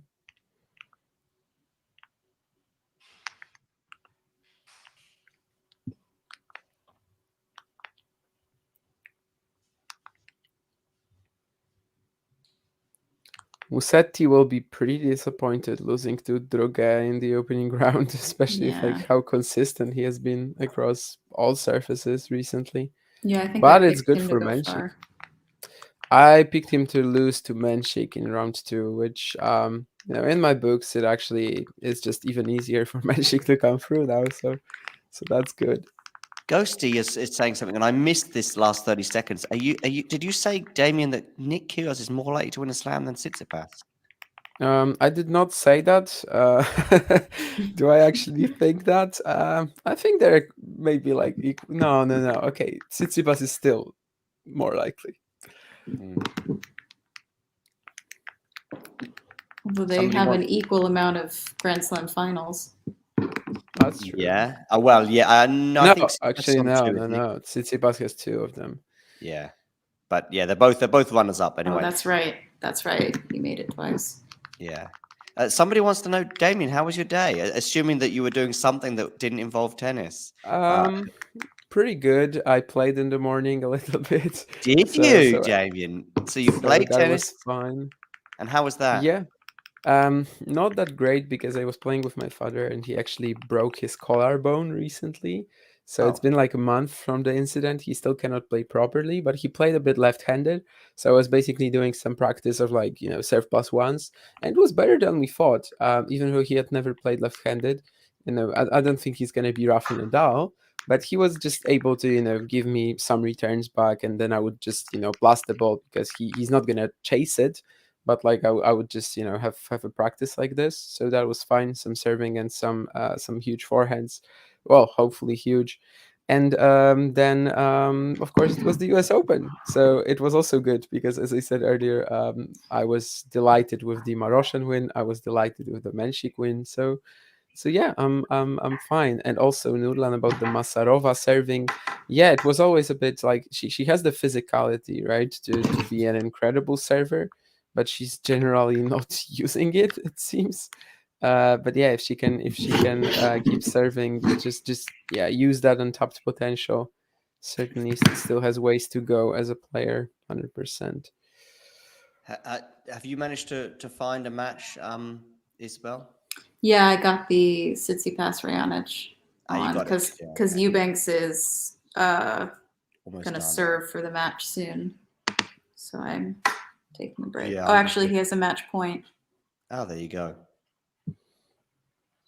And I see Tsitsipas is up a break. Am I right on that? Yeah, against. Yeah. Could Looks be. Like it could got be a that haircut. 2 sets in a break scenario that you feared. Close to the first set that Tsitsipas would actually take against Raonic, because he lost to him twice, both times in straights. Any thoughts on Holger Rune's exit today, Damien? Not really, I didn't even watch the match. Of course, we all knew he was injured. So, seeing that the scoreline is going like this against Karabayas-Baena, whom obviously I respect, even on hard courts, and definitely the progress he has made. I remember when we were in Bonn, we were calling that Djokovic Karabayas-Baena first round, I think it was. I definitely praised him a lot there, but yeah, just seeing the scoreline being this close, I just figured, okay, so there's no point watching that Rune is injured, and that's it. And that was basically he took a medal my for strategy. timeout as well. Yeah, and so that was my strategy. Now he plays Karatsev. Maybe he can still prevail if Karatsev has like a terrible day at the office. Who knows? Shelton could be honestly one of the guys who just the draw opens up for him, and he suddenly makes the fourth round or the quarters again, like at the Australian Open. Why not? But it's still a big ask with his form. So Bublik-Thiem, I think, is playing Shelton, right? Is that right? yeah, but like Thiem did not have to do anything today. It was one of the days when you just get onto the court and it turns out Sasha Bublik has no actual will and motivation to play tennis with you. So. Yeah, he did an underarm serve when he was facing a break point at a crucial moment in the first set, I think it was, among other things. But smashed the racket as well. We got almost the full bingo card of Alexander Bublik. Really, we ticked the racket smash, we ticked the underarm serve, we ticked a couple of opportunities that were wasted. I'm not sure what else is on the bingo card of Bublik, but we also ticked the I'm going to go for a crazy return position on certain serves and then sort of take a couple of steps back. Yeah. Yeah, it seemed to me like, on hard courts, Bublik should be, in his most recent form, taking that much. But yeah, he just had no intention to play. But that's the danger with Bublik, that's why some people like him, I guess, for that. Yeah, I like I like him, but he is a bit of a man of contradiction. He's a maverick. He's a maverick. He's a nice guy, but at the same time, he says a lot of weird crap, and then at the same time, of course, you never really know if he's gonna be 100% in terms of focus or 0%. There's basically no middle ground either. So, Isabel, have you got sympathies for Raonic? Not particularly. I've never been the biggest fan of his. I don't really like anyone who's a big power server and that's all they have. So you're not going to miss John Isner? No. Who? He's not even on my radar. No, I don't really care for anyone who has a big serve and that's it. And unfortunately, Raonic was always that to me. Yeah. So I don't really have a stake in this match because so. Damien, do you ever watch tennis from the 80s and the 90s as well and go, oh my God, was that what they were watching? Like serve and volley at Wimbledon in particular? Or are you like Mikhail Stick and go, oh, tennis was much better in those days? Not really better in those days. I very much see the issues with Wimbledon people had. Honestly, even I don't know, Federer Sampras 2001. It's actually sort of unwatchable from today's perspective. Oh, the Federer Sampras fourth round, you mean? When? Yeah, there's only one Federer Sampras. So. Yeah. Okay. Yes. Unless you count the exhibitions that they played later, but. Basically, even that, I think from today's perspective is pretty hard to watch. So if I was to just pop into a random Grand Slam of the old days, it would probably be something not Wimbledon-ish, just not from Wimbledon, or maybe from Wimbledon in the 80s, the 70s. I'm not honestly that big on tennis history. I have some knowledge. I've watched some classics, but certainly not enough to have a huge idea on most players. But I think especially in terms of Wimbledon, it actually is more watchable for most people. Of course you're going to find someone who actually enjoyed, I don't know, Ivanisevic Rafter, but from today's perspective, it's hard. It is definitely a magical moment in the history of Wimbledon. A wild card ranked 125 winning the title, People's Monday, and etc. But I think no one would really right now, if you just gave this much to someone and told him to watch it, he would probably be skipping to the most important moments, to the break points, and to all the missed returns on break points that basically were the most common point. I span both of these eras, and probably that final was sort of the end of a particular era as well. I mean, you mentioned the Federer-Sampras match, but also the Wimbledon final, which would have been, was it the same year, 01, when Yeah. even yeah, right. Yeah. So my memories of that match was it just being pretty low on quality, but high on drama, and the Monday and the football crowd feel to it, because I think it was entirely rained off on the Sundays. I think they got underway on a Monday lunchtime. Yep. And just the anxiety from both players. It was probably, if I could compare it to something, in some ways, it was a bit sort of Dominic-Thiem, Alex Zverev-esque. Yeah.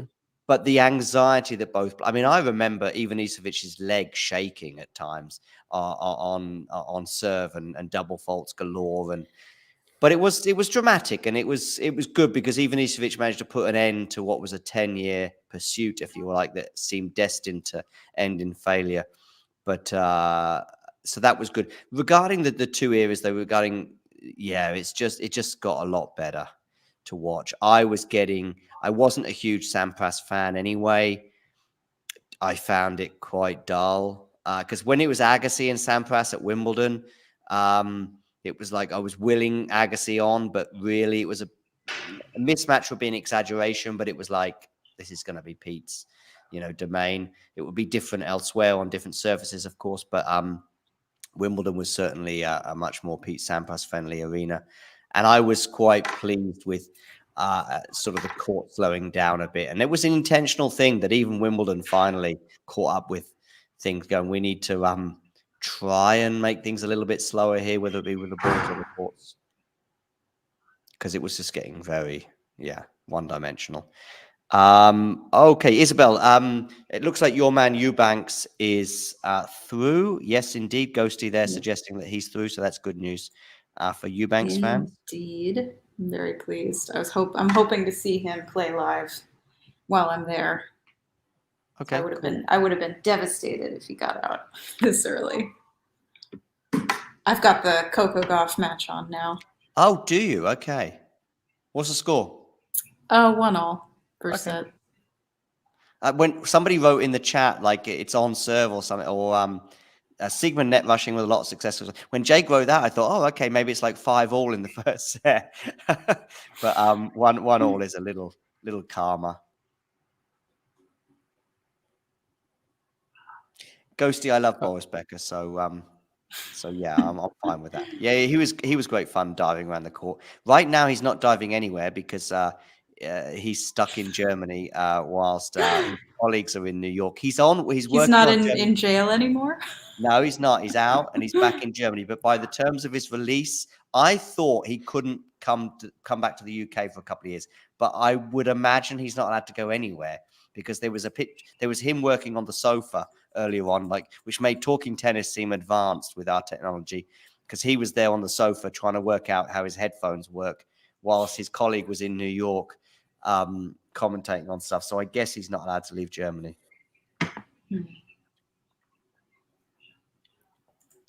Did Vasily already win, by the way? I think he did, right? Oh, maybe. Yeah, he did. Great. He is surprisingly fit right now, I have to say, because for like the past 3 or 4 years, Iji Vasily's fitness was usually I thought you were talking about Boris Becker. No.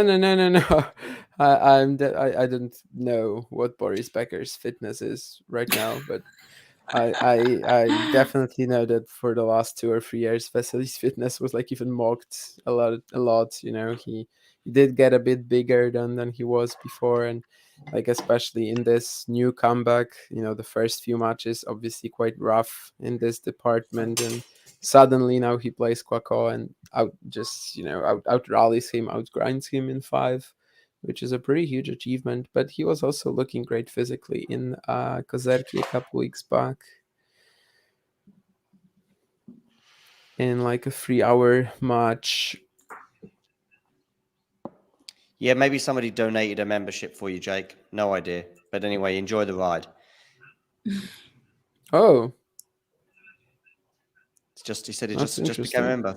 Sometimes I think people can donate them. I think it's possible. That's interesting. But then we don't have like info here that he did. Interesting. I mean, but I think it is possible, and I think then somebody just needs to click on it. I didn't donate it, that's for sure, but sometimes that is the case. I don't really know how it works. I mean, I barely know how a laptop works. Never mind YouTube channel intricacies. That Bjorkland score has remained the same for quite some time, so I don't think it's raining. So I'm a bit confused. Janie says that she did, I guess.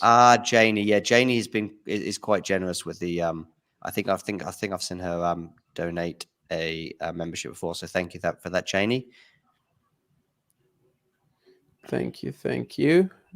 Couldn't get it to a better person, I think so. How do you say like a lot of dziękuję? Is there like a dziękuję but mucho? Bardzo, yeah. Bardzo dziękuję. Bardzo, yeah.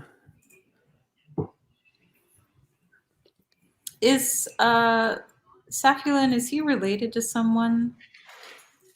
Or he's related to someone, I guess. And is he related to another tennis player, or am I thinking of Safiullin, like the same name? No, yeah, not okay. really. I don't think so, at least. Is that another nepotism kid in tennis? It would be a very obscure player, I think, if that was the case. Maybe I'm combining Safin with someone. Oh yeah, maybe, yeah. Yeah, that could be right, I guess. He is coached by Rishat Safiullin, but I don't know if the guy is a player even. But no, it's still the very same Roman Safiullin who won the Australian Open like 8 years ago.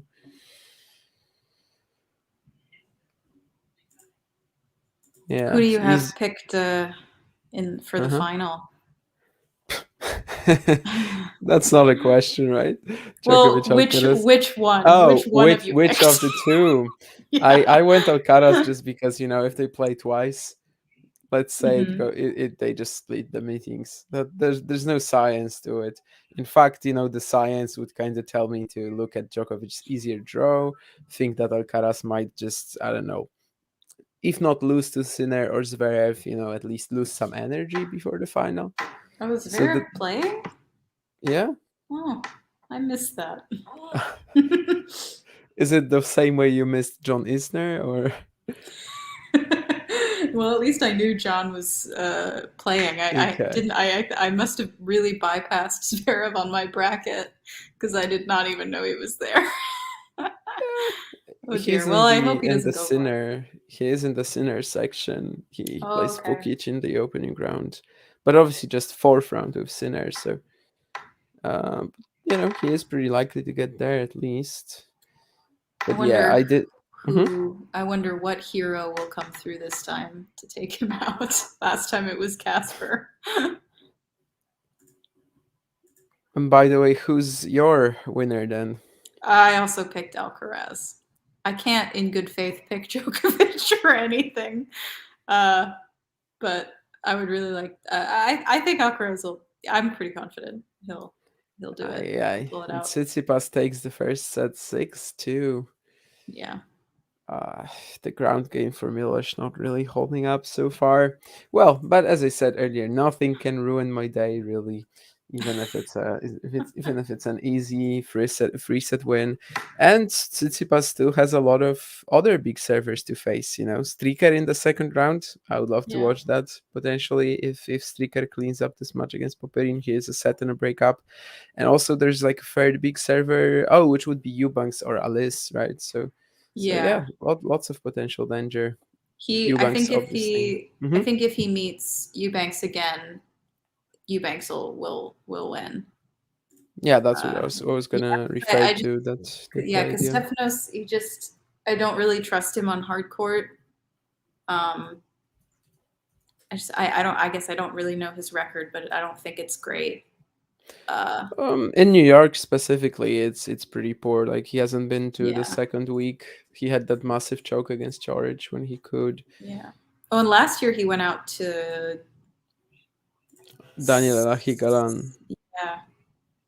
Yeah, I'm not surprised you couldn't remember because it's I it's was like, "There's truly someone." yeah, it's like you, basically all the time you just remember that Fritz was out early, Tsitsipas was out early, and then I see that a lot of people confuse Holt, Galan with some other players. Obviously it doesn't help that these are the best wins that they had. Especially Yeah. Holt. Galan is at least staying at tour level, but yeah, last year's U.S. Open, that was a very confusing day, which I think they got eliminated on the very same day, right? I think so. Yeah. Yeah. Mm, looks like Fritz will avoid it this year. We'll see about Tsitsipas, but both could use a good New York run because they haven't really had that yet. And Fritz, of course, disappointed in the last couple of slam campaigns too. Well, maybe not the Yeah. French, but Wimbledon, the Australian Open for sure. Yeah. Was there I Go on, Isabel. Fritz. Sorry. I was just gonna say, like, Fritz, I don't really see what others see about him. Um, I don't really think he has a particular weapon. I don't see him really close out very well. I mean, I feel that way about most of the Americans on the men's side. They're just not. They get all this hype, and I don't really see why. But Yeah. There's a question from Sean about, has Steph got worse or have the other players in the top got stronger? There's definitely like a significant influx of young talent at the top, and Alcaraz, Rune, Sinner, they are getting stronger every week, every month. So I think that's a factor, and maybe Jake is just right that he has kind of stagnated. It's probably not his peak level what he's playing right now, but he just hasn't really improved. He hasn't improved anything in the backhand return, the slice.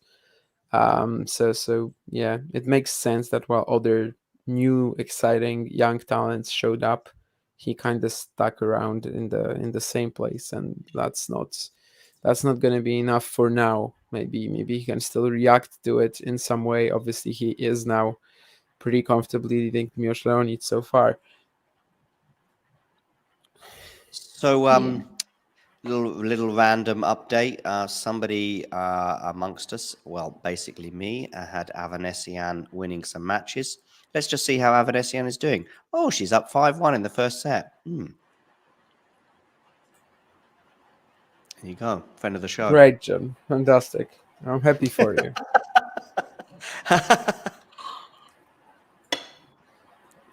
Andreeva's losing badly, apparently. Yeah. If you can hear the rain outside my window, please tell me. I don't, but I It's wish we could, incredibly because that would loud. add some color. It's incredibly loud, so that's why I'm asking, but that's In fine. deepest, darkest Poland. Yes, then I don't know why you always say that I'm living in deepest, darkest Poland. I don't know. Just an expression. Yeah, it's an okay expression. I just wonder like why I mean, exactly my you're home close is to the the deepest, coast, so it darkest doesn't Poland. really work. But if you were in the middle of nowhere in Poland, that would work very well. Yeah, I think it would have to be like on the eastern side, one of the more That would be deep and very dark. Yeah. one of the poorer regions, and like the ones that are voting for the governing party. But Yeah, of course, Polish politics is something we're not gonna go too deep into. And yeah, Jake, I very much agree with you here that I can't really see why can't I put this question. This comment on the screen. I don't know that, but I do agree with that Steph winning a major as long as Alcaraz is deep there. It looks kind of unrealistic right now. Obviously, he's not going to lose to him 20 times, right? It seems like he shouldn't.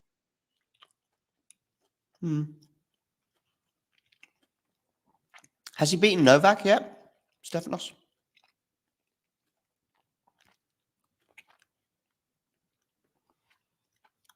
Is that my internet? Can you all hear me okay? I think he's not beaten Novak either.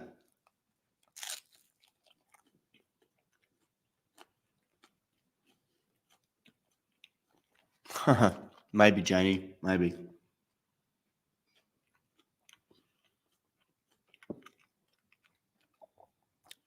Is it my internet that's failing? I'm not sure. You can still hear me. Good. Anyway, Raonic Tsitsipas. 1 set to love to Tsitsipas. Those predicting a shock or surprise here probably are a little bit disappointed with the way the match has begun.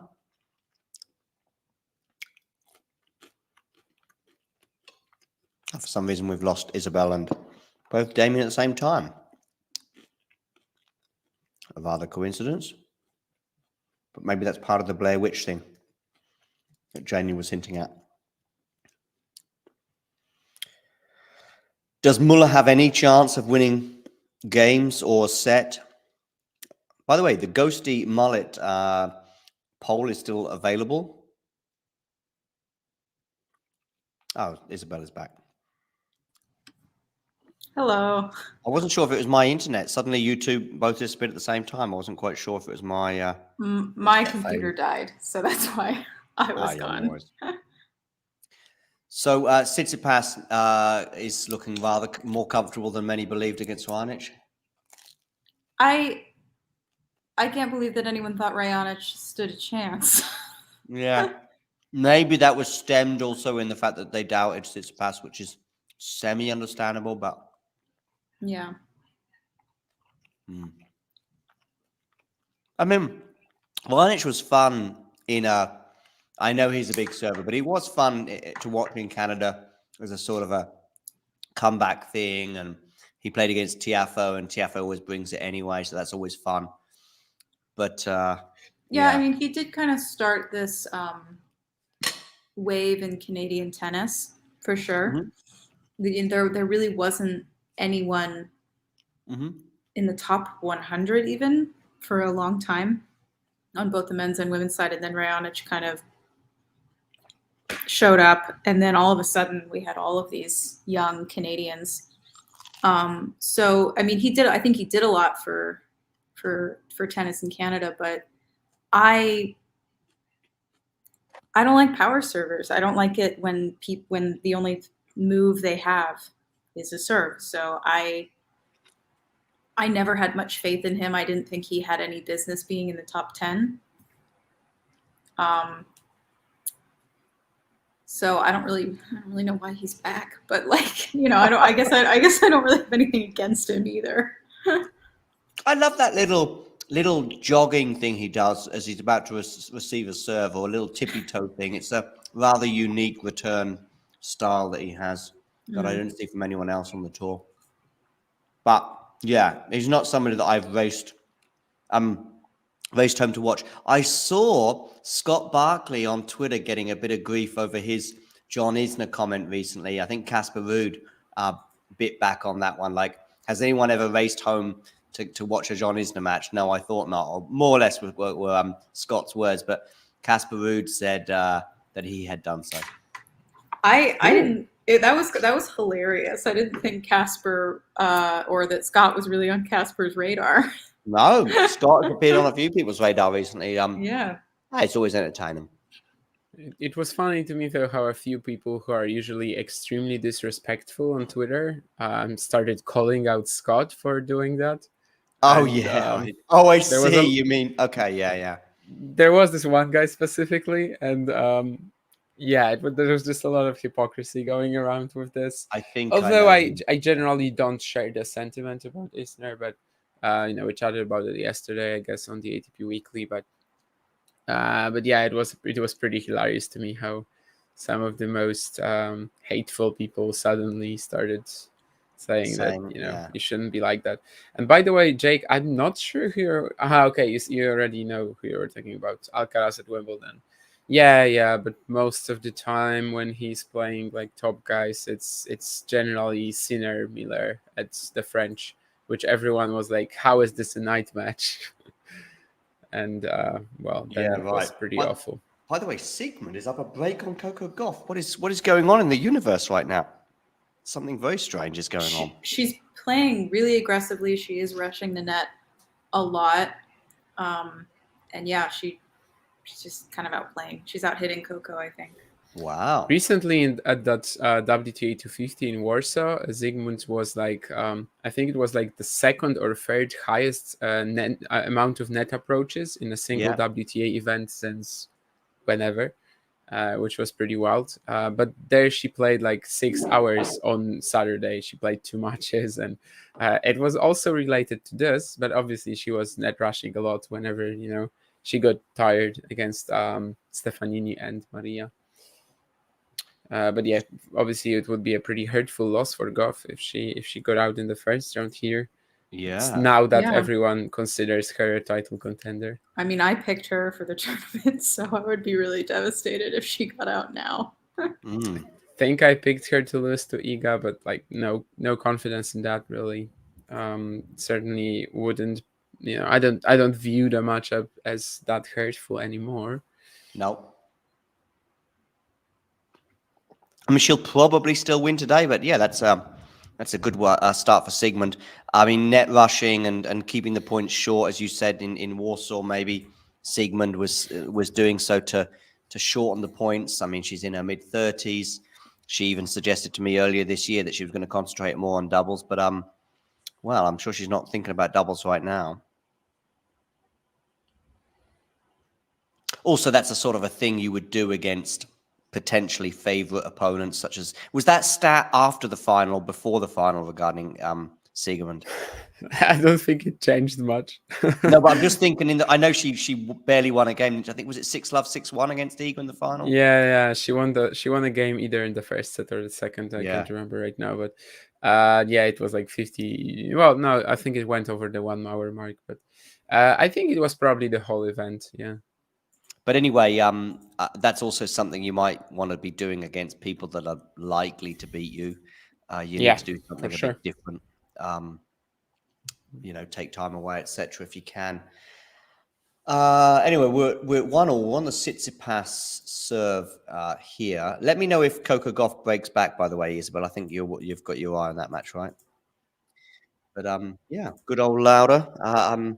She does divide a bit of a opinion, bearing in mind she's outside the top 100 these days. But I can see why. I remember in Berlin she was taking a long time, and she was kind of a bit argumentative with the umpire, which reminded me of her French Open quarterfinal run from a few years back when she got there. And I think she might have got she might not have lost a point, but she might have got a penalty for taking too long between points. She's that far out of the top 100. I did not know that.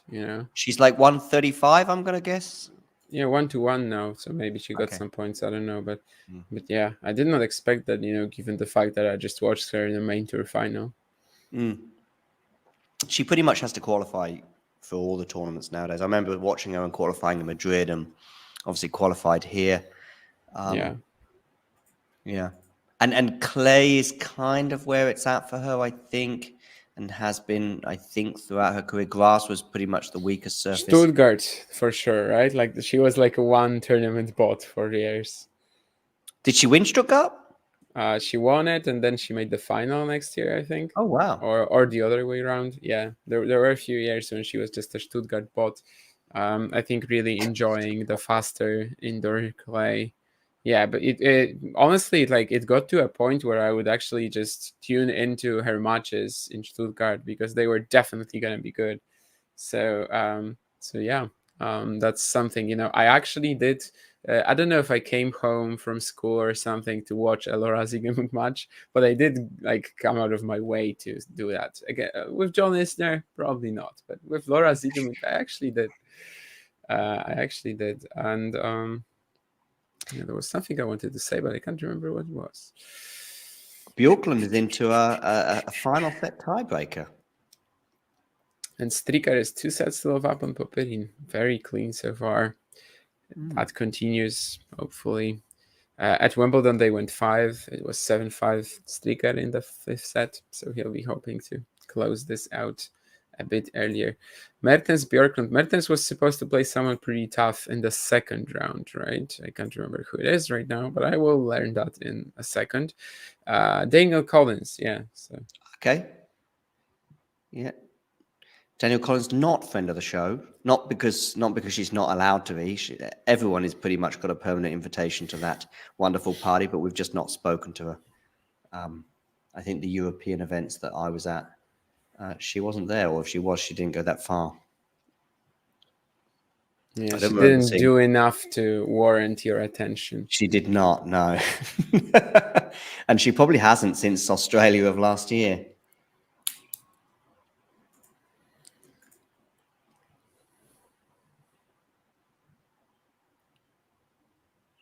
So Mertens, I've actually got Mertens against Bjorklund on now, given that they're in such a crucial moment. Mertens is up 3-1 in the deciding set tiebreaker, so she's got a nice advantage there. Yeah, so just 2 matches on the men's side have not started yet, and 1 on the women's side, and they're actually all extremely dull.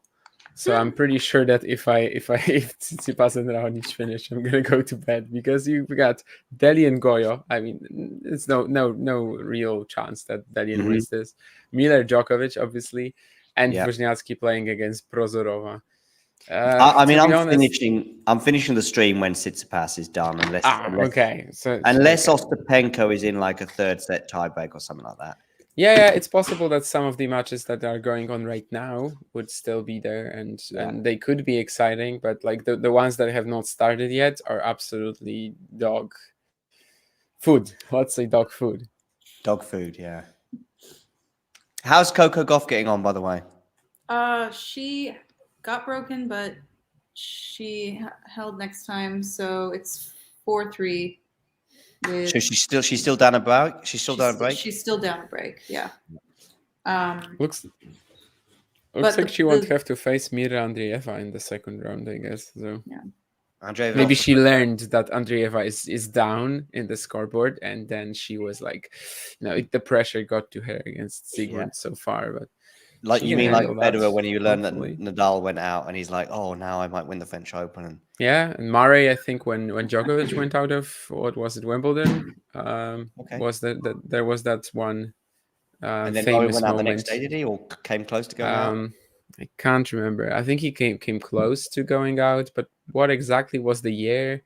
I know. 2016 when Djokovic lost to Querrey, and Murray was playing someone in the third round, or maybe I was at that Querrey match. This 2016, right? Yeah, and it was 2 days, right? Court. Yeah, exactly. I was at the second day. 2 days. I had number one court tickets for the Saturday and got lucky because Djokovic ended up carrying over. Because he only said the second day. Yeah, so Murray was probably playing Millman there or someone, and there was this famous moment when they showed like on the scoreboard during a changeover that Djokovic lost to Querrey, and then there's a close up of Murray, and there wasn't like a real smirk or something, but you could see that he acknowledged it, and obviously later he actually went on to win the event, and he beat Milos Raonic in the final, whom I am just watching playing Stefanos Tsitsipas 7 years later.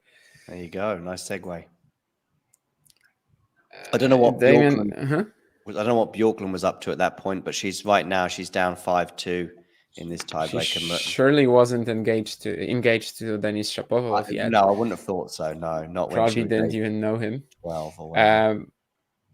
If you don't watch Wozniacki, a mother of a human child, you're a bigot and should lose your Twitter permissions. I'm gonna watch her when she's in an exciting match, but I think today she should just win pretty easily. So Wozniacki, is that? Yeah.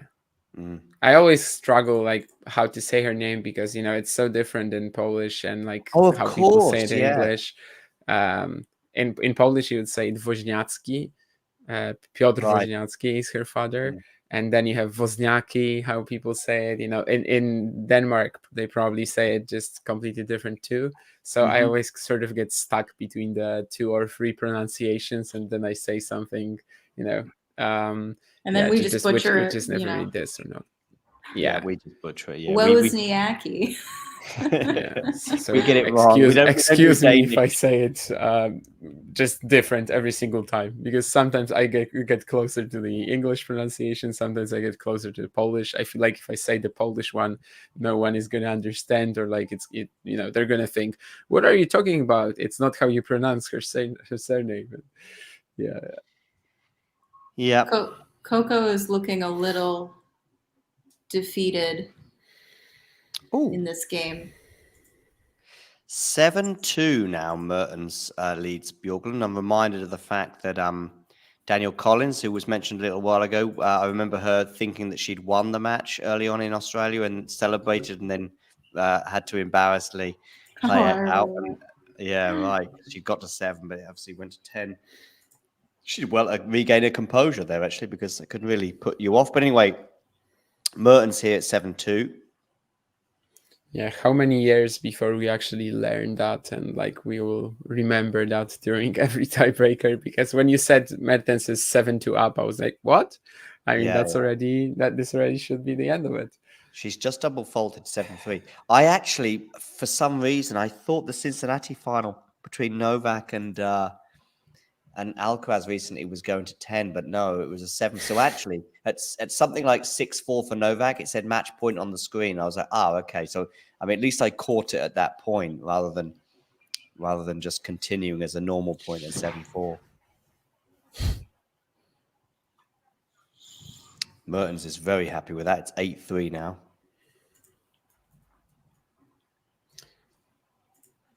So Korda, after the Australian Open, only won one more match in slams this year, right? I mean, he probably didn't win that many matches full stop. I mean, I think he had a bit of a run at Queens, but... And Winston-Salem, semis as well. Oh, yeah. Did he play... Oh, is it a double fault? No. Just a first fault from Bjorklund. But she's 3-8 down on her serve. And Mertens is taking up a really aggressive return position.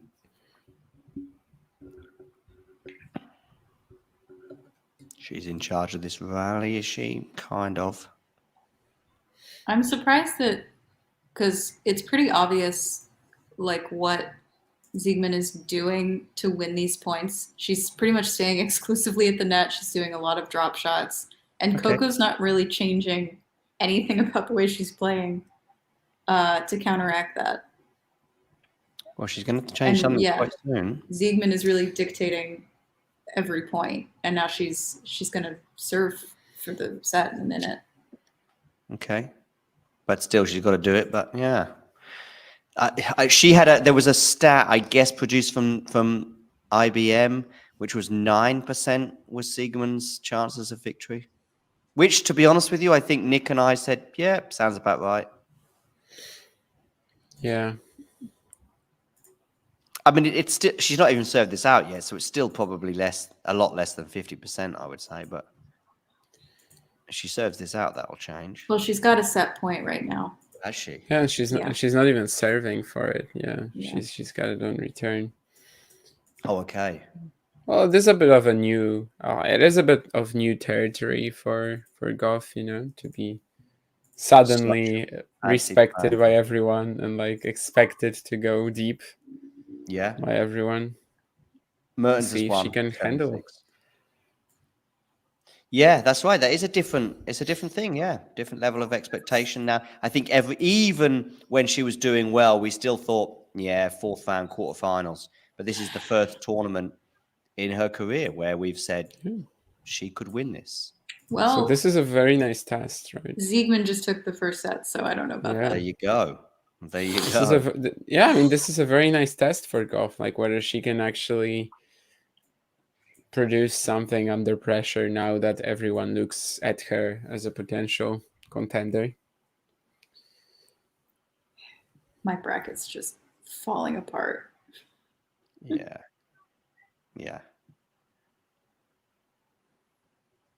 I really have to stop voting with my heart. Yeah. Actually, I find in a way some people will go kind of against their heart, and then actually, so some people might have a favorite player, but like I've seen, and I understand it. I've seen Novak fans going, "Oh, David Fokina could cause us a lot of trouble," blah blah blah. And neutrals are going, yeah, sure, right. Or maybe this is the day that Stefanos, blah, blah, blah. And neutrals are going, yeah, sure, right. So I do get that, because I get it when you're a fan of a player or even a club as well. But I have to say, Shrihari having Medvedev in the final, because I said to him, I guess you've got Carlos and Novak in the final, right? And he's like, no, I've got Medvedev in my final. I'm like, well, how does that happen? And of course, he has Sinner beating Carlos in the quarters, and then I think Medvedev beats Sinner. But he's a Medvedev fan, sort of. So, yeah. Yeah, so his opinion doesn't matter. But I get him though. But if Sinner beats Alcaraz in the quarters, then of course he has a terrible matchup with Medvedev. So if it would be Medvedev in the semis, why not? Maybe I had Medvedev in the quarters. I had him in the quarters, losing to Hurkacz, and that's actually not because of a Polish bias, because I actually have a negative Polish bias. I always bring down the chances of my compatriots, not not praise them. But I only have patriotism during the U.S. Open. Okay. No other time am I like, yeah, I'm rooting for American players. When Federer was playing, I usually just picked him to win every single event. I'm not really sure if I ever picked him to lose in a bracket. It was stronger than me. But right now, I don't really have any players like this. I just basically pick all the youngsters and all the exciting talent to win. So I have Mikkelsen in the third round, Menchik in the third round. Menchik might actually pan out, but I don't really think I want to change my strategy. Like I don't really care about my placement or like the points or whatever. It's probably like the most satisfaction I can get out of this if indeed it happens. Like if a crazy selection actually does it, and that's when I can be satisfied. Not if it's a final of, I don't know, Alcaraz Djokovic and I'm gonna be happy that I picked it right. No, that's. But in this particular case, I still went Alcaraz Djokovic though, because I just feel like if any of them lose, it's like gonna be only Sinner or Zverev in the quarters for Carlos. Djokovic, I don't even know who he could lose to. Like it's pretty similar like at Wimbledon, where I said that like Hurkacz is probably the only player he can really lose to before the final. And here Hurkacz is not even around, or someone Hurkacz like in the forefront. The curious thing that I posited earlier is that these two players, Carlos and Novak, kind of have issues against very different players. So Carlos, for example, players that you might not expect but can beat him, and so can certainly go onto the court, and someone can say he could beat Carlos today, i.e. Jannik Sinner. Jannik Sinner can certainly justifiably enter a Grand Slam tournament on probably any of the surfaces, but particularly on a hard court, and say, I think I can beat Carlos Alcaraz. And you go, yeah, that's possible. He's shown that before. And yet, Jannik Sinner against Novak, Medvedev, opposite. Medvedev can enter the court against Novak, especially on a hard court, and go, you know what? I think I can win this match. He's done it before at a Grand Slam, and I'm sure he can do it again. And yet Medvedev against Carlos, other way around. Tommy Paul against Carlos. You go, yeah, could happen. He's done it before. He's done it twice before, actually. Can he beat him at Grand Slam? We don't know that. I don't think I've played at Grand Slam before. But, you can say Tommy Paul against Novak, good luck, yeah? There's only one player that could possibly, I don't think he could do it probably back-to-back, but there's one player who could play either and could have a chance, and that is Hurkacz. Exactly. That's what that's what I thought you were gonna say. Yeah. Fabian Maroshan as well. I think if he plays Djokovic somewhere, he could also have a shot. Just like he did against Alcaraz, but obviously only on like the very the very best execution that he can produce. But and maybe 3 sets rather than 5. Yeah, just because he's like not as linear. Like a lot of these guys that trouble Alcaraz, like Sinner, maybe potentially even someone like Rublev, Rusevori, like all of these power baseliners. I think Djokovic just absorbs pace too well for them.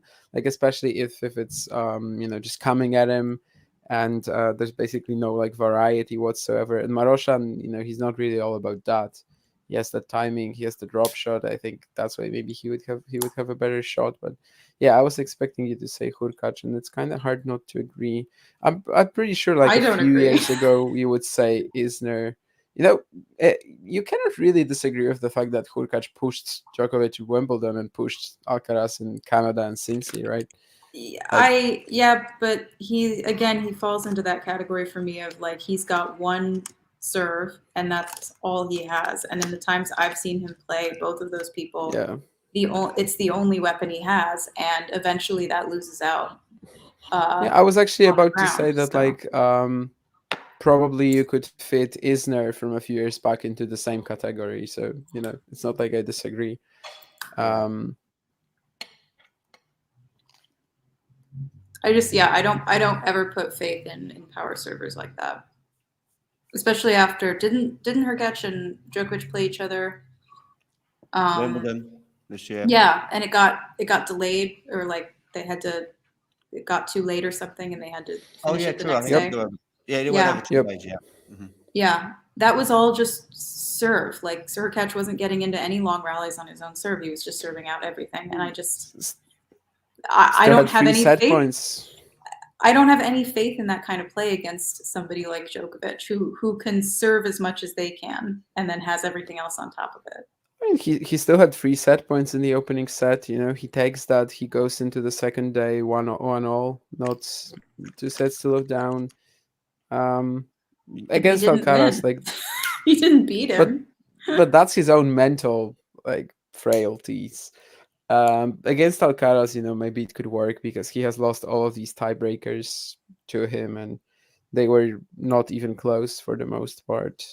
But that Djokovic Wimbledon match, like it's mostly just him not being able to produce in the key moments, but not really his play style thing. But against Alcaraz, like the tiebreakers, Carlos just so easily outplays him.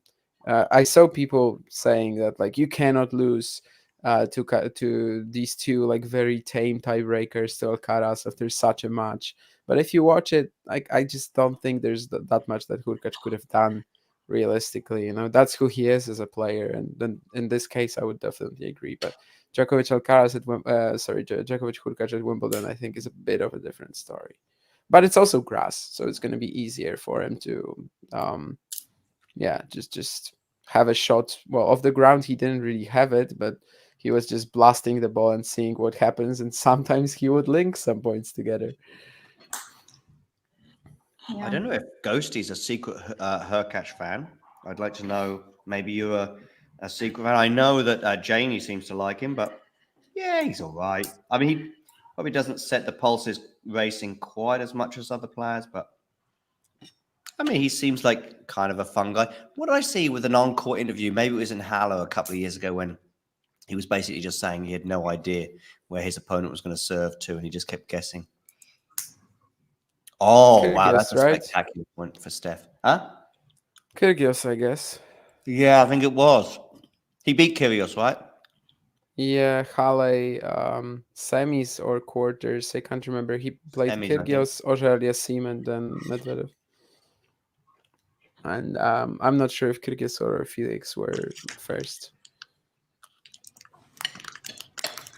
I think Kyrgios was semis, but could be wrong. 2 break points for Tsitsipas here. Yeah. So, effectively a 2 sets to love lead potentially. Yep. And he's got it. No, he hasn't. Sorry. 30-40. It's a bit of a long service game in this second set. Who for? Siegmund? Siegmund, yeah. Goff had a break point. Oh, she's got another break point now. Oh. I mean, I still would back Goff to win this, but I don't know Wow. if you do that when you see the next point, or I don't know if you're watching, but You might be ahead of me then. yeah, I am. Raonic has saved two break points, so it's a deuce.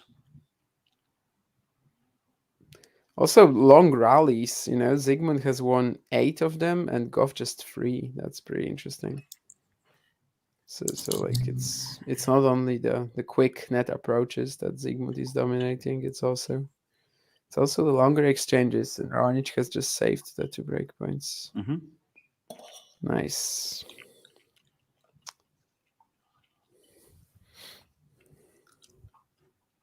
Oof. Yeah, that was the forehand, right? Into the net. Like, yeah, I'm not sure it even reached the net.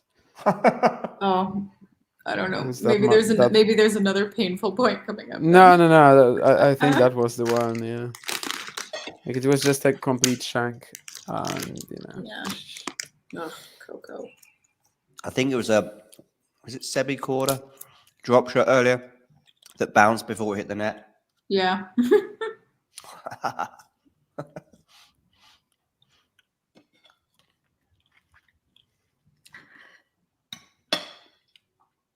Tsitsipas got another break point.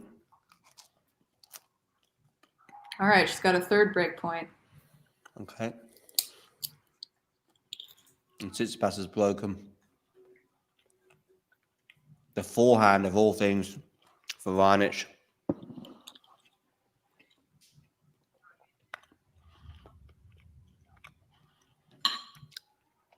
Damien, is there a coach anywhere on the tour who you like go? That person is a game changer. They are making a big difference.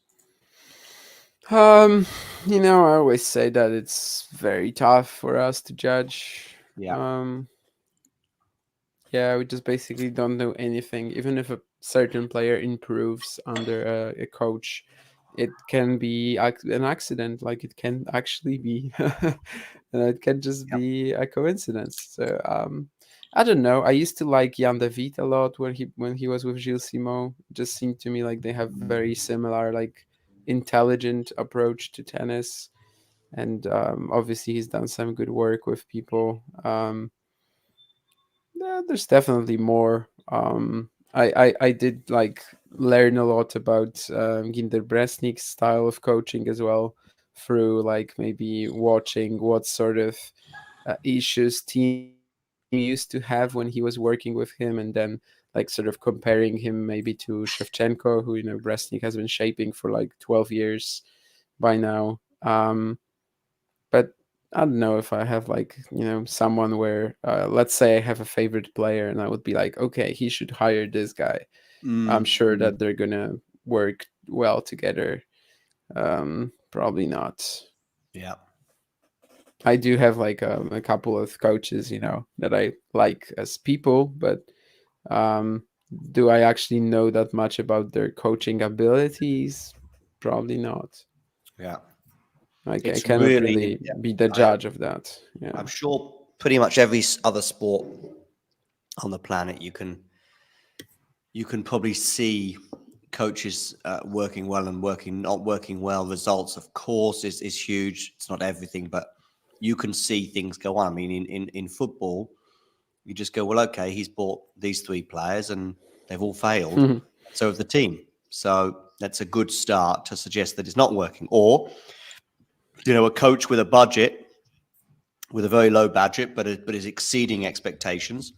You go, well, again, it's but tennis coaches don't really have budgets per se. So yeah, or like you see them play. Like the tactics is also very clearly visible. Like you see them going into a 3-5-2 formation, or like you see them maybe making some substitutions in the match. That you don't feel like are, that you don't feel like are relevant, necessary, and yeah, there's also obviously just the same the sheer like issue of the squad and like who you choose to start with and etc. Like I think there's a lot more transparency in terms of that. It's not really something that tennis can improve, or it's not really a fault of it at all. It's just how the sport works.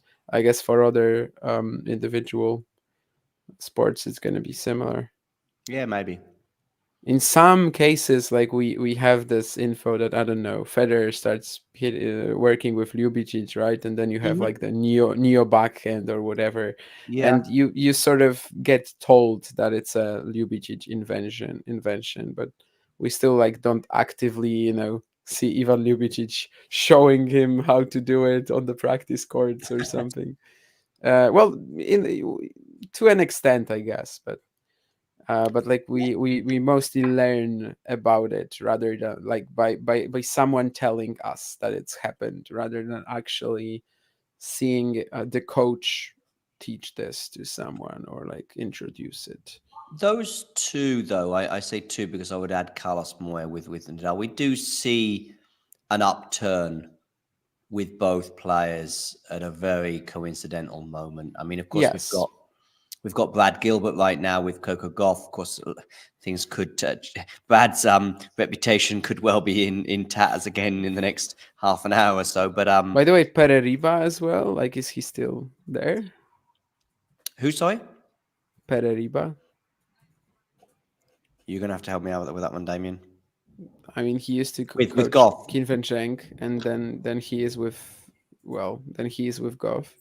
Okay, maybe they're working. I don't think Gilbert is like a number one coach. I thought he was an addition. So yeah, to Pere Riba, and like right now he's like completely forgotten.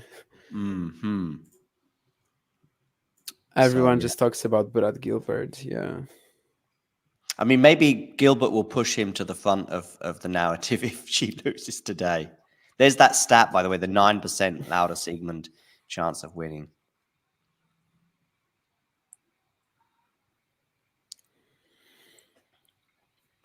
Well, Jake, this 15-minute game could be a game changer. Yeah, right. So this is a lengthy game here, Isabel. Yeah, and Gauff has a 5th break point. Okay. And I'm getting real tired of it. Are you a Coco fan, Isabel? Yeah, of course. Yeah, I'm a Coco fan, largely. I just know that her time should probably come. So if this was, for example, if this was the final between Siegmund and Gauff, yeah, I would be supporting Siegmund. Just because she's 35, 36 and... I got to stick up for my brothers German, yes. No, I have no interest. I remember once supporting or suggesting a German player, and someone said, "Yeah, that's because you live there," and I couldn't give a flying proverbial about just traditionally. Of course, I've tended to go against the Germans, especially in sports. They've tended to do in wars. But I mean, I'm not that old, Damien. I know we're going to do speculation about my age, but I think... Yeah, I mean, I don't know, at this point, honestly, it could be anywhere between 20 and 100, so... And to be honest, to be fair, people, but maybe it's a British thing, but I think it is a people thing. They do tend to get caught up and think they were... Like, you'll meet a 35-year-old, and they'll say, yeah, but the war... And you'll be like, I don't think you were fighting, mate. And they're sort of, we got to recapture the spirit that we had. And I'm thinking, you were born in 1982. But anyway, I've gone off at a tangent there. So Ghosty's also going off at a tangent. House of Windsor has a lot. Yes, indeed, it does. Ghosty has a strong German bloodline in the royal family. Quite a few Nazis in the royal family as well. I mean, it's yeah. Royal families are not royal families for sort of in like diligence, hard work, and sympathy towards the working classes. So these are not traits of royal family members, whether it be British, Spanish, or whatever. I guess you've had a royal family at some point, did you, in Poland, Damien, or was that? Yeah, that never been of course, thing? we had many kings. The first one was coronated in 1025. And then the last one, when in at the end of the 18th century, when the country was basically split into 3 parts, one of them to Prussia, one of them to Russia, and one of them to Austria. That was the last king in 1795. So yeah, basically almost 800 years of kings in Poland and queens as well. Not Talking many, of but 800 still. years, I think that's about how long this Goff and Sigmund game has been lasting. That's true. Isn't there something going on in your national anthem as well, Damien, where you're talking about Italy and Sweden? I think both get a mention, right? Yes. Italy is mentioned, and March, Sweden is March, mentioned. March. Isn't that in? Is that in the? Yes. Marsz Dąbrowski is Ziemi Włoskiej the Polski. So Ziemi Włoskie is from Italian soil, which as I'm not exactly sure what it is about. Like this guy Dombrowski apparently did some march from from Italian soil to Polish. But Swedes are mentioned in the sense of our war with them in the 17th century. That's what I thought. Yeah. They basically flooded Poland for like 5 years. But Italian soil, I'm not truly sure what that is about. It was written in the 18th century as well, so maybe it was like something about immigration. I don't know. 18 minutes on the clock for this game. 18 minutes. Yeah, wow. Sometimes I wonder if my internet gets frozen or the updates, but on this occasion, 18 minutes. Wow. And it's the first game of the second set. Yeah. Jesus. This could be really huge. Yeah. Comebacks are being mounted elsewhere by Cornet and Andreeva. So Andreeva may yet be lying in wait for the winner of Coco Gauff and Sigmund. Terry says, of course, Damon knows that answer at the top of his head. If you're talking about the kings of Poland, it's like really a huge part of, our history learning here. So I think most people here know that well. If not the specific dates, like more or less would tell you which centuries. You know how sometimes you pay... Oh, what's happened, Isabel? Oh, Coco hit a really great backhand up the line that curved really nicely, and it was just I was scared it was going to go out. Passing shot, yeah. I saw it like a minute ago and was really struggling not to say something. I can't ever keep my emotions in, even when I'm ahead of people on this stream. I'm always like, oh my god. Yeah, I get it. Ooh, that's a nice smash there from Raonic. Oh God, come on already. I'm so tired of these points. Sometimes when you pay someone a compliment, they decide to... So Jake, for example, made a really funny comment earlier. Really good pun. Well, I forget what it was now, Jake. You're going to have to remind me. It was Zhu, when Zhu was playing against somebody. Jake, remind me and write that again because it was excellent. It was top dog. But this pun here from Jake is a little bit less amazing. Yeah. But there was Jay. You got to write. You got to write the unbelievable thing you did earlier because it was very good and it rivaled. It rivaled Ghosty's comments. So at the beginning of the day, I also posited what I said to you earlier, Damien, about how you've got. It's funny with Medvedev has got a really bad situation with Carlos, but it's very good with Novak and so on and so forth. I gave all those examples. And then Ghosty said, yeah, and isn't it funny how Stefanos hasn't got a chance against either of them? Here we go. There we go, Jake. Jake is there, yeah. Zhu got the sheriff. There we go. Zhu shot the sheriff. I like that one. Ghosty's not happy that he's got more, but he's not happy because he's got a rival for comment of the day. And they're still playing Goff and Sigmund, right? Yeah. The game, I mean, yeah. Yeah. It's God, yeah, I don't know. Ghosty's trying to hit back. It's not bad, Ghosty, but you've only got 50% of the scenario. 22 minutes already? 22 minutes, yeah. Holy hell.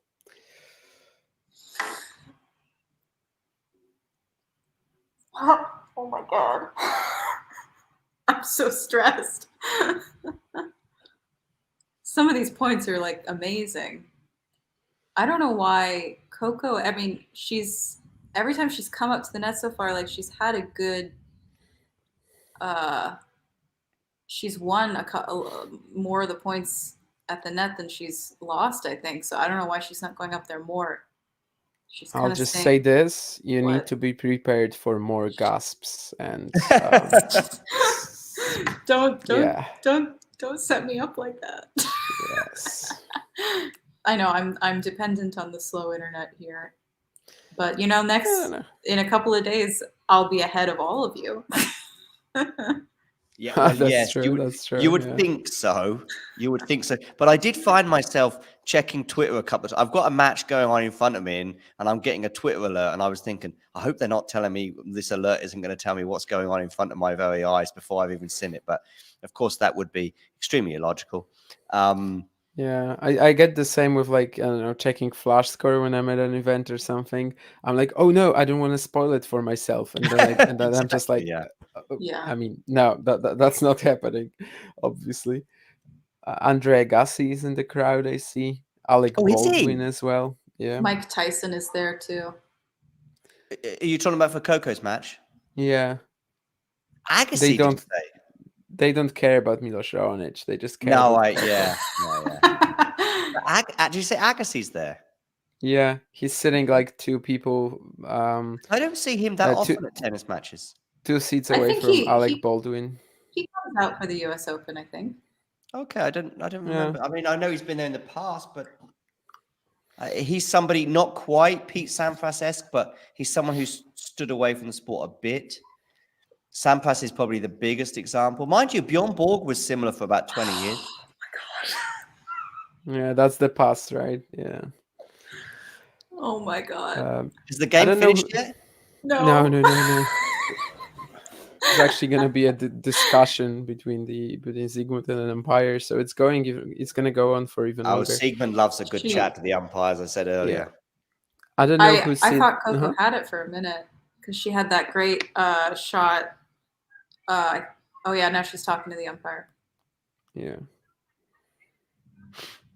I don't know who's sitting between Andre Agassi and Alec Baldwin, but there's a couple of bald guys in that row. What is she complaining about? That's pretty awful, but I had to. I mean, if you have bald and you've got Agassi, you've got Win. Anyway, I'm struggling now. I'm not even going to bother finishing that one. Avanesian is Cornet has equaled things up, so it's 1 set all, as has Andreeva.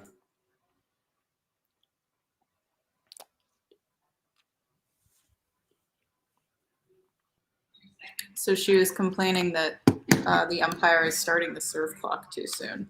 Yes, that's a classic. I'm going to call her Laura, as though she's my friend. That's a classic from her. She loves that one. No, she's 36. She is playing a 25-minute game on serve. She kind of needs any help she can get, right? Yeah, in terms of rest. Yeah. Yeah, but that's what's going on there. That's clear as day. I mean, I'm not even watching, but that was a passing shot from Tsitsipas that went past Raonic, as though Raonic was about 65 years old there. Okay, what break point are we at now? 26 minutes in. 26 minutes. So I think it's now on a par with that Wimbledon game that was like a 30-minute game, right? It didn't quite reach 30. I think it was probably about 26, 27. Breakpoint 8. There we go. And that was again about 8 break points that Carlos had.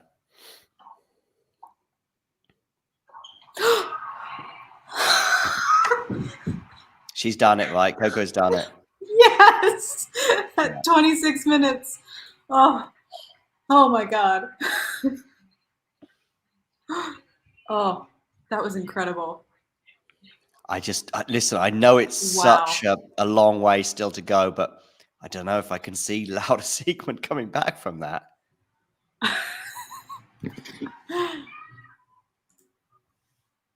Yeah, Ostapenko Paolini as well. That's a match that I wish that I was watching, but I'm not. Starting the third set. Are they just starting the third set? Are they? Yeah, and also Andreeva actually turned this second one around against Olivia Gadecki. So. Yep. Cornet as well. Same with Avanesian. Ooh, so this time you're not as eager to give us an update on Elina Avanesian's score. Yeah. I did mention it, but yeah.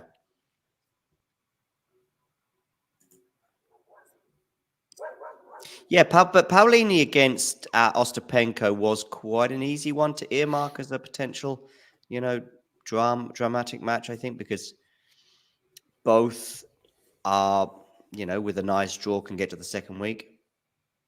Yeah, play Iga in the forefront, right? That's the section, or Okay, could be, yeah. I think so. I'm not. I was asking, but I think so. No, I'm could not be. sure. Could be. I didn't know. Oh, that's a bad volley there from Raonic. Deary me.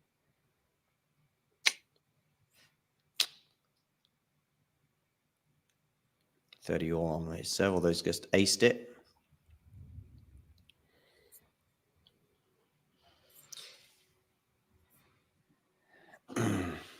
Yeah, I don't know. I know it's still a long way to go, but I don't know if Siegemund can get back. I mean, that discussion that she would have been having with the umpire does sound very classic Laura Siegemund to me. I mean, last month she played for 6 hours on one court in one day, and she managed to win both matches. Well, they were not against Coco Gauff. They were not at the US Open. Ooh, I like that. They're super smart. Obviously, Isabel's gonna have a reaction to this in like a minute, but Yeah, they haven't even started yet. yeah, it's just such a clever shot from Gauff. Okay, all right. This is the real debate today, though. We've got a poll going on YouTube right now, where it's a slight. We've got a slight advantage for the yes vote on whether Ghosty has a mullet or not.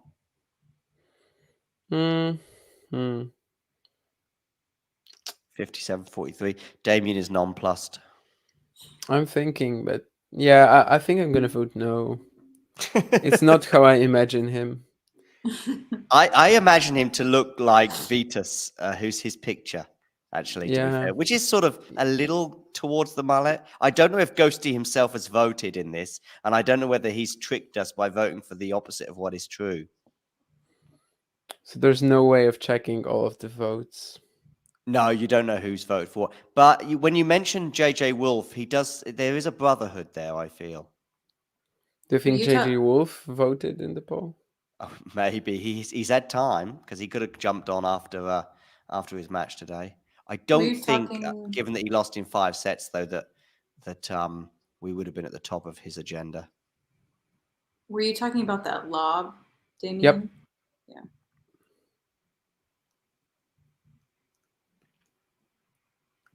It was a lob from Coco. Yeah, that's a good one. Yeah, she'll be feeling good right now. Yeah, like just hit it super well and actually hit it like with a slice, but Siegemund had no idea until the very last moment. And I can see this being like this having a quick change of direction now, and Goff rounding this out 2-1 or something. You can, like, even though Siegemund, of course, is playing pretty well, like it just feels like mostly a battle with herself for Goff as well. Like if she's just able to keep playing this smart, she should be able to win it. But yeah, just a very new situation for her, as we were talking about, of course.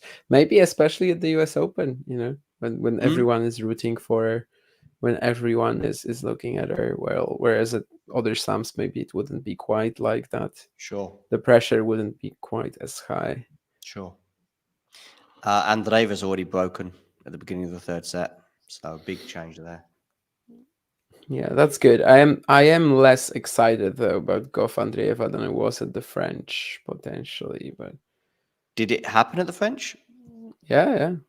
Andreeva won the first set 7-6, and then lost the next two 1-6, 1-6. She got completely drained physically and mentally. She also was out of it by the end. Basically, Goff just defending, and eventually. Yeah, just making her tired, get worn out. I mean, who do you want in the trenches? Yeah, Daniel Collins would be a good choice. What question? Why? How come I never get a name? How come I'm The always Canadian. how come I'm always the American or the Canadian or the Democrat? He Like, knows. how He come? knows The exactly. feminist. I think you've been called the feminist before as well. Yeah. I mean, that one's fine. He knows who you are, yeah, but he can't bring himself to. Although I think he did mention you by name earlier, but he struggles to mention it. WTA player, I think I would choose Yulia Putintseva. That's my first instinct, you know.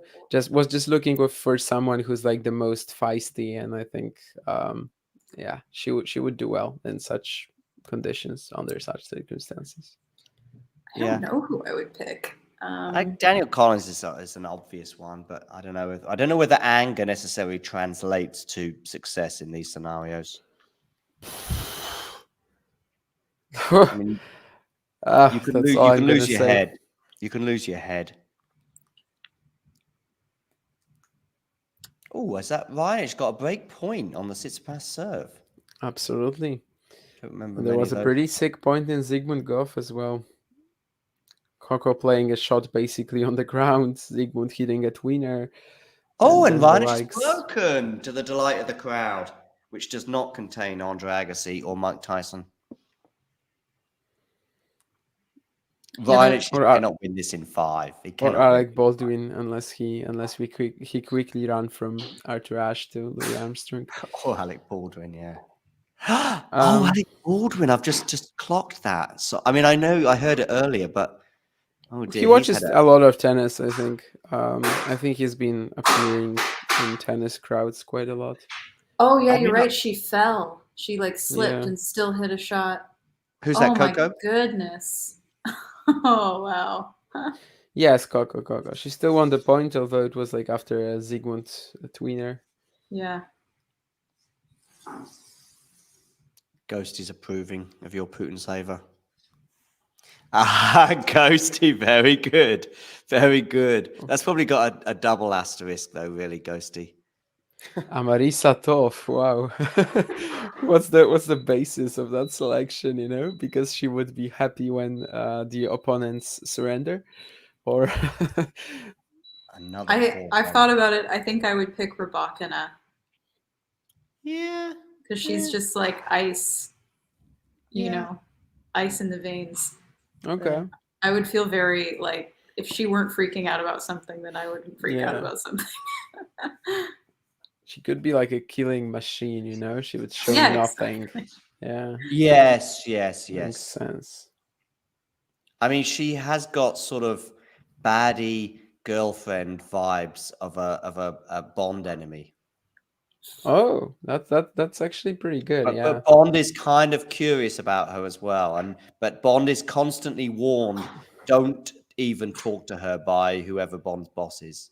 Now that you said that, she kind of reminds me of like maybe Rosamund Pike, who played this sort of a character in Die Another Day. Oh, there you go. It could make sense, yeah. I mean, I'm not a Bond fan per se, but I am. I liked some of the earlier Craig ones. Oh, Roger Moore. Give me a bit of Roger Moore and I'm fine, but that was it for me. A bit too campy for my taste. Like I prefer my Bond serious, for sure. Roger Moore fighting Jaws on the cable car in Rio was too camp for you?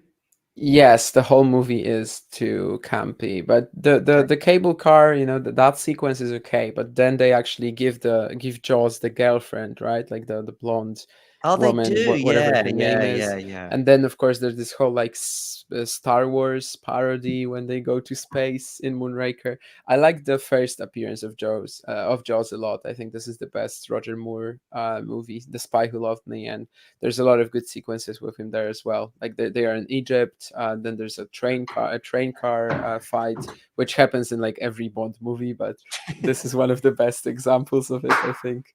It's just that this The Spy Who Loved Me has like only one mistake, which is a very dull main villain, but Jaws covers for it, right? I mean, Jaws is obviously fantastic. Mm-hmm. He died a couple of years ago as well because Roger Moore. Yes. Richard Keel, yeah. Oh, okay. Yeah. A couple of curious things. well, one curious thing anyway is that I actually have been to Rio and to where that was shot, which was on Sugarloaf Mountain, I think. And I ended up going up that mountain. This is 2006, so it was quite some time ago. And I thought to myself, oh, I might get some sort of pictures with this, the famous Jaws scene. Came back down in the cable car. And I said to the person who was obviously working on the cable car, I said, oh, what's that over there? They said, oh, that's Sugarloaf Mountain. I'd actually only gone halfway up to like a stopping point. You then change at a sort of halfway up mounting and then go up the next part, which I then had to go up or then go back up. And then I ended up meeting someone who ended up introducing me to my next girlfriend, who became my girlfriend for about a year. And so if it wasn't for that mistake that I made, and I moved to Costa Rica as a result, how about that? So all because I made this mistake. Talking of mistakes, Raonic has just come in for a serve volley, and that has not worked out at all. And Tsitsipas has broken back. So as a result of my mistake, I ended up getting involved with a girl who lived in Costa Rica for the next 12 months. You're quite Mr. Worldwide, so... I just dropped these little nuggets, really, but now I'm all bond over. I'm all bond up. Anyway, Tsitsipas has just broken back 3-4. So any hopes of a miraculous recovery for the Canadian have been not exactly extinguished, but certainly diminished. Terry and Ghosty off into a different conversation here. Yeah, guys, I just know how to steer conversations in my favor. Jake wanted to know, Mario and Jack are beginning things tomorrow. So yeah. Tomorrow, so is it also going to be like 11 hours of streaming? I'm going to do the same, but I don't think I'm going to do it so during Australia, I think I did it for like 5 or 6 days. My plan is to do it today and tomorrow and then play it by ear. Probably from Wednesday onwards, I might just do random matches. But today and tomorrow, yeah. 10 hours we've been going today so far. And basically, I've watched a little bit of everything, but nothing enough to give you like a 5-set analysis of one match, because I've just watched half a set here, half a set there. Makes sense. That's what I was sort of afraid of, joining the stream earlier. Yeah, that I would actually not be able to see as much as I could. Definitely. But yeah, night session is quite good for that, because well, at least in theory, you don't have as many matches anymore. But actually, right now, there's still plenty of stuff going on. But there's only like 2 or 3 that I want to watch actively. So that's absolutely fine. I had so much more planned for today, and it's I've lost all that time just watching this. So Isabella, it's like 6 o'clock where you are, just before 6. It's 6. Yeah, it's about 6. I was just having a conversation with my roommate because I was like, oh, it's only like 5 o'clock. Like, I'm not worried about the time. And then I actually looked and I was like, oh no, it's 6. Like, I have stuff to do. I have to pack for New York. Indeed. Yeah. Oh, what's going on with Felix? I hadn't forgotten completely about him. I mean, he was a step down, but that was about an hour and a half ago. So. I think he's still losing. Yeah. Oh, yes, he is. But okay, yeah. It's not really good news. He won the second set, but lost the third. So he's 2-1 down. Yeah.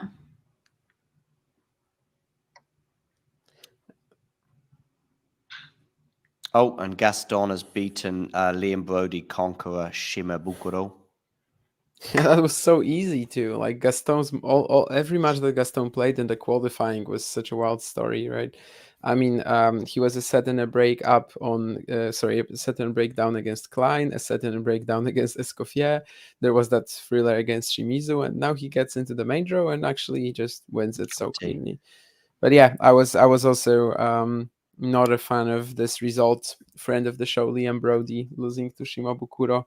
I had Liam Brody as one of my qualifying picks, and that Yeah. did not work out. And I'm guessing it means that Liam still remains outside the top 100. He just Yeah, can't. the 25 points probably would not be enough anyway, but like Oh, a okay, win yeah. in the main draw, that would be good already.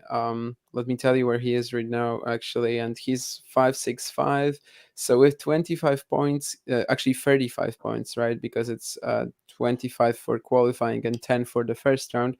So he would be around 600, which right now in the live rankings would have him in, but probably not in after the US Open. But the door is still open for sure. It's just He's sort of a got a matter of quarter. whether. Uh-huh. Yeah, he's got a quarterfinal to defend sometime in the next few weeks. I Yeah, think it's but gonna like be. if you just look at it the other way around, he is 92nd in the live ATP race, currently 26 points ahead of Alex Molchan. So I'm assuming that after the US Open, it's gonna be closer to like around 100. But he can also play like right, like in the second week of the US Open, he is playing in Cassis, then Rennes, Saint-Tropez.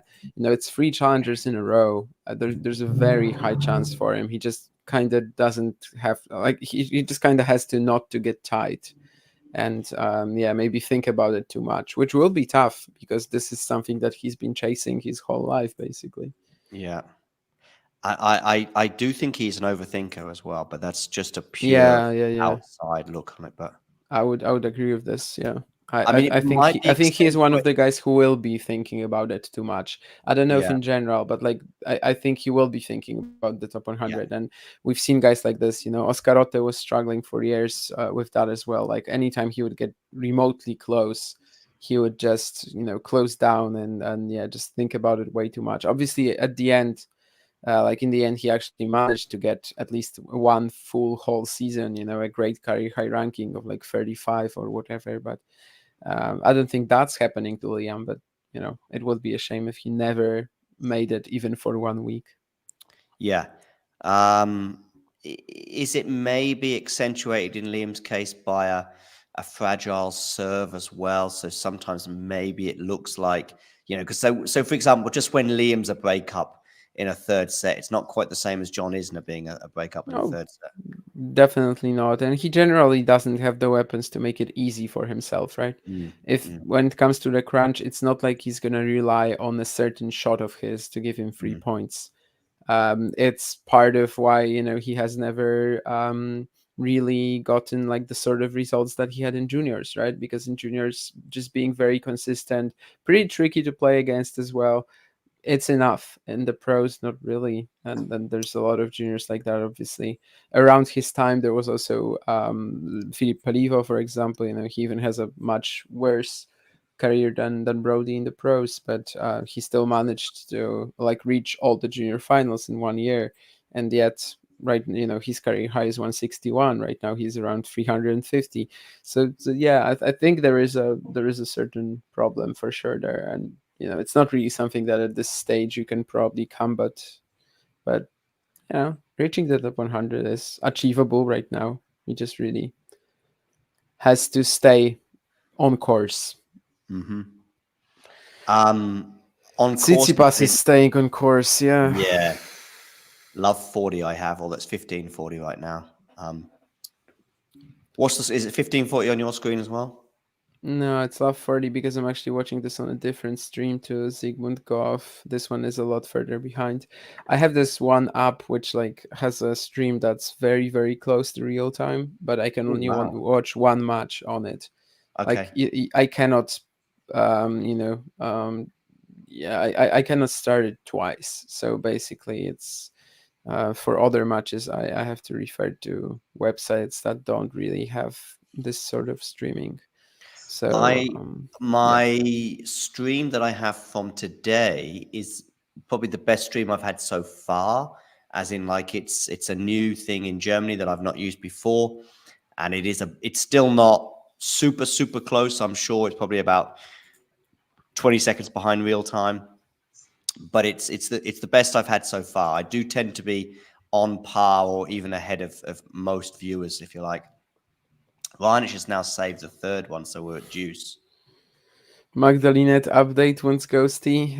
It looks like she will cruise to the second round. I did not watch the match. Given her most recent form, I wasn't really expecting that either. Yeah, I think I had her going out in the first round. Yeah, I had it too. But she's gonna play Brady in the second round. I don't really think she can win that. No. Brady beating a lucky loser today, but it wasn't easy. It was straight sets, but it was a struggle. Yeah, I think Brady has just been playing well enough for Linette in this form, in this economy, not to be that much of a threat. But we'll see. Was it a struggle? I slept through some of it. Let me check. Yeah, she was a 6-3, 7-6. She was a breakdown in the first, but pulled that around. I think she was serving for it at 6-5, but didn't. Yeah, but earlier than that, Birel had 5-3 in the second. I actually didn't know that. So yeah, that's true. Yeah, that's right. Yeah, she was 5-3 down. Then she wins 3 games in a row, but then she doesn't close it out. Yeah. Yeah, so perhaps you're right. Perhaps it was actually a struggle. Yeah. And her opponent was a lucky loser. Raonic hit a wild forehand long, but he's now back at deuce after Tsitsipas nets on the backhand. Yeah, Birel lost to Fiona Crawley, I think, the ITA National Player of the Year in the qualies, I think.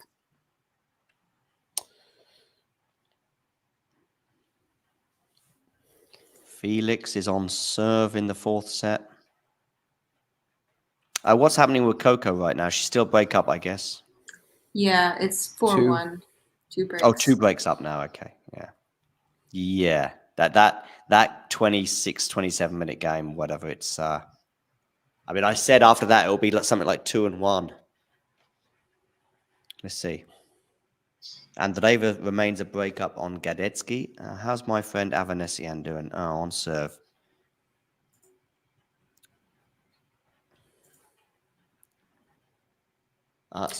Because she's a friend of the show as well, right? I forgot about that. Yeah, of course. Yeah, I forgot about that.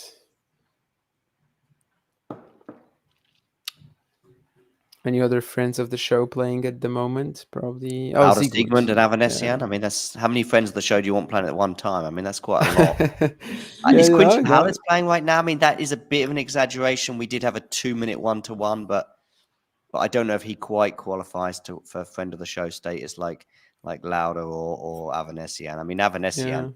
Yeah. I said to Avanesian, I said, listen, the interview's done now, and I think she wanted to keep talking. I'm like, listen, that's all nice, but she did an interview with a Russian journalist before, and when they concluded the interview, they had a picture taken together. Interesting ethics. Which, by the way, I think he used as I came across it once, and he posted it somewhere, I think on social media. Honestly, I think it's a very good. I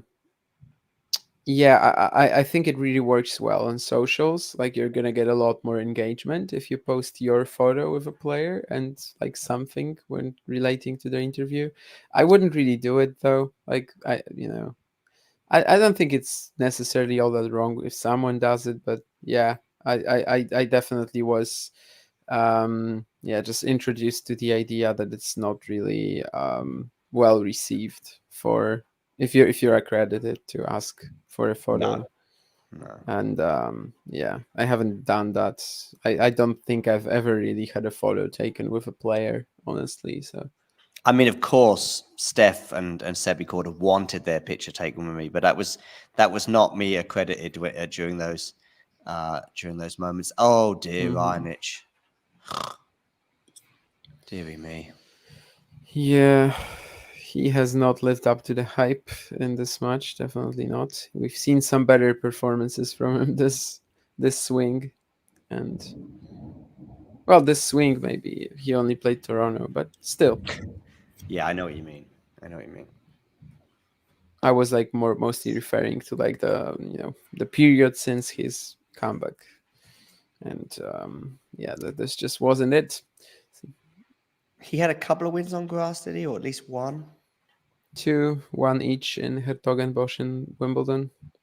Oh, he won a match at Wimbledon as well. Yeah, against Denis Novak, but then he was also pretty close against Tommy Paul, and obviously had a couple of great wins in Toronto before playing an absolute horror against Mackenzie McDonald.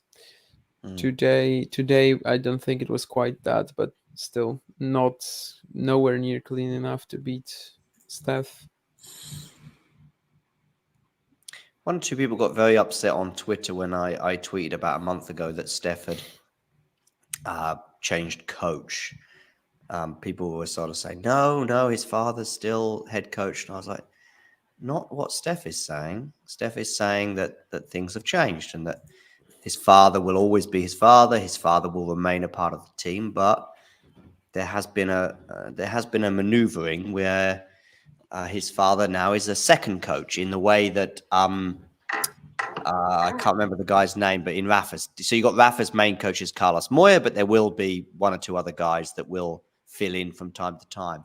And that's where Stefanos' father is. This is why we're watching the US Open and his father isn't even in the box. And by the way, Jake, how about cheering then? Like, loud cheers, like shouts. Of course, they're not okay, right? But clapping, if there's a great shot, are you going to clap as an accredited person? It's a question of ethics that comes up quite a lot. It was my next on my list, funny enough. I hadn't seen the live chat, but it was the next one on my list. Yeah. I mean, I'm okay with it, but if somebody said to me, how do I feel about the Spanish journalists all wearing the hats when Alcaraz won Wimbledon? I mean, it is kind of like meant as a laugh, just to wear those hats that he was wearing. Tsitsipas has 3 set match points, by the way, at 40 love. Yeah, but clapping, yeah. I mean, sometimes you can't help yourself if you just see an amazing shot. But you have got to sort of reel in a bit too much cheering, I think. Yeah, there was this one moment recently when I felt really uneasy about something, and it was the Swiatek press conference when she won the title in Warsaw. Everyone and the announcer, not because they wanted to initially, but when she was walking into the room, the announcer, the press officer, said, ladies and gentlemen, let's all clap for Iga Świątek, the winner of the 2023 BNP Paribas Warsaw Open or whatever. And I, from just looking at the people, that were there, I think I was the only one who was like, nah, I don't really feel like it. Tsitsipas has won in straight sets over Raonic, so that is the Canadian's run done. He was a breakup in the third, so I'm sure he'll be a bit disappointed with the way that panned out. But he was a long way off today, I think. On that point as well, there was it was Christopher Clary, funnily enough. He said that he believed that it was not correct for journalists, I think, to clap when they walk when the winner of the tournament comes in with the trophy. Yeah, I think I remember that tweet. Yeah, and then people called him out for writing a book about Federer, I think. Yeah, it was a bit of a stretch. I saw both sides of the people calling him out, for him, obviously writing a glowing book about Federer and therefore not necessarily being an impartial journalist. Yeah. Do you have to stay neutral as a media person? Asks Terry. In theory, in reality, there's really nothing that could really happen to you. Like maybe someone from the tournament organization could say something if you're too loud. But then, of course, you just you would apply whatever they said to you. It never happened to me because most I will do is clap. Like sometimes it is a bit of a dilemma when I watch some matches from Poles, not in Poland especially, and I'm sort of wondering, how much I can allow myself to do without actually pissing off the other player, because maybe later I'm gonna want to talk to that player, right? And then he can say, oh, and I saw you cheering aggressively at my match with, I don't know, Kacper Żuk or whoever. And there could be some sort of scenario like this. But I think most players, understand it as well, especially if they know that you're from the country of said player. So basically never happened to me, but at least in theory you should stay neutral, and best course of action would be to not do anything. But I think clapping after a good shot is fine. We're all people, like, we just appreciate the shot, right? Yeah, if you see something insane, it's just it has nothing like to do with cheering, really. You just appreciate something and you give you just. I mean, I love the the 2 Madrid finals that I was at this year, and yes, inwardly I did probably lean towards Struff and Sabalenka in those 2 finals, but outwardly I was just loving it and loving some of the points. Isabel, by the way, is it going to be plain sailing for Coco Gauff now? She's serving for the second set, so I assume so. It is kind of taken on the feeling that I had. Neutral Olyoni to read Chomsky. I mentioned Chomsky to you once before, Ghosty, but I can't remember what the context was. Maybe I was just trying to sound clever. Neutrality. I mean, I went to a press conference in Madrid where someone was wearing a Rafa hat. I mean, of course, he wasn't even playing there, but still, I still thought that was, yeah. You got to choose your clothing. Let's say that before you rock up at a press conference, I would suggest. I think there's a lot worse things that journalists do in the press room. Definitely. You mean than showing stuff? There's so many instances of journalists, being real a-holes in the press room. The worst is when someone comes in and doesn't know the result, right? And then they say, that's definitely part of it. But then certain ones have asked really awful questions or just don't know anything about the sport. So I would much rather have a room full of journalists that are maybe a little bit biased towards a player than to have a bunch of journalists who don't even care about the sport. So I as a non-journalist, I really don't take anything they a journalist would say who obviously supports a player to heart. It really doesn't affect the way they report, I don't think. One tiny thing, it's not a counter because I still think you're right. I think you should know whether the player won or not, and we have seen that many times.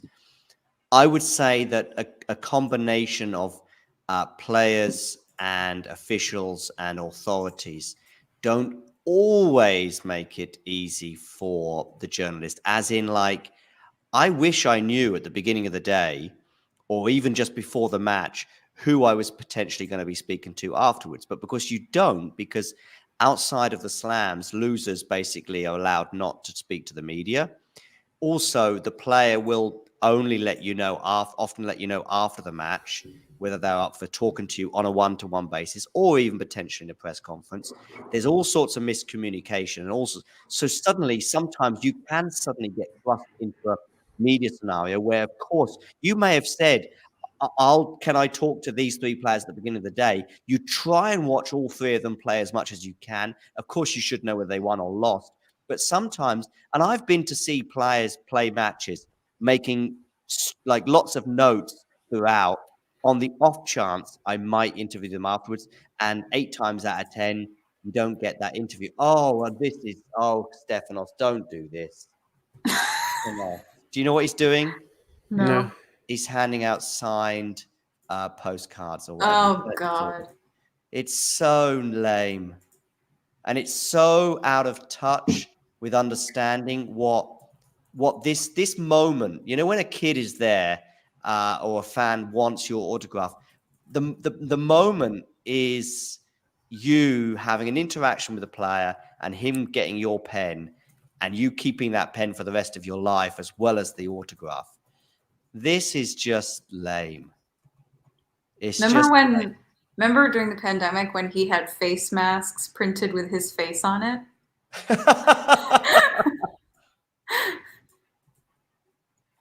I don't think he realizes. I really in this instant for someone, but someone's got to tap him on the shoulder and say, listen, you could give everyone in the crowd this and it won't mean anything. I mean, it's kind of like David Brent from The Office, or the American version played by Steve Carell, whose name escapes right now.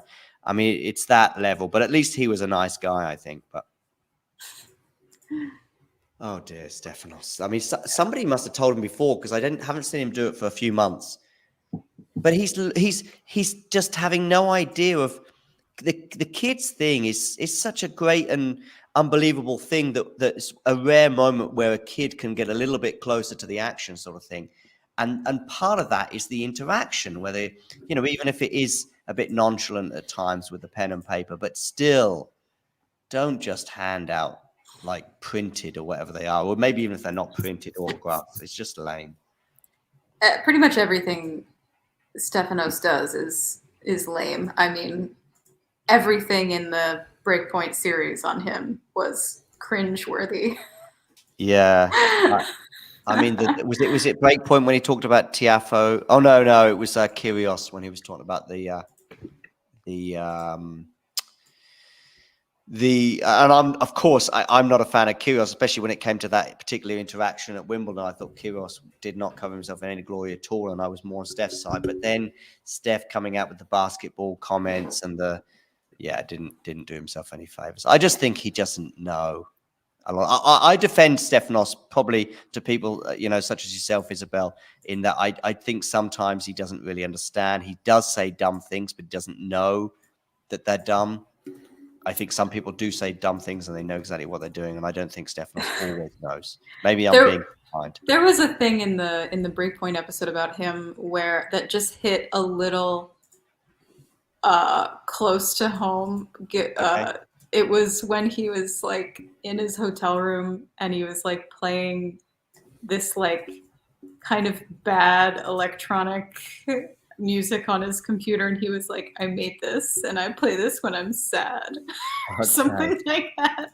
And it just reminded me so much of like pretentious musicians that I was just like, I can't with this kid. Like, this is the same as The Office again. Both in the British version more than the American version. He wants to be a musician. He wants to be a pop star. He wants to be David Bowie, but he's a long way from being David Bowie. Yeah. But he like Stefanos so desperately wants to be like an art. Poet, soft boy, and I can't take him seriously anymore. It's too much. Yeah. Somebody on Twitter was talking. I can't remember what player they were talking about. They were like, well, I mean, he may not have gold chains or a YouTube channel. So I like the sort of general disdain for Stefanos now that we all have.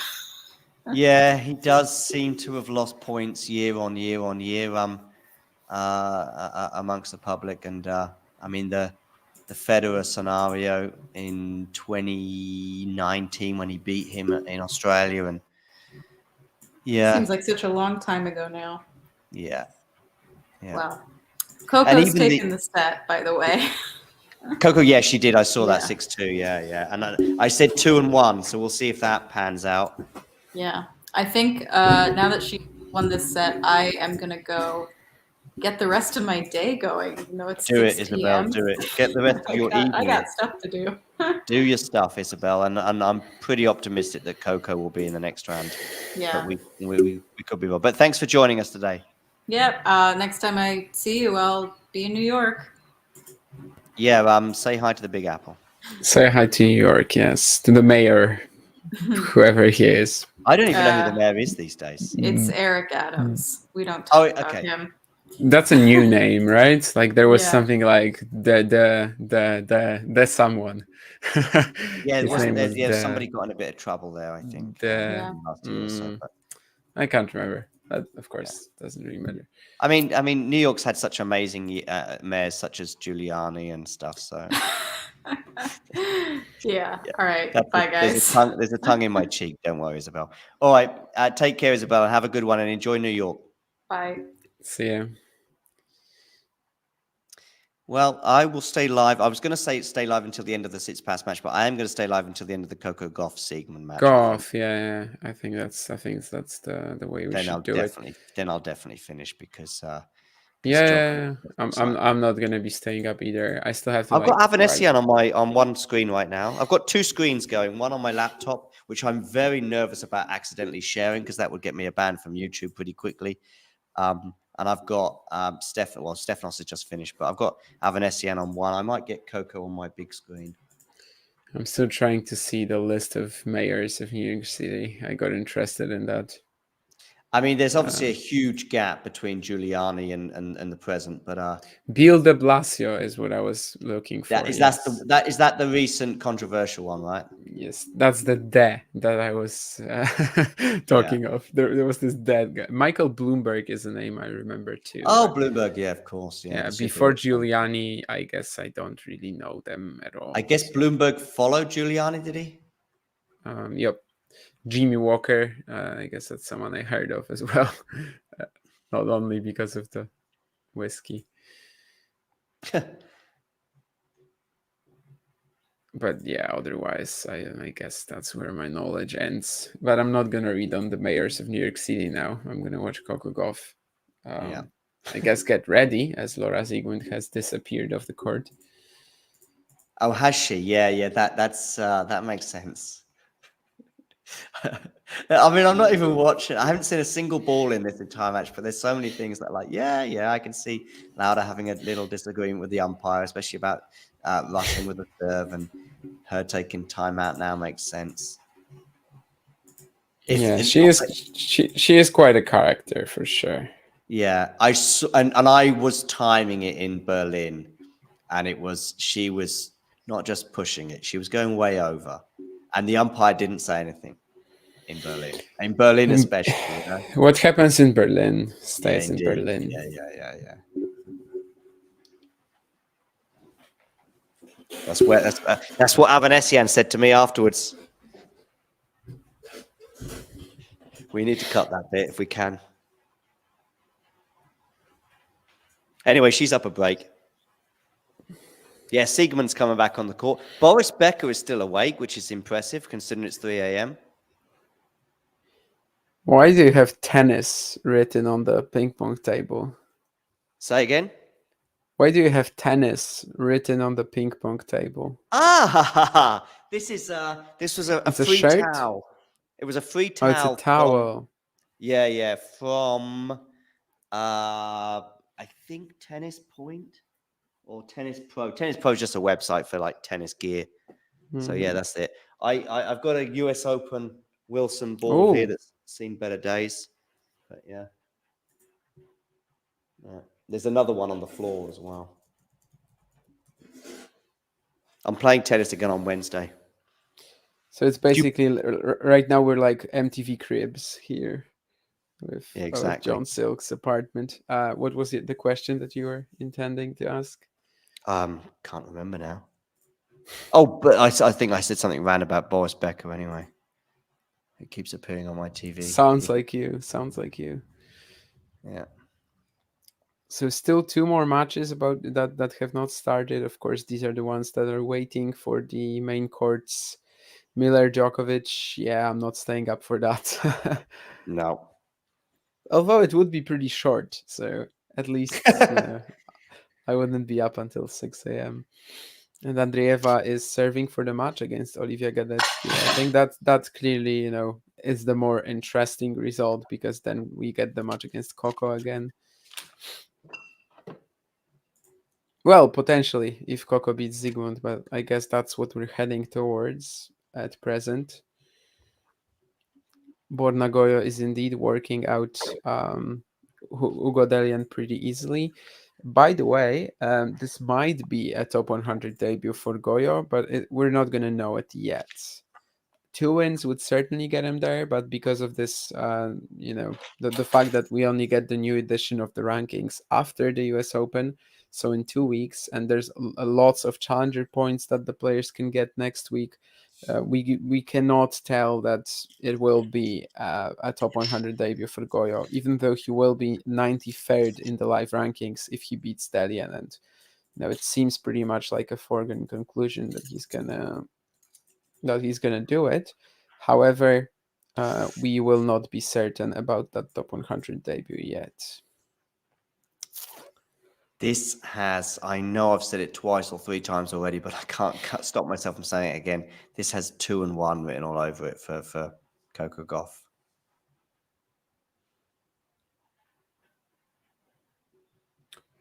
Goyo just finding the Delian backhand. I don't know, but Delian has terrible records on hard courts, obviously, and yeah, it just doesn't seem like he has any way of combating the serve. And yeah, at the same time, as he said, like his forehand spreading around the court, just not really that effective on hard. So I just don't think it's a match that Goyo can really struggle in. This was probably one of the 100% certain winners today, along with Djokovic, along with, I don't know if anyone else really, Swiatek. Yeah, 100%. Yeah. Tiafoe, I suppose, as well. In that group, probably. You would think Musetti, but not. Clearly not. Tommy Paul as well. Coco Gauff 15-40 now on the Lauda signal. So Lauda should have done better with that volley, probably, but.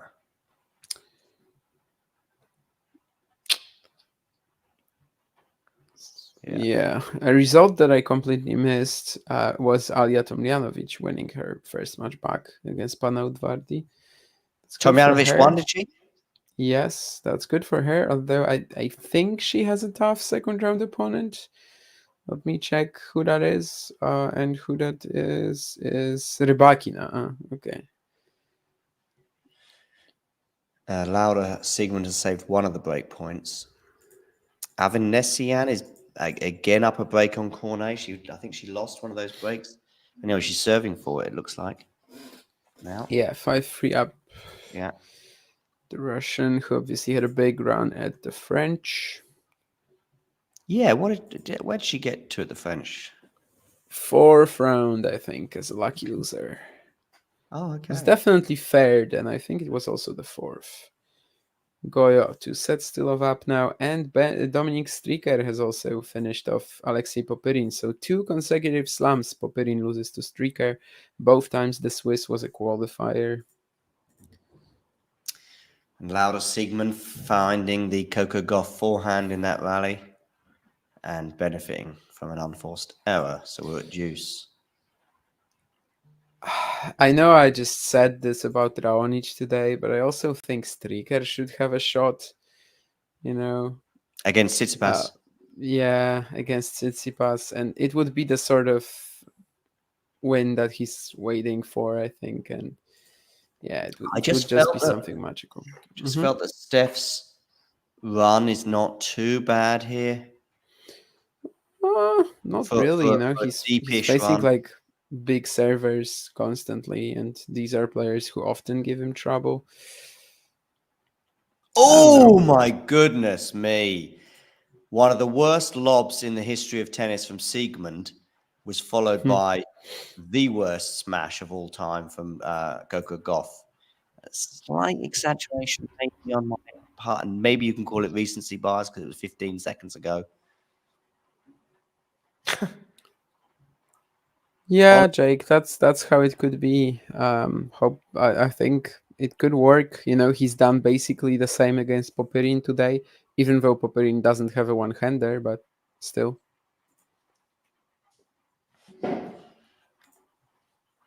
Terry says this is a repeat of the beginning of the second set. Yeah, maybe. And if Gauff wins another very long game, then she probably is going to have all the momentum just like she did there. So just 2 more men's matches going on right now. Quentin is playing Benjamin Bonzi, but Bonzi is serving for the match. And Goyo, of course, 2 sets still have up on Delian. And then you can have Miller Djokovic. And on the women's, you still have Cornet Avanesian, Zygmunt Gauff, and actually Wozniacki is going to start soon against Prozorova. Andreeva's done it, yeah. Andreeva, has managed to win. So Avanesian a more exciting match, potentially. Yeah. And Zygmunt Gauff at deuce. I'm reading some tweets and like people talking about outfits Okay. I never really can relate to that, but someone is also suggesting that people are talking crap about Tiafoe's outfit, and it happens often because there's a racist drive there. Okay. I don't know about that, but what? But if his outfit is wild, I don't really care about his. I mean, I do care about outfits. I will say, for example, the Fila outfit that, funny enough, I see Lauda Sigmund rocking sometimes, the tracksuit, which also is sort of very reminiscent of some John McEnroe stuff from the 80s. Is pretty cool. But Yeah, I yeah, don't really care about outfits, but like, isn't it the case that he's are usually just a bit more out there than most yeah, people? I think that's it. End of story. Yeah, Yeah. like at the Australian Open, I remember him having this very innovative, I guess, outfit, and the US Open is a bit of a different version of that. So, Golfers but book. yeah, of course, there's a long, large discussion that we're not gonna have right now, and I don't even wanna have it about people looking for racism where it's probably not. But Golfers broken one love. but anyway, Coco Gauff, yes, one love, and maybe she Yeah. can take us to an early finish of the stream. Early Yes. finish after 11 hours. Yeah. You're basically doing Melbourne, us in Melbourne again. Yeah, but it's not as bad because that was maybe it wasn't. Yeah, it was probably some of them were well over 12 hours. Secondly, it's not going to be until like 5 p.m. was it Andy Murray was playing until one day, or 4 p.m. Andy Murray against, I'm going to say Kokinakis, I think. Yeah, against Tanasi, I think it was like 6 p.m., 5 p.m. that we were going to bed, yeah. So Yeah, it's that was definitely easier with the time zone, yeah. And also, this is day one of what I think will be, as I say, might do 2 days. I'm definitely going to try and do a day like this again tomorrow. But yeah, I'm more than happy to buy Wednesday or Thursday, just do odd games here and there, odd matches here and there. Every single tournament should be in Europe. I don't mind New York too much. I mean, no, I don't mind it. You still get. I mean, if you have a normal sort of 9 to 5 scenario as well, you still probably get a good 60 or 70% of the tennis in. Yeah, even if you're like working and like office hours, right? You're still gonna watch some of the US Open. So Australia is just, you might get a bit in the morning and that's about it. If you're working office hours, like I don't know, 6 a.m. to 2 p.m. or I don't know, something along these lines, you're probably not gonna watch any of the Australian Open. Yeah, exactly. Well, on the weekends, but otherwise. At least at the weekend, though, you get, like for the finals, you get them at a reasonable time, like 9, 10 o'clock. Yes, absolutely. Rafa and Medvedev finished at like 3 in the afternoon. Oh, that's a lovely backhand down the line from Coco. So Brad Gilbert, I guess he's not doing his ESPN duties this year.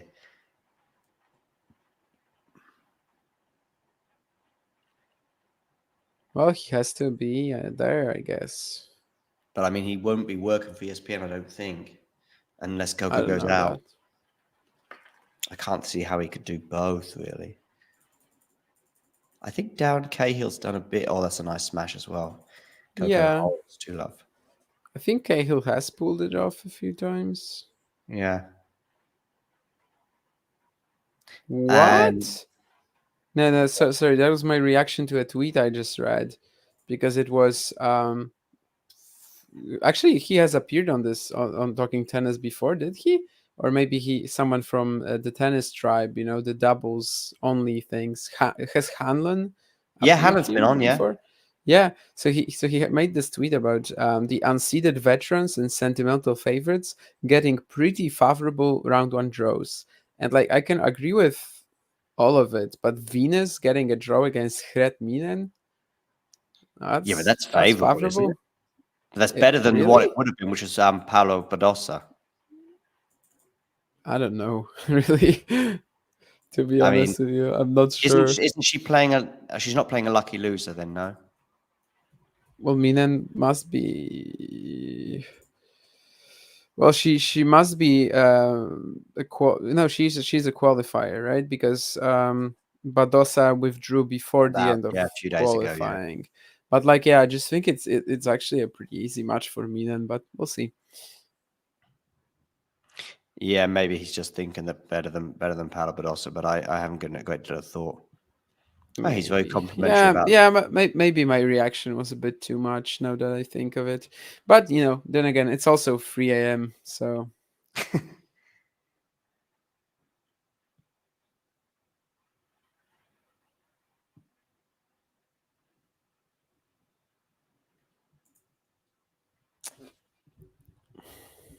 I got a couple of people blowing back, not in a big way, but just sort of like suggesting that the Carlos, how many slams will he win question was illegitimate sort of why? thing. That's what was my question. Yeah, that was my question. I think especially if you frame it as in 10 or more, which is intentionally framed that way, because I think that is more answerable. Just like who will win the slam race, or who will Stefanos Tsitsipas ever win a Grand Slam? I think they're all questions. You might have your answer, which is I have absolutely no idea, and that's fine. I do think if you watch a lot of tennis, you might well have an idea. And I also think when it comes to, even if you don't watch tennis with Carlos, even if you have no idea about him as a player, you might get a pen and paper out and go, how many years does a player spend away from the tour injured? What is the average expectancy for a tennis career? And how many Grand Slams has he won? And how old is he? Now, that it will not answer the question necessarily, but even then you could come to a conclusion with that question. Yeah. So, but yeah, one or two people. I'll probably, Yeah. Craig Shapiro was one of them anyway. He was like, this is, this was a question that I don't think I can answer, or it doesn't deserve an answer. Fine, if you think that, then don't Fine, answer it. I said that to him as well. I said, yep, I haven't got a problem with that. But I don't think the question is. I think one or two people might think it's like, oh, you're putting unnecessary pressure on him. Well, let's tell 10 million people to turn off their TVs right now because you're putting on. Oh, Laura Siegmund's just got a time violation. Like this sort of thing, unnecessary pressure has probably been put on Carlos since he was 14. So yeah, because he's so good. If he's handled it so far, I think he's gonna handle it. But of course, there could be instances where too much media hype could be a thing. But then again, can the media really be the one to stop and think about it? Not really. Like, our job is just to make tennis as approachable and as interesting as possible, and part of that is hyping up the young talents. And I just don't really think that's something a media outlet should be thinking of. I mean, it's also because he's so unbelievable. Oh, what a passing shot Yeah. from Coco. She was smiling, she was smiling. Coco was about the time violation, because I think she was probably getting a bit annoyed by it. Yeah, because he's just so goddamn good. I mean, if he was mediocre, then we wouldn't be talking about it. So yeah. On top of that, I mean, there's one of my favorite comedies is a US show called Curb Your Enthusiasm, and they hire a chef, and then just before his first day, the chef quits, and the reason is because he's worried about the pressure of being reviewed by like magazines and newspapers, and it's like, what's going on here? A chef is scared about. I mean, a chef is getting reviewed daily because everybody who comes into the restaurant is kind of giving a mini review, even if it's not going into a newspaper or magazine. I mean, you're being reviewed all the time. Coco Gauff is being reviewed right now. And she's very happy with the double break advantage that she had. And I said 2-1, and I think it's going to end up being pretty much that. This was right on time as well from Jake about that passing shot. But obviously this was this was from the forehand. But it feels like the last two sets, she's definitely made a number of great passes. And yes, most of them were off the backhand side, these sharp angles that she's getting. But here also the forehand to break for free love. Boris is struggling to stay awake. I am actually watching Boris Becker in the corner of my screen, and he's blinking like really fast. Really? He's really struggling. Yeah. Okay. That's pretty hilarious. Because he's in Germany on a couch that he's been sat on for the last. He's been on for about 11 hours as well. Because I think he was on when I started. And you don't really see that usually on TV, right? Someone trying to stay awake. No, you don't. No. Well, it's because you wouldn't normally see them, because normally they would be in a lovely studio during Australia. They're normally a lovely Eurosport studio. I guess in New York, normally they're together in New York, but on this occasion, as I say, Boris is not allowed. So, but they've stuck by him. I mean, by the way, this is not Eurosport. This is called Sport Deutschland. I'm watching this on because they've got the rights for the US Open this year, in Germany at least. Anyway, Boris. I'd love to have Boris on the show. That would be a coup. It's never going to happen.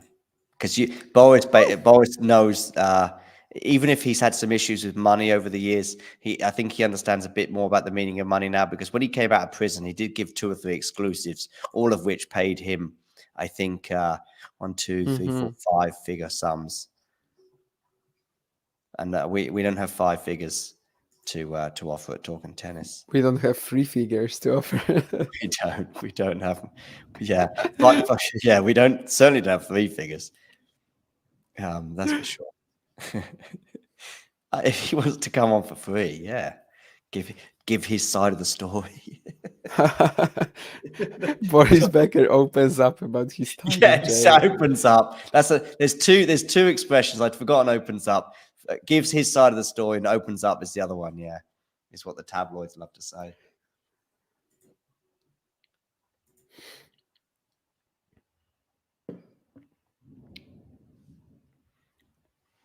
Get him that GTL stand. And then you would have the lifetime opportunity to call Boris Becker the friend of the show. Friend of the because show. He appeared once. Well, I think then that would be the end of Talking Tennis, because that would be a peak.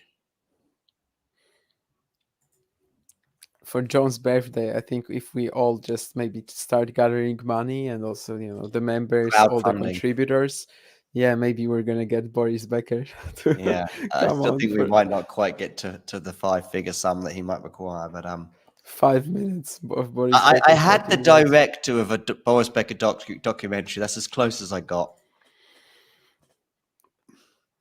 You had someone who played with Boris Becker as well, right?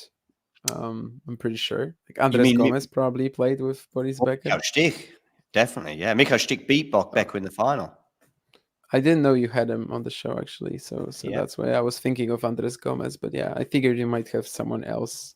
I've had two Grand Slam singles winners now on the show: French Open with Andres Gomez and Michael Stich, Wimbledon. Maybe someone from doubles slipped in as well. Liam Brody won the junior slam, right? So sorry, if we Pam Shriver, yeah. And Liam Brody won the junior slam, I guess. But Siegmund wasn't quite on the show. But I was thinking of her, but I think she did win a US. Did she win the US Open doubles, maybe? Yeah, I think so. But she wasn't quite on the show in the same way that Stich and Andres Gomez were on, like, officially. Yeah. Liam Brody won slams in junior doubles, right? So, okay. I don't know how far are we gonna go. Yeah, that's a bit of a stretch. Yeah. Come on, Lauda. You're at juice now. Get one of those breaks back. Make Coco think.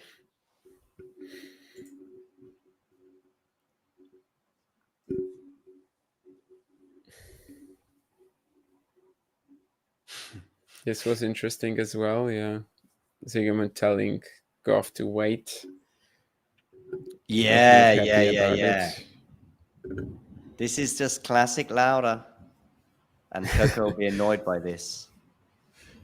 Classic, my classic friend, Laura, yes. How is this fair? Maybe Borna. Coco says. How is this fair? Yeah, Stick is a friend of the show. Gomez, yes, Jake, absolutely. Borna Goyo might actually finish his match before Goff finishes hers. It's possible. Might finish it before Goff plays the next point at this, right? Yeah, 2 games away right now. Still has not faced a break point. In fact, only 10 points lost on serve. Delian with 31 unforced errors. Well, we all expected it to go like this. So getting Delian or Cecchinato is basically a free win for 90% of players in this draw, I think. Coco's still going at it. I've actually just had to turn it down, but on the face of it, I'd like to see a bit more about what happened. But I saw Coco serve. I thought Coco serve went out, by the way, but maybe it didn't. But yeah, it's just it's Lauda Sigmund. There we go. Yeah, Sigmund won 1 mixed doubles. I can check with whom, but I don't know if it was with Pavic. But yeah, it was with Pavic. Yes, absolutely. 7 years ago at the US Open. Go on, double fault would be fun. A double fault here would be funny. No.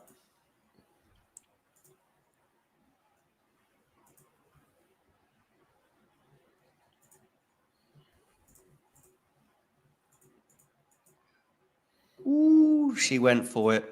Didn't get it though. Game point for Coco Gauff.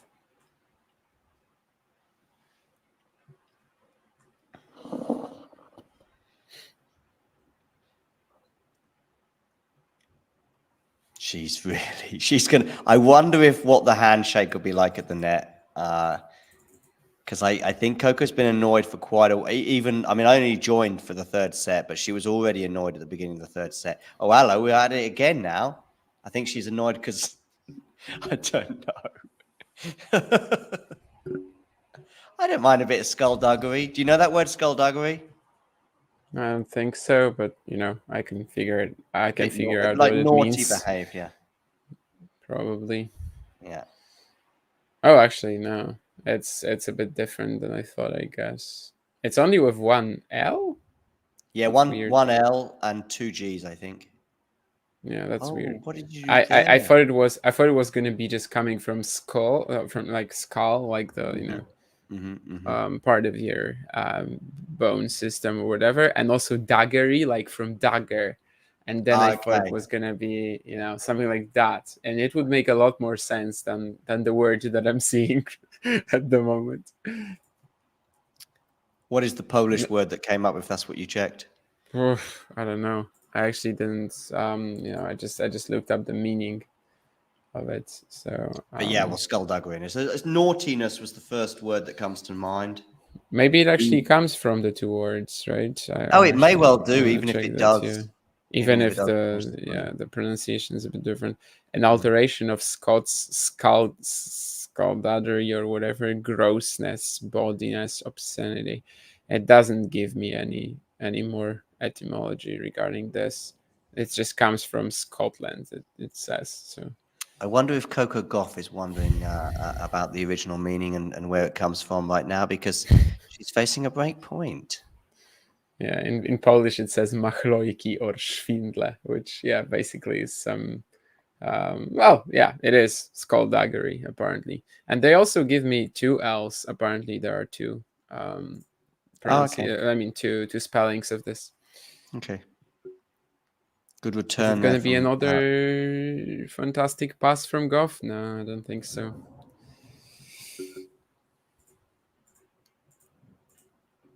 She's coming into the net. I see. So maybe you're ahead of me. Yeah. Yeah, a bit. And she's broken loud.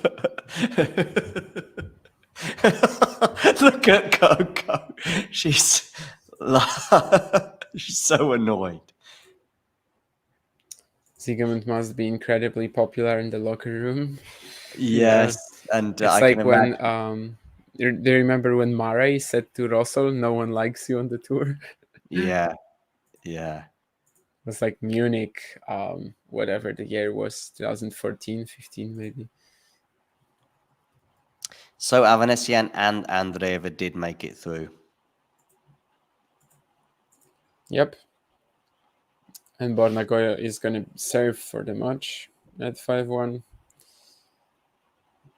So basically, when we finish Zygmunt Gauff, it's going to be just Prozorova, Wozniacki, and Djokovic Miller until the end of the day. Yeah. Sigmund's just put a forehand wide, I think. Yeah. Oh no, she must have been a winner. My goodness me, that would have been close. Coco Gauff is so annoyed. I get it. But it's still funny. That's the thing. You see, Coco is the better player, and if you're not the better player, you got to do other things. Coco Gauff is more athletic. She's younger.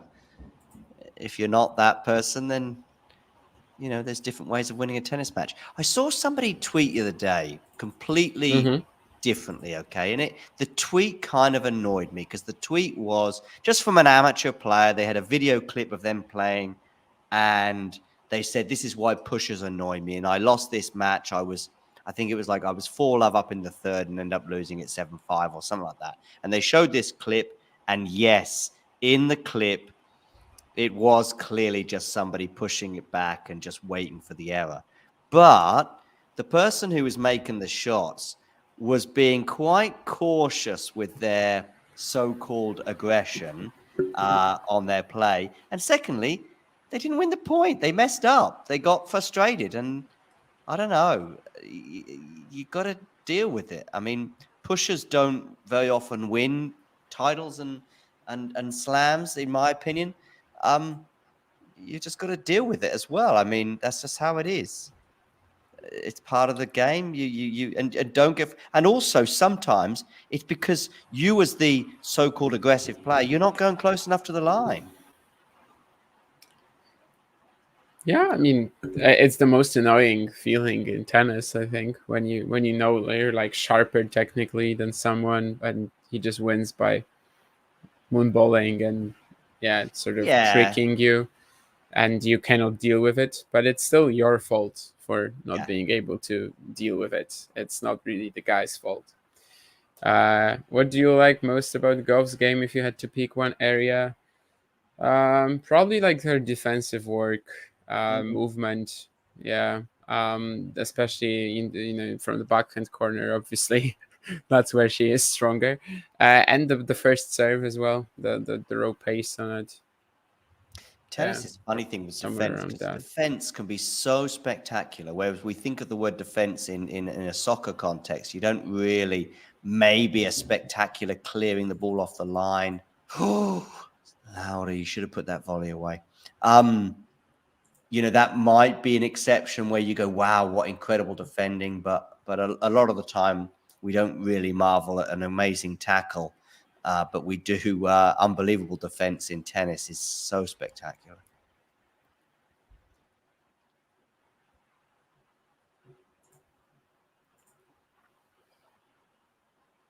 I mean, the backhand is pretty good, right? Yeah. Defenders don't win golden ball or whatever. No, not really. Unless they just happen to win a World Cup and that nobody knows which player to go for. Cannavaro or Matthias Sammer. Matthias Sammer didn't win a World Cup, but he did win Champions League that year. And I guess they just didn't know what to go for with that. Yeah, Cannavaro as well with the Italian team. It was like, wow. Yeah. Is that like the only two defenders that won? I mean, Matthias Sammer was a midfielder by trade, but he ended up going to what we would call a sweeper, which is basically. Well, Beckenbauer, I guess, would have won it too, right? So him as well. So Sigmund's back at deuce, but really should have had this game wrapped up. Oh, dearie me, Lauda, putting that forehand into the net.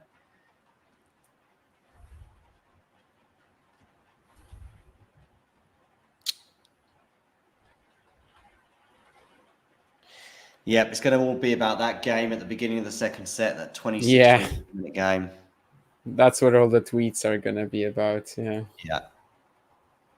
How long was that actually? Because I also have to I think Isabel said 26, 27 minutes, but yeah, I'm going to try to find it, but I guess it should be somewhere.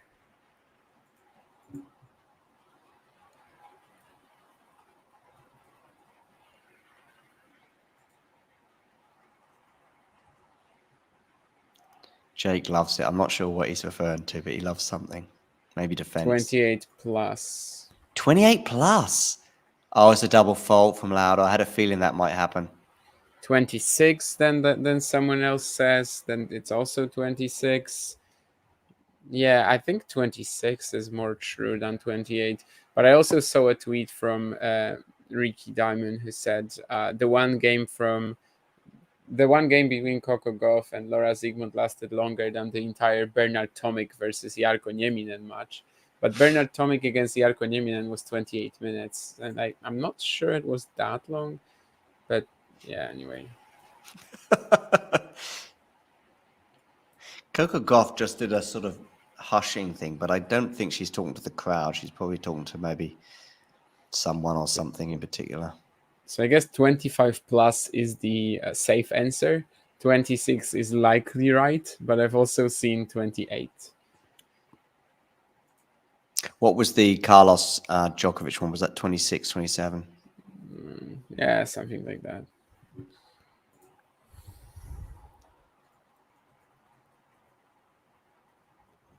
Sliding on a hard court is just nuts to me.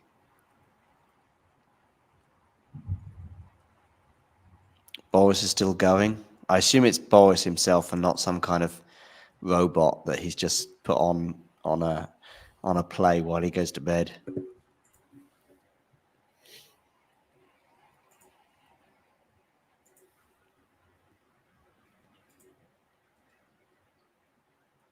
I guess he's getting paid rather generously for this too. He'll be all right, Boris. Whatever happens, he'll be all right. You don't have to worry about him financially or anything like that.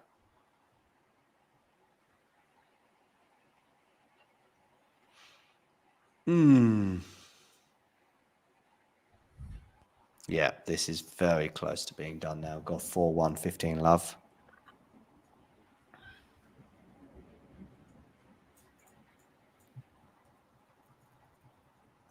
What are the main highlights tomorrow? Alcaraz is getting his campaign underway against Kubfer in the night session. Yeah, that's not a highlight, though. No, it was just the only match I could think of off the top of my head that's happening tomorrow. I mean, Medvedev must be starting his campaign tomorrow as well. Yeah, that's even less of a highlight, right? Who's he playing? Attila Balazs. Okay. Yeah, no way. I mean, Balazs is going to win like 2 or 3 games. Maybe. Sabalenka gets her campaign. I think on the women's side, from memory, Sabalenka's... is that a double fault? No. Sabalenka's maybe got the kindest of all the sort of top 4 or 5 women's players draws. Who is she playing right now? I cannot remember. Oh, Marina Zanevska, right? And Zanevska is finishing her career at the US Open due to like recurring back issues. Okay. So maybe she gets like, this boost that players usually tend to have, right? When they are just about to finish their career. Mm-hmm. Yeah, maybe she'll win a match. Incredible defense there from Coco. Look at her. She's going, She's annoyed. What happened there? Hang on a second. Hang on. I think she's...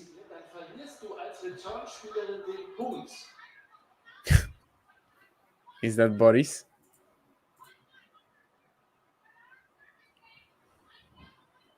I think she's supposed to have had a point taken away from her, Lauda. Yeah, I think so, yeah. From 40 love to a game, right?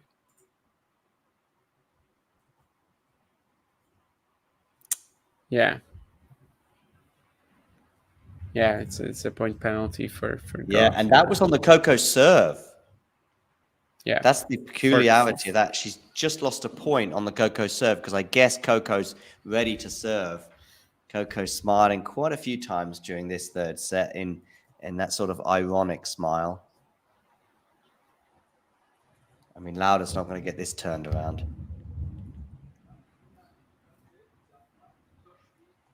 I wouldn't be surprised if the German commentators are very sympathetic to the Lauda cause, which also is kind of funny. I wonder if Coco's anger as well helped a bit, and being in New York, maybe. But there we go. So Lauda Sigma to serve at 1-5. Yeah, point penalty as Jake points out. Today was a public holiday in the UK.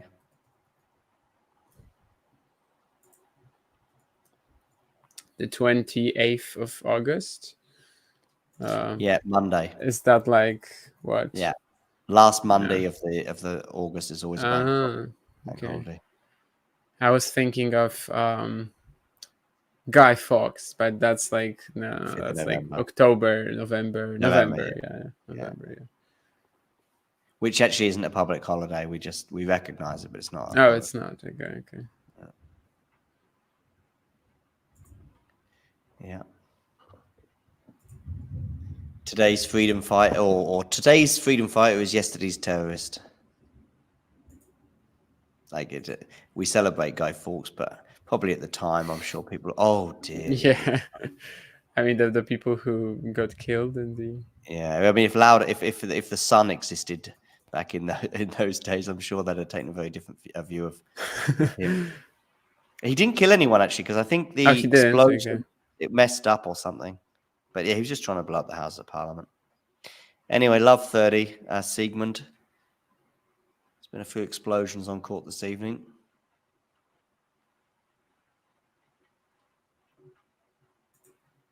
More good defense there from Coco.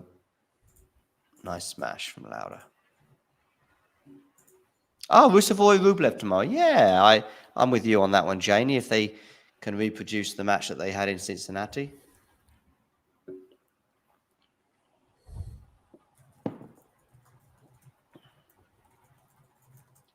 Yes, exactly. Yeah, wasn't ready to receive. Yeah, but yeah, I mean, maybe. Do you get a point penalty for that? Yeah, I mean, maybe just Coco just go for it and just you win the point. But Lauda's been doing this for years, and more so probably at this stage in her career than ever before. Nice volley, Lauda. Nice volley. I mean, I think Coco was 40-love up on her serve, so... Yeah, 40-love on serve, but, Siegmund was sort of, 1-4 down, now suddenly 1-5. Obviously, she was likely to lose the game anyway, but she was basically just trying to get whatever advantage she could. But obviously, you're not going to get anything from an umpire arguing, really. No, even less so in New York. Rublev will get him in best of 5. Yeah, I think he probably will. I don't know.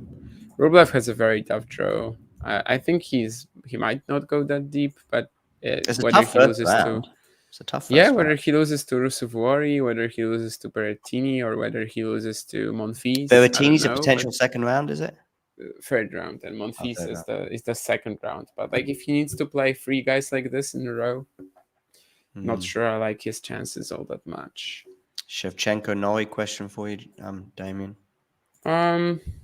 Shevchenko is just such a mess on hard courts, you never really know what you're gonna get. Like, sometimes he's gonna play a great match. He won Tenerife this year. He made the finals in Phoenix, right? But at the same time, he's still, I think, learning. And in general, the past few months, he's just been a hot mess. So I don't think he really beats Norrie in a best of 5 match. Not overly excited about this one, because I just feel like even with Norrie's weaker form, I'm not sure Shevchenko is the guy to expose it here. However, it's not like I think Norrie is going to go deep. I actually think Kokkinakis will be the one emerging out of that 4-player section, and I think I even had Kokkinakis in my 4th round, losing to Alcaraz, which is very doable for him, I think. Yeah, Kokkinakis, I think, is not a bad shout. Jake, actually, I have no clue. I wish I could give you some informative answer, but I have no idea. I probably she's reasonably liked. I mean, yeah, I think off the court she's much more respectable than on the court. And I think age might also play its role. I mean, I know she's had a bit of history before, but she's probably getting worse, if you like, as she gets older. I saw a bit of her interactions with the crowds in Warsaw too, and she was very cool there. So, yeah. some players just lose their mind a bit on the court, and that's what it is. It does not necessarily mean, though, that they're like this off the court too. Although it could impact their relationships for sure. Yeah, I wouldn't be surprised if there'll be no Christmas cards sent between the US and Germany, between these two players this coming year. Coco has been getting gradually more and more. Even the smiles have been those sort of aggressive. I was going to call them passive aggressive, but they're sort of aggressive smiles, you know. That should be getting more and more annoyed. I see both sides. Maybe slightly more Coco's, but the more Coco was getting annoyed, the more I found it quite funny. I've got a teeny going out to Humbert. Yeah, it's possible, absolutely. I mean, this is like a 50-50 first round match for me. Humbert could have a shot again at Rublev, right? Didn't he beat him recently somewhere? Wow, sorry. I've just seen a lovely point for Laura Siegmund that she was well down in. I don't recall that, no, sorry. But Berrettini. Well, not recently. Halle final 2021, I guess, okay, yeah, is what I was referring to. But yeah, it's recent depending on how you look at it. So all the men matches are now gone outside of Miller Djokovic, who of course are waiting for Goff and Siegemund to finish, and Prozorova Wozniacki deep in the first set already, 3-5 down from the Russians' perspective. Brad Gilbert is struggling to stay awake, and Brad Gilbert is very famous for being an early riser. I remember when he was coach of Andy Murray for a little while, Andy Murray wasn't too keen on the early mornings that Brad would insist upon. And I think it's another double fault from Coco Gauff. 2 double faults in this game, and a rally in which she was way up in and should have really won. And it's love 40 on Coco's serve, so Novak might have to wait a bit longer.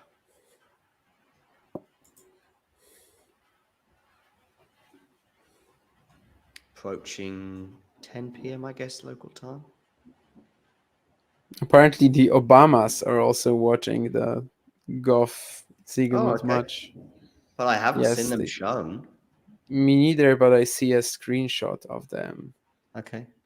Well, actually, it's not a screenshot. It's a photo that someone took in the crowd. But okay.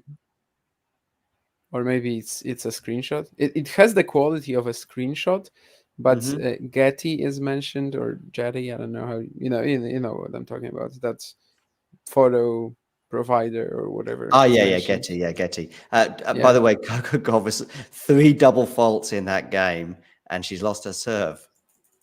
So it's just 1 break of serve advantage she has now. This is a real mental battle that she's. I still expect her to prevail, and she may well even do it by breaking Lauda's serve here. That may well help, actually. That she can do that. Yeah, and it's a real battle that we're also starting to fight against sleep. Damien, you're welcome to sleep at any time, but No, I'm gonna stay up. I still have to write like a 15-20 minute thing after the match, and then I'm gonna go to bed. For for which website? Sorry. No, for a Polish thing. Okay. It's like a preview of Hurkacz against Husler. It takes me like 15 minutes, so I'm easily gonna do it. I was actually planning to do that before the stream, but I had to take a nap, and so I'm staying anyway for until Goff finishes that. Or louder. Yeah, sure. I also saw a tweet that someone says that he can make breakfast by the time Siegemund serves. Soon enough, we're actually going to have an hour at which we could also start making breakfast. Oh, dearie me. Oof, I thought she was going to get punished there. It's been a couple of more than a few points that Laura should have won easily, but she decided to go a little bit cautious on her aggression down the middle of the court, and Coco's almost got back in the point with that one. But anyway, 30 love now. Terry saw Michelle in the crowd. I'm assuming that that's Michelle Obama and not Michelle Pfeiffer or Michelle Mabel. What was the last Michelle? I know Michelle Pfeiffer, but who was the other one? Michelle Mabel. I have no idea who that is. It's the Beatles song, Michelle. Okay, I Yeah, it don't know. starts Michelle Mabel. No. It would have been a good one if you knew it, which is actually kind of surprising that you don't. It's the Beatles, you know. Yeah, I should do. That's the name of. Is it Brad Gilbert's got a book called Winning Ugly? Yes, very famous one. Yes. Hmm.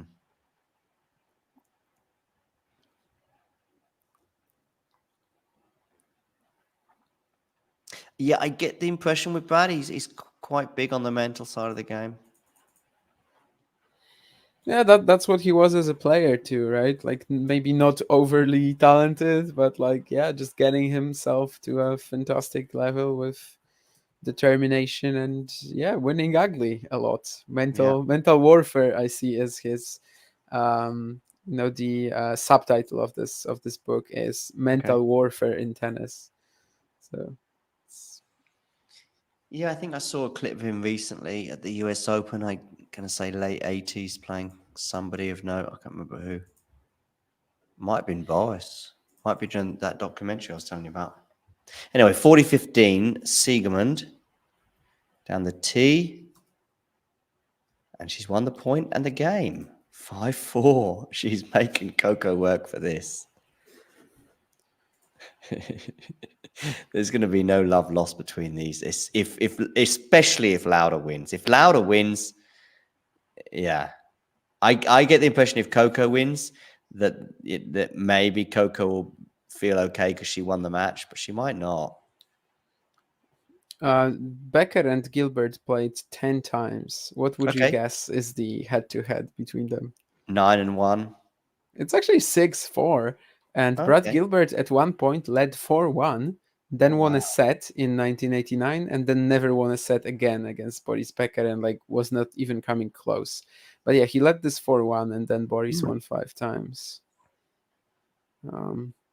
Only 2 matches at slams, though. Wimbledon, obviously. Yeah, at the US Open, it was Gilbert winning in 5, actually from 2 sets to love down. Oh, wow. And at Wimbledon, it was Becker just straight setting him in 1990. Okay.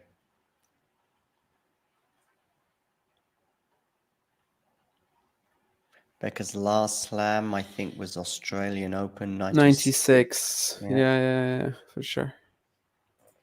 Yeah, he won 6 altogether. I think 2 US, 3 Wimbledon, 1 Australia, I think. Never really close in Paris. I think that might be Boris. He never won a clay court title. Goff is serving for it again. I think she was serving for it 5-2. Yeah, 5-2 got broken. 3 double faults in that game. She's just hit the first serve into the net. Kind of a cultured return there from Lauda Siegemund. She should win this point, Lauda, but she doesn't. She flusters that. She was in charge of that point, really, at the end of it.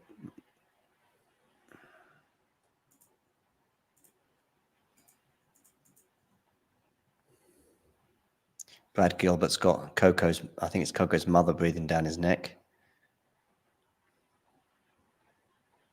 15 love. Anyway, she's making a better start of this game than the previous time she tried to serve it out.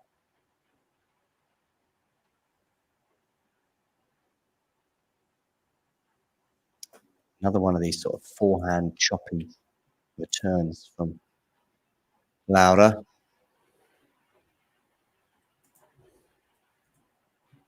It's a lovely volley from Coco. I love.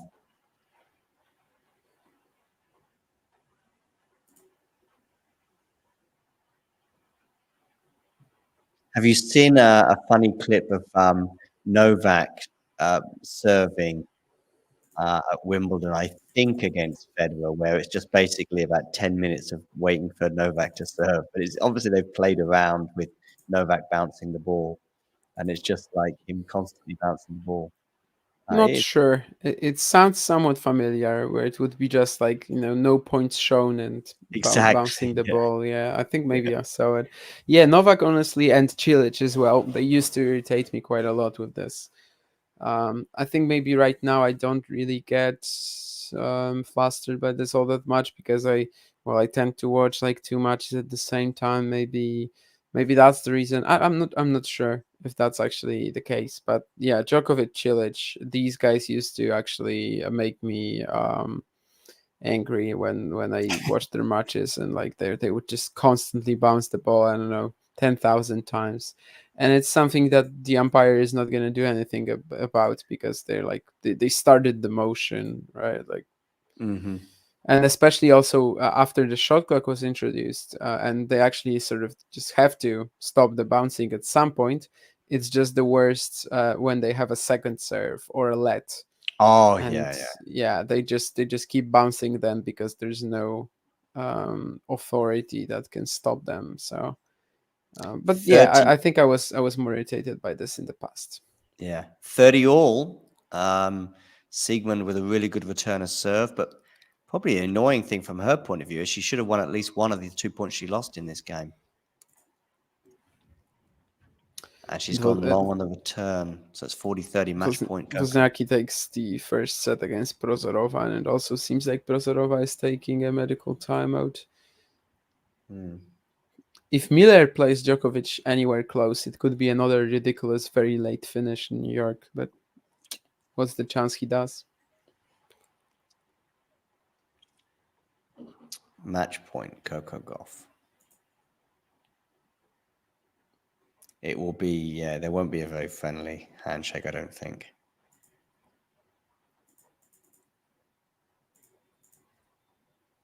Stay for the handshake.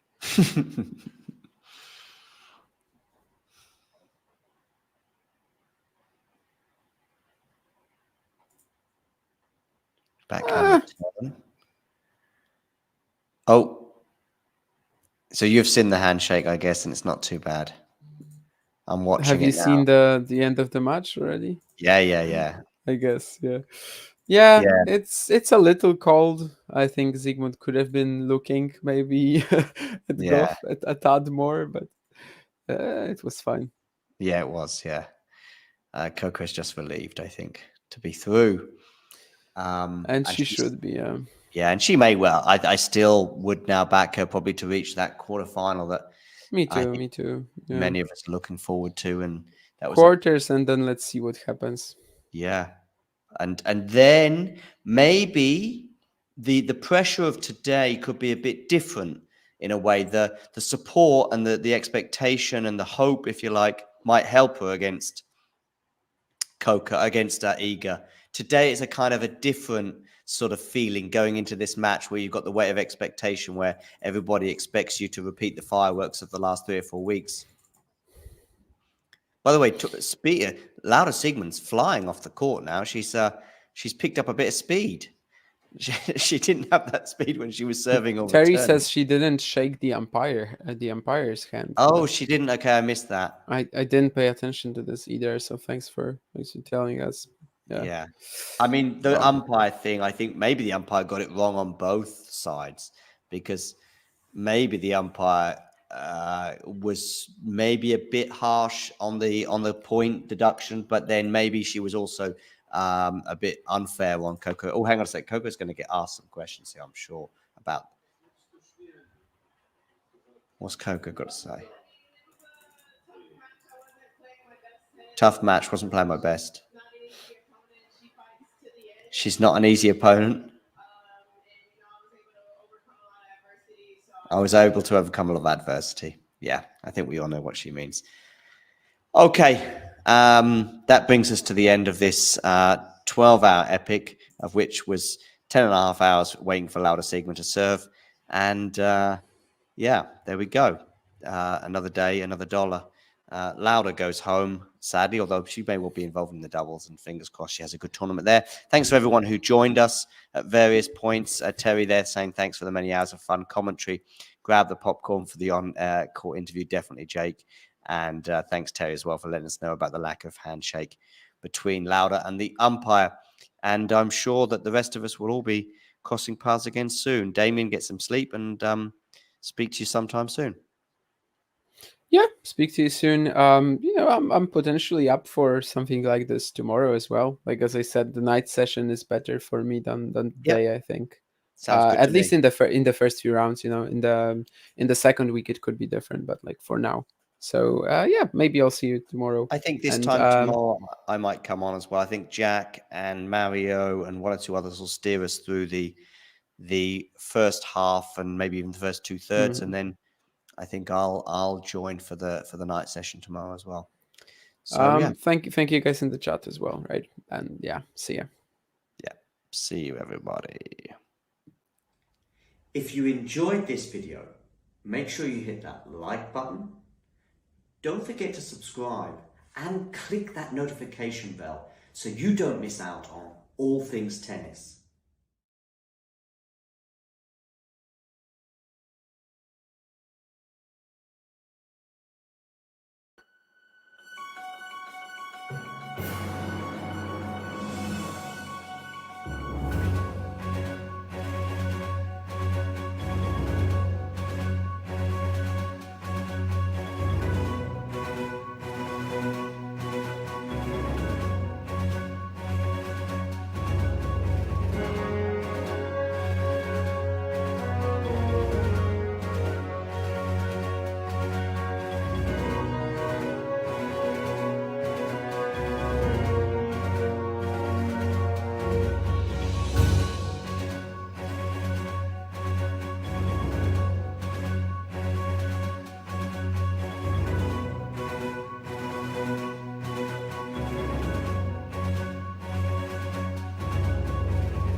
If you enjoyed this video, make sure you hit that like button.